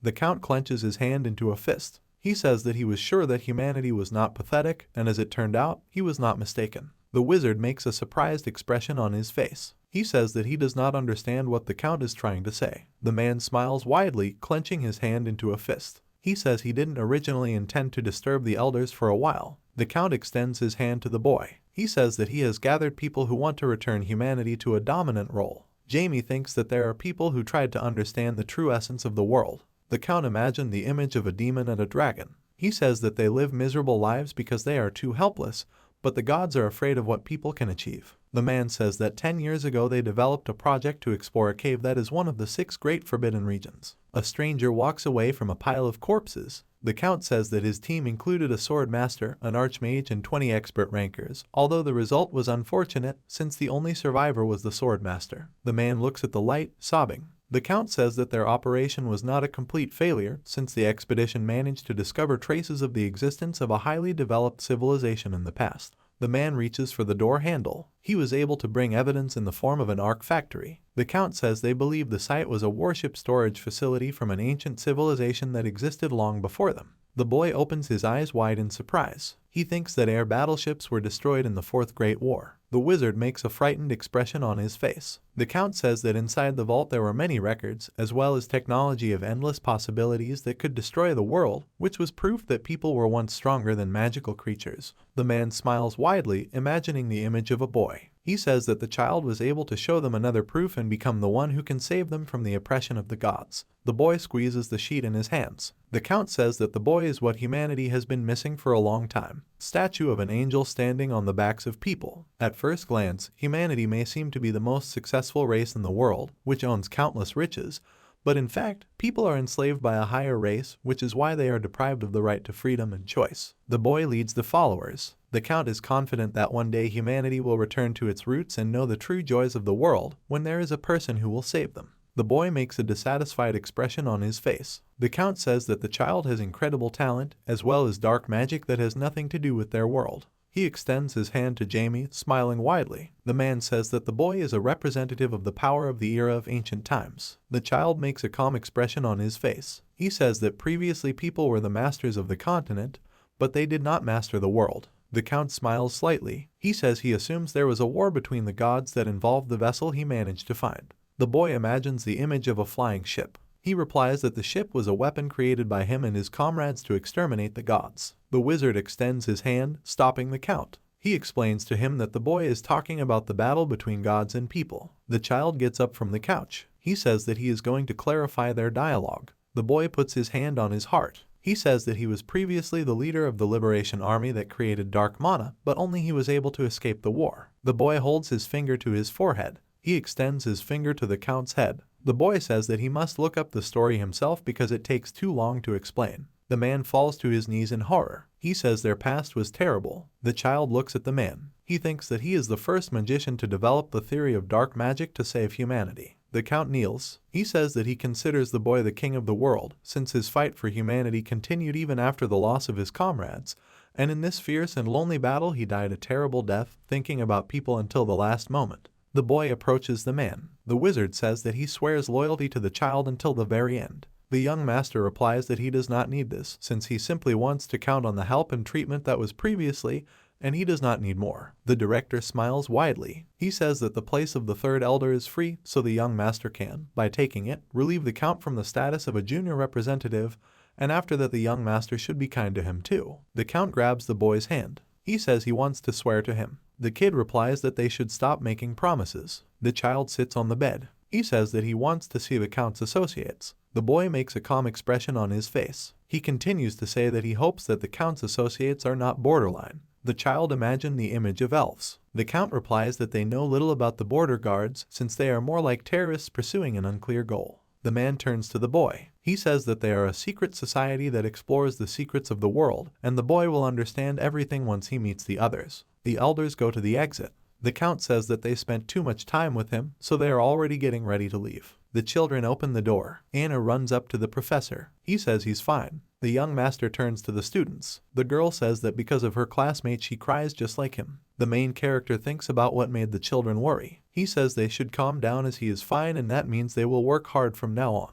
The count's son, blushing, sobs. He and his classmates say that he would like the young professor to take care of them. Buildings of the magical city. During the 3 months that Jamie was in the hospital, many events happened in magical society. The teacher is led tied up with other prisoners. The church demanded that the knights be called to administer justice. The dead person is covered with a rag. Due to the side effects of the mana amplifier, children fell into an extremely serious condition or died. The red-haired classmate smiles widely. Thanks to the Dark Knight, who absorbed demonic energy from the bodies of the victims, some children were able to survive. The third elder, who was the instigator of what happened, was declared an enemy of humanity, which is why his family was expelled. The body of a homunculus pierced by tentacles. He also participated in the implementation of the plan, so they wanted to recognize him as a criminal, but in the end he was acquitted thanks to the fact that the man sacrificed his life to protect children. Tombstone. The director of the academy organized a funeral for the professor. Children stand at the teacher's tombstone. All the students who studied in his class together sent the professor on his last journey. A newspaper page with a picture of the young master. Almost immediately, shocking news spread throughout magical society,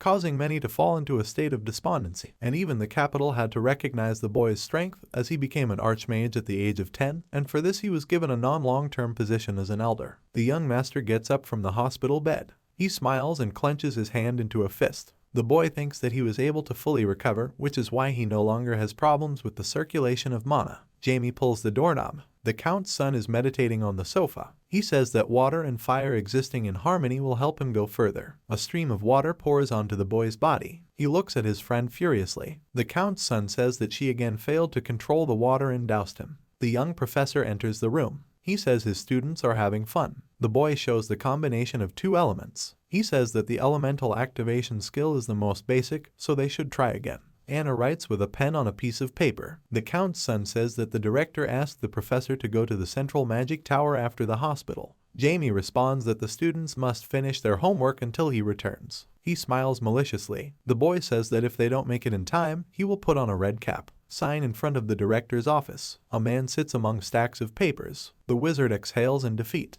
He says that he wants to return to the adventures of a young man leading an idle life, but unfortunately he must help the young master. The woman opens the door to the office. She says the young master has arrived. The boy enters the room. The wizard says that they received an order from the Imperial Palace. He holds the order in his hands. The director says that Jamie must accept the Emperor's will. The child makes a surprised expression on his face. The text in the order: the boy will need to take part in the ceremony of appointment as an archmage, which will take place the day after tomorrow at 12 o'clock in the Imperial Palace located in the capital of the kingdom. The young master makes a dissatisfied expression on his face. He says he doesn't want to go to the appointment ceremony at the Imperial Palace. The wizard smiles widely. He says that he was sure that the boy would not be happy, so he is going to go with him. The boy replies that the news has become even worse for him. Jamie exhales displeasedly. He says that before the magician he had never heard of the existence of such a ceremony. The wizard smiles widely. He replies that they were previously, and he cannot even find the words to explain how important this is for the people, since the appearance of such a person is rare, which means that a major celebration needs to be organized.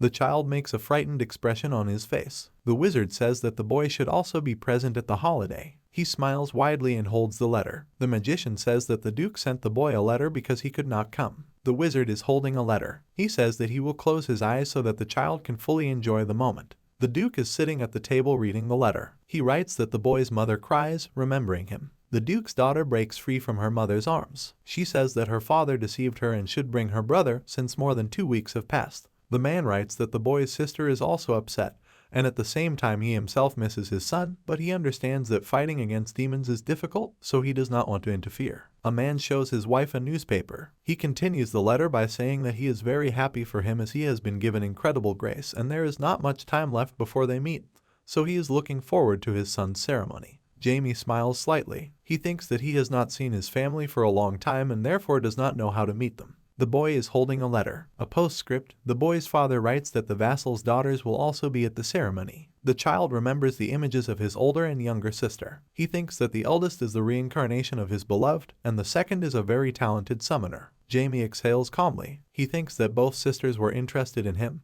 but it is unlikely that their feelings were preserved, but they will definitely be glad to see him. The director smiles widely. He says that he actually didn't close his eyes and saw how cute the young master was. The boy leaves the academy. The elder smiles widely. She invites the child to talk. Jamie makes a surprised expression. He says that the woman already visits him every day. The boy remembers fighting with his elder hands. He says that if she wants to magically arm wrestle with him again, she will still lose. The woman replies that she wanted to show him the station. The boy makes a discouraged expression on his face. He says she came every day to recruit him to the equality lab. The elder pulls the gentleman by the hand. He says that the woman did not visit him to try to win an arm wrestle. She replies that she did not lie to the boy. The fifth elder smiles widely. He says that his subordinate simply wanted to see the boy. The short man smiles slightly. He says he just wanted to get to know the boy better before he got even higher. Equality lab. The boy sits opposite the elders. The man says that the child should try a popular drink that tastes amazing.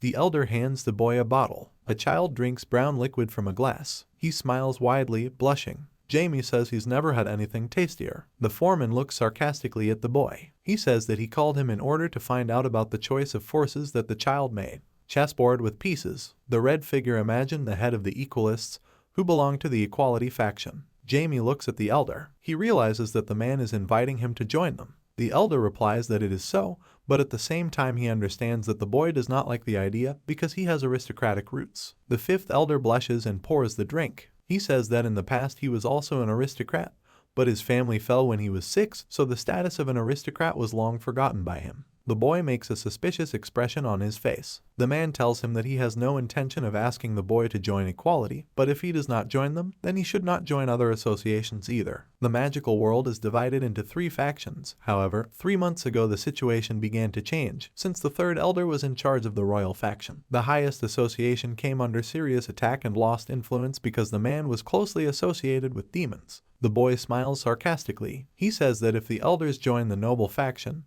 the balance between them and equality will be shaken. The wizards make angry expressions on their faces. The boy says that they are fighting for influence, although they do not understand what is happening in the world. The woman hits the table with her hand. She says the boy should be more careful with his expressions. Jamie looks down. He replies that he is not interested in trivial things, so he does not care what the factions fight for. The man replies that the boy is taking the class divide lightly because most of the uprisings happen because of him. The child says he doesn't care as long as the elders don't decide to revolt. The woman clenches her teeth furiously, emitting energy. She says the boy should choose his expression before she kills him. The boy finds himself in a dark space. He replies that the woman should leave while he controls the internal energy since her magic does not work on him. The elder looks down doomedly. Her representative turns to the boy. He says his subordinate was rude. The boy smiles slightly. He replies that everything is fine since he was able to show the difference in their strength. The child folds his arms across his chest in displeasure. He says that if a huge typhoon hits the continent, people's lives will turn into survival. The boy explains that the church will be left without support since the kingdoms will unite with each other, and once isolated, it will not be able to withstand pressure,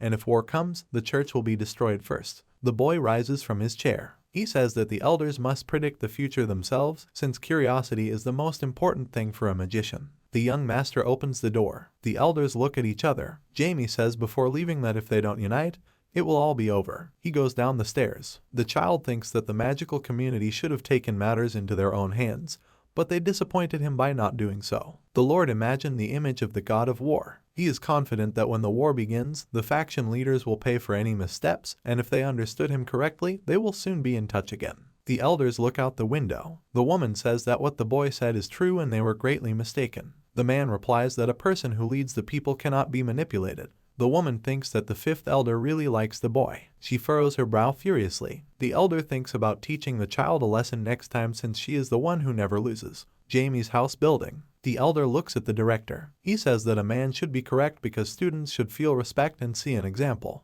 The principal replies that the students look up to the young master. The elder points his finger at the director. He says that the students can't learn anything from him, so he must set a good example at the ceremony. Jamie comes in with a new look. His mother sent him new clothes. The boy thinks that if he hadn't put it on, his mother would have been upset. Anna smiles widely. She says the professor looks very nice. The boy replies that he wanted to be cool, not cute. The wizard gets up from his chair. He is happy that the young master has come. The child smiles widely. He says that the second elder should have warned him that he was coming. The old man replies that he was going to see the boy off. Anna looks at the professor. She says that the count's son wanted to go with them, but he will go with his father, the eldest and youngest son of the count. The younger one says he wants to go with the professor. Anna says that a classmate was going to join them and even almost cried when his father did not let him go. The director turns to the boy. He asks where the child's luggage is. The boy replies that he doesn't need anything. The wizard snaps his fingers. He says he will teleport everyone. People are standing next to a huge portal. Distortion station.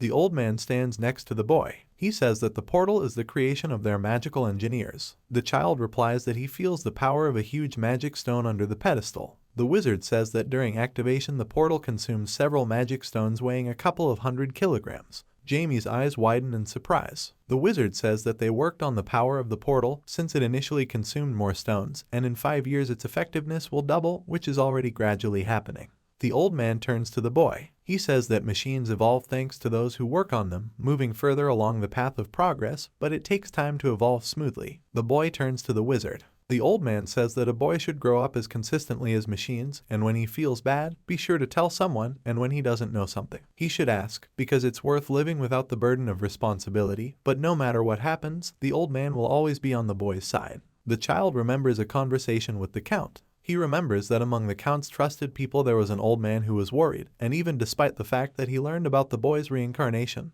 he continued to think of him as a grandson. The wizard says that the boy should go to initiation, leaving the magician. Jamie goes with the elder. He thanks him for his concern. The building of a popular cafe in the capital of the kingdom. The waitress brings dessert. She asks the guest if he liked the tea. The man replies that the tea was excellent, even for him. A blue-haired warrior sits down next to him. The royal spearman tells the man that he must stop emitting sinister energy. The spearman turns to the frightened administrator. He thinks that the old man in front of him is very intimidating. A man asks a stranger why he has problems with energy control since he is an experienced warrior. He replies that controlling dark energy does not apply to him. The old man smiles widely. He says that he heard that the main character received the title of Great Magician at the age of 10. The spearman replies that everyone knows about this, but he is talking about something else. The warrior adjusts his hat. His acquaintance says that he understands that the man is going to visit the king. He makes a displeased expression on his face. The warrior says he shouldn't follow him. The man replies that he wants to practice with him. The warrior says that his friend better not be pitiful like last time. The spearman replies that he is in excellent shape, so he need not worry. The sword master stands up from his chair. He says he's looking forward to the show. A man, smiling, passes by the owner of the coffee. He demands that the bill be sent to his name. The boy looks at the elders. The old man says there was less shaking than usual. The main character thinks that magical technologies are superior to past ones because magic was not common before. The child looks disgusted at his friend's nausea. The director makes a doomed expression on his face. He asks the girl how she feels since only great magic does not suffer when teleporting.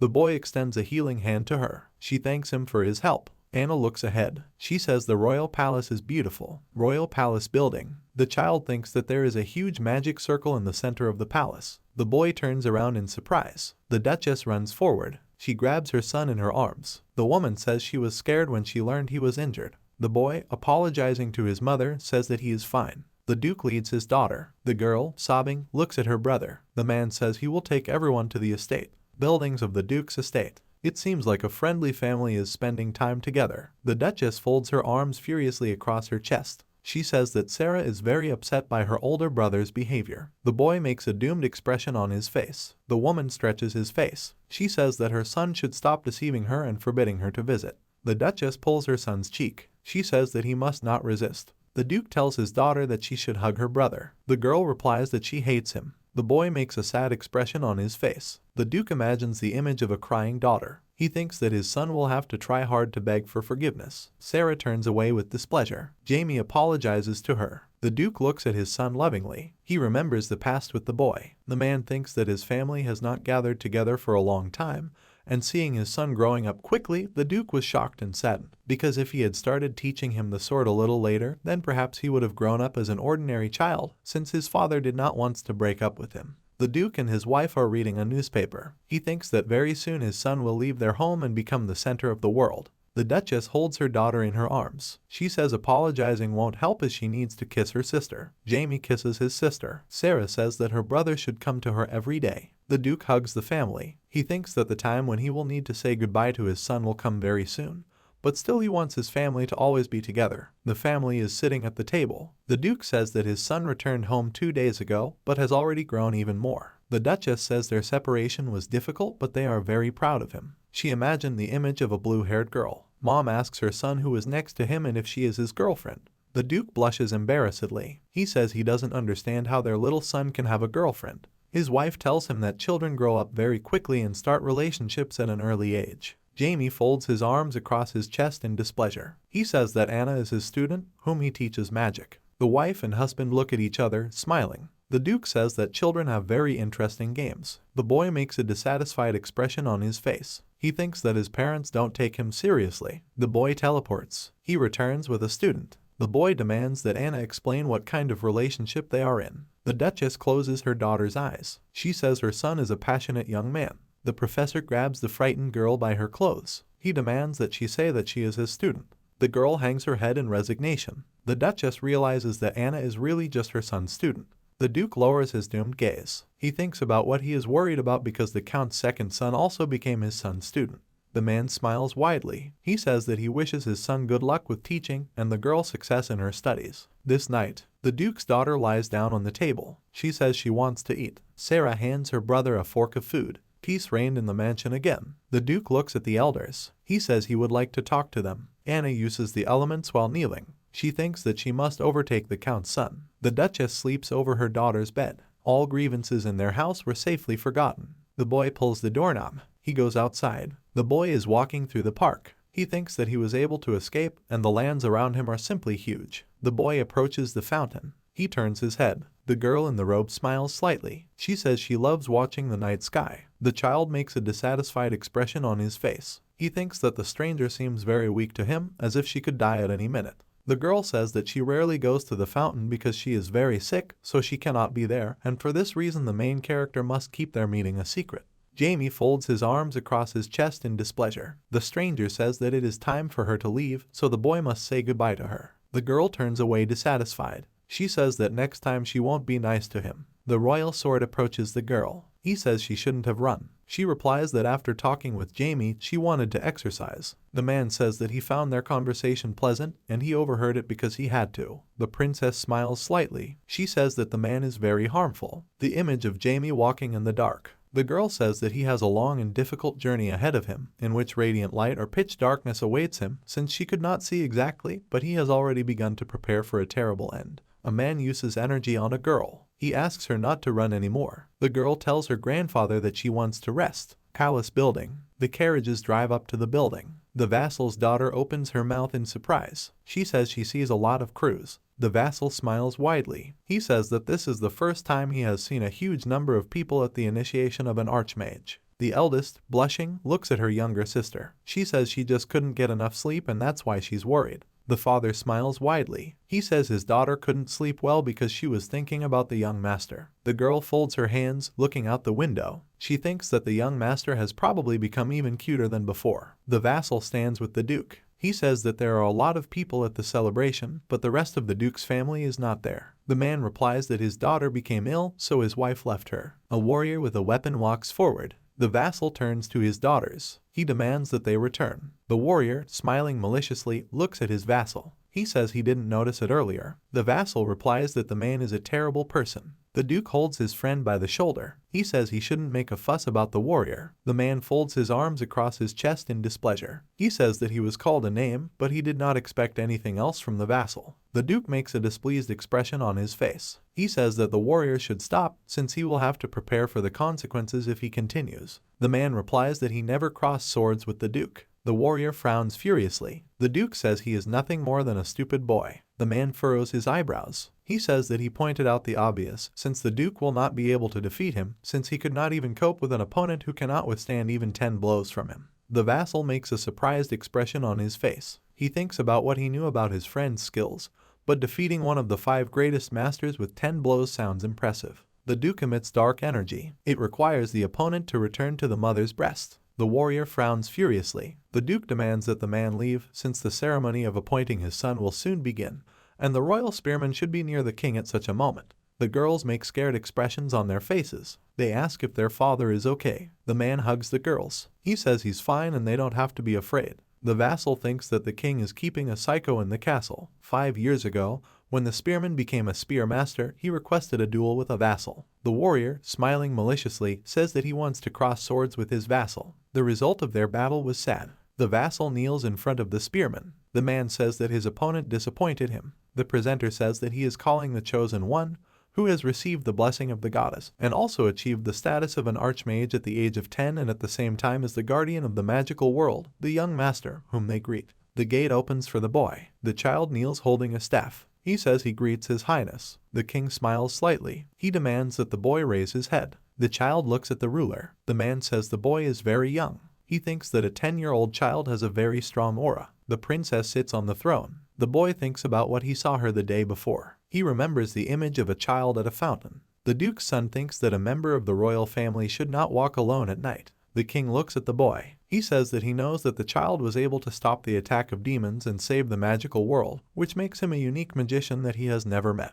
The princess's grandfathers and Jamie are sitting next to each other. The boy's grandfather says that no one in their family was known for their mastery of magic, so he initially thought that sword and magic skills were simply mixed up in the rumors. The princess's grandfather smiles widely. He says that the grandson of the Marquis was also able to master swordsmanship, since he already knows how to use the secret family sword technique. The Marquis replies that when they last saw him, he had nothing to do with the sword. The old man thinks that his grandson was able to master the sword in just 6 months. The boy kneels before the king. The ruler says that the child achieved the rank of archmage at a young age, and also saved the academy and the magical world. The elders and the student are watching what is happening. The count and his son look down, smiling. The king says that the boy contributed to the conclusion of the alliance between the kingdom and the church, being a saint of the goddess, so for all his merits he is appointed the 11th master of the kingdom. This title, with the recognition of the king, acquires extraterritorial rights, and although the position does not have a detailed description, it is significantly higher than any noble title,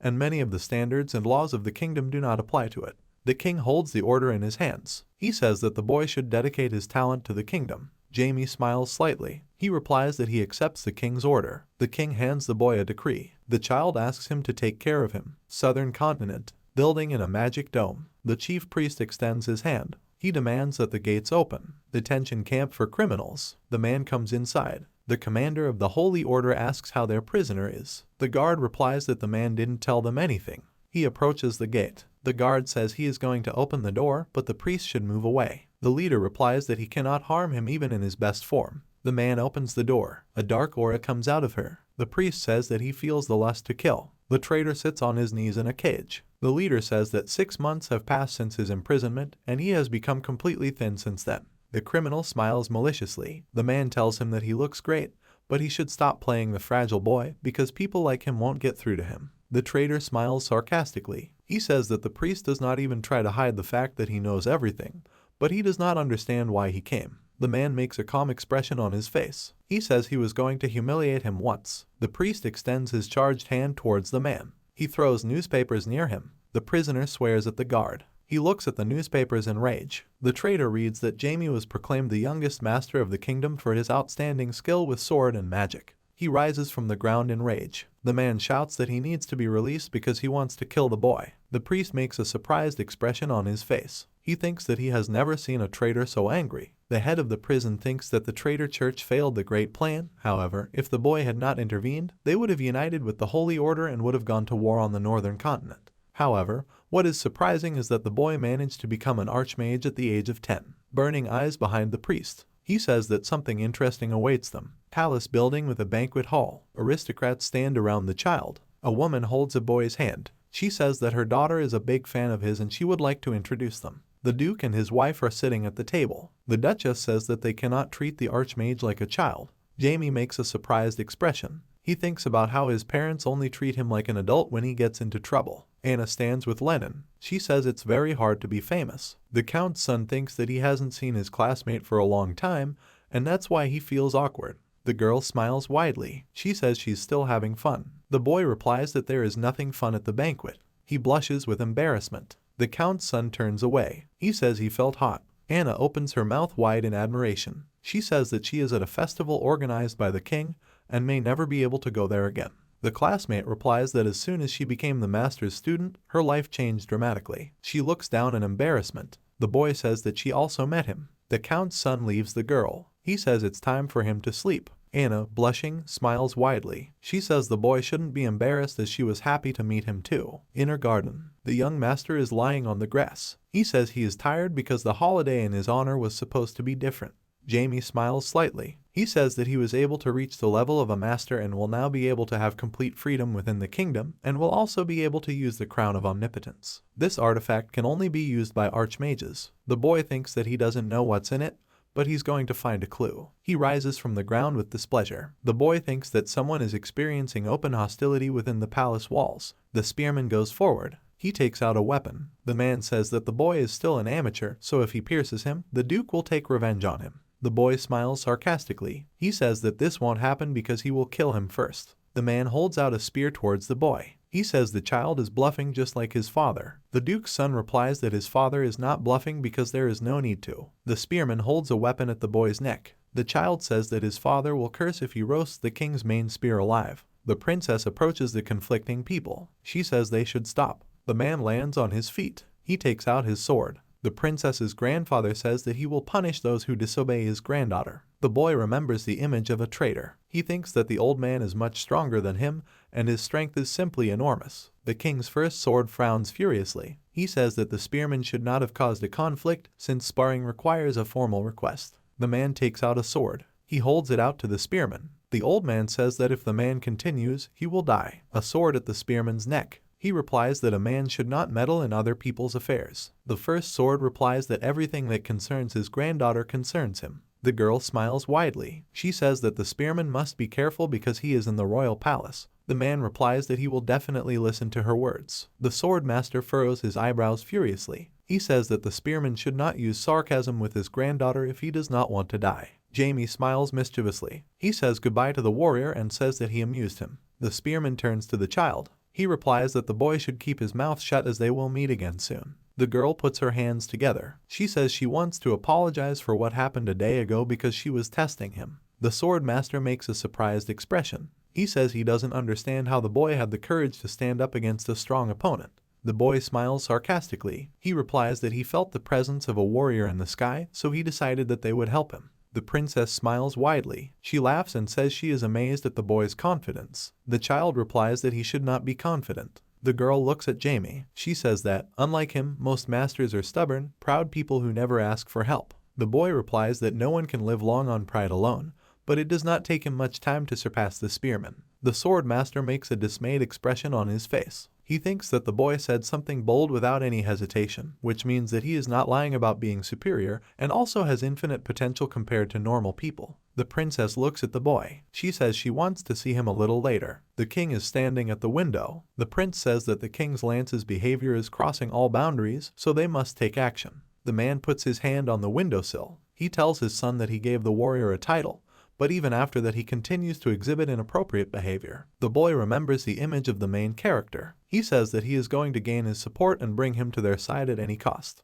The man looks at his son. He replies that the master is not easy to control. The son says that he will try to gain Jamie's trust with sincerity. The king looks at the prince. He says that the future of the kingdom is in the hands of his son. The prince bows to his father. The man says that his son can go and think things over. The king looks out the window. He thinks that the main character is the one they have been waiting for many years. 3 days later, the boy is sitting on the sofa. He thinks that he is tired of people. Sarah pulls her brother's cheek. She says he should get up because grandpa has arrived. The old man looks at the boy. He says that the child looks tired because for the first time he feels a lot of human attention, and decides social interaction requires enormous strength. The boy looks doomedly at his grandfather. The old man says he is very skilled at social interaction. The boy thinks that he could drown in the bags under his grandfather's eyes. The man smiles widely. He asks his grandson what it's like to be a master. The child replies that nothing has changed for him. Grandfather says that all eyes will be directed at the boy, and the whole world will pay attention to him. But this is much harder than it seems, and besides, he will also have many enemies. The man lowers his doomed gaze. He continues to say that the boy should be on guard and always understand that the power of another person's hatred can be enormous. The duke's son looks down. He thinks that he should stop remembering the past,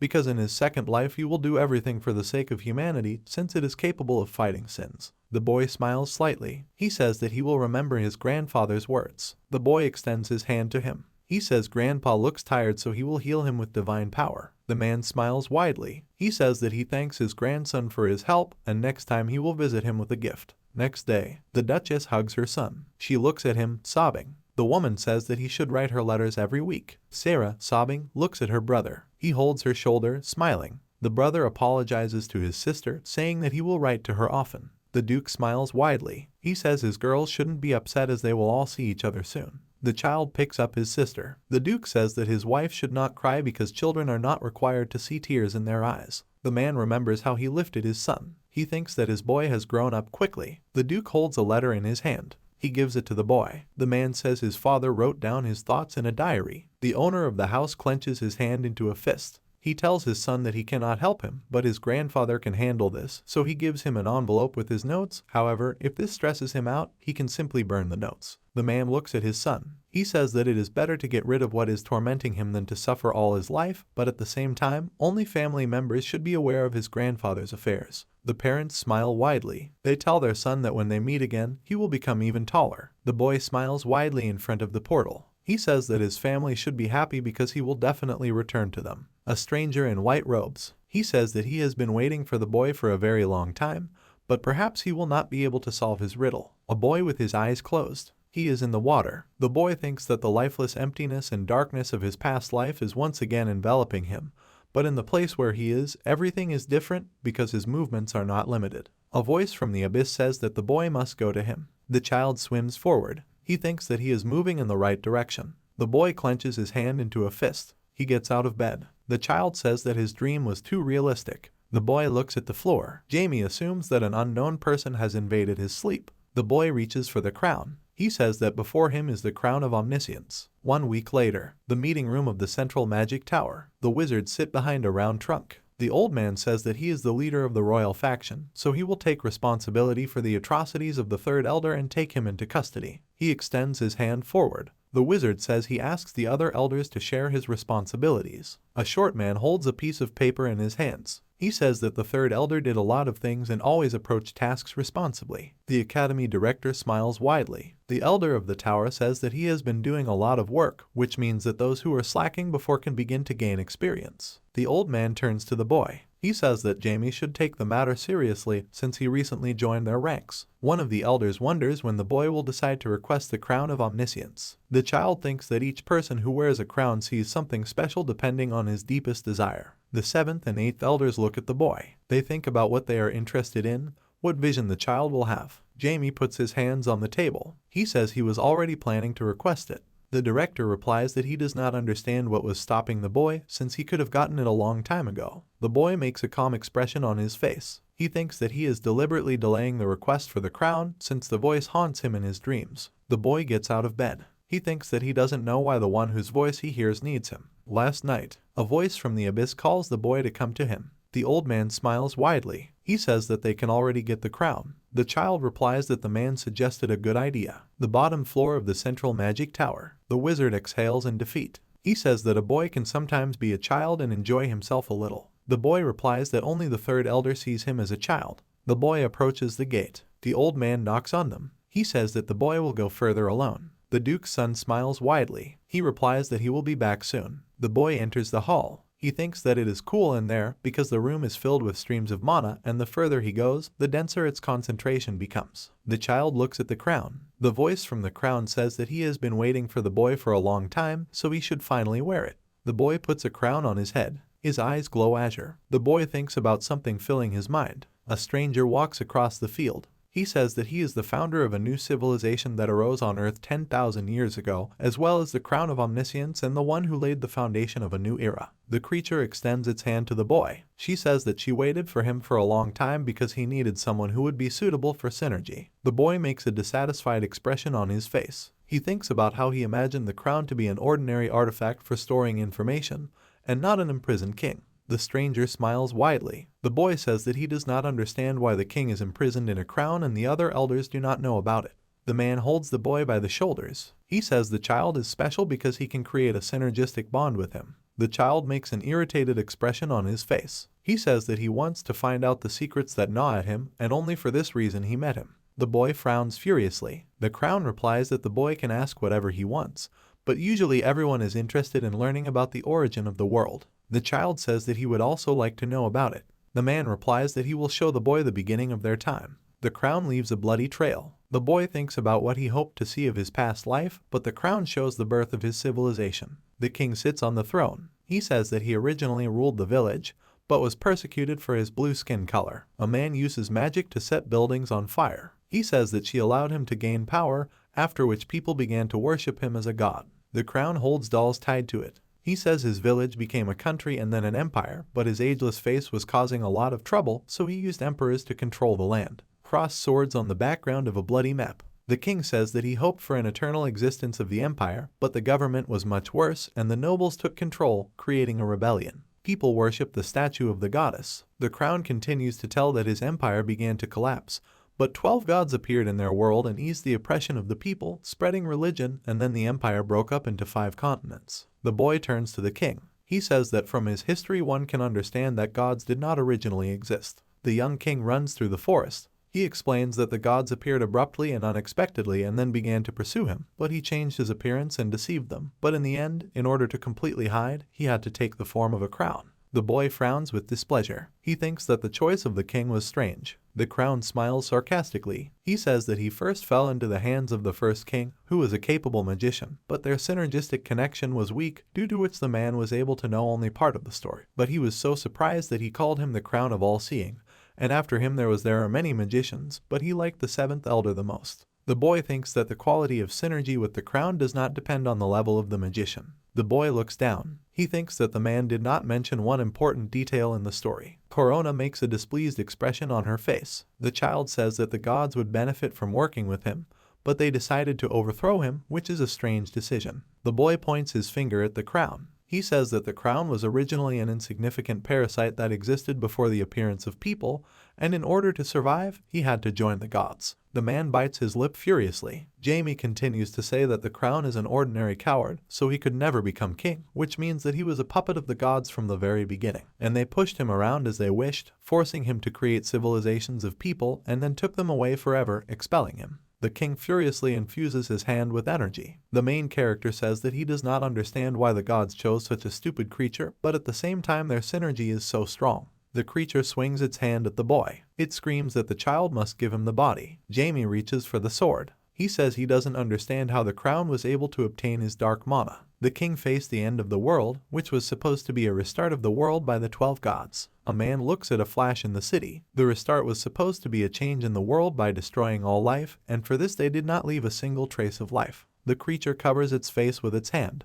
He says that seeing everything he was used to disappear became a nightmare for him, but in the end he went to the ends of the world, like an animal sensing danger. But when civilization died out, he discovered a cave where I came across a gem. The stone enters the body of the crown. It was absorbed deeply into him, and then the creature felt a powerful force, after which he spent countless hours in training. The red-haired god shows his tongue. He says that he found a rat that was hiding in a cave. The point of the swords is aimed at the crown. His loneliness did not last long, as the god of robbery and violence immediately tried to kill him. The crown emits dark energy. He freed himself from his body to confront the god, but after him appeared one who introduced himself as the leader of the gods. The creature reaches out to the survivor. It says that the crown is able to control dark power. The creature strokes the crown on the head. It says that a man must lead a new world under a new name. The crown swings at the boy. He says he was abandoned and then the apostles suddenly appeared and tried to kill him, so the only thing he could do was run. The man points his tentacles at the boy. He says that soon after fleeing he met the first king of their lands. The boy snaps his fingers. Its tentacles cut off the king's hand.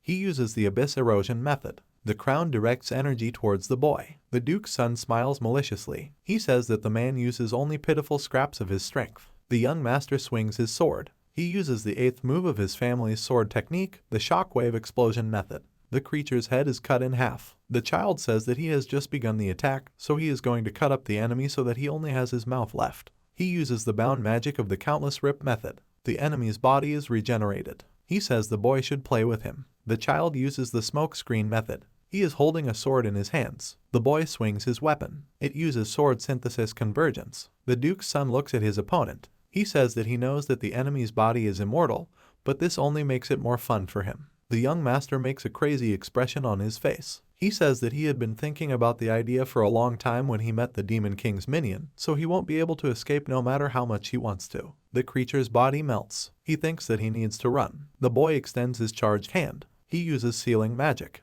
The enemy's body is in magical chains. The boy says that he is worthless because he is very easy to catch. The man makes a crazy expression on his face. He remembers the times when he was lonely. The creature says that he constantly fears that the world will return to the beginning when everything disappears, as what follows is an unbearable feeling of loneliness. The boy lowers his doomed gaze. Image of the first king. The creature says that he lived in constant fear, but after 500 years he met the first king who knew something that was not familiar to him. The divine army meets the dark one. Crown says that he learned that more than 10,000 years ago, in a world that disappeared, there was a magician who was able to resist the gods. The crown sits in chains on the ground. He says that even with such information, he did not have the opportunity to reveal the secrets of the world, so he made an agreement with him that he would help the kingdom until a magician with high compatibility was found. The creature smiles maliciously. He says that the king was a fool who believed that by learning the secrets of the world, he could give humanity freedom. The king breaks the chains. He says that his goal was different,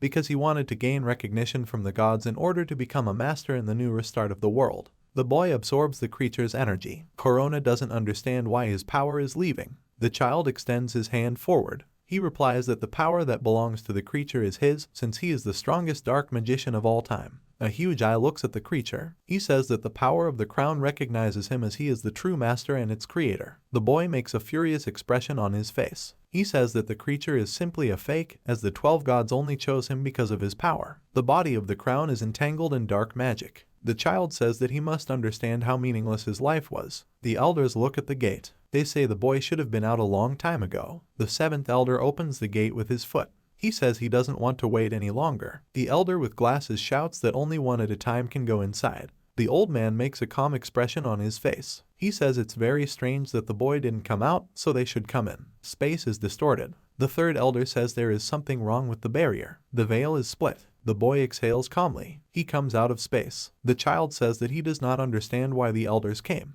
The old man says that the boy must explain what happened and what happened to the crown. The director grabs the boy by his clothes. He demands that the child explain everything. The old man holds the director by the shoulders. He says they should talk somewhere else. The boy makes a worried expression on his face. He thinks that he does not understand how to explain to the elders what is happening. The men leave the office. The boy looks at the fragment. He thinks that no one noticed how he took a piece of black mana that belonged to him in a past life, which was able to survive after 60,000 years. 10 minutes ago, in the world of loss, the creature was crying. It says it doesn't understand how the boy could survive if he was plunged into eternal darkness. The boy replies that life glimmers in the creature's body, but after so many years, only an empty shell should have remained of it. However, it probably comes down to its strength. Corona makes a furious expression on her face. He says he doesn't understand how the boy could survive if he was sent into an endless void. The child grabs the creature by the head. He smiles maliciously. Jamie replies that his opponent shouldn't worry about him since he fell into madness thousands of times but could overcome it.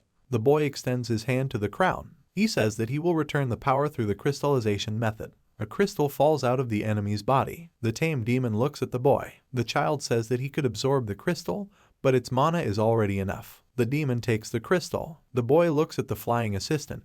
Blackie was his assistant even before he began to create the dead, but he has a limit on the amount of mana he can absorb, so such power would be enormous for him. The demon uses the crystal. His wings and body turn white. The Duke's son makes a surprised expression on his face. He says that dark mana was able to give birth to light magic. The child flies forward. He thinks that he should not miss the chance of takeover. The boy grabs the sphere with his hand. He squeezes it. There is blood coming from the boy's eyes. He thinks about how his mana core is trembling and his blood is heating up to the limit. The demon hugs its owner with its wings. The gentleman thinks that he does not understand how divine power could be created under the influence of the dark. However, with her he will be able to take the next step towards victory. The top floor of the central magic tower. The elders run forward. They say that the earthquake affected the entire magical land. The second elder strikes with his staff. He says that the seventh must find the source of the earthquake, and the fifth must take care of the citizens. The old man frowns furiously. He shouts that he will try to hold back the tremors. The academy director turns away. He says he is going to call the first elder. The man turns his head.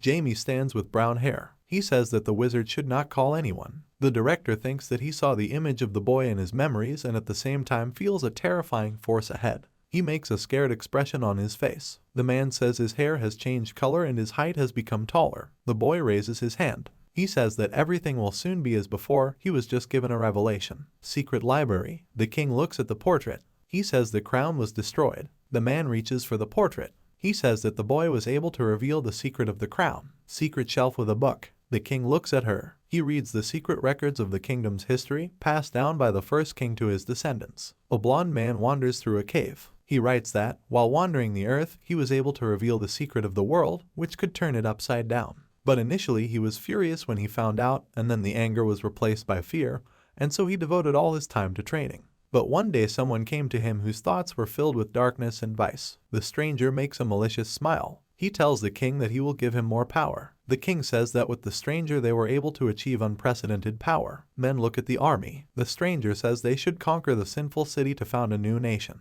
The man sits doomed on the throne. He writes that he gathered military forces and defeated the sinful city, founding his personal kingdom. However, he was still powerless before the mystery of the world. But then the stranger whispered to him that the darkness of the world is deeper than he thinks, and his life is just an insignificant drop in the ocean, so he must put him in the crown, allowing him to continue to live in it.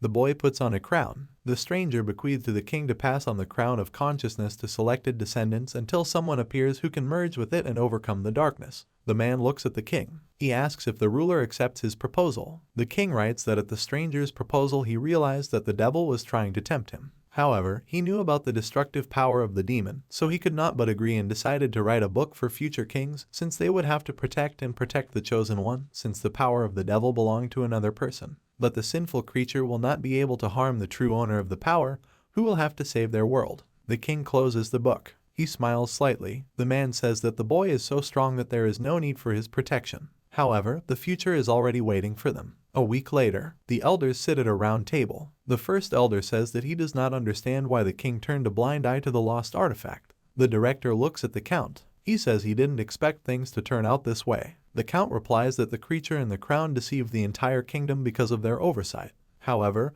everything was resolved thanks to Jamie. The boy smiles widely. He says he was simply repaying the villain for his actions. The old man looks at the boy in surprise. He asks what the child is going to do soon. The boy replies that he will devote all his time to training and will do only training for the next few years. The man says that he understands that the boy will have to close himself off from people. Jamie smiles slightly. He replies that he is going to concentrate and in 5 years he will be able to reach the 9th grade. The boy thinks that he will stand firmly on his feet and gain new strength and body. The Duke's son imagined the image of the god of war. He thinks about what will kill him first and then everyone else. The building of the main hall of the church. Ricky is on his knees. He turns to the knight. The boy asks the man what happened. He makes a surprised expression on his face. The knight says that his friend has received the title of master. Ricky smiles sarcastically. He says that the Duke's son has once again overtaken him. The boy clenches his hand into a fist. He looks up and smiles widely. The apostle says that he wants to become stronger and be equal with the Duke's son when they meet.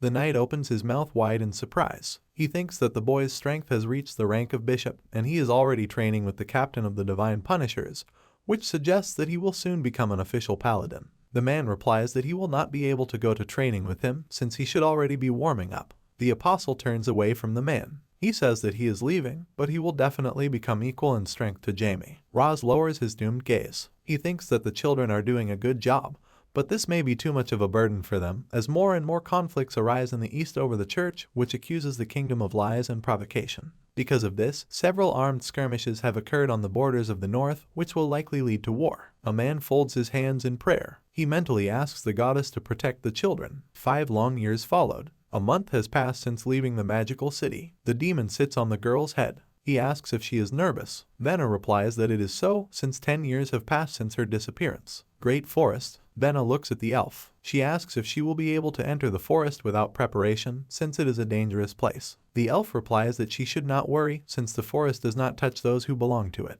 The elf extends her hand to the girl. They fly forward. The girl is vomiting by the tree. The bull says that his girlfriend only survived a slight breeze. He chews a hostile plant. Valkyrie asks her friend what he is eating. The bull replies that he found a plant on the road. The travelers stand in front of the cave. The elf says that only Valkyries can enter. The girl walks forward. Her hair changes color to red. Forest of Valkyries. A girl stands in front of a huge tree. The woman jumps off him. The girl, sobbing, looks up. She remembers an image from her childhood. A woman hugs a little girl. Venna thinks that she remembered the image of her mother. Tears flow down the girl's face. Mom hugs her. The woman looks into the eyes of the child. She says that she looked for her for a very long time and did not understand why her daughter left the village. Venna thinks that she remembered the day she went missing. A girl falls from a cliff. She tells her mother that she wanted to surprise her and therefore secretly learned to fly, but fell off a cliff. The teacher looks at the girl. She thinks about not telling her mother about the man who took her. Venna smiles widely. She says she's back and she's fine.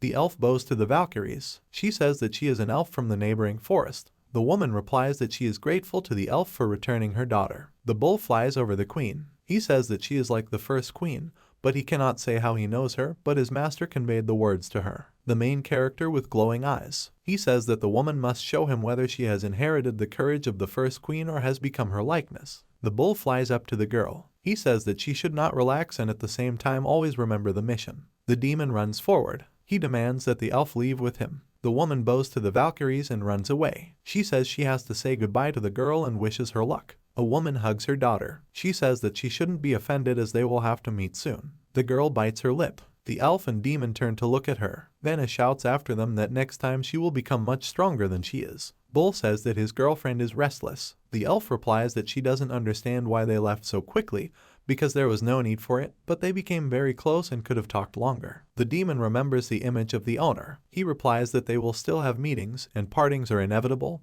but new meetings will come after them. 2 years have passed since the appointment of the main character as a master. Academy middle class in the alpha category. Anna makes a surprised expression on her face. The count's tall son crosses the threshold of the classroom. The girl points her finger at him. She says his height has changed a lot. Lennon asks his friend if she likes him since he has become a real handsome man. A day earlier, short Lennon makes a displeased expression on his face. He says Jamie doesn't get enough sleep because he overworks them. Anna smiles widely. She says their teacher has grown a lot. The girl thinks that her friend has a complex due to his height. Lennon turns away from his classmate. She says that not only the master, but her friend was also able to grow a little. The count's son frowns furiously. He thinks that he will definitely grow up. Boy's research laboratory. He is sitting at the table. A child mixes liquids. The flask explodes. The boy furiously hits the table with his hands. A book about changing height is on the table. The count's son falls asleep on it. He wakes up in the morning. The boy is holding a piece of paper. In the note, Jamie asks the student to look in the mirror because he should not waste his energy on useless activities. Lennon looks at the growth mark. He thinks about how he was able to grow overnight.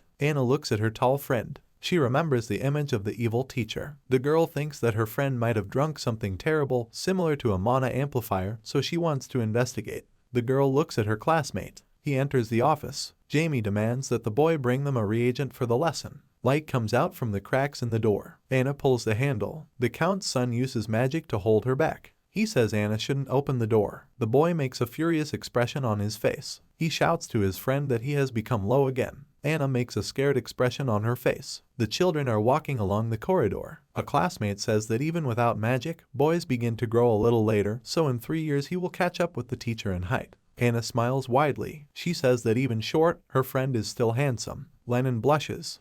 Anna replies that he is a very sweet baby. Duke's estate building. The main character adjusts the decoration. He says he's fine. Jamie thinks that he has a great body not only because of his genes, but also because of the enhancement of his core after absorbing the power. He clenches his hand into a fist. The boy says his body has become much better. The young man imagined the image of a demon. He thinks that his demon has not awakened since it fell asleep 5 years ago. The child is standing in the room. He thinks that he will need to look for another way to awaken the demon. A boy is walking down the street. He turns his head. The coach asks him where he is going. The boy replies that he is going to the training room since he cannot miss morning training. The coach smiles widely. He says that the child has developed a great awareness that delights him. The boy runs forward. He looks at his father. The man says his son is running again. He reaches for the weapon. The Duke swings his sword. He says they'll need to sweat it out. Jamie charges the sword with energy. He says that you can't knock even a drop of sweat out of your father. The young man raises his weapon.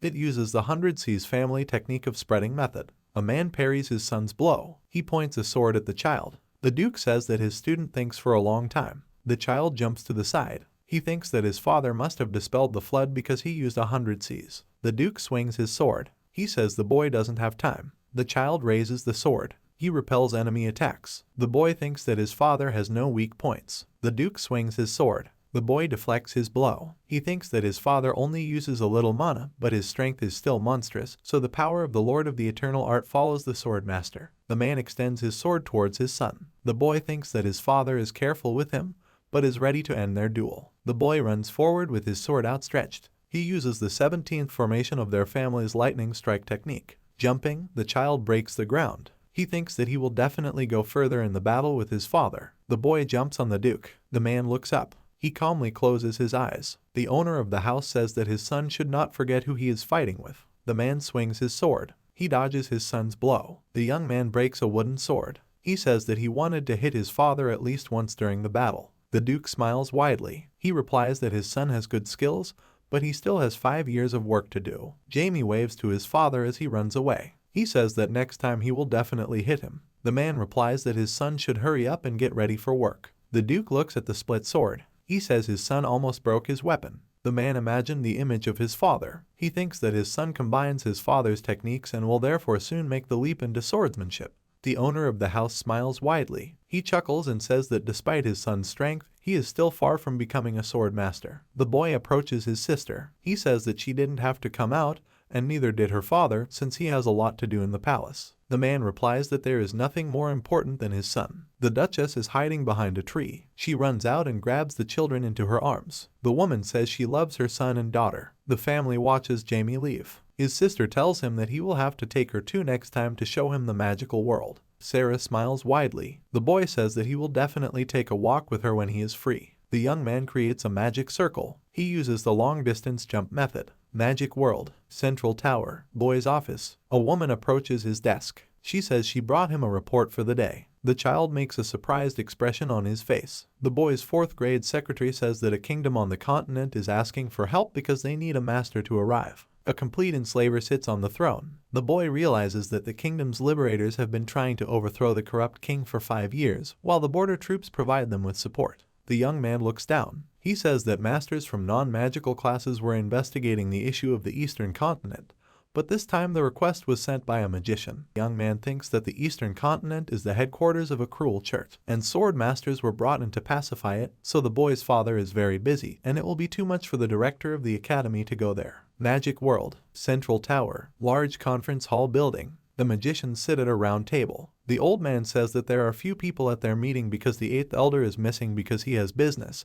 The first one will be back soon, and the 6th one is close to becoming a 7th grade mage and is therefore locked up. The boy sits on a chair. He says the elders gathered early. The wizard tells him that old people still can't sleep in the morning. The 5th elder says that the matter with the kingdom is urgent since the liberators have occupied half of the territory. The 4th elder exhales. He says that the continent's army retreated sharply because one of the 4 masters went over to the side of the liberators, so the kingdom was almost defeated by the Knight of Kings. The young man looks away. He says that the continent does not want to lose people and therefore ask for them, but at the same time their king will still agree to this. Jamie imagined the images of the elders. 2 of them control the tower, and the 3rd will remain to defend the position since he is the head of the equalizers, so only the main character remains free. He says he doesn't understand why the king agreed to help, since he could have ignored the request from the small kingdom. Blue music box. The elder replies that the kingdom promised in return for help a national jewel, with the beginning of the melody of which a new universe is born in the sky. Therefore it has the highest magical value and is connected with the mythology of the kingdom in which it is located.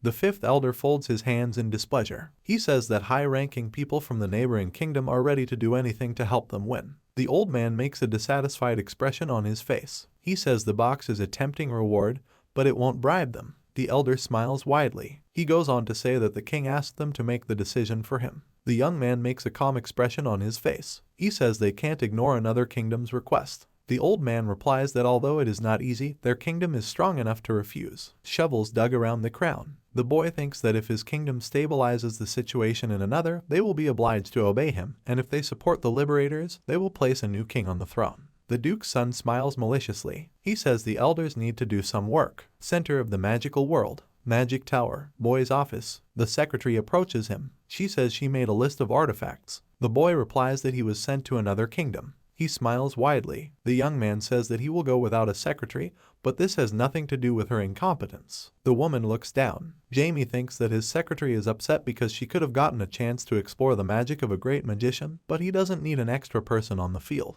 North of the magical world. Magic Tower. Jamie's laboratory. The count's son crosses the threshold. He says that the elders should not have called them very early as they need rest, and if they do not grow up, then he will be responsible for it.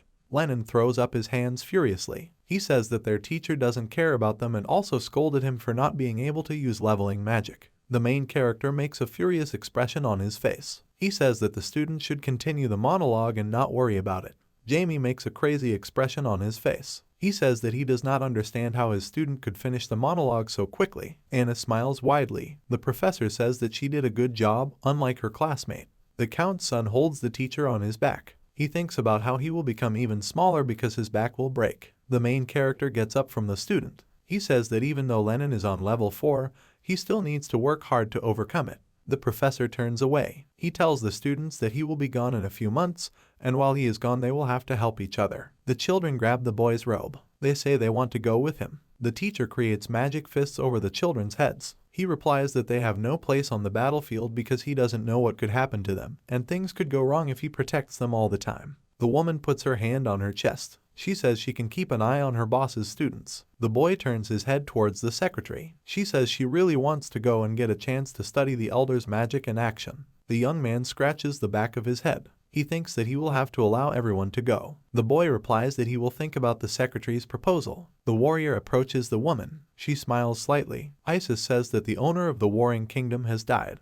A masked warrior looks at a woman. He says that they are lucky because they will be able to capture the capital. The manager slams the book she was reading. She says the militant kingdom has asked for help from another. The woman turns to the swordsman. She asks him who he thinks will answer the request. The man replies that this man will be the duke's son. The masked warrior says he doesn't know what to do if the boy interferes with their plans. A woman sits on a stone. She replies that everything depends on him since no one knows the future. The swordsman looks at the leader. She asks him if the boy is strong. The woman approaches the sword. The swordsman replies that he hasn't seen the boy in 5 years, but he definitely won't just take blows. The leader is holding a sword. She smiles widely and picks it up. The woman says that she is similar to the boy and therefore is already starting to prepare. The swordsman makes a surprised expression on his face. He realizes that the woman is using a dragon sword. Warring Kingdom Castle building. A plump old man sits on a throne. The king demands that they bring him more alcohol and explain how a master from another kingdom can help them. The Marquis smiles widely and holds a bottle. He replies that the king will have to meet the magician, despite the fact that he does not want to. The old man holds out a glass. He says that the master is an ordinary magician, so he, as a great king, does not need to meet him.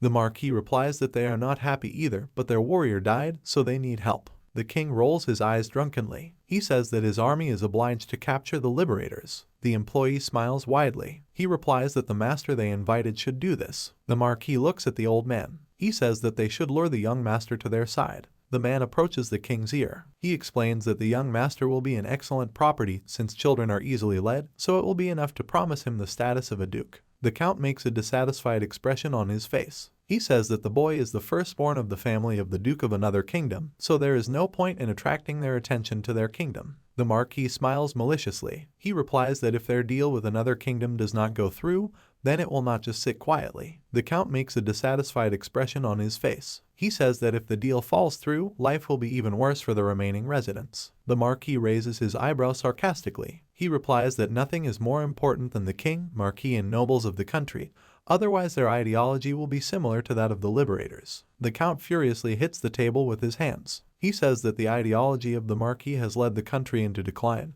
and the king must make decisions without outside interference. The representative holds the king. He says that the man should not listen to the Count since he demands that the boy be treated with respect. The king replies that his marquis is right since the master should respect the king and not vice versa. The representative carries the king. He says that the king should leave all matters to him. The old man replies that he trusts him. The Count frowns furiously. He thinks that the country is in decline because of the marquis. Beggars and rags sit by an empty bucket. The Count recalls that after the death of the previous king, the inhabitants of the kingdom began to suffer due to increased taxes. The executioner swings at the nobleman. The man remembers that loyal subjects were framed and killed for any misdeeds of the nobility, and all this because of the marquis's plan. The Count lowers his head in doom. He thinks about how he is left completely alone, a small candle in the middle of the storm. Capital of the kingdom. Construction on the roof of a magic tower. The children lower their heads. They say they feel bad. The young man holds out his hand with a seal. He says that they should not have asked to come with him,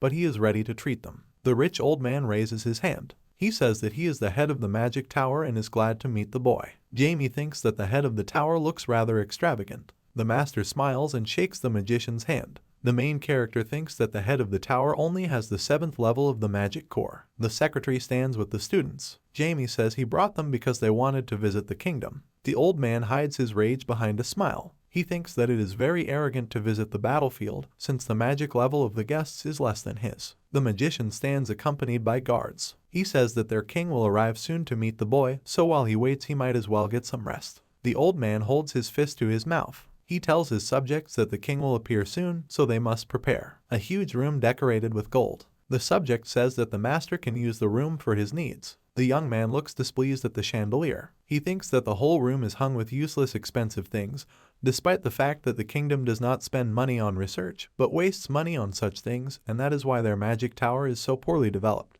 The boy remembers the words of the second elder. He says that he understood why their king said that he would have to decide what was best to do. The young man smiles and opens the door. He says he wants to see how deeply corrupt the king is. The group is walking through the park. The boy mentally asks the group if they can hear him. The child puts his finger to his ear. He uses high-ranking telepathy magic to create a virtual network between the minds that were connected by him. Statue in gold. The Count's son mentally says that the castle is very intricate, and even in their kingdom there is nothing like it, despite the fact that it is known as the best business district. The secretary and the girl turn their heads. Anna says that the people of the kingdom like jewelry. The woman replies that their country was initially poor, so all their capital was collected in the capital. The group approaches an ornate building. The boy opens the gate. The group looks at the king. The man is sleeping on the throne. The marquis looks at him, smiling. He says that his guests have arrived. The young man bows before the king. The old man looks at his subject. He says that he does not understand where he is and what kind of people surround him. The marquis replies that the king is not well, so he should rest. The subject leads the king. The servant says that he delivered alcohol to him. The marquis smiles maliciously. The hero thinks that the king is not able to receive an audience, so all power is in the hands of the marquis. The subject smiles widely. He apologizes for the king's behavior as the man is unwell. The boy thinks that the marquis destroyed the country. The boy smiles widely. The marquis points to the door. He says they should have lunch first. Dining room. The guests are sitting at the table. The courtiers smile widely. They say that the master's students are very nice. The secretary looks at the courtiers. She says that she is a magician under the command of a young elder. The man replies that her family is one of the 4 that represent her kingdom. Lenin looks away. He says that he is the son of a count. The courtiers smile admiringly. They say that the nobles of their kingdom are at a high level. Anna looks down doomedly. She says her family is in decline. The count's son clenches his teeth furiously. The men respond that they have never heard of a girl's birth before. The professor looks at the courtiers. He says that she is his student and he is the son of a noble family. The man smiles widely. He answers the boy that Anna will definitely become the greatest magician under his leadership.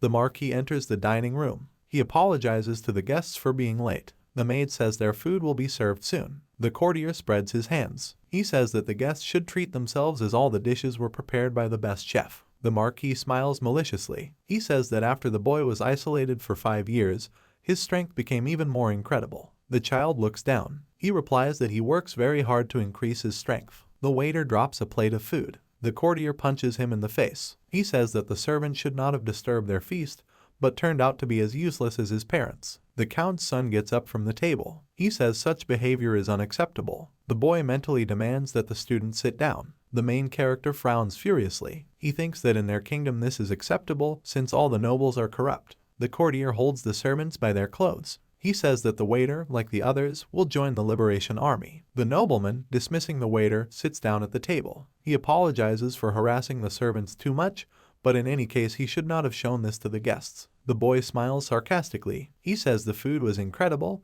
but he wants the noble to personally bring him more food. The Marquis frowns furiously. He demands that the courtier fulfill the boy's wishes. The child smiles maliciously. He says that he is grateful to the nobleman for bringing him excellent tasty food. The Marquis hits the table with his hands. He says that the gentleman has come a long way, so he needs to rest, and they will continue the meeting the next day. The young man smiles slightly. He says he hopes the servant is fine like everyone else, since they are very busy people, unlike the nobles. The Marquis makes a slight smile. He replies that the master should not worry since everything is fine with the servants. Lenin smiles slightly. He says he feels much better. Anna replies that in the country they arrived in there are a lot of nobility. The count stops the gentleman. He says he wants to talk to him. The man puts his hand on his heart. He says he is a count. The courtier stands next to the boy. He turns around, smiling. The count says that he saw what was happening at the table and was touched by the fact that the boy humiliated the Marquis. The young man smiles slightly. He says he didn't mean to humiliate him. The man looks away furiously. The young master says that if he tells about the Count Marquis, he will have problems. The man replies that he already has them, but he wonders if the boy liked his country. The child replies that it is a complete mess and pseudo-democracy. The count furiously clenches his hand into a fist. He replies that there is nothing he can do, but that he would like his country to disappear. The young man makes a dissatisfied expression on his face. The count says that he must help him bring about the fall of his country, and as payment it will become dependent on his kingdom. The boy turns away. He says that he will pretend that he did not hear the count's words. The man replies that the master should help those suffering and accept the excellent offer. The Marquis moves the king's figure in. The courtier says that their king is a puppet, so his country has no future. The gentleman grabs the count's clothes. He replies that the man did not do everything he could, but stooped to wish the country in which he lives to decline. The count is crying. The boy lets him go. The man says that they are better off being a dependent country, so the count will show the boy his determination. Interrogation room. The Marquis beats the courtier with a whip. He says that he was humiliated because of him. The bloodied nobleman falls to the ground. The Marquis makes a crazy expression on his face. The courtier tells him that the Liberation Army was able to get into the capital, building of the southern wall of the kingdom. The knights say the rebels have made shift changes awkward. A man watches the warriors. He jumps and shoots them in the heads. A stranger walks past the corpses. He holds nails in his hands. The Liberator says that there are very few guards, which can only mean that the king has a secret weapon or that they are underestimated. A man jumps off the wall. He says the king's head will fly off his shoulders. The main character turns to the door. He opens it. The servant says that they were attacked because a special detachment of the Liberation Army sneaked into the capital and broke into the castle. The boy makes a calm expression on his face. He thinks that the chance to meet with the Liberation Army has come sooner than he expected, so he plans to listen to both sides and decide what to do. The secretary looks at the manager. He tells her that he needs to look after the students while he goes to resolve the issue. Lenin levitates his secretary, shrouded in magic. She replies that she understood his order, but the boy needs to be careful. The head of the magic tower stands on the roof. He says that the opponents are using equipment that hides their mana, making them impossible to detect. An old man against the background of a radar. He says that he uses elemental memory since all living things have elements, and opponents cannot hide bodies, which means that he will find them soon. The warriors run forward. The magician mentally conveys to them something that will reveal the position of the violators, and they must catch them. The old man sits on the box. He thinks that the sword master is in the capital, so he doesn't have to go anywhere. The wizard looks down. The stranger says he looks relaxed. The old man thinks that the enemy is in front of his eyes, but he does not feel his presence or elements. The sword master stands against the background of the moon. The head of the magic tower thinks that he will not be able to do anything to the sword master, being in the 7th grade. The old man swings his fiery energy. He says that he was able to remember a lot, so he will be able to escape. The old man's body falls to the ground. The young man stands behind the wall. He says that he understood that the sword master is helping the Liberation Army. The boy smiles slightly. The enemy runs towards him. The child says that his movements are so fast that they cannot be seen, which means that his powers are associated with moonlight. The master's sword is stopped by chains. They emerge from the child's magical circles. The master thinks that the boy was able to block his blow and unleash his powers. He uses the power of resonance, which is activated only when the moon is full and is practically invincible, but if the enemy understands how it works, then the power of the force is significantly reduced. The man looks crazy. He thinks that even if you know the essence of his attack, it is still impossible to completely block it. The gentleman smiles maliciously and swings his sword. He says that he knows at what distance a warrior fights. Two swords cross. The boy smiles sarcastically. He invites the master to talk. The ground under the man's feet turns to dirt. He pushes away from it. The boy creates protective circles. He thinks that despite the dirt under his feet, the man was able to attack. The master finds himself behind the child. He says his magic won't work. The boy takes out a staff. He says he is going to the reverse world. The man hits the ground with his sword. He makes a surprised expression on his face. The master thinks that he does not feel the boy's energy. The young man swings his sword and staff. He thinks that he is going to increase the acceleration by exploding 100 Cs. The young master swings his sword. He thinks about using a dimension-cutting sword. The master parries the blow. He says he is perfect in everything. The man throws the boy away with a blow. He uses the power of the moon slash. The master says that he uses moonlight as a weapon and it is useless to block such a blow since when the moon is full, his power is invincible. The warrior looks at the boy. He says that the child is good with a sword, but only a master can defeat him. Jamie smiles mischievously. He replies that he did not expect to defeat him with a sword. The child uses the sudden flash method. He thinks that he cast a spell in the reverse world, so even a master would have a hard time counterattacking it. A huge explosion occurs. A man jumps onto a building. He thinks that he managed to block the blow by covering his body with moonlight, but he still received a strong shock, so he needs to retreat. The boy reaches out his hand to the man. It uses a fusion of 3 types of magic, which is an 8th grade spell that gathers the perspective of wind, thunder, and reverse attribute. The man looks down wearily. The young man creates magic circles, releasing spears. A child holds a man's head.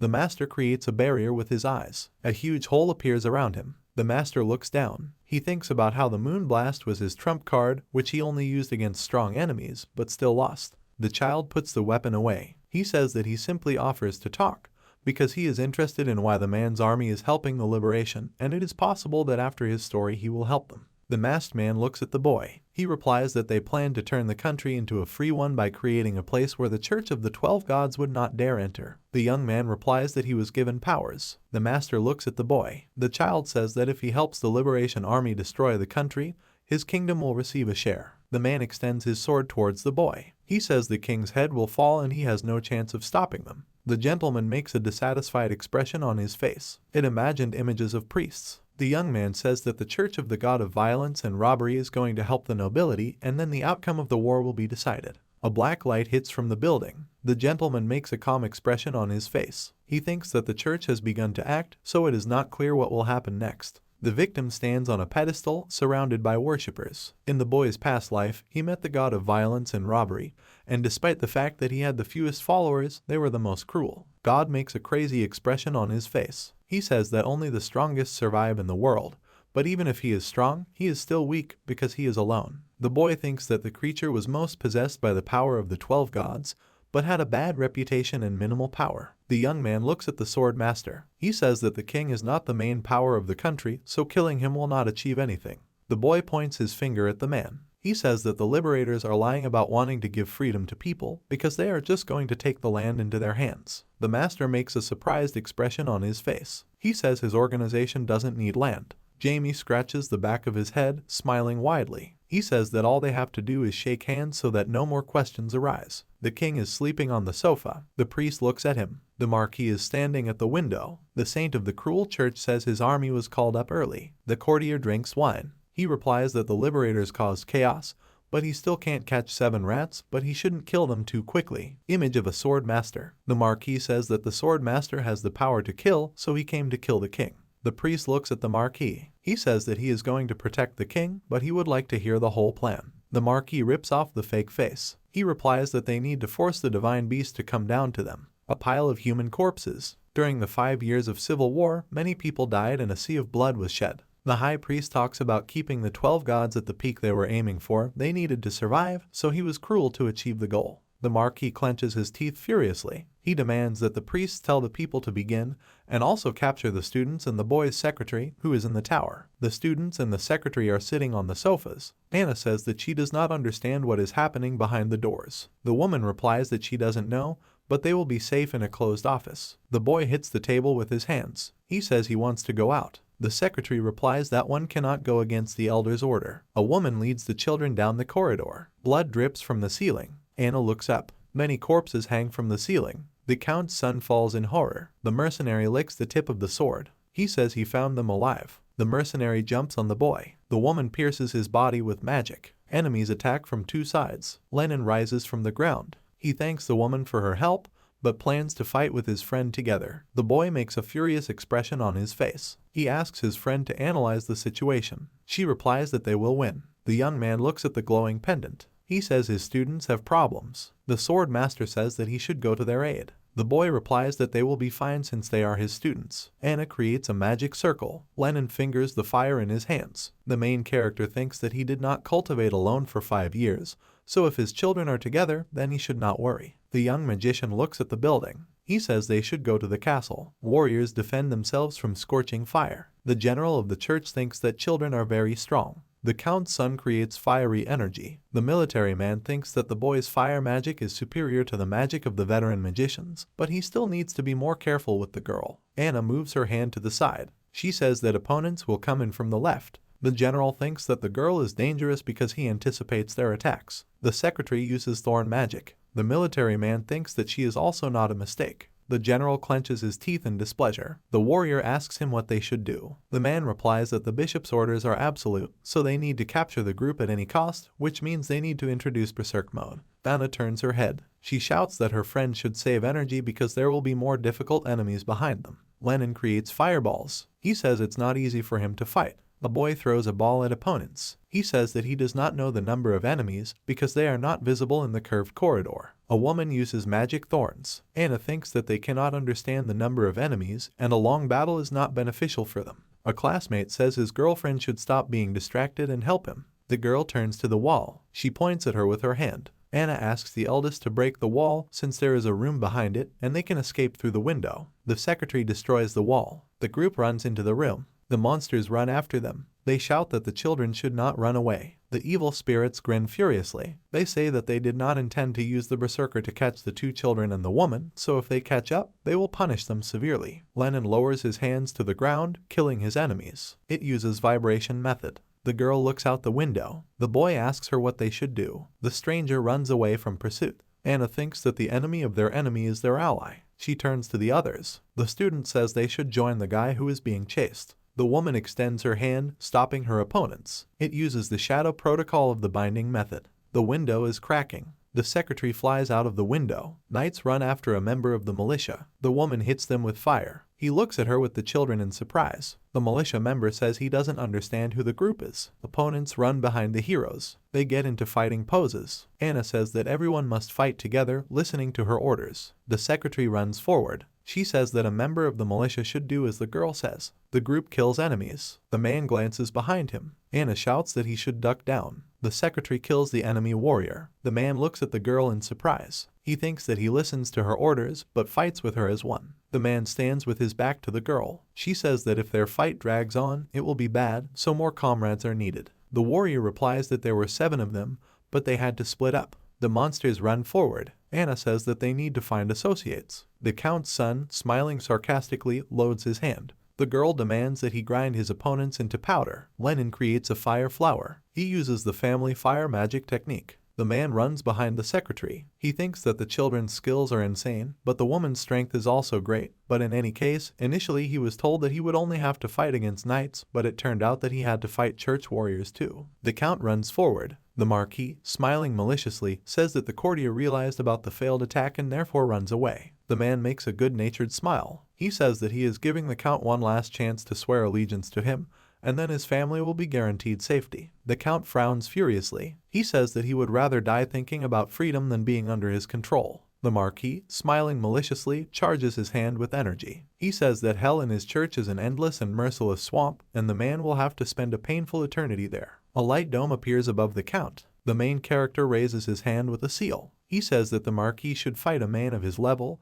and the boy's goddess does not like the nobleman's god. The Marquis frowns furiously. He says the boy should have been on their side. The young man replies that everything in the world can change. He charges his hand with dark energy. The young master says that he is not going to hide his strength, so he will show real cruelty. Dark energy surrounds the Marquis. The boy thinks that people die instantly, but he is an unusual nobleman. The man clenches his teeth in pain. He counterattacks the boy. The priest clenches his teeth furiously. He says the child shouldn't have given it to him. The young man frowns. He thinks that the enemy is one of the 3 high priests. The child thinks that usually holy knights control the forces of the church, but in the church of worshipping the god of cruelty and robbery, priests control it, so the highest of them are known for cruelty and, compared to the masters, are incredibly powerful. The attendant makes a crazy expression on his face. He says the boy made a mistake by not choosing their side. The boy, smiling maliciously, creates a flow of energy. He says his opponent must die. The man looks at the flow of dark mana. He smiles widely, opening his mouth. The priest says that the young man's talent is a lie. The young master, smiling maliciously, says that he is not a liar. The priest ends up in a light cell. He thinks that the divine power has broken through the dark mana, and if he does not find the breach, he will lose. The boy, smiling maliciously, says that a man cannot find weakness in the ideal. The priest's arms and legs are held by skeletons. The boy uses a method of rebellion against divinity. The Marquis clenches his teeth furiously. He says that the boy has incredibly evil magic. The young man pokes him on the forehead. He replies that the incredible villain is his god, a huge skeleton with a sword. The boy says that the skeleton must kill the priest. The evil spirits swing their sword. The Marquis clenches his teeth furiously. He uses Berserker. Evil spirits free their arms and legs. He frowns furiously. The man says he didn't intend to use the secret method. He raises his fist. The boy swings his sword. The monster's hand gets stuck in the cut space. The young man uses a sword that cuts dimensions. He snaps his fingers. Master uses the Dark Lightning Punishment, which is an 8th class curse that slowly destroys the opponent's cells. Lightning strikes the enemy's body. He shouts that such power is not enough to kill him. The boy uses a power that increases the power of curses tenfold. The enemy's core is destroyed. The master puts away the sword. He says that the man will die and will ask for forgiveness from those he tortured. Evil spirits are decomposing on the ground. He says he's not finished yet. The young man makes a surprised expression on his face. A huge magic circle. The image of a huge ferocious lizard. The priest explains that his father's faithful servant is a divine beast, a basilisk, that will descend upon them. The master looks at the explosion from the circle. A little earlier, the priest of the church raises his hand. He talks about the blood and corpses that are scattered throughout the country, as well as about the 6 stars installed around the perimeter of the kingdom, which are to be used as the basis for summoning the strongest creature, the Father, to the earth. Dark energy hits from the tower. Blood flows from the priestess's eyes. He raises his hands up. The man says that they have received the power to surpass the 2 churches, and with its help they will be able to drive out the pagans who are interfering with their church. Lennon points his finger at the beast. The Liberator clenches his teeth in horror. He says he doesn't understand why the beast has wings. The Count sits on the master's back. He exhales calmly. The man says he is glad that he was able to see his friend first. The secretary stops the children. The Count says that he did not expect that his friend would be with the young master's group.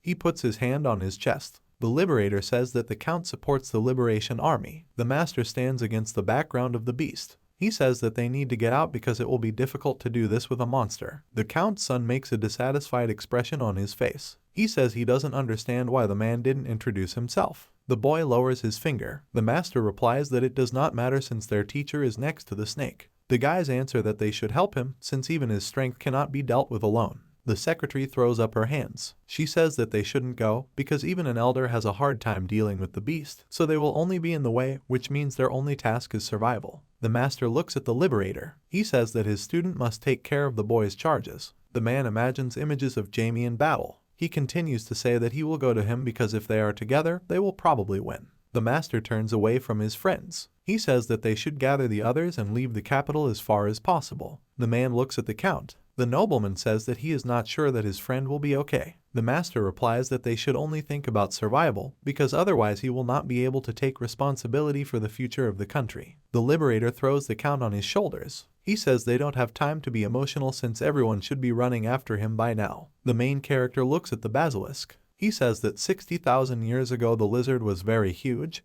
but now it has become very tiny. The boy looks up. He says that even despite the snake's weakness, it will not be easy to deal with it. The monster creates energy in its mouth. He releases her. The child concentrates energy in the chest. He says he will have to make an effort. A symbol appears on the master's forehead. The basilisk looks at the energy blast. He thinks that he sees strange energy. The boy emits dark mana. He thinks that he is using the stage of supremacy. The monster raises its wings. He thinks that the person should not have attacked him. Energy flies to the child. He reaches for the sword. The young man swings his weapon. He uses the seventh information of his family's sword style, the lightning strike method. The beast emits fiery energy. Jamie crosses the staff with the sword. He says he's disappointed in the snake if it can't do anything else. A wave of energy hits the monster's body. He falls to the ground. Clawed hands part the snake's skin. The basilisk's human body emerges from its skin. He thinks that the blessing covering the body given to him by God was destroyed in a second, since the boy's strength is simply enormous. The child looks at the beast. He says he doesn't understand why the monster isn't dead yet. Snakes emerge from the basilisk's back. They attack the boy. The monster says that the person in front of him must die. The beast bares its teeth furiously. The young man, smiling maliciously,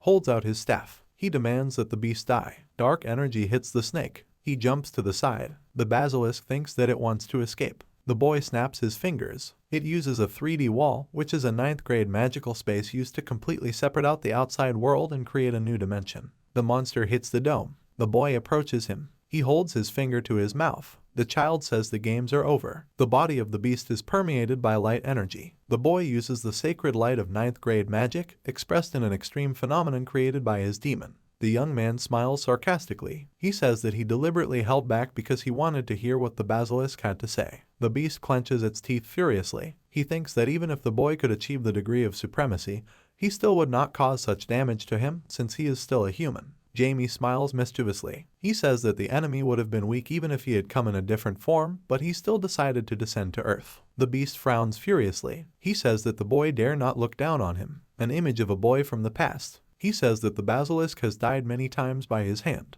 The beast replies that such a thing is impossible since the dark magician was sealed in the realm of eternity. The child reaches out his hand to the monster. He replies that he was glad that the beast did not die immediately since he is a close assistant to the 12 gods, and this means that he knows the secret of the world. The boy holds the monster's forehead, image of a goddess. The child thinks that there is a code word that he did not hear from the goddess, but the basilisk must know it. The boy uses the third power of the curse method, which is an invasion of the mind. Jamie makes a crazy expression on his face. He says that he will learn everything from the monster's head. Seal on the forehead of the beast. He says that only magic stronger than 9th grade can penetrate his defenses. The young man clenches his teeth furiously. He thinks about being in a hospital bed for several weeks. The seal is cracking. Jamie smiles mischievously. He demands that the basilisk tell him what happened after his loss. The monster looks down. He's trying to say what their people did after they sealed away the dark magician. The animal's body twists. The young man makes a dissatisfied expression on his face. He says that the gods have put a seal on such matters. The basilisk evaporates. The boy says that he will have to get information personally from the gods. Jamie exhales in defeat. He thinks that he spent a lot of effort, but did not learn anything, but the owner of the snake should have only learned about his death, but not about the boy's condition since they were in another dimension and, most likely, he would retreat since it was good understands. The boy snaps his fingers. He turns around. The master opens his eyes wide in surprise. He grabs the young man by his clothes. The man asks him what happened and where the lizard went. The young master makes a tired expression on his face. He replies that he has worked too hard, so when he rests, he will talk to him. The master holds the child by the head. The young man lies with his eyes closed. The man realizes that the child has fallen asleep in his arms. A state building close to the kingdom castle. The priest stops the bleeding from his mouth with his hand. He thinks that his connection with the beast is gone, but even because of the magical light, their monster should not have died. The man falls to the floor. He says that he must return to the center and report everything. The master stands opposite the priestess. The man says that he knows the master because he stands in his way. It charges the hand with energy. The priest thinks that he needs to do something because his enemy is strong. He says that sword masters are also called the highest zenith. The priest runs towards the enemy. The master reaches for the sword. He cuts off his opponent's head. The man turns his head. He says that he is a regular zenith, so he hopes that his opponent will not confuse him again. The boy is lying on the bed. He opens his eyes. The child says that he does not understand where he is and how much time has passed. He stands up, holding his chest. The young man thinks that 9th grade magic is not easy for him, moreover, using monstrosity, since it requires several times more energy, so he was lucky that the beast was in a weakened form, but thanks to the monstrosity method, he was able to neutralize its powers, and despite the fact that it turned out to be effective against divinity, there is still not enough information, because if his demon were nearby, it would help him figure it out, but he has not woken up for 5 years. The girl opens the door. She pats the teacher on the head. Anna asks if I'm okay with him since he hasn't woken up for 3 days. She opens the door, smiling widely. The student says that she wants to bring those who will tell him about what happened in 3 days. The count enters the room. He says he's glad the boy woke up.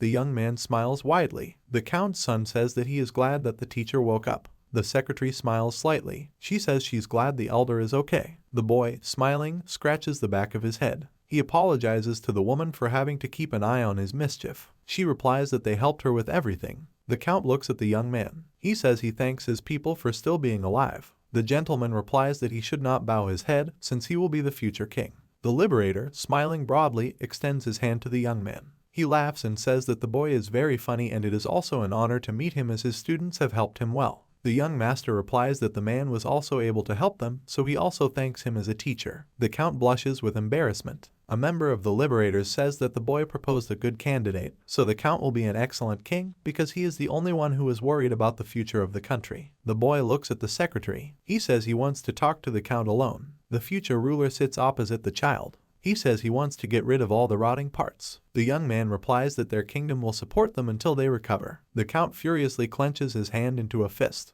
He thinks that the boy's country will become associated with them, and then he will gradually become a doll in their hands. The young master smiles widely. He says his country won't interfere so his kingdom can go the way they want. The young man frowns furiously. He says that a man should govern well and not harm the country further. The count looks down in fear. He tells the boy that he will not disappoint him since he saved their country. The young man sits in the pose of a monk. He thinks that he is going to meditate. The master opens the door. He sits down on the chair in front of the boy. The man says that during the battle with the basilisk a strange glow appeared, so he would like to know what the child did then. He thinks that he has never seen such a flow of energy, so if he were nearby, he would absolutely die on the spot even with the power of moonlight.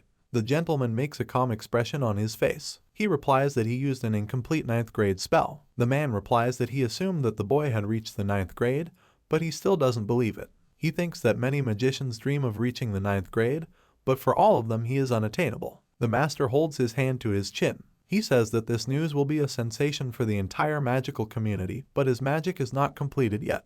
The young man looks down. He replies that his magic is at half capacity, but he would like to keep it a secret since it is too early for the world to know about his power. The young man thinks that after his past life, all the information about him, as well as about other magicians of the 9th class, was destroyed by 12 churches, because they were afraid of the coming of a second one like him, who had already become a real nightmare for them in the past. So the young man, first you need to take full control of the power to even be able to resist the dragon. The boy smiles sarcastically. The master says that he wants to refuse him silence. The child replies that if he tells about his power, one of them will die. The man folds his arms over his chest. He tells the boy that he is going to be careful with his information. The young man sits down on the bed. The man says he lived on the eastern continent. The boy thinks that their continent is not developed in the art of magic, but their traditional weapons have great power. So the country has many skilled warriors and craftsmen, and instead of magicians they have shamans who are able to create spells. He asks the master if everyone in the eastern continent is as strong as a warrior. The man looks down. He replies that no, because if all their warriors belong to the Zenith, then they would conquer the entire continent. Class pyramid. Below are the masters of the Zenith, at the top is the mystical sphere. Jamie smiles mischievously. He thinks that the masters of the refined Zenith are equivalent to their great masters. The master presents the image of the border chapter. He says that on their continent there are only 2 advanced Zeniths that are capable of defeating the great craftswoman. The boy looks at the man. He says that he understands that those who become great masters acquire the title of perfected Zenith. The gentleman holds his finger to his chin. He imagined the image of a warrior. The young master thinks that he remembered a person who was the strongest sword warrior and also his comrade, who was probably even above the mystical realm. He asks the master if there is anyone among them who is at the level of the magic sphere. The man replies that the last time such a warrior existed was 100 years ago. They only know his last name. The boy opens his eyes wide. He imagined the image of a warrior. The swordsman says that he wants to challenge him to a fight since the dark magician is a wizard who has reached the limit. The young man, smiling, looks at the sword. He thinks about how his friend fought with a sword against magic, but it was not easy to defeat him, and after that he helped him in training every time. The young man smiles slightly. He says he wants to visit their continent. The man replies that he is ready to accompany the boy there, but he would like to ask him to visit the liberators first, since the young master should meet with their leader. The master gets up from his chair. He says that he is leaving in a week, so the young man should let him know if he wants to meet with the main liberators. A messenger stands at the royal table. He says that the revolution has been completed and all the corrupt elements have been cleared out, and also people will be sent there to interrogate the corrupt officials, and their past king was expelled and the new count was recognized. The king replies that the count's family has a very interesting history, so he is ideally suited to be the first king of the new nation. The man looks at the courtier. He asks about what happened to the cruel church. The subordinate replies that the other churches are putting pressure on her because there is a rule among the 12 churches that states that a nation with an established religion can influence the situation indirectly, but cannot interfere with it directly, and the power of the evil god has brought imbalance to the world, so the 12 churches should take the opportunity to punish him thoroughly for this. The king furiously clenches his hand into a fist. He thinks that he is tired of obeying religion. The man exhales in resignation. He says that the boy did a good job as he was able to face and deal with great power. Men imagine the image of a young master. The courtier says that it was he who was able to defeat the cruel church. The king replies that the boy is a wonderful child who was able to solve a crisis in a neighboring country. The man holds out a letter. The king, smiling, reads it. The boy writes that he is going to explore the world to develop knowledge, but if they urgently need him, the king will be able to call him. The bird flies out of the letter. She says that the boy and the ruler are always in touch. The situation in the country was quickly resolved. The nobleman runs away. The upper classes were punished and their property confiscated. The count extends his hand to the beggar. The capital of the nobles was directed to the benefit of the common people, so the famine stopped. The poor man, sobbing, runs to his relative. As a result, the lives of the slaves were freed from oppression, and everything began to change. Lenin looks at the townspeople. He says the country has become completely different in just a week. The king sits at a table surrounded by a pile of papers. The count's son says that the new king does not sleep at all because he has a difficult job. The secretary replies that his dream has come true, and the country has freed itself from oppression. The armored liberator smiles widely. Anna and Lenin approach him. The girl says that she knows that thanks to his contribution to the revolution, he was appointed commander of the capital's guard. The man smiles widely. He says that he is always very busy now. The knight raises his hand. He says he has to leave because of business, so he will see them a little later. Lenin makes a scared expression on his face. The main character asks the children what they are doing. The student replies that the teacher scared him. The young master puts his hands on his sides. He says that a lot had changed while he was away for a week. The secretary replies that the boy should be in the elder's castle. The young man smiles widely. He says that he is going to pay a visit to the leader of the liberators. The children grab his hand.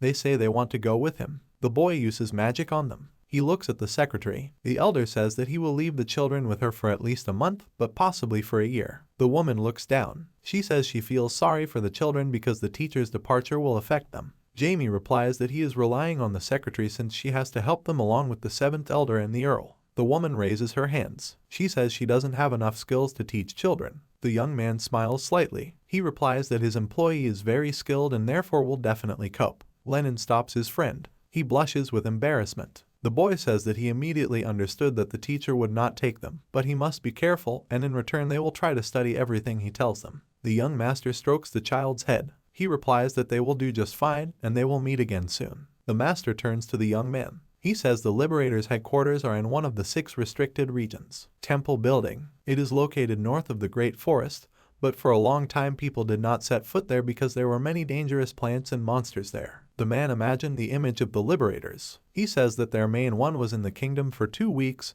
but then she left. The young man makes a dissatisfied expression on his face. He says he won't meet the main one. The master replies that she will arrive before them, so they will explore the world slowly. Village in the mountains. Children throw stones at the boy. He looks at his sister. The child tells her that he will be fine. Hooligans point fingers at children. They say their father is a known fraudster. The boy clenches his teeth. He grabs his sister's hand. The child thinks that he wants to grow up faster and leave the village. 2 masters look at the city. Hotel sign. The man hands the money to the owner. He asks him for 2 rooms. The owner turns to the girl. He demands that she escort the guests. She replies that she will give the guests rooms on the 2nd floor. The travelers are sitting at the table. The boy makes a surprised expression on his face. He says that the master is an interesting person, because even during a meal he does not take off his mask. A red-haired girl is sitting at the next table. She says they saw the curse yesterday. The drunk man smiles widely. He replies that because of the woman, strange things have begun to happen in the village, so she needs to be expelled.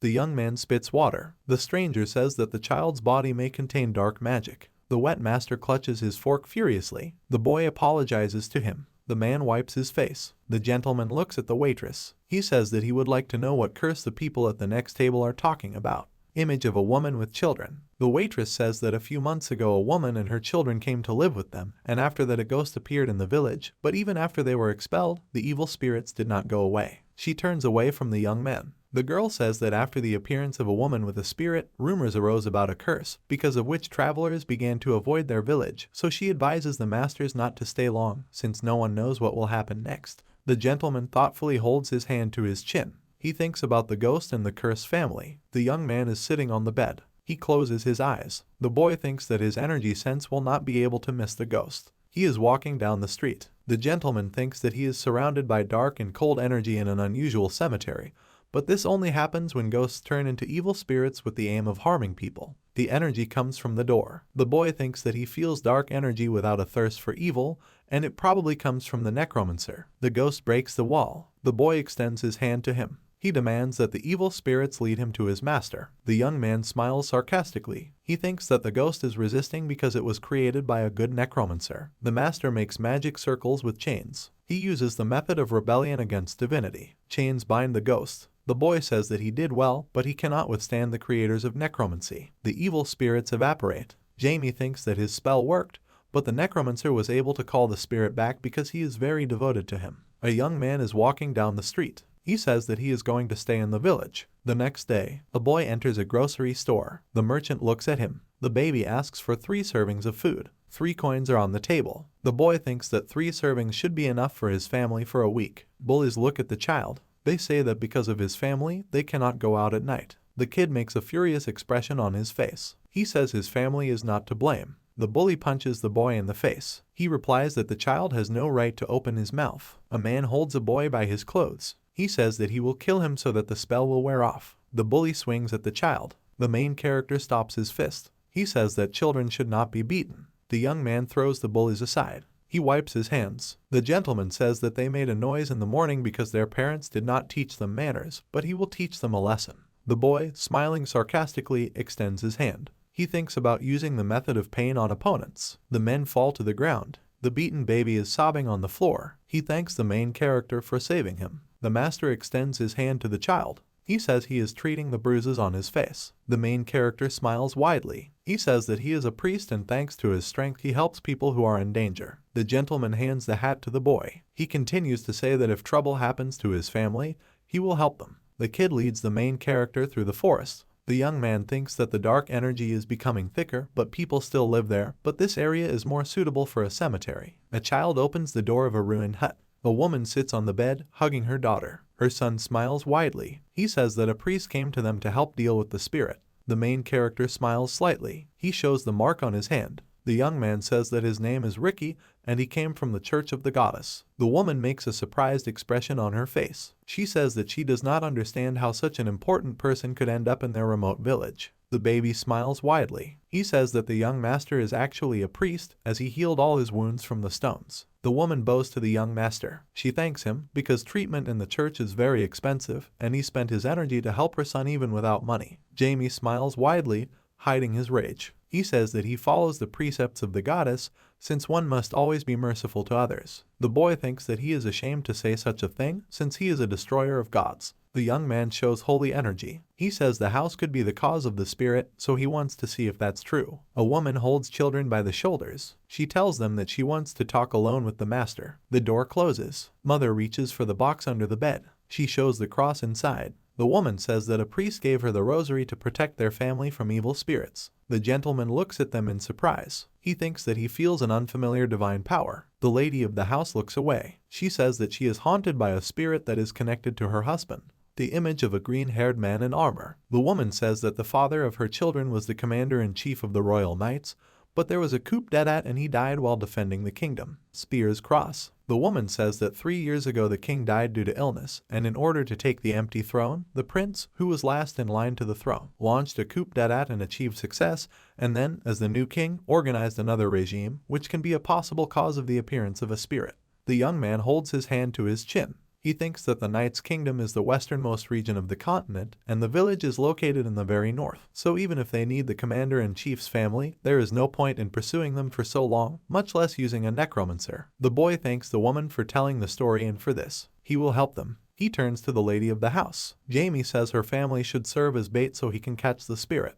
The young man leaves the house. He strokes the baby's head. The child thanks him for the healed wounds and help with the spirit. The main character replies that since the baby is the only man, he must protect the family and under no circumstances go out into the street. The young man looks at the village from a cliff. He thinks that the range of action of the rosary is around 300 meters. The young master recalls images of dark magicians. He thinks that the dark magic he created and the seeds he planted in the past are still in the world, so he must collect them all, and if he gradually begins to do this, sooner or later he will collect everything. The young master charges his hand. He says that he should carry out the attack while the evil spirits are unable to reach his powers. The boy uses the door of rebellion against divinity, a huge door sealed with chains in front of the young man. The armed evil spirits of a teenager emerge from it. The teenager makes a dissatisfied expression on his face. The mercenary smiles widely. He says that he hasn't been released for a long time, and that's why he got carried away. The killer is dragged through the door. The boy thinks that 5 years ago he was a mercenary for an organization that distributed an illegal drug in the magical world, so he threw him into the door of the rebellion against divinity to become his undead.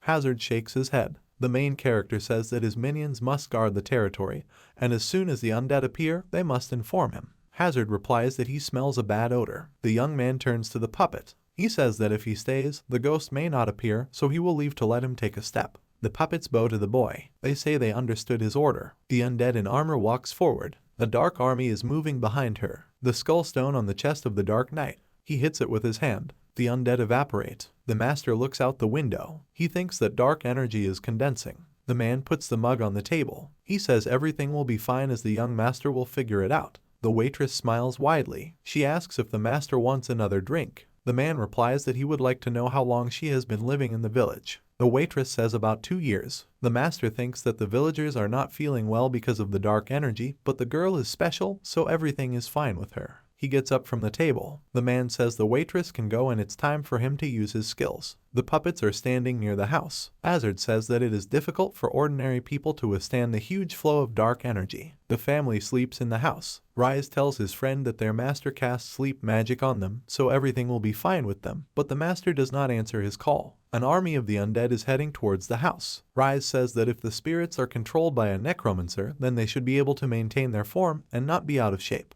The puppet smiles maliciously. He replies that it doesn't matter because they just need to kill them. Subordinates flee to the army. The new puppet smiles sarcastically. He says he is going to start a massacre. The young man looks at the knight. He says that he was wrong, since it was not the necromancer who was behind the incident, but the Death Knight. The Dark Knight stands in armor. They are the most powerful and highest-ranking undead. A teenager looks at the army. He thinks that he doesn't understand why the undead are pursuing the baby's family, so it will be more difficult to resolve the issue. The young master holds out a sword to the knight. He says that the ghost must answer why he came to him, since his goal is far from him. The eyes of the skull pendant glow. He replies that everyone who stands in his way must die. The knight swings his sword. The main character thinks that the warrior is using his black mana. The young man, dodging, swings his sword. He says that he will take the knight because he is using his magic. The young man repels the blow. He thinks that the knight has good control over dark mana and wields a sword at the expert level. Jamie swings his sword. The knight flies to the side. The undead rise from the ground.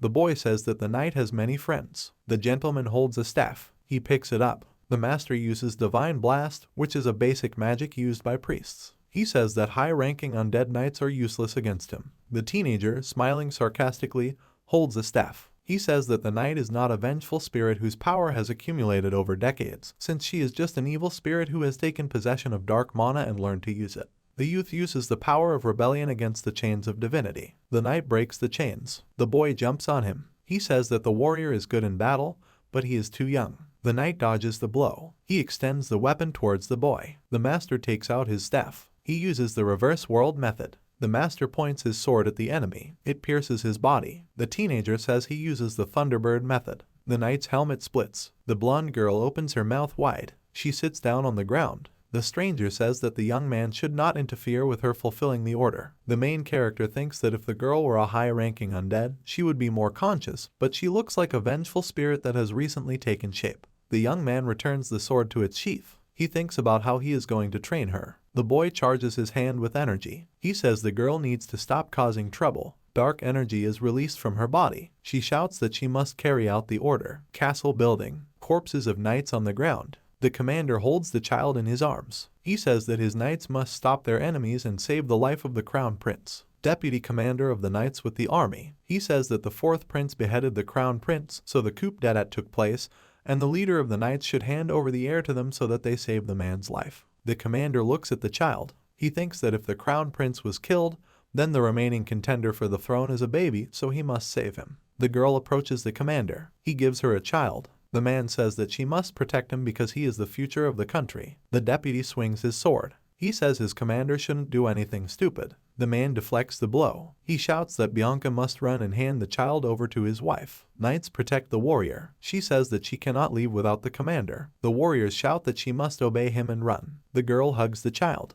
She jumps out the window. Bianca runs through the forest with the baby. She thinks that she must find the commander's family and tell them everything. The archer pulls the bowstring. The arrow hits the girl. She falls and drops the child. Arrows fly into the baby's body. Bianca crawls towards him. She says she must carry out the order. The girl remembers the knights. She says she can't die. A pillar of dark energy emerges from the forest. It fills the girl's body. Bianca in dark armor. She takes the child in her arms. The pendant on the knight's chest glows. She says she must carry out the order. The warrior kneels before the master. He says that he understands that the girl did not want to kill her family. The young master thinks that the knight's despair has awakened dark mana in her, and her desire to follow orders is so great that if left as is, she will lose her mind and become an evil spirit. Puppets kill evil spirits. They say that there are a lot of them, but they are weak. A young man stands next to a girl. He says that she must carry out the order since the one she is looking for is in the house. The warrior looks at the house. She says that she must tell the commander's wife about what happened in the castle and give the prince to her. The girl knocks on the door. She says she is an imperial knight. Bianca holds the spirit of a child in her arms. She continues to say that she came to fulfill the will of the commander. The woman opens the door. The warrior says that her husband and other knights are protecting the kingdom, so she must take the crown prince and flee, and in the future the baby will return the throne. The owner of the house replies that she does not understand anything, since several years have passed since the coup. The young master is standing behind the wall. He mentally tells the woman that she must play along with the knight, because in front of her is a vengeful spirit who wants to fulfill the will of her husband. The lady of the house says that the knight has arrived from the castle to leave her the crown prince. The girl holds the spirit of the child. She replies that they were defending themselves from enemies, but then the commander instructed her to escape. The lady of the house hugs the girl. She says the military did a good job. Bianca closes her eyes, sobbing. She says that she left alone, leaving her commander and comrades, and then died without fulfilling his order, and besides, she made life difficult for his wife. The girl's spirit dissipates. The ghostly soldiers dissipate. The puppets say that their master defeated the Necromancer. The young man says that his evil spirits must remain in position until he returns for them. Jamie approaches the woman. He says she did well. She asks if he knew that the girl's soul was tormenting her family. The mistress of the house bows to the boy. He replies that he didn't know initially, but a random coincidence revealed the full picture to him. The woman clenches her teeth, sobbing. She says that the warrior dreamed of a future that would never happen, and every day was hell for her. The commander's wife runs with the children. She says that she is a little jealous of the warrior because she did not see the fall of her family and the death of relatives, as well as the enemy on the throne. Woman holding her wrist. She thinks that the girl's nightmare has finally come to an end, while she lost her husband and country and still lives in a terrible world. The mistress of the house says that she wants to rest a little, at least after death. The young man replies that after death nothing awaits her, only eternal regrets. The children grab the woman in their arms. They say she shouldn't die and leave them. Mother is crying. She says that she will not go anywhere and will not abandon her children. The young man looks at the ground. The pendant lies on her. The teenager approaches the puppets. He says he has dealt with the sad situation. The master snaps his fingers. The chain door opens. He says that his warriors have done a good job and can now go. Jamie looks at the pendant. Dark energy is released from it. Bianca looks at the boy. He says he doesn't understand why she is in the world of the living. The girl falls to the ground. She replies that she did not do everything, because she will not be able to look her comrades in the eyes if she does not take revenge on those who captured the castle. The warrior makes a furious expression on her face. The boy thinks that her energy will be enough to start a war. He says that she is visited by immature thoughts since the undead have no freedom, and if the 12 gods find out, they will punish her. The girl replies that she is going to pierce their hearts with a sword. The warrior makes a surprised expression on her face. The main character says that she can join him, and after that he will help her achieve revenge. A stream of dark energy comes from the young man. The girl thinks that she feels limitless and powerful power, but she cannot join the one who uses evil energy. The teenager smiles sarcastically. He says that he is not a dark magician. The young master shows the seal. The girl remembers the boy's bright energy. She thinks that when she fought him, he used her. Bianca makes a dismayed expression on her face. She says that dark magic is the enemy of man, but he, using it, is a saint of the goddess. The young man snaps his fingers. He says that his powers are different from human ones since originally her mana belonged to him. The girl looks at her hands. Bianca thinks that the energy inside her is reacting to the boy. The young master makes a hand gesture. He says the warrior must choose whether to join him or not. The girl thinks that she doesn't care who she serves if she can avenge her comrades. She says that she will enter into a contract with the boy. The knight kneels. She says that she is ready to become his sword. The boy points the sword at the girl. He says he is appointing her as a knight. The warrior replies that she swears allegiance to him. The gate opens in front of her. The teenager thinks that he sent the girl to the gates of the rebellion against divinity so that Rise would bring her up to date. Destroyed hut. The woman says that she will try for the sake of the children. The boy holds his mother's hand. The lady of the house says that she promises to do everything so that they can eat and wear whatever they want. The son replies that he will try to help her. The main character knocks on the door. He imagined the image of a family. The young man thinks that the woman decided to devote her life to the children and rely on them. Therefore, knowing how important the family is, he wants to help them, but he still cannot get used to such feelings. The woman makes a surprised expression on her face. She says that she wanted to thank him, but he suddenly disappeared. A woman hands a pendant to a teenager. She says that she wants to give him the necklace that her husband gave her to thank him somehow. The main character raises his hands. He replies that he does not want to take such a precious necklace because the woman is obliged to pass it on to the children, but she can give him a rosary. The boy holds a cross in his hands. He puts it in his pocket. The master says that the woman should go to the liberated kingdom. He hands her a letter. The young master says that the mistress of the house should show the letter to the commander of the capital, and then he will find her a place to stay. The woman makes a sad expression on her face. She says she doesn't understand why the boy is helping her family. He replies that it's just because he has no reason to help. The young man evaporates. Finally, he says goodbye to the woman. A boy walks through the forest. He looks at the pendant in surprise. The teenager says that he has done a lot of good, but he still wonders whose divinity is contained in the rosary since it is very weak. He thinks that he cannot recognize the divinity of all 12 gods, but he has access to information about the goddess with whom he made a contract with an old enemy, with the owner of a magical beast, with the dragon god, and also with the sun god. The young man clutches a cross in his hands. He thinks that he has not encountered other gods before. The master says that he is going to analyze and understand what kind of divinity the power of the rosary relates to. The gentleman looks at his hands in surprise. Dark energy appears around him. The teenager thinks that he did not notice the release of dark mana, but the divinity surrounding him does not belong to any of the 12 gods. A broken cross emits green energy. The young man thinks that there is another god that he did not know about before. The boy makes a thoughtful expression on his face. He reflects that he wants to figure out whose divinity could be in the rosary. The cross dissipates. The boy thinks that there were gods even before his past life, but none of them could survive, since the 12 gods seized control and wiped everyone out, so the most likely thing is the birth of a new god. The boy looks at the seal. He squeezes his hand. The young man says that asking the goddess would be too risky. The leader of the liberators turns his head. The main character thinks that he should turn to her, since she is the closest to knowing the secrets of the world and may know something. Jamie looks at the cross. He demands that the rosary disappear. At the door of rebellion against divinity, Hazard swings at the girl. He says she is very fast. She replies that a man can only talk. Rise watches what is happening. He says that the girl is too good, so it was clearly not by chance that she won. Bianca, dodging, hits the evil spirits in the stomach. She looks at the defeated man. The girl says that with his insignificant skills, he will not be able to scratch even her armor. She extends the sword towards the commander. Rise says that he is not going to fight her because his people lost, so the outcome of the battle is obvious. The young man looks at the evil spirits. He thinks that the girl is an incredible warrior, but this is not surprising since they initially had no chance against her. The boy approaches his charges. He asks if they had time to meet each other. The commander replies that no, because his friends fought with the girl. The main character points his hand at the man. He says that the evil spirits are the commander of the army. Jamie points to the girl. He says that she is a new recruit who is a Death Knight.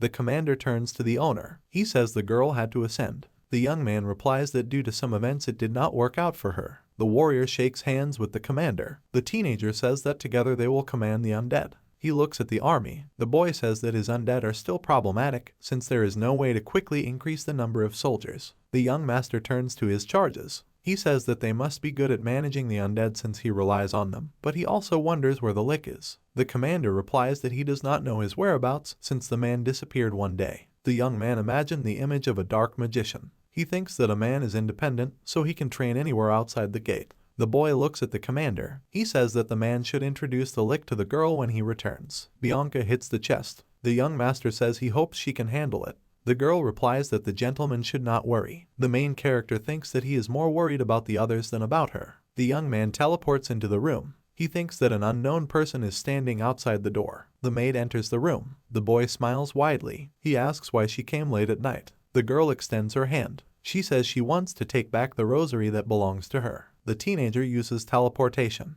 He thinks that a person has appeared who is directly connected with the 13th deity. The master materializes the rosary. The girl says that they were the ones she wanted to bring back. The main character frowns furiously. He says he has no plans to return them. The maid responds that the boy puts her in an awkward position. The girl's body is changing. She puts her hand on her chest. The man smiles widely. He says that he is pleased to meet the young master, and besides, he is one of the Ormers. The dark-haired girl raises her hand. The boy's familiar says that she did not expect her master's sudden appearance since she had been waiting for him for a very long time. Tubes are attached to the young man's hands. He says that the woman is going to ruin her own plan at the last stage. The familiar bites his lip. She says that she lived for many years because she believed that one day she would meet him. The boy frowns. He thinks about how he had a bad feeling when the reincarnation appeared in the kingdom. The woman clenches her teeth furiously. The boy says that she may lose her master again, since she avoided the 12 gods for tens of thousands of years just to protect her master. The familiar squeezes his hand until it bleeds. The young man tells her that she must wait a couple more years before meeting her master. The stranger is an Ormer, that is, one of the snakes belonging to the subordinates of Jamie's familiar. The main character looks down. He thinks about how the man isn't lying since his infinite form is an ability he only gave to his familiar. This ability allows you to completely change the state of cells and turn a person into any creature on Earth,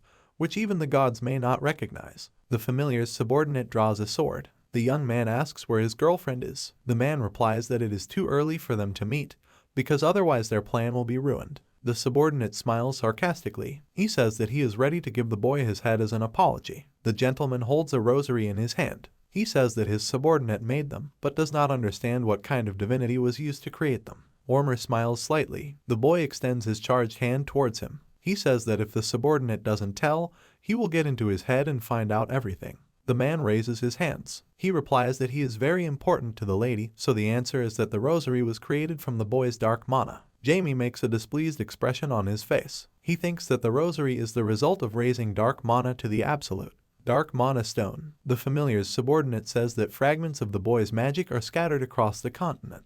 He spreads his hands. The man says that they were able to obtain several fragments and successfully create divinity from them, since Blackie was one of the 3 great familiars that could create light using dark mana, so it was possible to create divinity with it. The young man makes a dissatisfied expression on his face. He says he doesn't understand how his followers knew about the demon's properties. The man holds his wrist. He replies that in the midst of their development, a divine resonance was created from a pocket demon. The mentee extends his hand. He says that he assumes that they were able to create divinity since it is based on the same thing as black mana. The young man asks the man whether his familiar was created by the church building with clergy. The teenager thinks that divinity can only exist with the support of faith, but even if the number of followers does not compare with 12 gods, you still need to have a decent number of people to use that much divinity. The ward smiles widely. He says that he cannot give the boy answers to all his questions since his mistress will tell him everything personally. The boy snaps his fingers. The pendant appears in the man's hands. He bows to the boy. The young master says that the man should tell his familiar that he will see her soon. The boy looks at the sky. He says that he cannot predict the actions of his familiar. The master lowers his sad gaze. He thinks that due to his obsession with killing 12 gods, he could not understand her feelings, so he is going to devote more time to all the familiars. The craftsmen are walking down the street. The baby is holding his knees out of fatigue. He says that he is glad that he was able to make it before the young man left.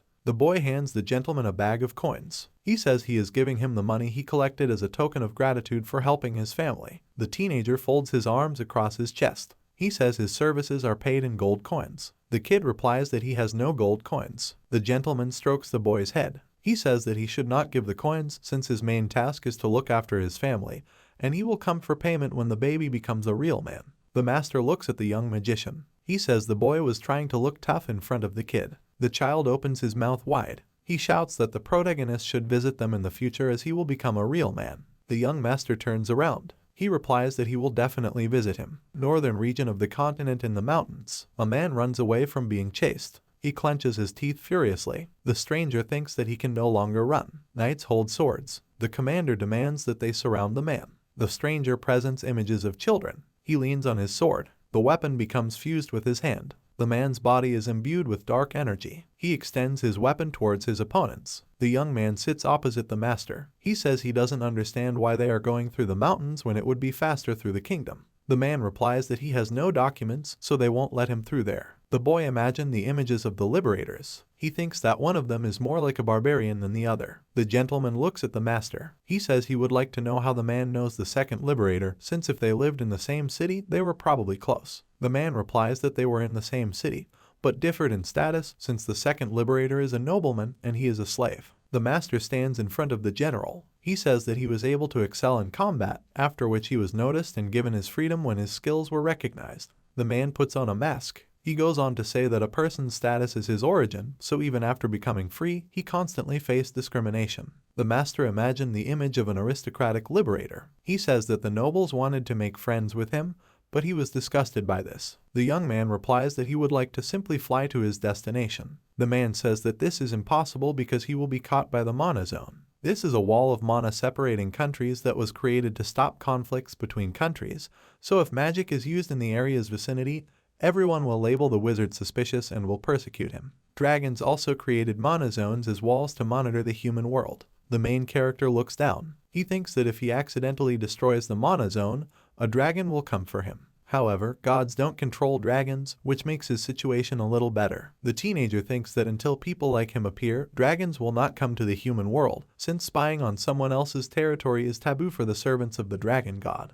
He rises from the tree. The boy says that they should sleep and move out at dawn. The masters look into the forest. The main character says that he felt the presence of a person. The masters look at the warrior. The man says he is in critical condition. The boy replies that the fact is that he has a hole in his chest. He raises his hand with the symbol. The gentleman applies it to the stranger's wound. A sword attached to a man's hand. The master says that the saint's power is quite useful, but he does not understand what kind of artifact is in the stranger's hand since the sword is of an interesting type with a wide end. The young man rubs his hands. He says that he provided first aid, so they better leave so as not to interfere. The stranger is lying on the ground. He says he doesn't want to die. The boy replies that he wants to be less kind. The young master looks at the warrior. He asks if he is okay. The man clenches his hand into a fist. He replies that he is fine, so he thanks the masters. The liberator looks at the stranger's sword. He asks why the weapon is attached to his hand. The man replies that they use a sword instead of a prosthesis, but would like to know where it is. He turns his head into the forest.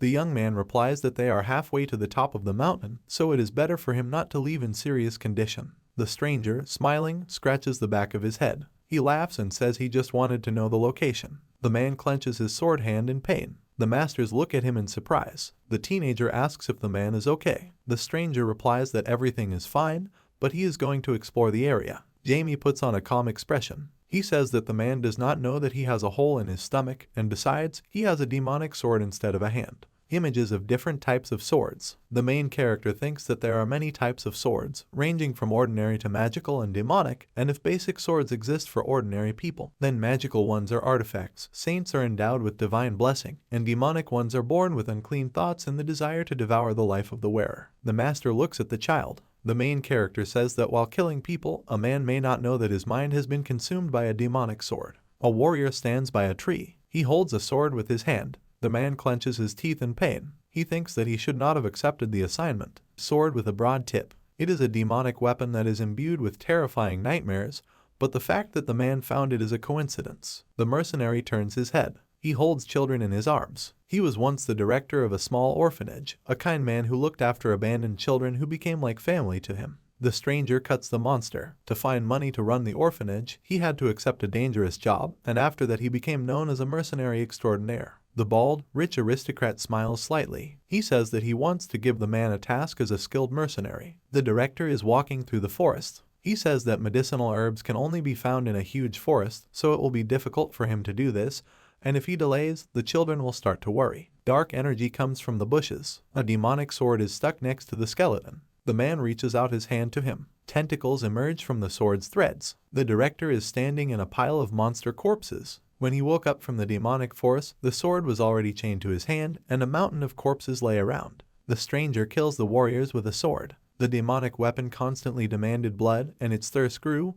and the bearer lost control. A man sits next to a guy's corpse. Soon the director killed the son of the lord who ruled the mountains. He imagined the image of an orphan with a drawing. The children say they drew him a picture. They smile widely. The boy says that he is going to grow up and buy the director a huge house. The man looks at the sword. He thinks that he cannot give up, because he must live until the moment when the children can live on their own, so he cannot get caught and die. The warrior holds a tree with his hand. He says he can't thank the craftsman who saved him. The guardian thinks that he had to leave because he could harm the masters, and besides, intelligence will soon come looking for him. The director goes into the forest. He says it's time for him to go. Intelligence is walking through the forest. The commander clenches his teeth furiously. He says he wants to find the ghost killer. The man turns his head. He says he has never seen a huge cave. The commander holds a crystal in his hands. He says that he has found a large cave, so he will go exploring to find the fugitive. A man enters a cave. He says it's too big. The commander falls down. He says he didn't expect the earthquake to start.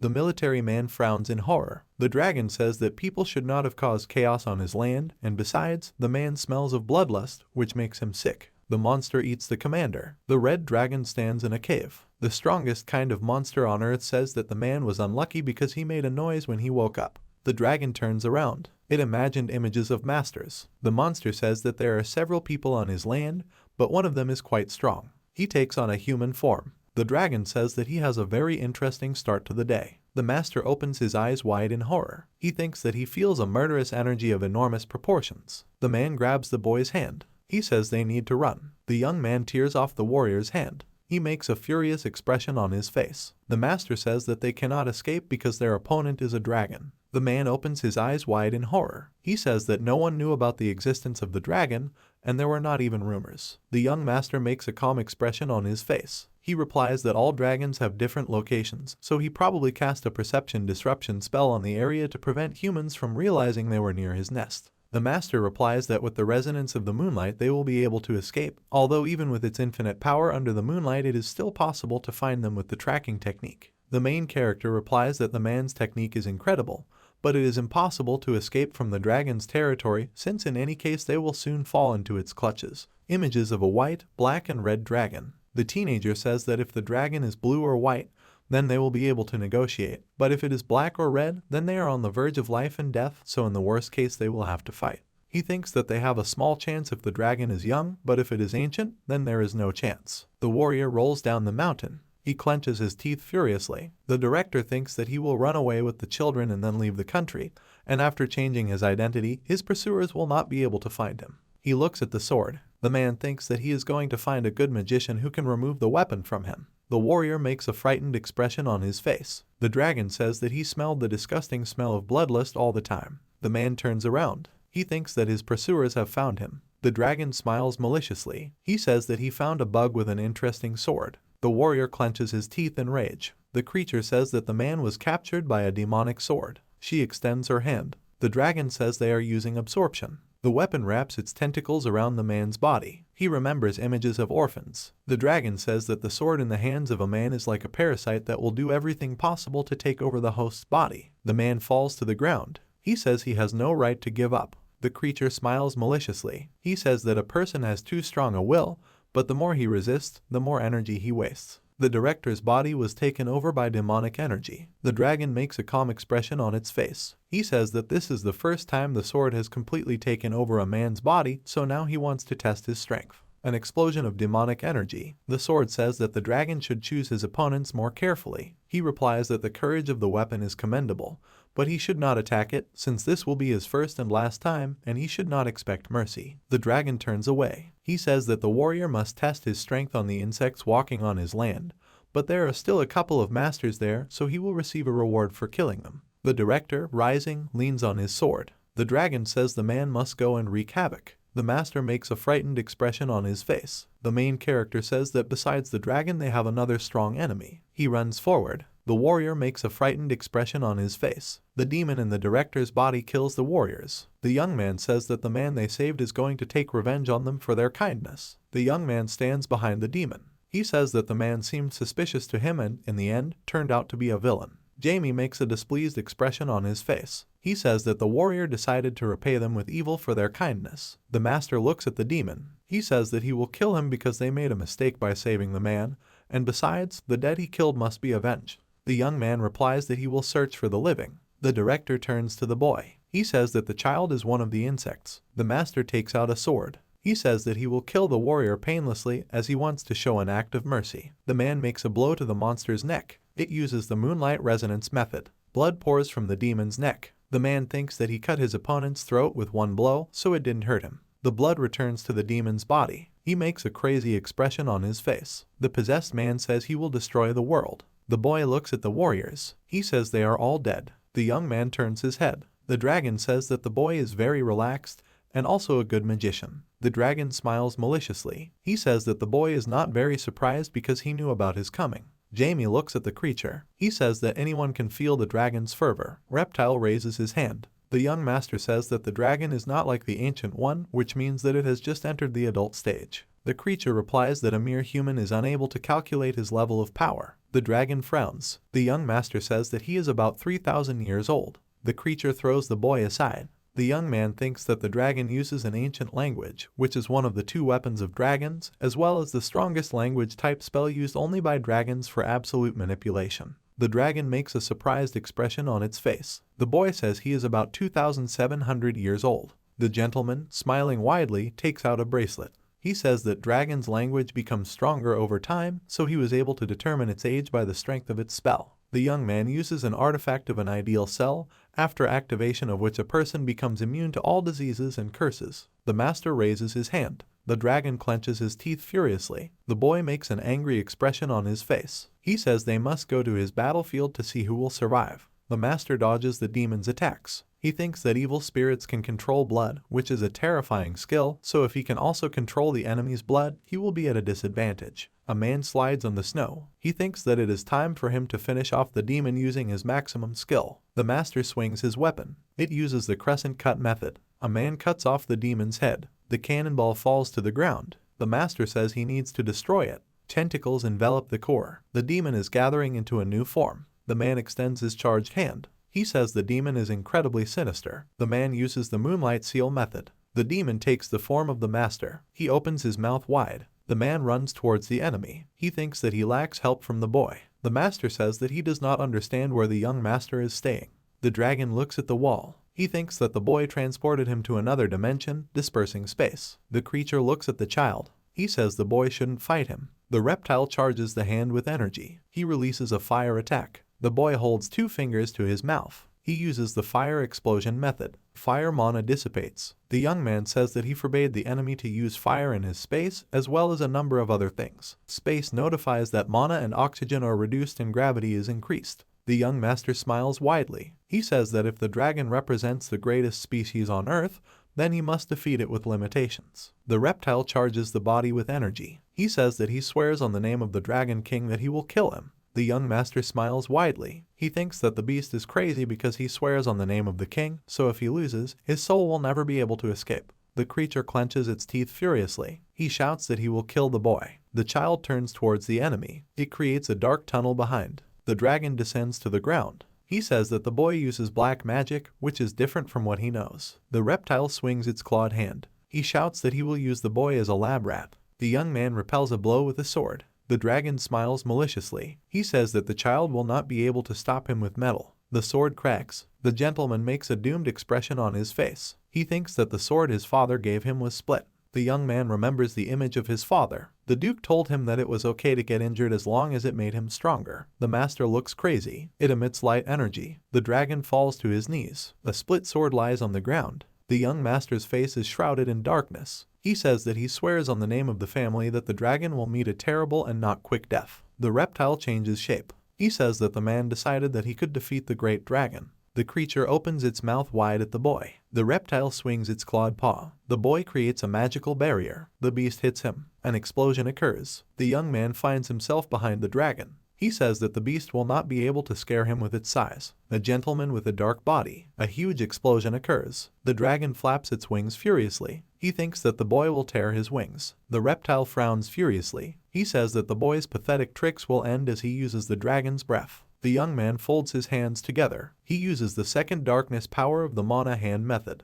The dragon emits fire. There is an explosion of space. The reptile falls to the ground. The boy sends chains to him. They chain the dragon. The young master says that the dragon will forever be neither alive nor dead, since it will always serve him. The spear flies into the chest of the beast. It breaks through. The evil spirits are holding a spear. He uses an evil weapon that, once pierced, causes a creature to be cursed and suffer eternal pain. The image of the Dark Master makes a furious face. He says that the dragon committed a terrible sin by breaking his sword. The young man's heart sank. He falls to his knees. The Duke's son thinks that his strength is leaving him at the last moment of the battle. The dragon's paws break the chains. He rises from the ground. Reptile says that the boy was not bad in battle, but he did not have enough strength to win. But if the young man had been a little stronger, he would have won it. Scales fall from the dragon's chest. He uses fire punch. The boy smiles sarcastically. He says he didn't aim at it to tear off the scales. A dark hole engulfs the lizard's chest. He thinks that he cannot use his breath. The young master looks up. He says that he always keeps his word, so he will kill him. The reptile falls to the ground.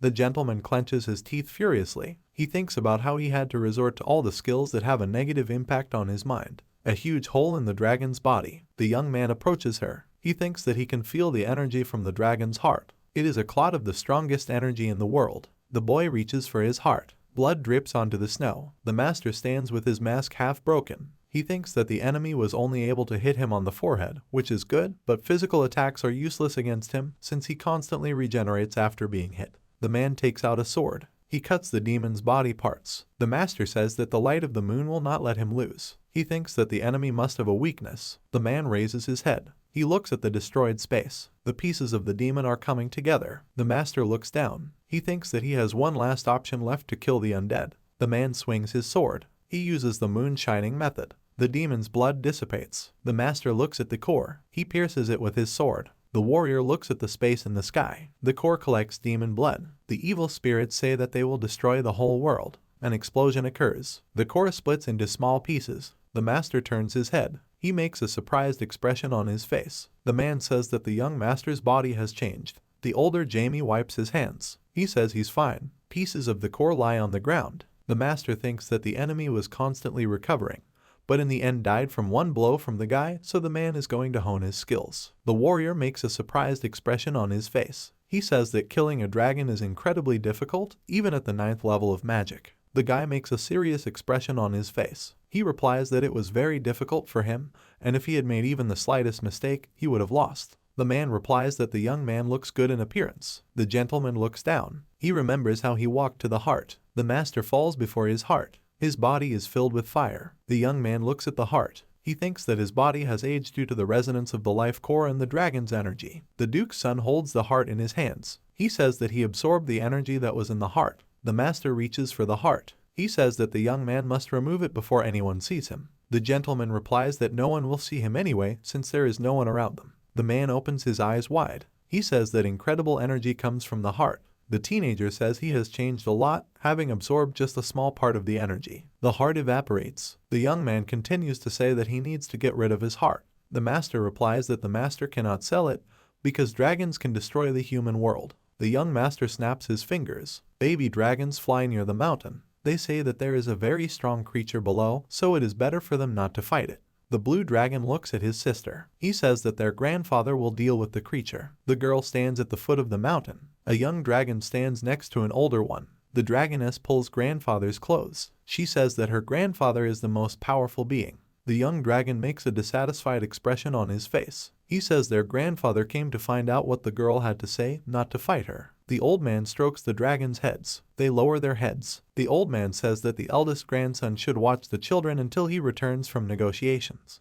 The dragon clenches his hand into a fist. The girl raises her head. She says that she saw poorly, but thanks to the old man she began to see perfectly. The dragon descends towards her. He says that he refused the girl earlier, so she should not come again. The girl smiles slightly. She replies that she needs the dragon's help, because otherwise they will not succeed. The old man makes a furious expression on his face. He says that she is a brave woman, but she seems to have forgotten who he is. The girl creates magic in her hands. She says that she remembers everything because she almost died, but now she is better prepared. The liberator holds a blue sword. She says she brought a dragon-killing weapon. The old man makes a furious expression on his face. He says that the girl is crazy because she was going to die by coming to him with a sword, since she had no right to bring anything made from a dragon into his territory. The warrior smiles widely. She says that if she does not die, then the dragon will have to listen to her request. The old man changes form. The dragon strikes the rock furiously. The dragon's grandson loses his balance from the blow. The girl raises her sword. She runs towards the dragon. A huge explosion occurs. 2 weeks later, the young man sits at the table with the master. The man puts the cup on the table. He says he doesn't understand how the guy plans to consume the dragon's heart.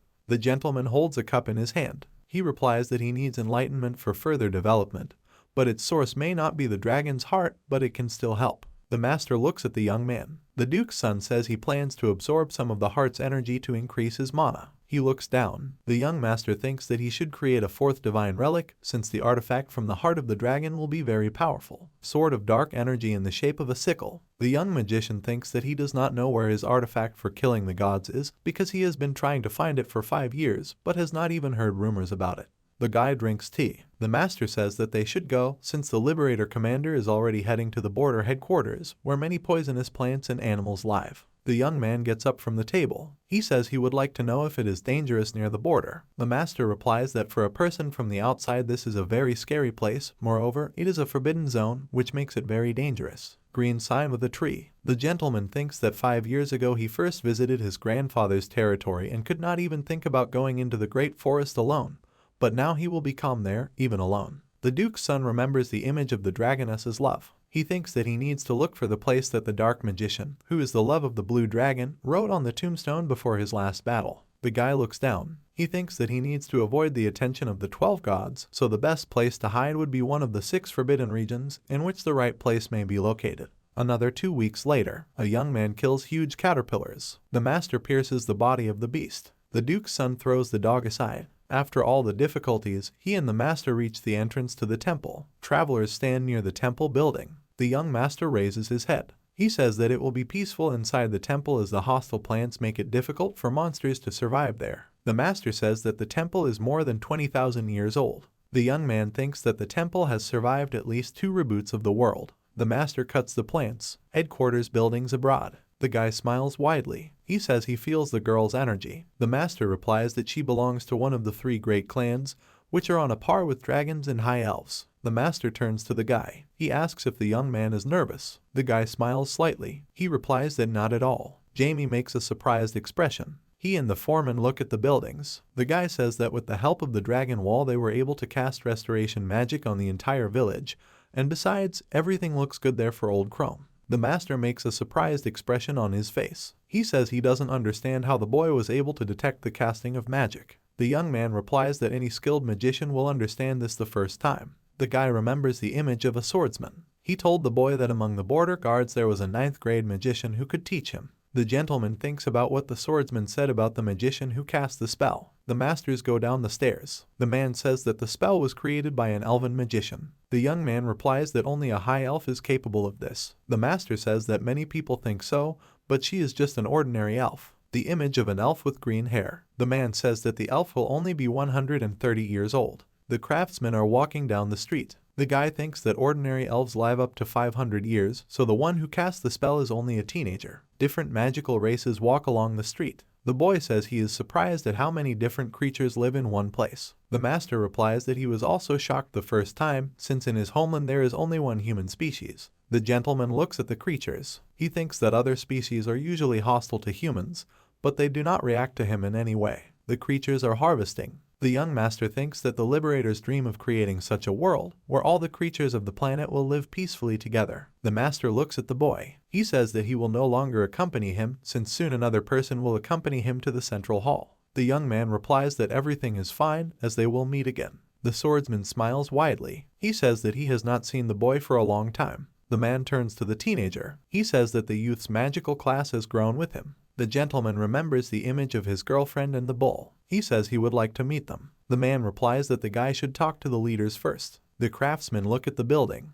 The swordsman says that they have come to the central hall and everyone is waiting for him there. The girl smiles slightly. She says that a child with great talent has come to visit them. The young man approaches the round table. The leader of the border guards smiles widely. She says that her subordinates welcome the guy. The young man thinks that everyone in the hall has the level of masters. Blonde man with glasses. He is one of the leaders of the border guards. Creature in the form of a flower. She is a member of the flower race. A huge eagle folds its arms on its chest. He is a representative of the bird race. The red-haired girl smiles slightly. She imagined the Valkyrie race. An old man with glasses scratches his beard. He belongs to the dwarven race. The young elf with green hair. She belongs to the elven race. The young man looks at the bird. The beast says that the boy cannot be a talented person since they are all pathetic creatures. The man hits the table furiously. The bird says that people have many limits, and this has been proven very often in battles. The young man makes a calm expression on his face. He says that the bird can test his strength. The beast rises from the chair. He says the guy doesn't understand who he's talking to,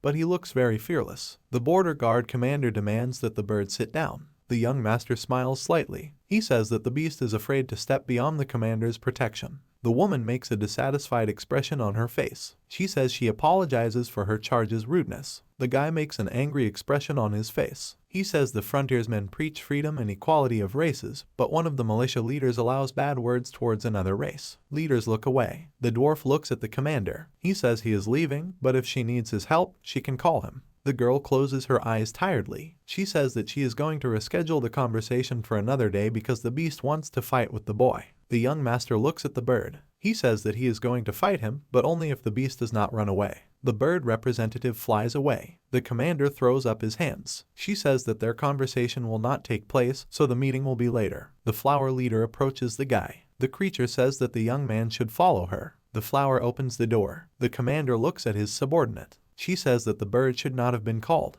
The man replies that they would have met anyway, and the conflict would have been inevitable. The swordsman turns away. He says the fight will be good. Jamie's house building. The creature spreads its arms. She says the boy can stay there. The bell is on the table. The flower says that if the young man needs help, he can ring the bell. The young man looks at the door. He says that he has strength, so he can take a walk before lunch. The guy leaves the house. The girl holds a hammer in her hands. She swings at the master. Vanna thinks about what she is going to show the result of 5 years of training. The guy creates a protective barrier. He hits his girlfriend. The girl flies to the side. The bull increases in size. The young master hits his friends. He uses the 100 C's technique of reversal method. An explosion occurs. The girl and the bull fall to the ground. The guy smiles widely. He says that his students are too young to try to defeat him, but he is glad to meet him since they have not seen each other for a long time. A bump on the girl's head. She says that they have not seen the master for a long time, but he immediately hit her on the head. The young man replies that it is impossible to take him by surprise. Vanna looks at Jamie. She says his height has changed since they were originally the same.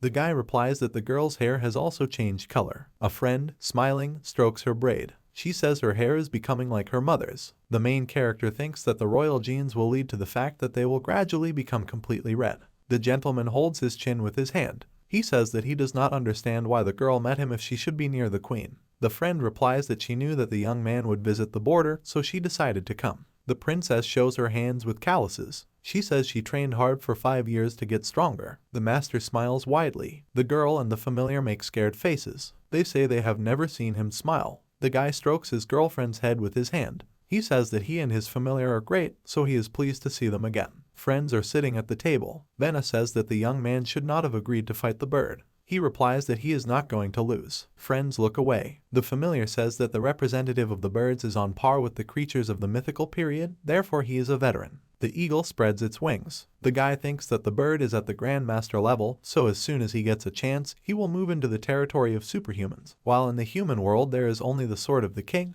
the invincible champion of the arena of darkness, and the traitor who would not lose if would fight the beast. The gentleman smiles slightly. He replies that he will definitely win and prove to the beast that he was wrong. The flower opens the door. She says that the Liberator commander would like to talk to the young man, so if he is ready, she will take him to her. The girl's hand is in bandages. The gentleman says that, judging by the hand, the Liberator fought with an ancient dragon. The commander puts the glass on the table. She smiles maliciously. The girl says she wants to kill God. The guy folds his arms over his chest. He says that the warrior missed some details, but he still likes her words, but he does not understand what the god and the ancient dragon have in common. A sphere hidden in the mountains. The commander replies that she needs to go to the ruins, which are guarded by dragons, because the secret of the world is hidden there, and in order to confront the gods, she needs to know it. A spider crawls along a web towards a butterfly. The young man looks at them. He says the dragons keep other species out of the ruins. The Liberator smiles slightly. She asks if the boy knows the story about the dark magician. The image of a blue dragon with her lover. A man enters a cave. The young master says that the dark magician of the 9th class and the love of the blue dragon was driven out by the rest of the dragons,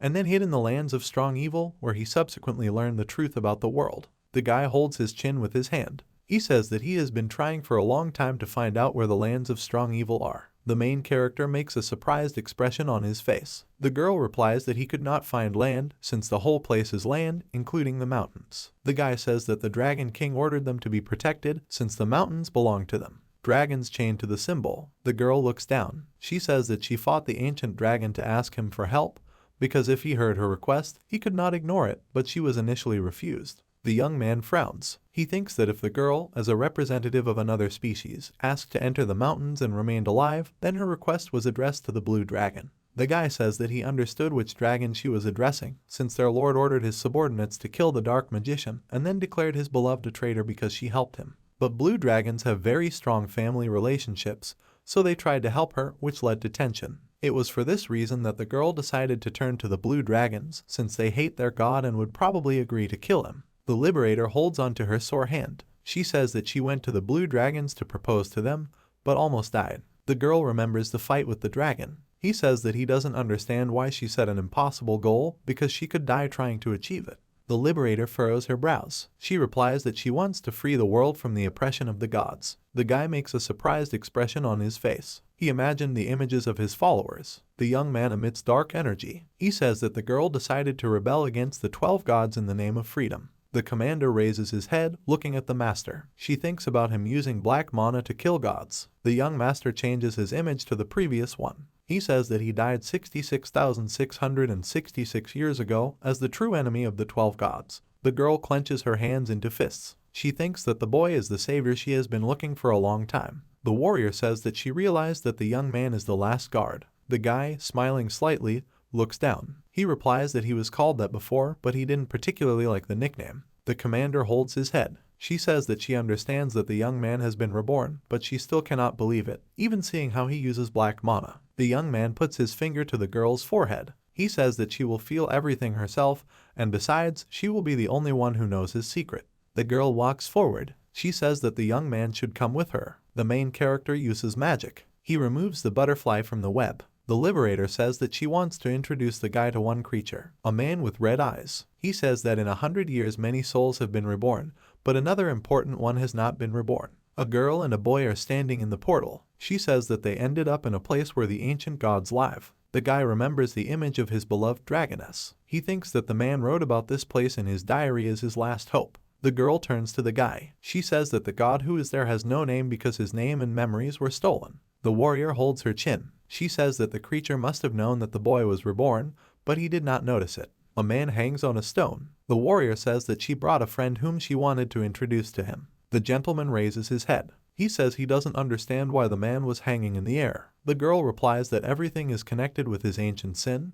but the creature does not remember exactly anything. Jamie thinks that the man is very weak, so it is a shame to call him an ancient god, but for a long time it was believed that they were all destroyed by the new 12 gods. The elder looks down. He says that the boy must be at the base of darkness because no one has managed to escape from there. The guy thinks that he is still at the base of darkness since he received only part of the power from his past life. The image of the current and past main character. He thinks that he doesn't understand how he can view memories from the past. Jamie looks up. He asks what he looks like in the eyes of God. The elder makes a calm expression on his face. He replies that the guy's soul does not belong to him, but he is made of it. The The young man lowers his head. He thinks that he has not completely regressed, but his memories are not so terrible that he only received them from the outside, which is why he has always been the strongest magician. The master makes a serious expression on his face. He says that he lives to kill 12 gods. The elder replies that his strong desire to kill the 12 gods summoned the goddess, the image of a creature holding a sphere. The man explains that the goddess is the creator of the world, but has been in deep sleep for many years. The gentleman opens his eyes wide in surprise. He thinks that there is another ancient god, but in his past life he was unable to find any of them. The goddess holds the image of a guy from the past. The gentleman says that she may have been involved in his rebirth. The man looks at the young man. He replies that in this case his rebirth no longer seems impossible. God smiles widely. He says that he will fulfill the boy's wish and then the young man will become a savior. The man lowers his head. The young master thinks that the lost memories have returned to God, but he has run out of energy, so he will only wake up after some time. The young man, smiling, folds his arms over his chest. He thinks about what he learned about the 2 ancient gods, which means that he came to meet him not in vain.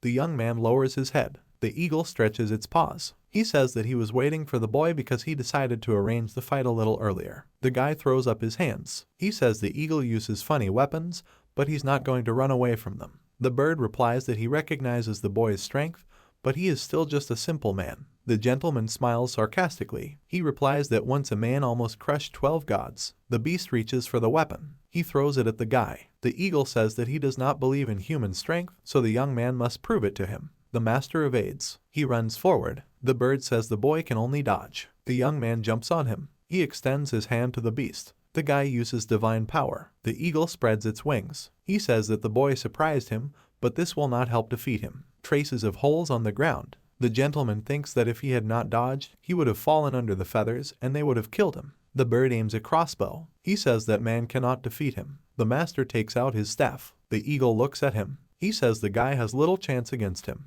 The beast thinks that the young man is moving calmly because he is strong enough. The gentleman spreads his hands. He creates dozens of magic circles. The young man says that he is going to prove that people have no limitations. The eagle opens its beak wide in surprise. The duke's son says that he uses the power that has earned him authority, so he creates a 3-dimensional, polysyllabic magic circle. Blood flows from the guy's eyes. He thinks that he is using magic, which is taking a toll on his body since he did not have time to learn the perspective of magic in order to alleviate the consequences. A ray of magic hits the bird. The master uses the ultimate magic of the no-limit method. The eagle is in the claws of the dragon. He says he is no longer willing to endure the humiliation he suffered. The dragon says that the beast is just an ordinary bird since it has always been their slave. Eagle holds out a crossbow. A charged arrow flies from it. 2 forces touch. The beast says that it will never lose to a human. Venna raises her head. She looks at the explosion. The master stops the commander with his hand. She says she's going to break up the fight. The man replies that their fight will end soon anyway, so there is no point in interfering. The warrior says that she is going to minimize the damage and the master must protect the citizens from harm. Dwarf sits in a monk's pose. He says that the elder uses a unique weapon that he created especially for him. The crossbow is a prefabricated artifact that uses spears instead of arrows, so even people with a normal amount of mana can easily demolish mountains with such a weapon. An explosion from 2 contacting forces. Jamie thinks that the combination of their magic looks amazing, but his opponent is one of the strongest warriors on the border, so it's a shame that their fight will end very soon. It creates a barrier. The guy hits the spear. The eagle catches him. The young man teleports behind the beast. It charges the hand with energy. The guy uses 3-dimensional polysyllabic magic of the erasing explosion method. The eagle creates a whirlwind. The young man clenches his teeth. He thinks that the eagle can kill him. The beast throws a spear. He says that the young man must admit defeat. The gentleman looks at the spear in horror. He thinks about how he doesn't have time to dodge. The spear stops in front of the master. He thinks that the passage of time has slowed down, as if even it cannot admit his defeat. The demon appears in front of the magician. The guy's wings turn white. He thinks that his familiar has returned. The master holds his finger to his mouth. The eagle makes a frightened expression on its face. He thinks that his spear has broken. The young master flies on white wings. He raises his hand. The young man says that thanks to the eagle, his old friend woke up. The guy emits light energy. He says that the beast must open its eyes, clouded by the power of the curse. Jamie places the eagle on the ground. He thinks about leaving it in the forest and later someone will take it away. The duke's son smiles maliciously. The liberator says she was sure he would lose. The young man replies that the eagle is strong, so he was just lucky. The beast rises from the bed. He looks around the room. The male says that he still lost the fight. He lowers his head. The commander asks how he feels after losing to the man. The eagle replies that he has no feeling of humiliation. He remembers the destruction of his people by the dragon. The reptile grabs the bird. He says that the eagle is not strong at all, but he will show the bird real strength. The liberator hits the dragon's paw. She, smiling widely, extends her hand to the bird. The eagle exhales calmly. He thinks about how he asked the girl to train him, and after years of training he became truly strong. The bird tells the girl that in the end he lost to the man. The commander raises his head to his charge. She says that humans are not really a strong race, but there are representatives among them who can fight on par with monsters. The male opens his eyes wide in surprise. The girl tells him that he was previously cursed, but now he was able to get rid of the curse imposed by the black lizard. The guy imagines images of his friends. He thinks that he is tired of their conversations. The young man imagined the image of a demon. He thinks that Blackie did not return, but gave him a clue about the menstruation and disappeared again. The gentleman looks at the cloud of energy. He thinks that his power was similar to the 13th divinity that the familiar created. The master clenches his hand into a fist. He is sure that, unlike the 13th divinity, there was no faith in his power, but this is precisely what his familiar strives for. But since Black Mana came from the spiritual king of darkness from the shadow world, and the power to kill gods was created by reaching the end, it eventually became light and became like divinity. The gentleman lowers his head. He says that the primal darkness is the source of black magic, but is also the opposite of the powers of the 12 gods. An image of a young man from the past lying on the ground. He thinks that he does not understand why he was locked in the primary darkness, since it is not considered the most dangerous place. The guy raises his head, smiling slightly. He says that he failed in his previous life, but in his new life he will bring everything to the end. Southern Continent. The building of a prison camp for especially dangerous criminals. Broken bars of a prison cage. The killed guard lies on the ground. The traitor makes a crazy expression on his face. He says that he has been waiting for a long time for the day when he can take revenge on the main character. God is lying on a deck chair. He looks to the sky. The god of war and peace says that the same thing has been happening in the world for decades, which is why he is very bored. The creature flies up to God. It says that the goddess, who is its opponent, awakened about a year ago. The man stretches his hands. He says he would like to know what his sword does. The creature replies that he left the desert on the southern continent. God smiles maliciously. He says that they should start a war because his charges need a boost of energy. A man covers the sun with his hand. He says that he needs many followers to anger the sun god because after that he will finally have fun. The queen's golden chess piece falls. God says he needs to take the goddess out of the game. The traitor smiles sarcastically. The commander-in-chief looks at him. He says the man's escape plan will end even though he has come a long way. The war god's follower smiles widely. He, laughing, says that he was simply surrounded, but he did not expect anything else from the sacred knights of the sun god. The knights raise their weapons. They say that their opponent is the sword of the god of war, so they must catch him. The traitor swings his sword. He says men are looking in the wrong place. The warrior uses the method of changing the cause and effect relationship. Marks appear on the knights' necks. Their heads fly off. The traitor throws up his hands. He stands under a shower of blood. The man says that he feels the wonderful warmth given to him by his killed opponents. The traitor remembers the fight with the boy. He thinks that 5 years ago he went to the southern continent because of the child. But if not for that, he would have started a holy war according to his father's revelation. Church of the Sun Interior Research Building. The follower bows to the priest. He says that the traitor escaped, however, apart from the corpses, there are no traces. The strongest priest of the church lights it with his finger. He thinks that the traitor was able to deal with his best knights because he became stronger. However, even after receiving the revelation about the war, he allowed him to escape. But God probably has a good reason for this. The man looks at the artifact. He thinks that when the fugitive returns to the church headquarters, he will immediately start a war with the northern continent, which he could not start 5 years ago. The divine relic of the young man stands on a pedestal. The priest says that the war could be the beginning of a reboot of the world. The next day, signed with a hammer and anvil. The guy looks at the building. He imagined the image of the commander. She says that there are fragments of the youth's power near the border, and a blacksmith is working on one of them. A guy enters the building. He thinks that he has come to check the fragment and meet the blacksmith, since the man is the exclusive master of the border. A man hits a hot material with a hammer. The dwarf holds a hammer in front of the stove. He says that the boy can enter his workshop. The young man holds a sword. He thinks that the weapon fits perfectly in his hand due to its reduced weight. The old man looks at the guy. He says that he does not understand why the young man does not have a sword, despite the fact that he is a swordsman. The Lord imagined the image of a dragon. He smiles widely. The master says that his sword was broken, so he wants to order a new one from the old man. Jamie puts his sword in his stance. He says he has good material for a sword. The dwarf makes a surprised expression on his face. The young magician says that he offers him to work with the dragon's heart. The guy shows his heart. He continues to say that the master should make him a suitable sword for the opportunity to work with valuable material. The old man replies that if he makes a guy a sword from this material, then all dragons will become his enemies. He holds his hand to his chin. The man says that the boy was able to defeat the red dragon, so he can fight the divine dragons. But the ancients are usually called demigods. They are agents created by the gods to directly transmit messages to Earth. The Dragon King looks at his subordinates. The main character thinks that he has no apostles since he spent all his energy creating dragons, not apostles, and besides, there must be a certain number of them. The young man looks down in fear. He thinks that dragons get stronger over the years, so if they try to kill him, it will bring him problems. However, he can still easily reach 9th grade.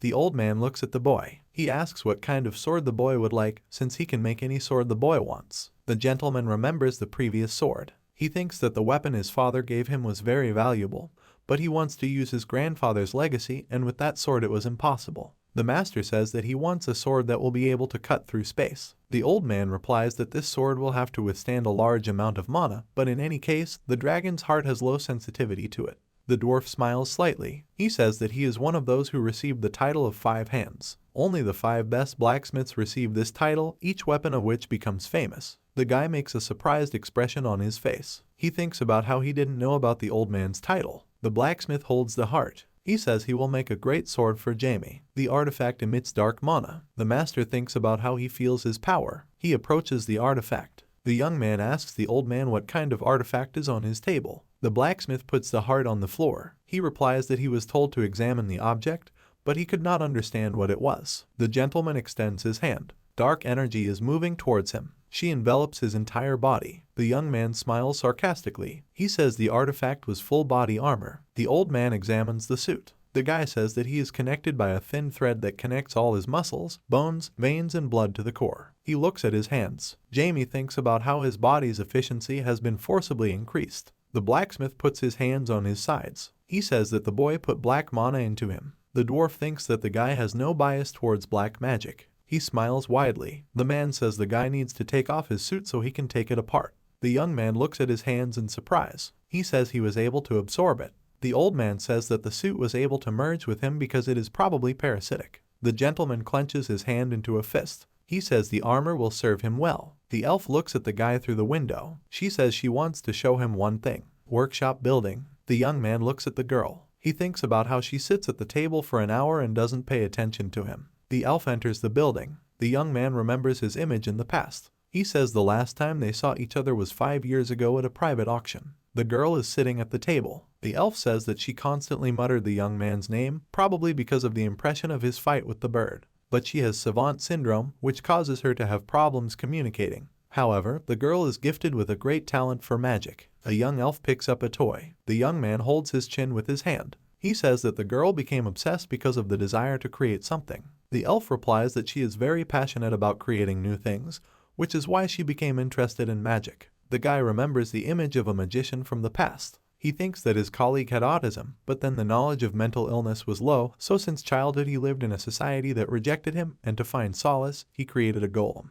An army of huge stone monsters. The gentleman remembers that his friend devoted his life to creating golems and eventually gathered an entire army, putting all his strength into the revolution of the protagonist. A man lies on the ground covered in blood. He tells his friend that he is in a lot of pain. The main character remembers that the 12 gods were afraid, so they sent a spy to his army who killed his friend. An image of a sobbing protagonist from the past. He thinks that after the murder of his comrade, the gods began a bombardment, so he could not bury him properly. The elf shows the guy a toy. She is charged with her energy. The girl smiles widely. The young man realizes that the girl is using his friend's photon system to create guns. He puts the weapon on his hand. The guy is standing against the wall. He hits it with a cannon. The wall is falling apart. The girl says admiringly that her gun is very strong. However, she did not know this because she completed it in one day. The gentleman, smiling widely, looks at the child. He says he's amazed that she was able to make a hand cannon in one day. The guy thinks that it took his friend his whole life to create a photon system.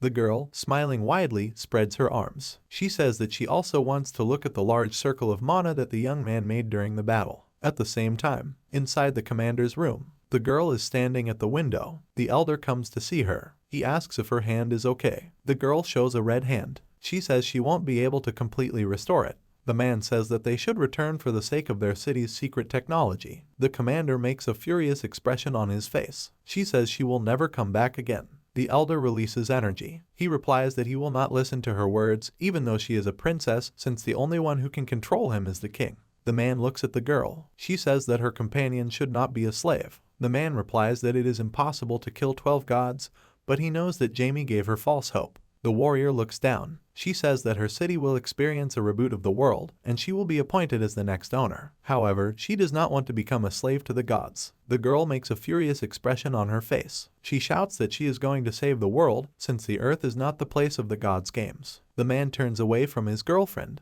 She says that he may not help her, but she is not going to return. The man replies that he will tell her father that she is fine. The girl turns her head to the window. Magic circles in the sky. The young man points his finger at them. He says that he uses a multi-layer technique, but there is no need to make the magic circles perfect, since you need to at least slowly connect them first. The elf creates magic. The guy says that she did it great the first time. The commander approaches the master. He says that he and the girl exchange magic. The master takes out a gun. He says that the elf made a cannon that works on a photon system. The young man releases a column of energy. The warrior makes a surprised expression on her face. The main character says that the destructive power of the gun is at a high level. The girl imagines fighting with a weapon. She thinks that she can start mass production of such weapons in order to gain an advantage in the war against the gods. The elf takes the cannon. The commander says that he knows that the guy ordered a sword from a blacksmith. The young man says that he does not understand how the girl knows about this, since only an hour has passed since the request. The warrior replies that what is happening on the border is reported to her. She smiles slightly. The girl says she wants to help the guy. The young man creates a sword. He runs towards the girl. The guy replies that they should just have a fight. The young man lies on the ground. He thinks that the girl instantly overpowered him without any weapons. The commander throws the guy to the ground. Jamie turns to her. He says he doesn't understand how the girl was able to block his blow because his timing was perfect. The warrior replied that even with the right moment she could not be defeated. An elf holds a young elf. The little girl says that the young man cannot defeat their commander since she is very strong. The guy creates a weapon in his hand. The commander says that he must attack her again so that she will show him his mistake. The gentleman swings his magic sword. The girl grabs his hand. She throws the young man to the ground. The young master says that the girl used his power against him. The warrior lifts Jamie off the ground. She says that the master is at a good level, but he lacks the skills to defeat her since he is on the border where there are many strong warriors. The master looks at the couple. He says that he came at the commander's call for ranked battles. The guy reaches for the sword. He says that he asked the warrior to help him. The young man swings his sword. He thinks that his new sword is very good because it fits freely in his hand. The girl shows a cross with her hands. She says that in the match they cannot use magic or power, only mana, but the aura of the sword should not be present either. The commander, smiling broadly, shows her finger. She says that they are competing in a ranked match, which is simple practice, so the goal is to share experience. However, to finish the match, you need to make the opponent surrender or lose the strength to fight further. The young man holds a sword. The commander smiles slightly. She thinks that she fought with the guy, so she knows about his good skills, but he can also use his family's sword technique and maybe get to the next level. The master runs towards the young man. It uses the long cut method. The guy thinks that he must create a distance between them so that the enemy is less dangerous. The gentleman raises his sword. He thinks that his opponent is a sword master who has been studying this art for a long time, so he should try using a long-range skill. Dark threads strike the master. The boy uses his family's sword style, which is the black thread that cuts through space. The man looks at the guy. He thinks about the master using black mana in battle. Jamie's face in the fractured space. The man thinks that the guy uses black lines, which is his family's secret technique, so if he didn't put the sword away, the handle would be cut in half. The main character's weapon emits dark mana. The master thinks that he previously did not know about the existence of the dark divide of space. He swings his weapon. The man thinks that from the boy's look it's clear that he decided to give it his all from the very beginning. The young man repels the attack with the sword. The enemy says he will show him what defeat looks like. The main character's sword is cut. The girl opens her mouth wide. She demands that the fight be over. The commander smiles sarcastically. She says the bar for sword masters is very high. The guy clenches his hand into a fist. He replies that he was unable to block the enemy's movement, but he understood the difference between him and the man. The young master thinks that the higher the level of a martial artist, the better his instincts, thanks to which he can easily predict the actions of his opponent. The commander looks at the young man. She says that he should train as a swordsman without using magic, since these are completely different directions. The couple turns to the master. He says he wants to talk to the guy alone. The man sits opposite the young master. He says that he saw the main character use black mana in battle. The young man recalls moments with the master. He replies that he could not bring up this topic on the way since the month was very eventful, and he managed to spend a lot of time together, so he felt that he could trust him and decided to show the black mana. The guy gets up from his chair. He says he's going to introduce himself by his real name. Jamie holds out his hand.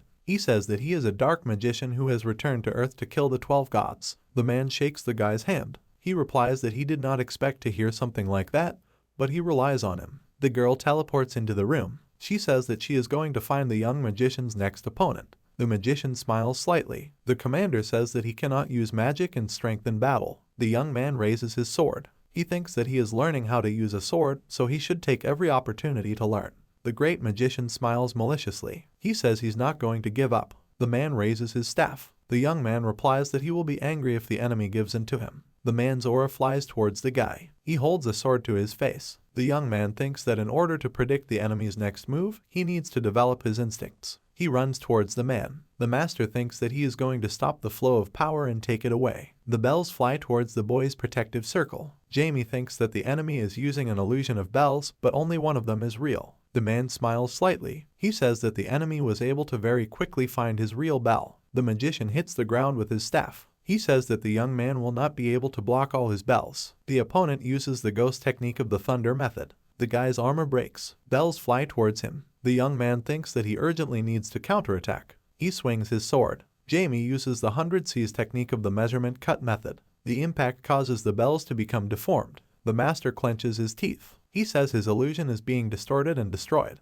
The man jumps to the side. He thinks that he should not be affected by the boy's wave. The gentleman, jumping, swings his sword. He hits the opponent's staff. The man jumps back again. The commander smiles slightly. She thinks that the guy predicts the actions and steps of her ward and then attacks. The girl imagined the image of a young man with magic. She is confident that Jamie constantly thinks about magic and imagined it, so his learning speed is very high, which means he quickly thinks about how to predict the enemy's strategy. This would make his sword master power as devastating as his magic. Setting sun. The guy lowers his sword. He thinks that he has been fighting the enemy for half a day, but they have already used up a lot of mana. The man holds out a charged staff. He says that he does not intend to lose, so he uses a technique that is beyond the young man's control. The guy jumps on the enemy. The man deflects the blow. He uses phenomenon transformation, which is capable of changing all aspects of reality in any way he wishes. The great magician smiles maliciously. He thinks that the young man took advantage of this ability. The man turns to the girl. She says their match is over. The young man lies on the ground. The commander says that the guy fell asleep because he used doubles. The master makes a surprised expression on his face. He says he didn't notice any doubles during the fight. The warrior replies that perhaps the young man did not use doubles, but they will only find out when he wakes up. However, the most important thing is that the guy has reached the level of a sword master. The girl looks at the guy. She thinks that sometimes rank 9 sword masters are born among dragons and elves, but this is only possible among these races because they live for a very long time. And the master may not even remember his strength when he wakes up. The main character gets out of bed. He thinks that he is in the infirmary, but he did not expect that the fight would exhaust him so much. The old lady walks forward. She looks at Jamie. A woman touches a guy. She says that she is a doctor and examines his body for awakening, which did occur as his muscle density increased. The old lady makes a furious expression on her face. She says that the guy is no longer her patient, so he must leave. The girl smiles widely, looking at the young man. She asks if he remembers how their match ended. The main character replies that he doesn't remember anything.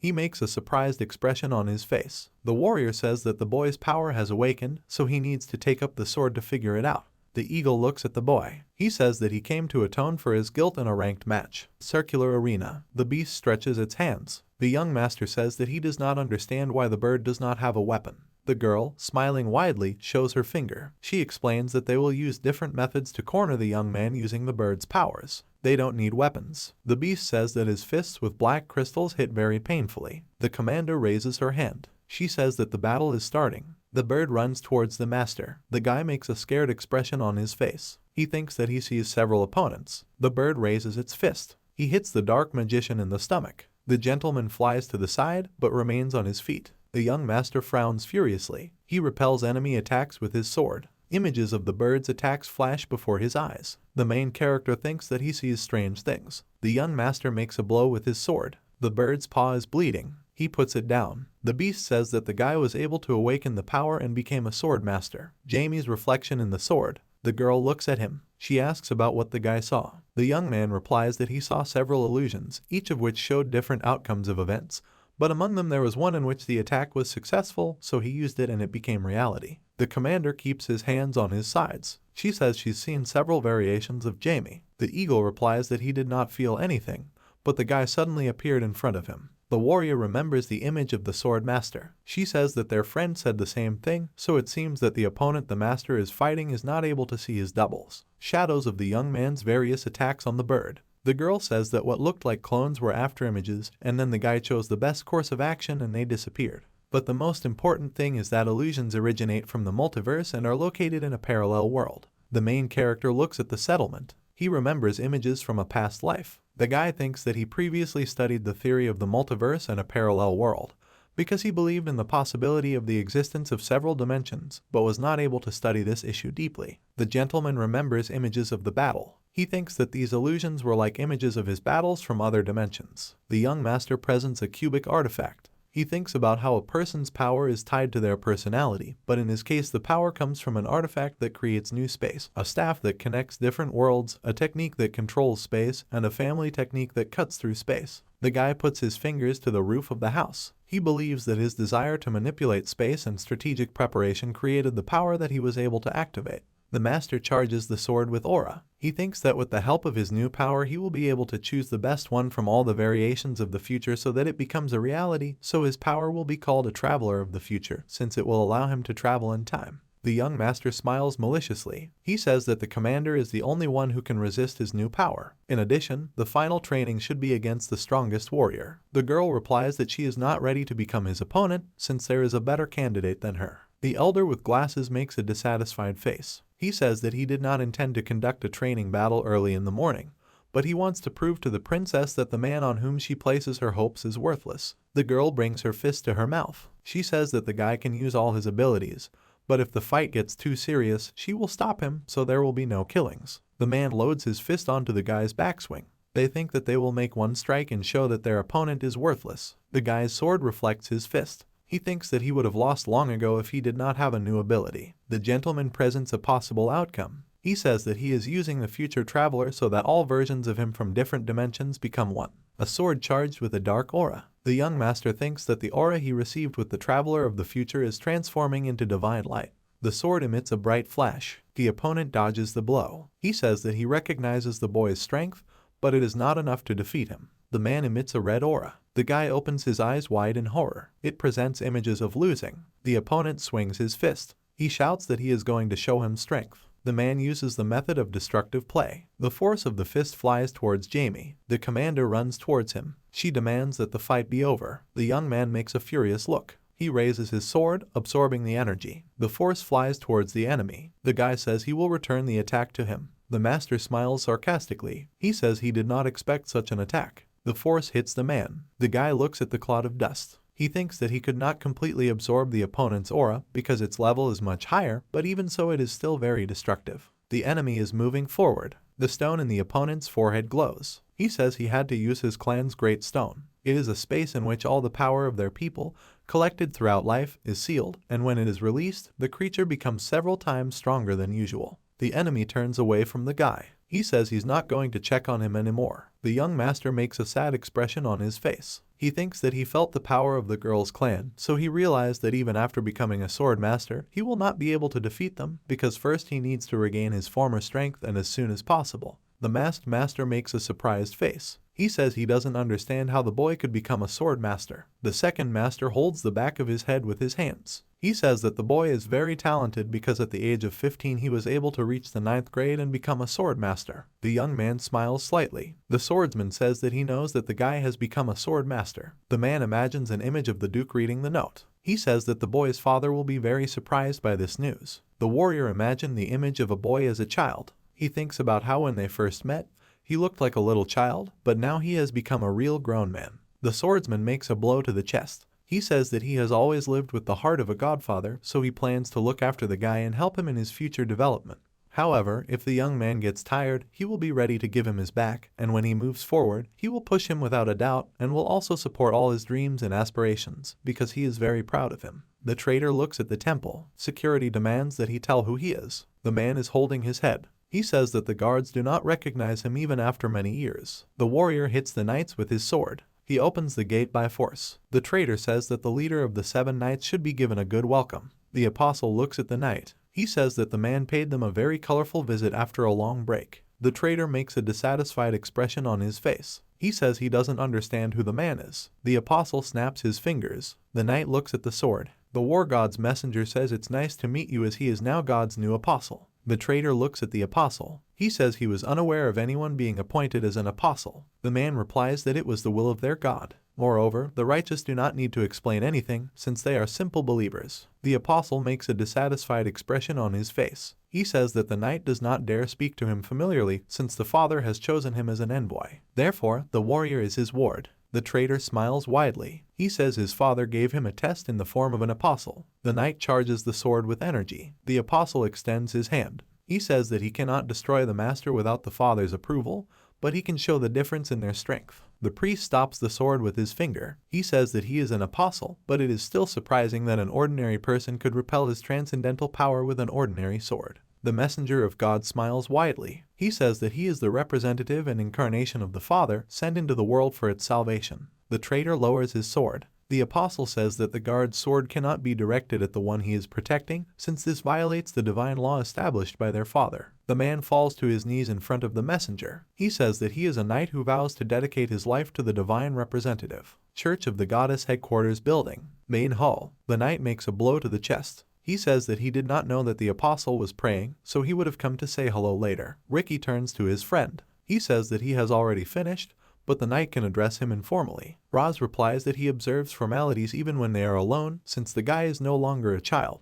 The knight says that he did not see the saint because she had gone somewhere. The apostle imagined the image of his sister. He says that Anna is at an age when she needs to go out a lot. The holy knight replies that she regained her sight a year ago when she awakened the sacred power. That's why, probably, everything around her seems extraordinary. The man clenches his teeth furiously. He says there are skirmishes on the continents. The eastern continent is under the control of the Church of the God of War, and in the northern continent there is a war between the Church of the Goddess and the Alliance. While the western continent and the southern continent declare that they would not interfere in the war, some kingdoms under the leadership of the Church of the Goddess of Beauty still decided to act, since an alliance had been formed between the God of War and Peace, the God of Dragons, and the Goddess of Beauty. Dragons fly around God. He can't send them to war, so they stay on the sidelines. The apostle frowns in doom. He asks the knight if their continent will be okay. Roz spreads his hands. He says that the Northern Alliance is very strong, so they don't have to worry about the future. The knight opens his eyes wide in surprise. The guy says that the contract of the 12 gods has been destroyed, so they need to strike first in order to survive.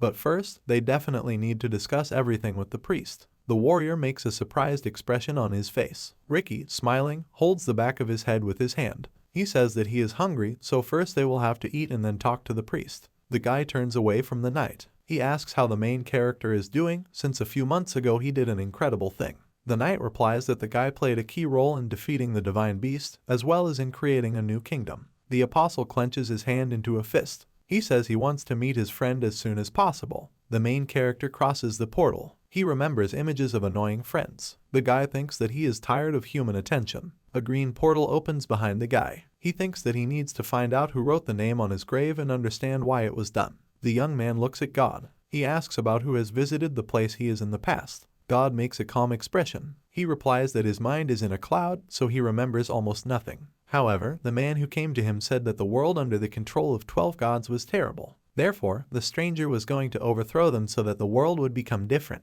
Later he learned about a man who fought the gods alone and was naturally defeated. However, he followed the right path, because of which the man was going to correct the mistakes of the dark magician, and then kill 12 gods. Image of a group galloping on horses. God says the group didn't last long in peace as a plague spread and most of them died. Because of this, only a few managed to escape. The young man makes a calm expression on his face. He thinks that God has gone through more than one reboot of the world, so the group that wrote the name on his tombstone lived at least 20,000 years ago. They knew in detail about the past life of the main character, and one of them even tried to become him. Therefore, if this man were alive, he would definitely one day appear before the young man in a different form. Zombies surround the familiar's assistant. They hold his head. The evil spirits say that they hate him for what he did, so he will pray to the gods in the next world to kill him in the torments of hell. The familiar's assistant wakes up. Blood flows from the body through tubes. The assistant says that he has been having the same dream for thousands of years. The familiar folds his arms across his chest. She says that her subordinate is afraid of karma for what he did, but it is time for him to move forward for the sake of her and the master. The man lowers his sad gaze. He says that he entered into a contract to communicate with her and the master. Huge blood flasks are in the basement. The assistant thinks that he will soon atone for killing his comrades and leave new hope for humanity. And after him, the desire of his comrades will come true when he personally kills all 12 gods, and not anyone else. The young man looks at God. He asks what happened to him. The man replies that he lost to 12 gods, but they used to be called differently. Energy pierces the body of God. He clenches his teeth in pain. The main character thinks that a taboo has been placed on him so that no one knows all the information about the past of the 12 gods, so he won't know more. The guy approaches the building. The border commander, representing the Valkyries, turns his head. She says that she and the master need to talk about the princess since she constantly says that she will follow him, but this must be prevented. Jamie's eyes widen in surprise. The commander explains that the queen only has a year to live, because 15 years ago, when her daughter was lost, the woman began to have health problems. But recently she has gotten a little better, but she will never fully recover. That is why the ruler can only last a year, but the princess knows nothing about it. The guy turns away from the commander. She says that the young master is obliged to stop the princess, since they really need the future ruler of their people. The girl makes a sad expression on her face. She says she doesn't want to stay in the clan. The teacher replies that the queen is sick, so the girl will have to lead the clan. Jamie puts on a serious expression. He says that he will go in her place to the battlefield where the fate of the world will be decided, so if anything happens to her, the Valkyries will not be able to resurrect. Venna slams her hands on the table. She says she plans to survive because she waited 5 years for the teacher to return. The queen looks at the tree. She says she has very little time left. A baby is crying in a flower. The woman thinks that she supports her daughter's choice, so she must spread her wings and fly even if it happens far from home. The queen kneels. She asks the great god of the Valkyries to watch over her child. A flower blooms at the root of the tree. A girl sits near a rock. She says that the master treated her rudely because he promised to take her away. Venna thinks that she shouldn't have left the main character since he saved her, which is why he is a much more valuable person than the entire Valkyrie clan. A huge scorpion with red eyes points its sting at the girl. She jumps to the side.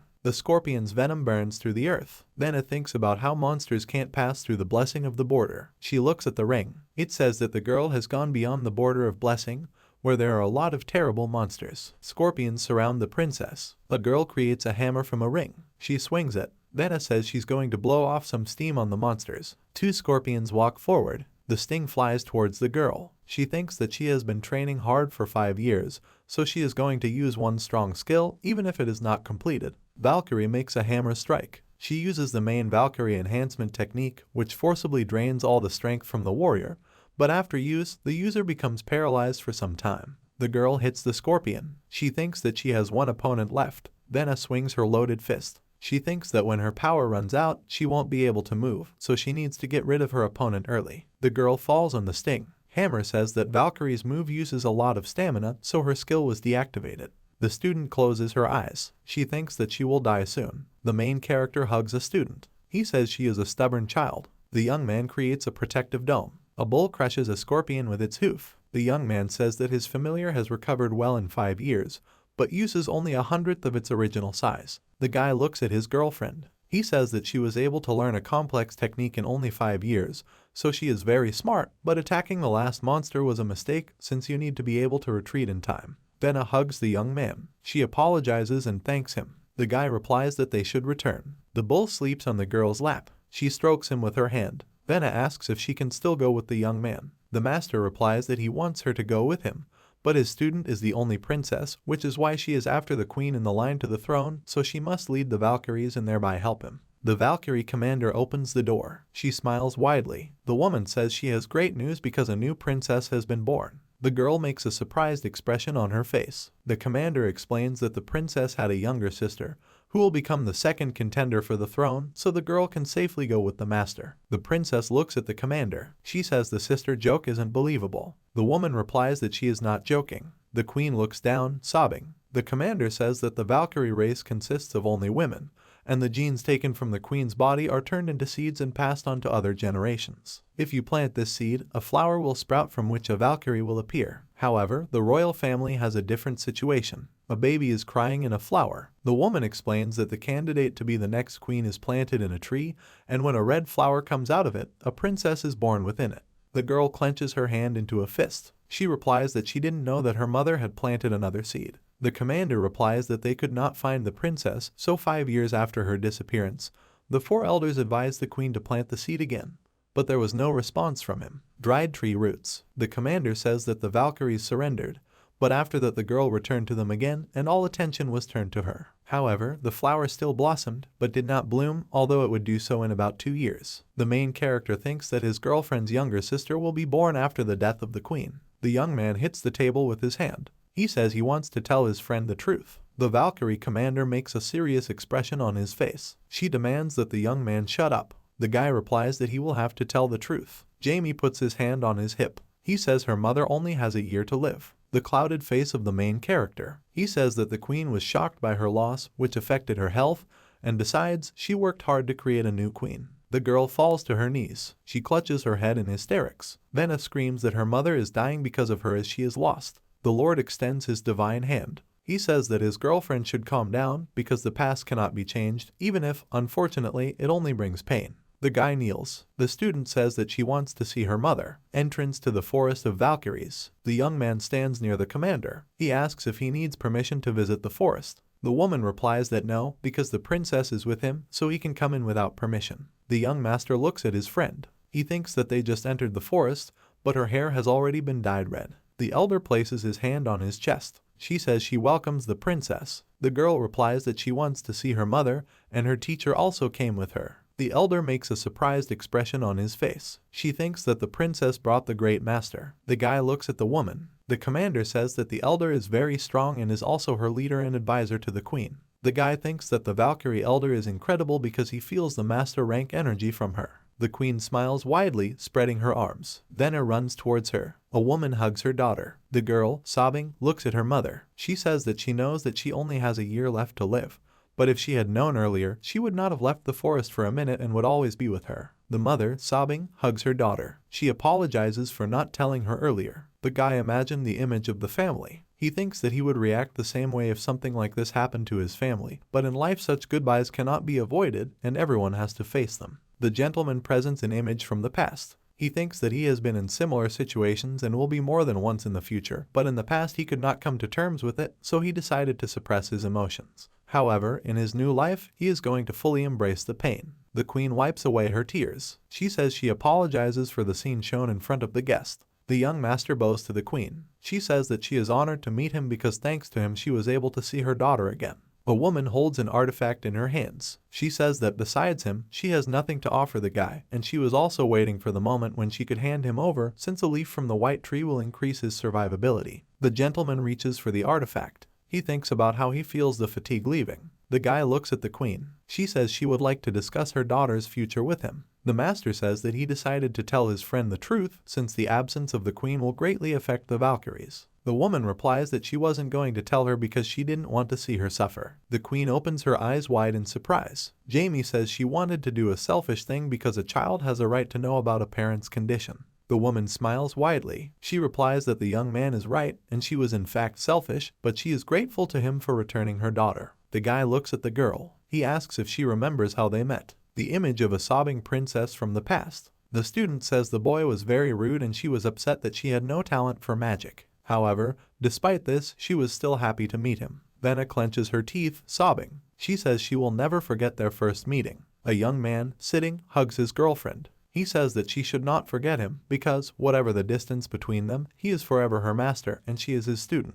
Venna, sobbing, smiles. She says she will never forget him. The main character gets up from the bench. He says that his student must take care of the queen. The guy teleports into the house. The bull is sleeping on a chair. The master says that the beast will be sad when he finds out that the girl will no longer be with them. He thinks that he too is a little sad about this. The young master gets out of bed. The commander and the swordsman look at him. They say a war has begun. 524th year according to the calendar. A country in the east, enlisted by the Church of the God of War, invaded the kingdom on the northern continent and started a war with the representatives of the goddess. People are running away from the fire. The aggressors secretly received soldiers with weapons from the church and other countries of the eastern continent, and then turned the enemy city on the border of the kingdom into a burning hell. The northern kingdom, always ready for war, quickly reacted, but it was impossible to stop the attack, which was so carefully prepared. As a result, the kingdom fell under the onslaught. The second and eighth elders used magic. The leading state of the northern continent, having learned about what had happened, immediately sent 2 great magicians to the occupied territory, and they were able to temporarily stop the progress of the war. However, the soldiers prepared for a devastating storm, and after that a meeting of the Northern Alliance was urgently convened. The king is sitting at the table. He says that with the support of one of the kings he can get some rest, but this is barely enough. The king covers his face with his hands. He makes a crazy expression on his face. The man says that his kingdom will turn into ruins and then it will be the turn of the others. But if this happens, the opponents will clear the way and the rest of the kingdoms will also be in danger. The ruler of a kingdom next to the enemies says that his country is a coastal kingdom, so he could be attacked at any moment. The rulers look at each other. The leader of the coastal kingdom says that thanks to the troops of the Northern Alliance, he can take a little break, but now it will be difficult for them to send support to another country. The king says he understands the second ruler, but the entire northern continent is under threat of attack. The young king makes a sad expression on his face. He says he doesn't understand whether he needs to send more troops to defend the kingdom. The man frowns furiously. He replies that the child is a puppet, incapable of making independent decisions. The king of the central state puts on a serious face. He says everyone should stop arguing as the enemy has already invaded, so they better focus on the situation. The man furrows his eyebrows. He says that his kingdom has already sent great magicians. The duke rides on a horse. The king says he sent the sword master with 10,000 soldiers. The man points his fingers at the kingdoms. He says the army needs time to reach the city, so first they must send additional troops from neighboring kingdoms to the 2 warlords. The ruler responds that he will send 2 troops to defend around his lands. Threatened kings smile broadly. They say that from now on, enemies will not attack their lands recklessly. The young king says that he will order the general to be sent with an army of 5,000 soldiers. The ruler, who has gathered the men, hits the table with his fist. He says that he will do everything to hold out until reinforcements arrive, and will not lose the kingdom to ruthless villains. The king of the central country frowns furiously. He says that determination will not hurt them, but they must not let their guard down, because despite the fact that they are powerful kingdoms, no one knows when the enemy will decide to summon demons. The main character stretches his hands. The commander says he doesn't look surprised. The young man replies that small battles happen all the time, so the war that should have broken out 5 years ago has finally begun.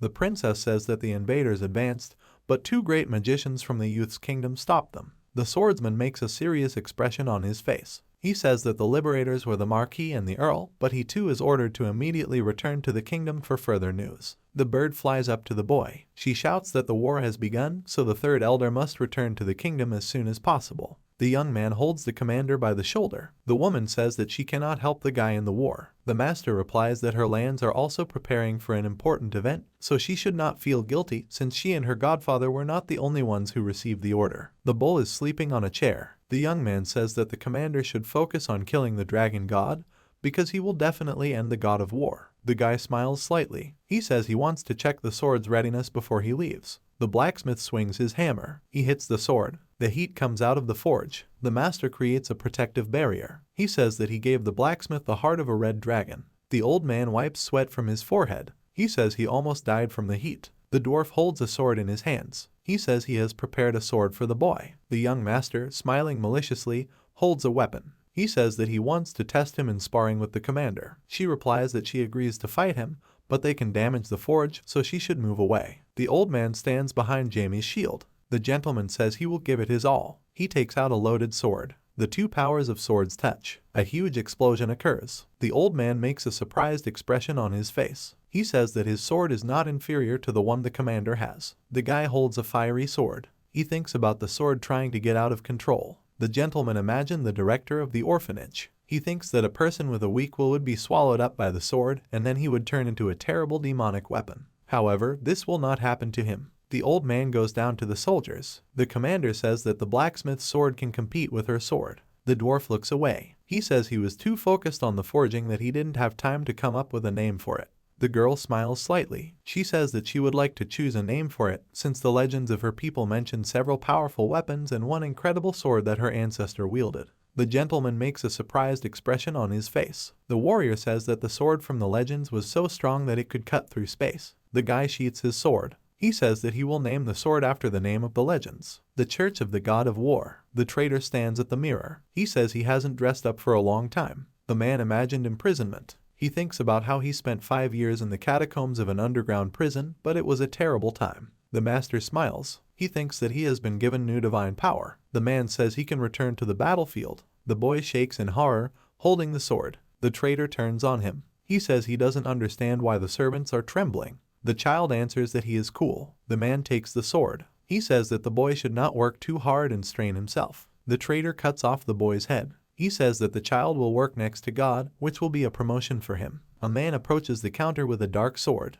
He smiles maliciously. The swordsman holds a weapon in his hands. The guy is standing at the window. He thinks that it's time for him to leave, but in a short time he managed to achieve a lot as he became a master and received a new sword. Jamie imagines an image from the past. He thinks that if he compares his current level of power with the past, then he still has room to grow, since in his past life he was more powerful than the gods. The guy turns to his familiar. He thinks that the opponents he will face will be much stronger than the previous ones, and in order to defeat the 12 gods, he must gain unprecedented power. The bull furiously hits the table with its hooves. He shouts that he doesn't understand why the guy suddenly leaves and didn't even wake him up when he sent the girl to the Valkyries. The gentleman looks down. He says that Venna will become queen, so he cannot accompany them. The familiar lowers his sad gaze. The young man says that he will go on his journey as long as he stays with the commander and helps her. Bully answers that he will ask the Valkyrie commander to convey his words to the girl. The gentleman thinks that even his familiar's horns are drooping from sadness, so he feels awkward.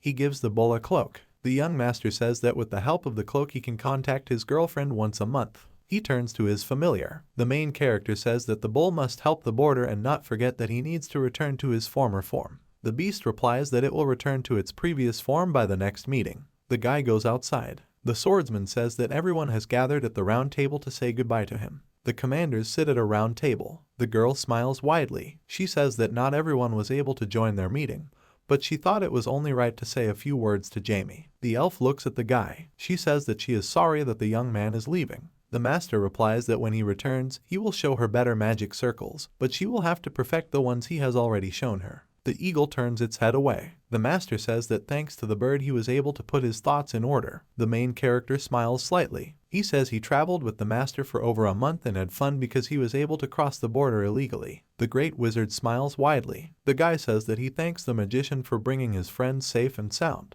The man replies that he did the work given to him. The flower bows to the master. The young man says he thanks her for the food. He gets up from the table. The guy thinks that he initially thought they were revolutionaries who were going to destroy the system, but as he got to know each other better, he realized that they were opposing the 12 gods and striving for freedom. He says that he is a dark magician who challenged the 12 gods 666,666 years ago and then reincarnated in their time. The commanders make surprised expressions on their faces. The gentleman explains that he does not remember how he managed to return, but his goal remained unchanged, so he is going to return freedom to the whole world. He holds out his hand. The young man says that to achieve freedom they must stick together and then they will be able to overcome the 12 gods. He, smiling, makes a blow to the chest. The main character says that all the participants in the revolution who shouldered the burden of resistance in the war with the 12 gods are his comrades. The swordsman looks at the boy. He says that he now understands why the young man is such a talented child. The guy smiles slightly. He apologizes to the man for not telling him right away,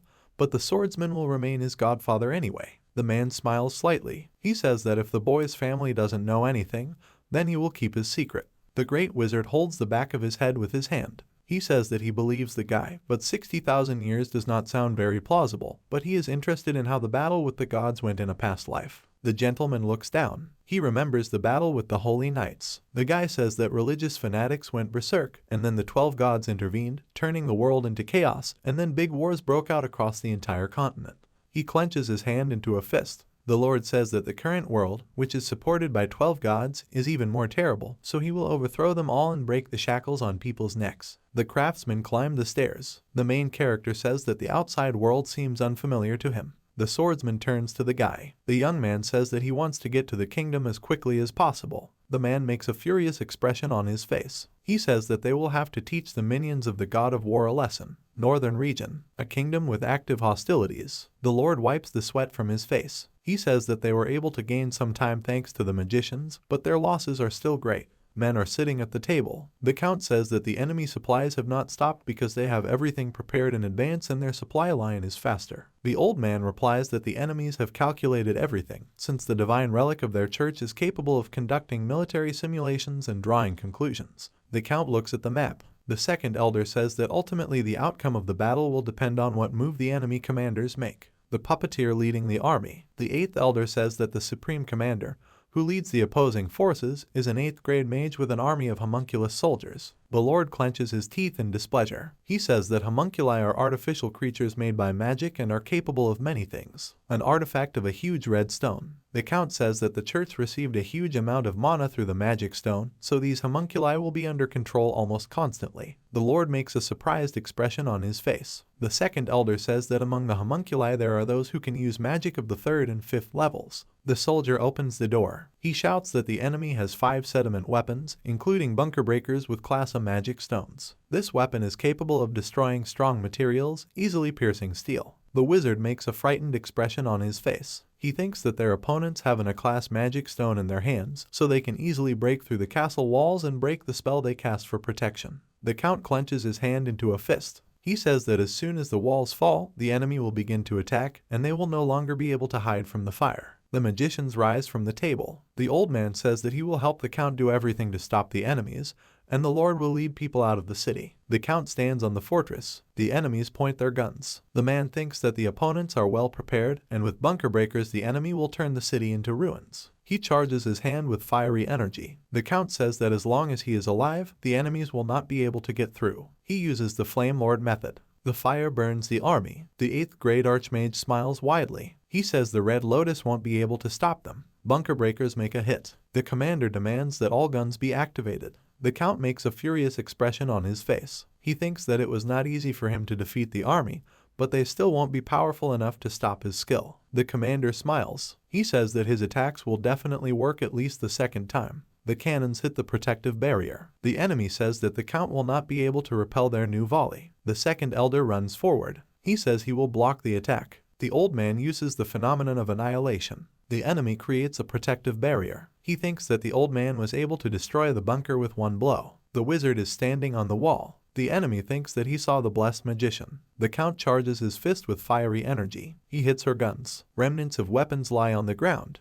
The enemy thinks that the magician was able to instantly render 2 weapons unusable, but his army was ready for this. The foot army runs forward. The commander demands that they prepare to attack, since the wall will soon fall. The swordsman scatters the knights. He raises his weapon. The 8th grade magic opponent frowns furiously. He shouts that soon there will be nothing left of the wall. The swordsman makes a calm expression on his face. He replies that the next generation's hero will soon arrive. A young man flies in the sky. He extends his hand forward. The guy's charges break the rams. The puppeteer frowns furiously. He thinks about how the guy was able to destroy 3 of his best weapons at once. The man sends the puppets forward. The master kills the homunculi. The man takes off his cloak. He demands that everyone disperse as far as possible. The wizard lowers his hand to the ground. Symbols appear around him. One of the masters says that the situation has reached a critical point, so they were called. The wizard frowns furiously. He demands that the master's attack as powerful enemy reinforcements have arrived. The men look at the young man. The master swings his spear. When hit by it, the target dies, even if the damage is not critical. The spear flies towards the guy. He breaks it apart.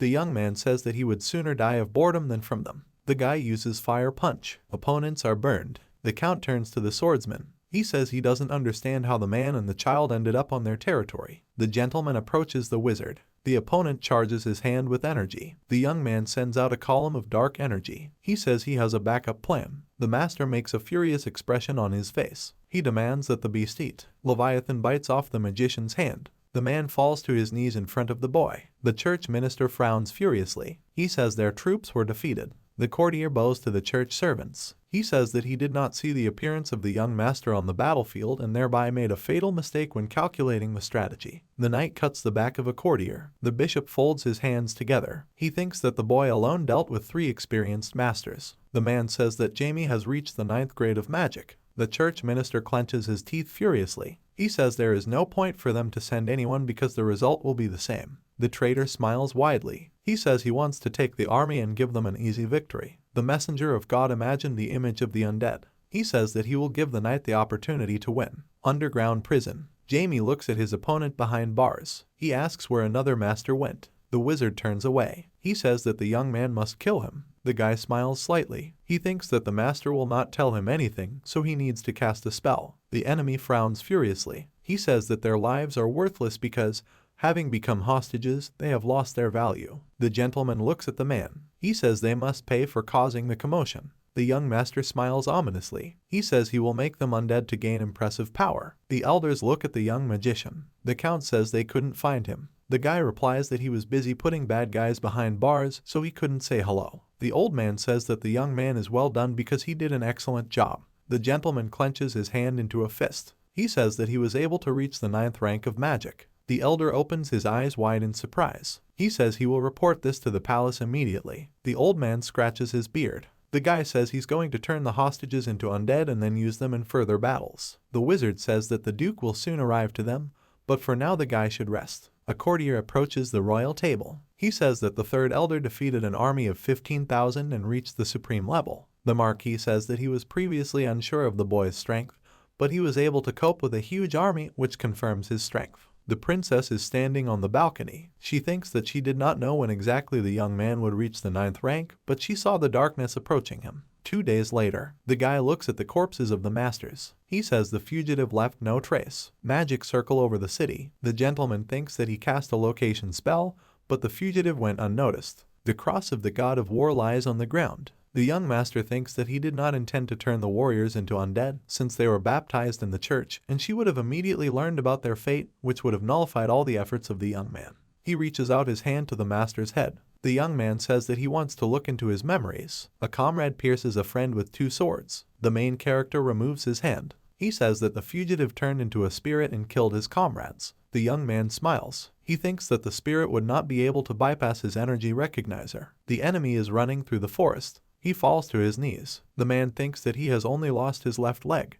He used a type of undead in which a person changes his physical body to a ghostly one. A bright light descends onto the battlefield. The man thinks that he would have died from the light if he had not possessed spirituality, which also helped him pass unnoticed. He smiles maliciously. The enemy thinks that he will tell the world that the young man is a dark magician, since he will still not be able to catch him. Dark magic strikes the opponent in the back. The main character thinks that the man is sure that he can escape, but the guy can find even those who do not leave a single trace. The enemy raises his sword. He shouts that the young man is a dark magician, so he will bring justice to him. The eyes look at the man. He turns around in fear. The opponent says that he has lost his 6th sense. The image of his comrade looks at him. He says their friend shouldn't have run off alone. The traitor strikes with his sword. The shadows of his comrades look at him. They are holding an ex-friend. The masters say that their comrade should come with them. The man reaches out to the guy. The gentleman smiles. The enemy begs him to have mercy. The young master smiles slightly. He thinks that due to the power of the curse, his rival cannot get out, since his mental state is on the verge. But he betrayed his comrades without even trying to save them, so he does not have the right to die in peace. The opponent's hand sticks out from dark mana. The main character says that the opponent must die after endless torture in the abyss of darkness. 2 masters are dead and one of them is missing. The next day, the army gallops towards the gates. The commander says that the kingdom's army has arrived, so the gates must be opened for them. The duke on horseback raises his head up. He thinks that he will finally be able to meet his son. The first elder makes a calm expression on his face. He says that the duke is probably very happy to meet his son after a long separation. The man replies that he is indeed very glad. He lowers his doomed gaze. The duke thinks that his son has reached the 9th level. He says that he really wants to see how much his son has grown after achieving great power. The elder imagined the image of a young man. He says that when they first met in the main magic tower, it was immediately clear that the boy was amazing. But reaching the 9th rank of magic in 5 years is even more incredible than he imagined. The lord shakes hands with the duke. He says the man should proceed to the palace. The courtier smiles widely. He says the duke's son went on patrol to do some reconnaissance. The man bites his lip. He thinks that the guy left him alone. Meanwhile, Jamie, the guy, floats above the city. The young man examines his surroundings. He thinks that there are artifacts placed throughout the city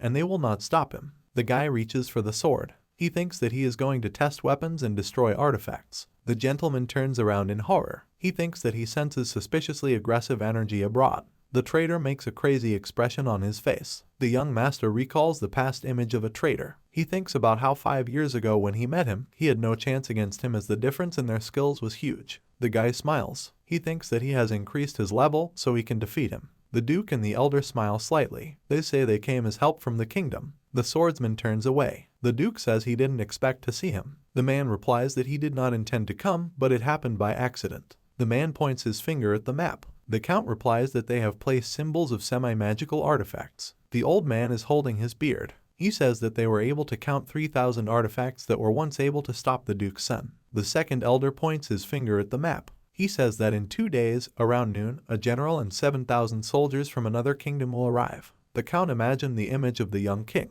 He says that there is internal conflict in the child's kingdom because they did not send the promised help. The Duke holds his hand to his chin. He says that they have 10,000 troops, so it is possible to return the occupied territory. The man thinks that they should cut the artifacts with swords so that the magicians can regain their strength, and the main figure in the battle will be the sword masters. The young man walks along the corridor. He thinks that it was not in vain that he made the sortie. The guy looks at the door. He thinks that he feels a familiar energy. The Duke makes a surprised expression on his face. The young master looks at his father. A man holds his son by the shoulder. The young man says that they have not seen each other for a long time, but he has returned. The elders look at father and son. The Count coughs into his fist. The Duke and the young man smile widely. He says he's sorry for being rude and that his son should sit down as they'll talk later. The guy turns to the elder. The man says that many years have passed since their meeting. The guy says that the first elder broke his privacy after 5 years. A strong aura emanates from the magician. The young master thinks that the first elder will soon reach the 9th level. The guy raises his hand.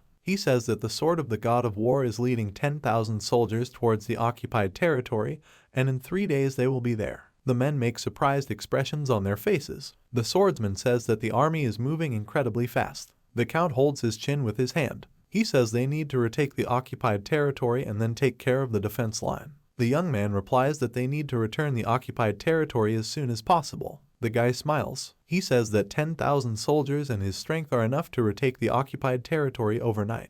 The Duke makes a surprised expression on his face. He thinks that his son has grown a lot. The Duke turns to the guy. He says that the young man has grown a lot, so his mother and sister will be very surprised. The guy replies that he not only became a sword master, but also received a new weapon since the old sword broke during the battle. The Duke takes his sword out of its sheath. He says that the dwarf created a sword for the young man that would bring death. The young master holds his hand to his chin. He says that the sword was created for him by a blacksmith using 5 hands. The Duke makes a stunned expression on his face. He says that he does not understand how the young man managed to persuade such a master to forge a sword for him. The guy thinks that he hasn't talked to his father for a long time, but he feels at ease because they are family. Relatives are walking down the street. The young master says that he did not take care of the sword properly, which is why it broke. However, he is very sorry that this happened. The father replies that swords tend to break, so he shouldn't worry. The Duke smiles widely. He says that they should duel with real swords, not wooden ones. Training ground.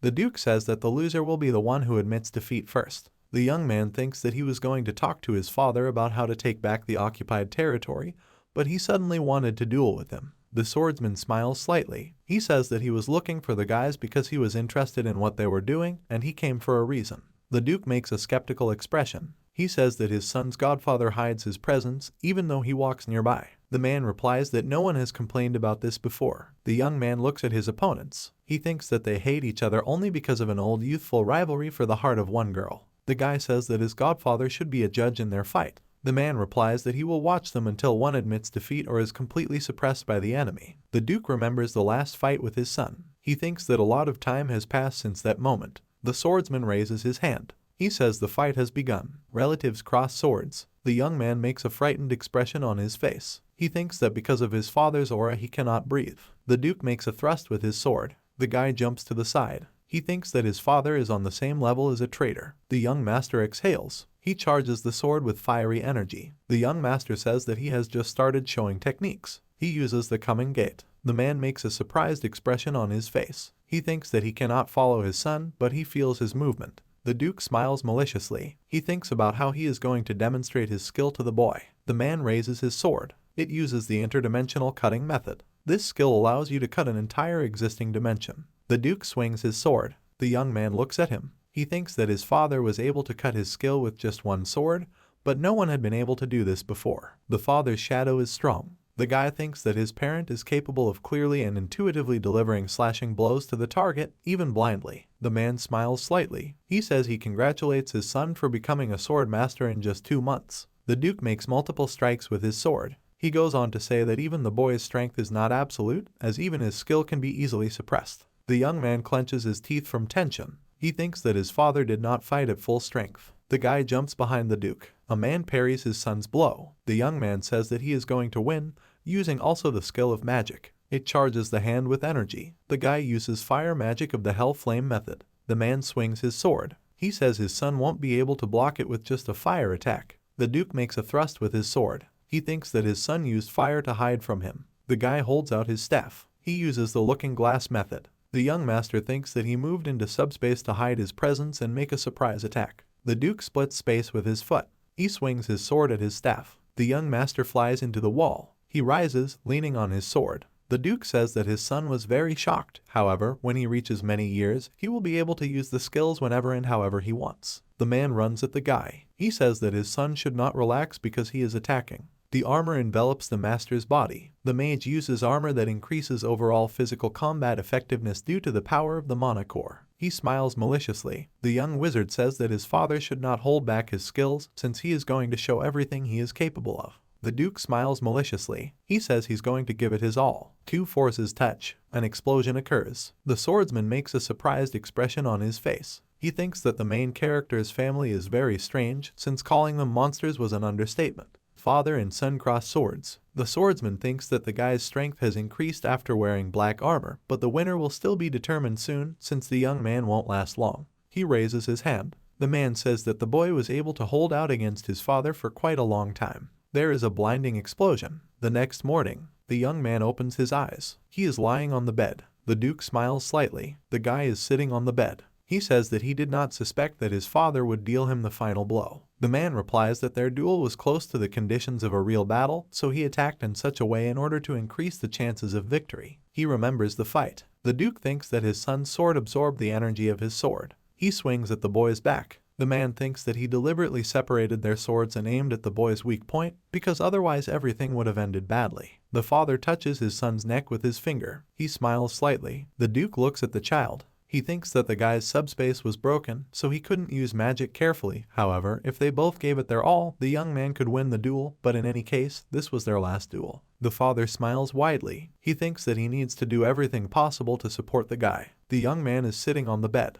He asks his father when he became a Grand Master. Grand Master is the highest level a warrior can achieve, however it does not show any outward signs such as the emergence of new powers. Therefore, those who become them have difficulty determining the moment of transition. The Duke folds his arms across his chest. He says he became a Grand Master about 6 years ago, but he can't say for sure. The man smiles widely. The young man thinks that his father only recently became a Grand Master and hid it so as not to attract much attention. The Duke remembers the image of the king's sword. He says that only the youth and the sword lord know about his level. The man holds his chin. He says that the lord also hides true power and has long since reached the level of Grand Master, probably since he was able to fight on equal terms with his father. The young man imagined the image of his grandfather. He was the one who became a Grand Master in his later years and was also able to complete the 5th form of the dimension-cutting sword. The guy smiles. He says that the spatial type power is constantly awakening in each of their generations. The man lowers his head. He replies that the young man is right, since his grandfather also had a spatial type power that allowed him to cut everything between heaven and earth. The Duke is reading a book.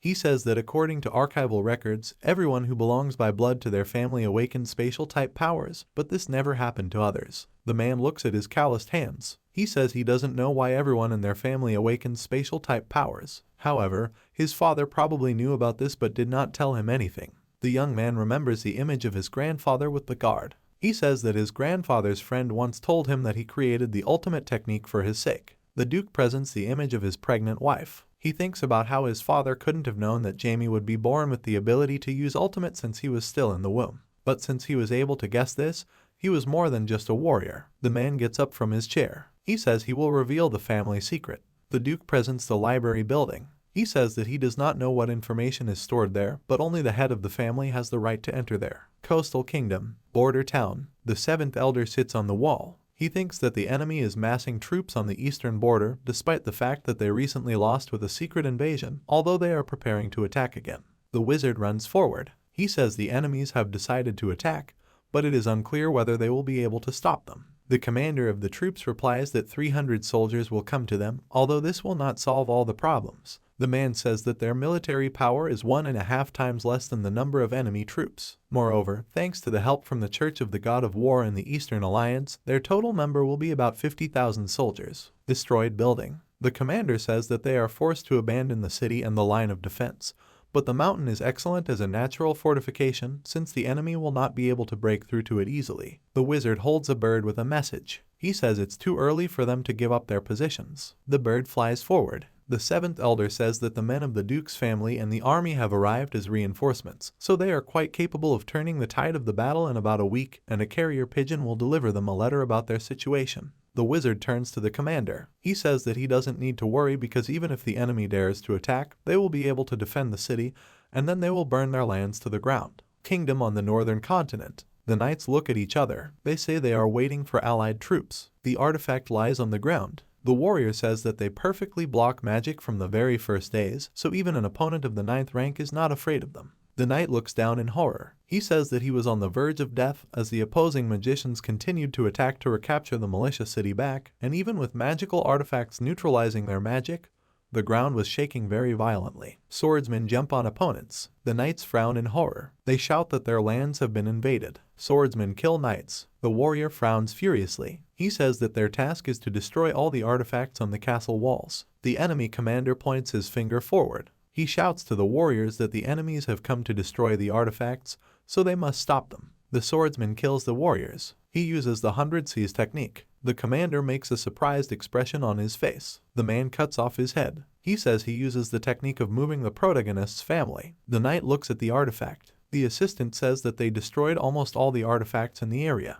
The man thinks that there is only one left. He cuts it with his sword. The knight looks at the magic ball. He says that all the walls of the castle have been cleared of artifacts, so wizards can use magic near the castle. Knights carry artifacts in carts. The commander shouts for the warriors to replace the artifacts before the enemy can penetrate them with magic. A huge explosion occurs. Father and son go forward. The young man says that it was not difficult to penetrate into the occupied territory. The warriors kneel. The guy thinks that with the help of his family's detachment and the knightly order, they can easily regain control of the castle. The vice captain makes a serious expression on his face. He says his men have come to fight. The young man smiles slightly. He says they should start clearing the area. Two armies are running towards each other. That night the castle walls were completely washed with blood. Knights cut artifacts. The young man and his father are swinging their swords. The guy puts up the flag of the kingdom. Thanks to the troops of the protagonist's family, his father and him, the Northern Alliance unconditionally regained control over the occupied territories.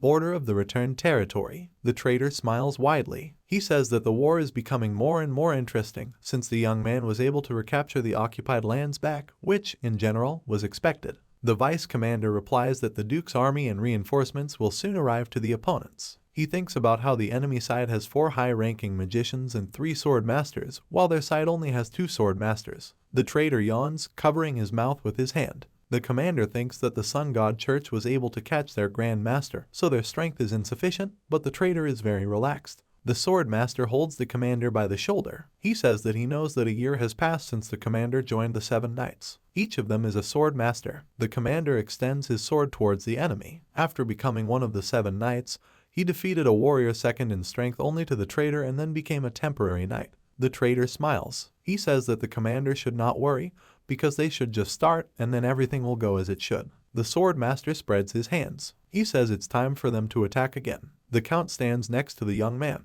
He says that he sometimes thought magicians were useless. The guy makes a surprised expression on his face. The count says that their opponents are just crazy. The young man thinks that the count usually speaks very restrainedly, but, as it turns out, he can insult. A bright flash over the horizon. The young master thinks that the enemy's energy is becoming more noticeable as he is about to attack. A magical artifact in the form of a globe. The young master thinks that the enemy's artifact has already calculated the probability of their victory, but this time he will certainly destroy the god of war. The count asks where the duke went. The young man replies that his father was supposed to meet the allied army. The duke on horseback smiles widely. He turns to his son. Inner castle of the kingdom. Operations control headquarters. The woman puts her hand on her chest. She says that she is glad to meet the warriors. The duke places his hand on the card. He says they should finish with the introductions because they need to discuss strategy. The count raises his hand. He says that after the allies join them, their chances have increased significantly, and given the 3 bunker breakers they previously captured, stopping their opponents will be a piece of cake.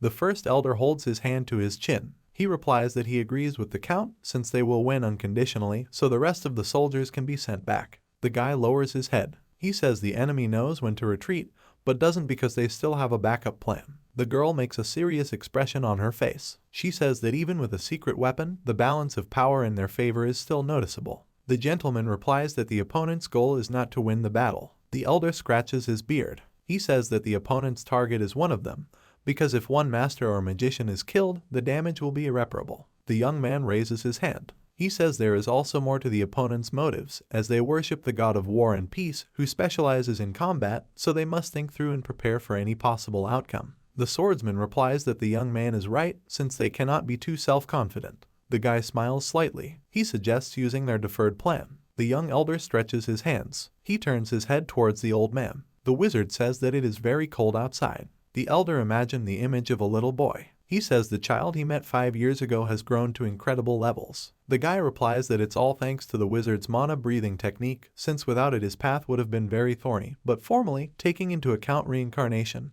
he is tens of thousands of years older than the wizard. A man holds a guy's hand. He says that the young master can come to him at any time. The old man puts the chip on the guy's hand. He continues to say that he is going to give the young man everything he has, since everyone who supports him believes in him, so he should not give up and do everything to make his aspirations come true. The elder remembers the image of little Jamie. The main character says that he should not worry, because in his new life he is not alone on the path to achieving his goal. The knight runs to the master. He says the enemy army is approaching. The traitor rides on a horse. 7 masters stand on the wall. The young man smiles widely. He says he's going to give back to his opponents what they give to them. The weapon shoots at opponents. The traitor makes a dissatisfied expression on his face. He says their greeting is very boring. The sword master jumps from his horse. He deflects the cannons with his sword. The count makes a surprised expression on his face. He says the gun beams have disappeared. The guy looks down. It imagined the enemy's attack. The young man thinks that the rays did not disappear, but were absorbed by the enemy's skill. The first elder extends his hand.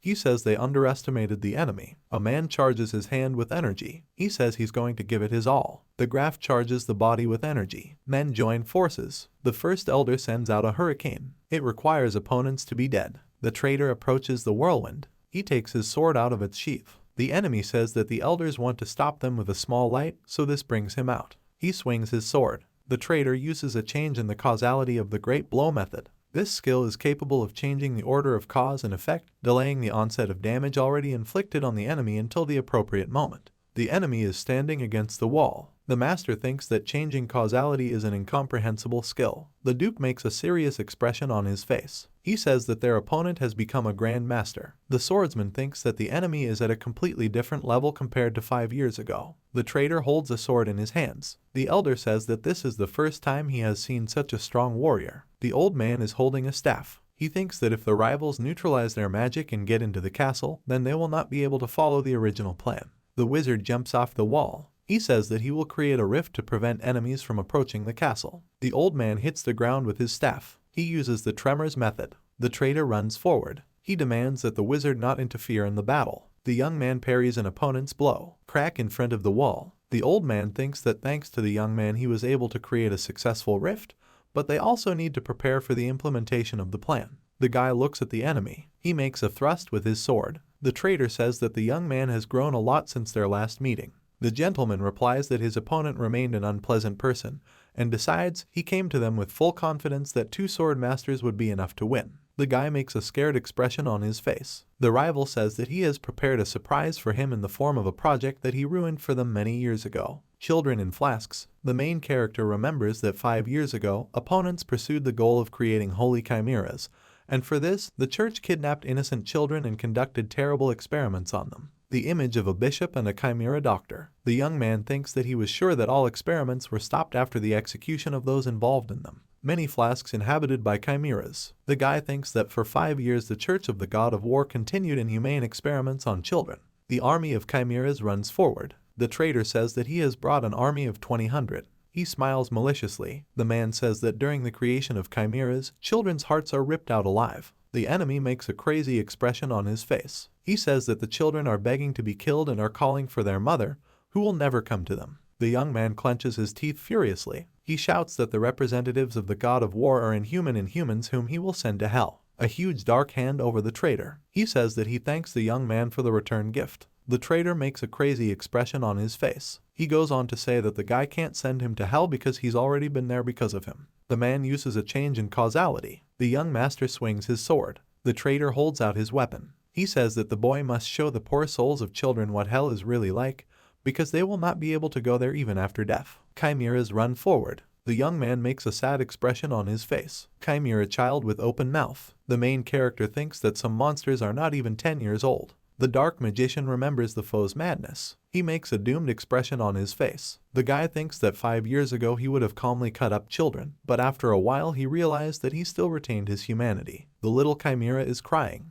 The young man takes out a sword. He thinks that he must kill the monsters since for them life is an endless torture. The master swings his sword. He uses divine light. The chimeras fly away. The young magician thinks that some of the monsters were able to survive the magical light, probably due to the blessing of the church. The duke makes a strike at the monsters. He smiles slightly. The father says that his son is not alone. The swordsman raises his weapon. He says that the young man should not do all the dirty work. The girl is standing behind the guy. She says she will cover his rear while he must kill the traitor. The gentleman smiles slightly. He runs forward. The traitor swings his sword. The enemy runs up to the combatants. He holds the back of his head with his hand. The man says that he received orders to fight the young man. The traitor extends his sword to his comrade. He demands that the man move away from the young man. The sword master replies that a comrade should not go against the will of the apostle. The man recalls his communication with the apostle. The sword master says that the traitor has sworn allegiance to the church, an artifact near the master's face. The enemy says that he will fight him alone since the artifact is ready to be activated. It allows you to create an endless battlefield. The enemy throws up his hands. He says that he created a space that was prepared specifically for the murder of the main character. The opponents look at each other. The young man says that rivals are only wasting resources. The sword master replies that their artifact for predicting the future told him that the young man should be kept away from participating in the battle as much as possible. Otherwise they will lose. The young master smiles. He says that the opponents will not be able to win the battle even if he is not on the battlefield. The sword master smiles slightly. He replies that it will be easier for the traitor to complete the task if the young master is away from the battle. The enemy commander holds out his sword. He explains that their artifact also ordered the traitor to kill the protagonist's father. The young man frowns furiously. He thinks that the enemy is going to kill his father, and from the very beginning everything was organized for this purpose. The guy imagined his father's fight. He thinks that if a man fights a traitor, he will not lose to him. Jamie says his opponent's words sound more like wishes than divine revelation. The master emits light energy. The opponent clenches his teeth furiously. The young man makes a serious expression on his face. He says that he is going to tell the enemy a revelation in which the enemies will lose. The duke cuts up the chimeras. He clenches his teeth furiously. He thinks that he does not feel the presence of his son, but he could not die. The man runs towards the chimeras. He thinks that he is going to deal with them so that everything goes according to his son's plan. The old man strikes the ground with his staff. He imagined the image of a guy. The young man says that after reinforcements arrive, the elders will have to create dimensional gates in 3 different places so that when they lead the cavalry through the gates, they can simultaneously attack the enemy from 3 different directions. The old man charges the body with energy. He tells the count and the first elder that he will take care of creating the middle gate and the rest will be on it. Chimeras look at the gate. They are surrounded by them. Soldiers appear from the gate. The traitor smiles. He says that even with good tactics, destroying chimeras that do not have the vulnerability of a human body is still a difficult task. The swordsman extends his weapon towards his opponent. His opponent cuts off his head. The man says he noticed the enemy's presence from the moment he carefully hit it. The swordsman's head becomes diamond. The traitor makes a surprised expression on his face. The girl extends her sword towards her opponent. She says that the swordsman was not alone. The man swings at his opponent. The traitor frowns furiously. He says that attacking him while he was distracted by spatial mind magic is an interesting method. Illusion is a girl's skill that affects the mind and misleads the enemy through the illusion he sees. The warrior makes a dissatisfied expression on her face. She says that the enemy should not use a dismissive tone since he has sensed her strength. The girl holds out the sword. She creates several illusions. The traitor smiles. It shows the girl's reflection in the sword. The man says that hiding in illusions is a good move, but his Grandmaster's instincts cannot be fooled. It uses a change in causality. The girl falls to the ground. The traitor turns around. He says that the swordsman constantly approaches him from behind because he is not sure that he can resist him. The opponent swings his weapon at the jumping swordsman. The man remembers his last fight with the traitor. He thinks that 5 years ago he suffered a crushing defeat at the hands of his opponent and felt the existence of an insurmountable wall. The warrior is sobbing, lying on the ground. He thinks that during his loss to the traitor he felt the same as after the first fight with the dupe, and every time he faced someone who is much stronger than him, he only focused more on training, but the gap in strength between them is still remained colossal. The man remembers a conversation with a guy. He thinks about how he will continue to protect those he cares about, as he promised to do to his godson. The swordsman charges the body with energy. He uses the method of spiritual embodiment of powers. The traitor makes a frightened expression on his face. The man says that the opponent is not the only one who has been cultivating for 5 years, as he was able to create a skill to destroy him.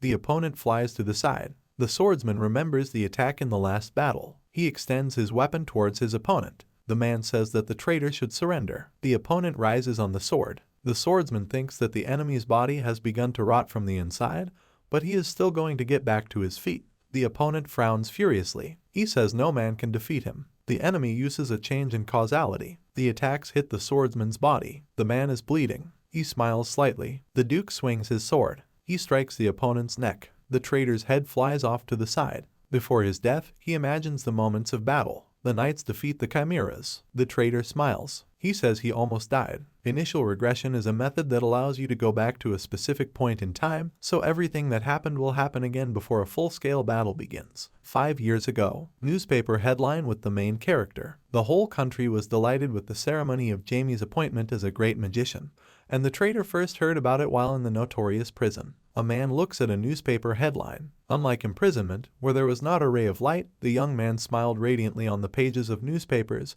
being in the spotlight of many countries. The traitor makes a crazy expression on his face. For the first time in his life, he felt his heart blazing with fire, so he was ready to do anything to take revenge. The rat approaches the traitor. He wipes the newspaper page with her blood. To take revenge, he needed a lot of power, so from that day on, he put all his strength into work. The prisoner on the floor writes symbols in blood. As a result of much effort, the opponent managed to break through the Grand Master's wall, and thanks to this, he gained the ability to change the flow of space and time with minimal damage from changing the cause and effect relationship, thereby gaining the ability to cancel death. The man adjusts his head. He thinks that all the pain that was caused to him before his death remains, so a lot of instant power is taken away, and it is dangerous to use this technique more than twice. The traitor remembers the attacks. He thinks that the duke beheaded him before he could use the reverse action of cause and effect because the man is very fast. However, the swordsman and the girl are also quite strong, so in the next battle he should approach attacks more responsibly. The young man runs towards his opponent. He uses the method of traveling in the future. The enemy swings his sword. He thinks that the young man appeared and then suddenly disappeared. The guy is standing behind his opponent. The man deflects his blow. Jamie smiles slightly. He says his opponent looks worried. The man replies that he never loses in a sword fight. The young master clenches his teeth furiously. He thinks that his opponent's swordsmanship is terrifying because his ability to sense mana and reaction speed are high. The guy swings a fiery sword. He uses the fire dragon method. The opponent extends his hand. He says that the guy's high-level technique fascinates him. The man's hand stops the fire. He clenches the energy into a fist. The sword master uses damage absorption, absorbing the opponent's strength into the body. The young master clenches his teeth furiously. He thinks that the enemy's strength is to absorb attacks, and he can also handle 9th rank attacks. The man looks at the guy. He says he exists to kill him. 5 years ago, a young man's appointment ceremony caused a stir in the Church of the God of War as they sensed the threat and created human weapons to prevent it. The bishop looks at the warrior. He says his father is calling him. The priest extends his hand to the warrior. He says that the boy must hone the power that his father gave him, as he must stop the young man who is going to stop their plan.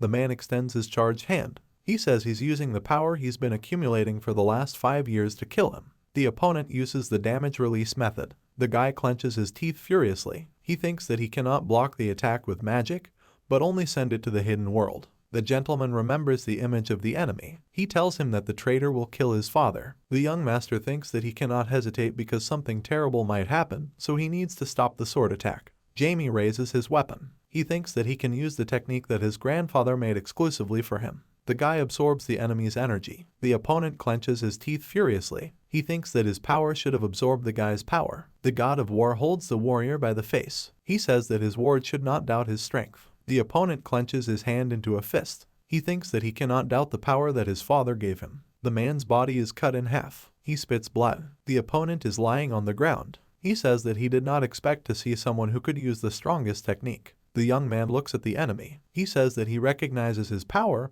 However, he could not defeat him since he is simply a slave of the god of war. The man smiles slightly. He thinks that he is finally free. The enemy thanks the guy. The young man turns his head away. He thinks that he needs to get out of space. A bright light appears behind the guy. He looks away. The opponent rises into the sky. He looks at Jamie. The warrior says that he wants to fight with the young man because he is the little slave of the goddess. The image of God over a subordinate. The guy understands that this is the god of war. God burns settlements, smiling maliciously. He is a psychopath who destroys everything under the pretext of achieving peace. The young man from the past looks at him. Then God faced his arch-enemy in a terrifying battle. The young man looks at the warrior. He thinks that despite the new image, God is emitting his own energy, but his sudden appearance seems strange. The opponent looks at his hands. He says his new body is very good and strong. The guy makes a dissatisfied expression on his face. God says that he is quite useful for man, so he can serve him and be in the rank of saints. The young man draws his sword. He says that he would rather die than serve him.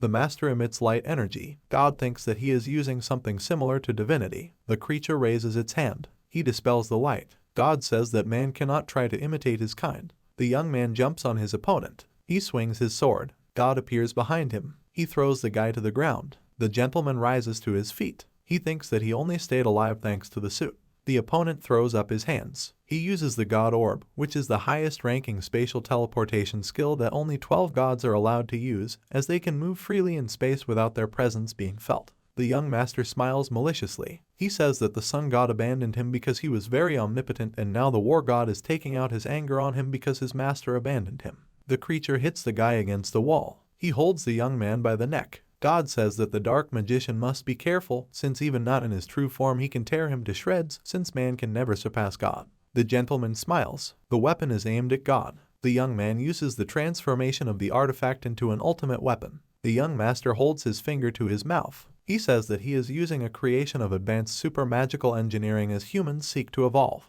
The guy imagined the image of a portal and an elf. He says that people differ from gods and that they never stop developing. The young master looks at God. He says that he will prove to him that people can surpass the gods. The man makes a frightened expression on his face. He thinks that he should return to the sacred territory since the guy plans to die with him. The weapon makes a strike, breaking the wall. The guy jumps to the side, holding the staff. He thinks that he managed to escape to the other world, but he was still hit by a cannon. God comes out with half his body. He says that he will use the power of his true form to kill the boy. The man smiles. The guy thinks that if his opponent goes against the principle of actual activity, then this will affect his true body. The man folds his hands together. He creates weapons. The warrior says that he will show the guy something interesting. He holds a huge sword in his hands. The young man imagines the image of a friend in the past. The warrior imbues the sword with energy. He says that his sword is the softest, so it can withstand 12 gods. The guy clenches his teeth furiously. God holds a sword in his hands. He says that the weapon belonged to a swordsman he killed many hundreds of years ago. The enemy smiles maliciously. He says he is using the body of a reincarnated warrior. The gentleman remembers the image of his dying enemy. He realizes that God at that moment reincarnated into his friend from the past. The opponent swings his sword. He uses the unrivaled gentle breeze method true iron sword technique. The demon closes the guy's eyes. He says that he will take care of everything since the young man cannot reveal the essence. God makes a surprised expression on his face. He says that an opponent cannot enter the space without his permission. The Demon King extends his hand. He says that he has long dreamed of the moment when he could take revenge for his master, whom he lost a long time ago. Outside, east back of the castle, return to original place and time. The traitor makes a sad expression on his face. He thinks that he has lost again, but with his current mental strength it will be impossible to return. The man imagined images of swordsmen. He thinks that he cannot defeat 3 opponents at the same time. The traitor imagined images of magicians. He thinks that the swordsmen are concentrated around him, but there are 3 more great magicians who also need to be defeated. The enemy charges his hand with energy. He lifts it up, showing the brand. The man thinks that he will have to resort to a special technique and increase the number of holy knights so that they can join the battle. A pillar of power hits the sky. The traitor shouts that the battle of the century begins. The chimeras rise to their feet.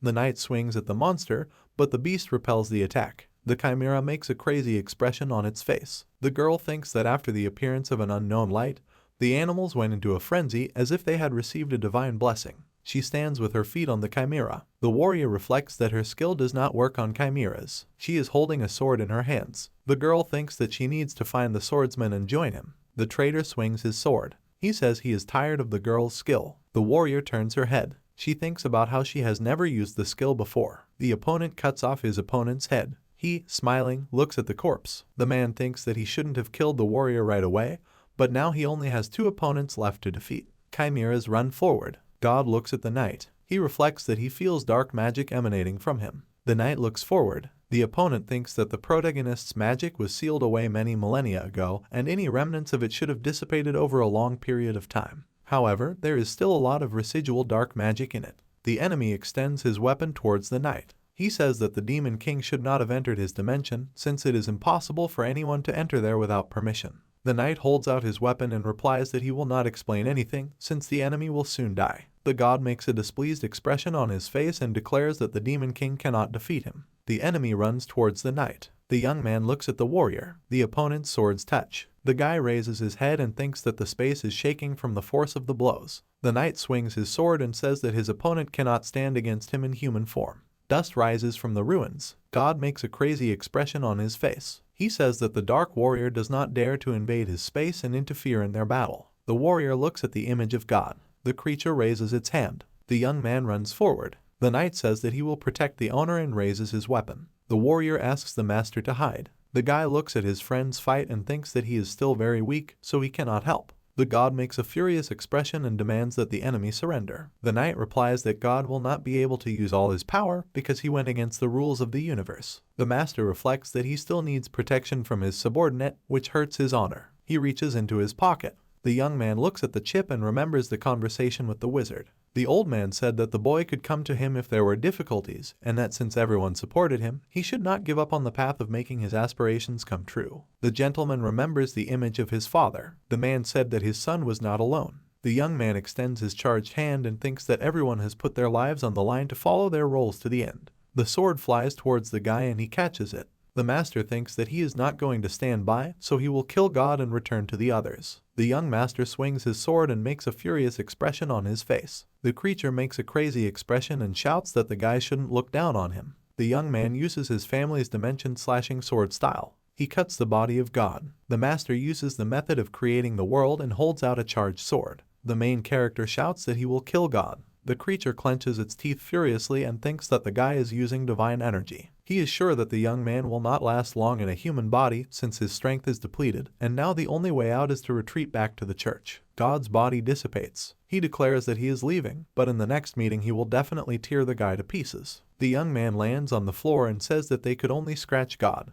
The guy raises his head and thinks that the creature has disappeared, but the endless battlefield has not stopped operating. A huge explosion occurs. The young man extends his hand. He says that his physical attacks do not work to split the dimension. The guy turns his head. The knight says that they should try to exit through the demonic space. Buildings of the demonic city. The demon world is a land ruled and owned by countless demon kings who reject the essence of the 12 gods. The knight says that once the guy enters the demonic dimension, he will begin to feel a colossal pressure of energy, so in his exhausted state it will be difficult. The gentleman looks away. He thinks about becoming a 9th grade mage, but his physical body is at the level of a sword master, so crossing another dimension without careful preparation is quite dangerous. The young master makes a serious expression on his face. He thinks that if he cannot withstand the pressure between dimensions, he will simply disperse, but he has no other choice. The knight holds out the artifact. It is a spatial rune that allows you to move between dimensions. The gentleman makes a surprised expression on his face. He says that the knight used the rune to enter the endless battlefield.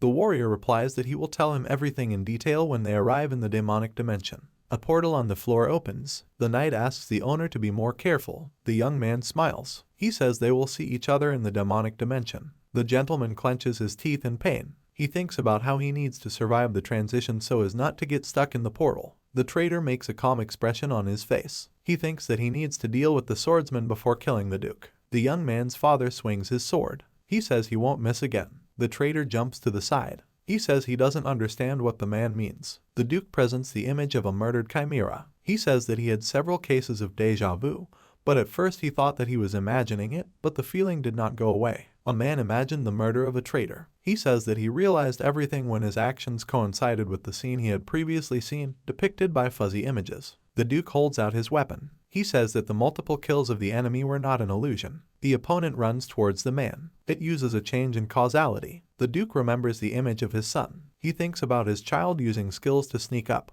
The man strikes the illusion with his sword. The traitor makes a frightened expression on his face. He realizes that the enemy was able to cut his skill. The enemy's body becomes covered in blood. He receives the penalty of canceling the casualty change, since if the skill is cancelled the user takes damage. The Duke looks at his opponent. He says that his method of interdimensional cutting allows one to cut absolutely all dimensions, including causality. The traitor clenches his teeth furiously. He thinks that he will not be able to use regression again, but the enemy must not understand this. The man makes a crazy expression on his face. He says that the Duke's attempts are in vain, since he cannot kill him with a sword, no matter how hard he tries. The protagonist's father turns away. He thinks that he will not be able to stop the revival of his opponent. The man charges the sword with energy. He remembers the image of his father. The Duke thinks that his father's skill is not yet complete, but he will use it. The traitor clenches his teeth furiously. He thinks that he needs to repel the attack. The man uses the ultimate chaos technique. The traitor finds himself in empty space. The Duke approaches him. He says that the place is called the chaos of spatial nothingness,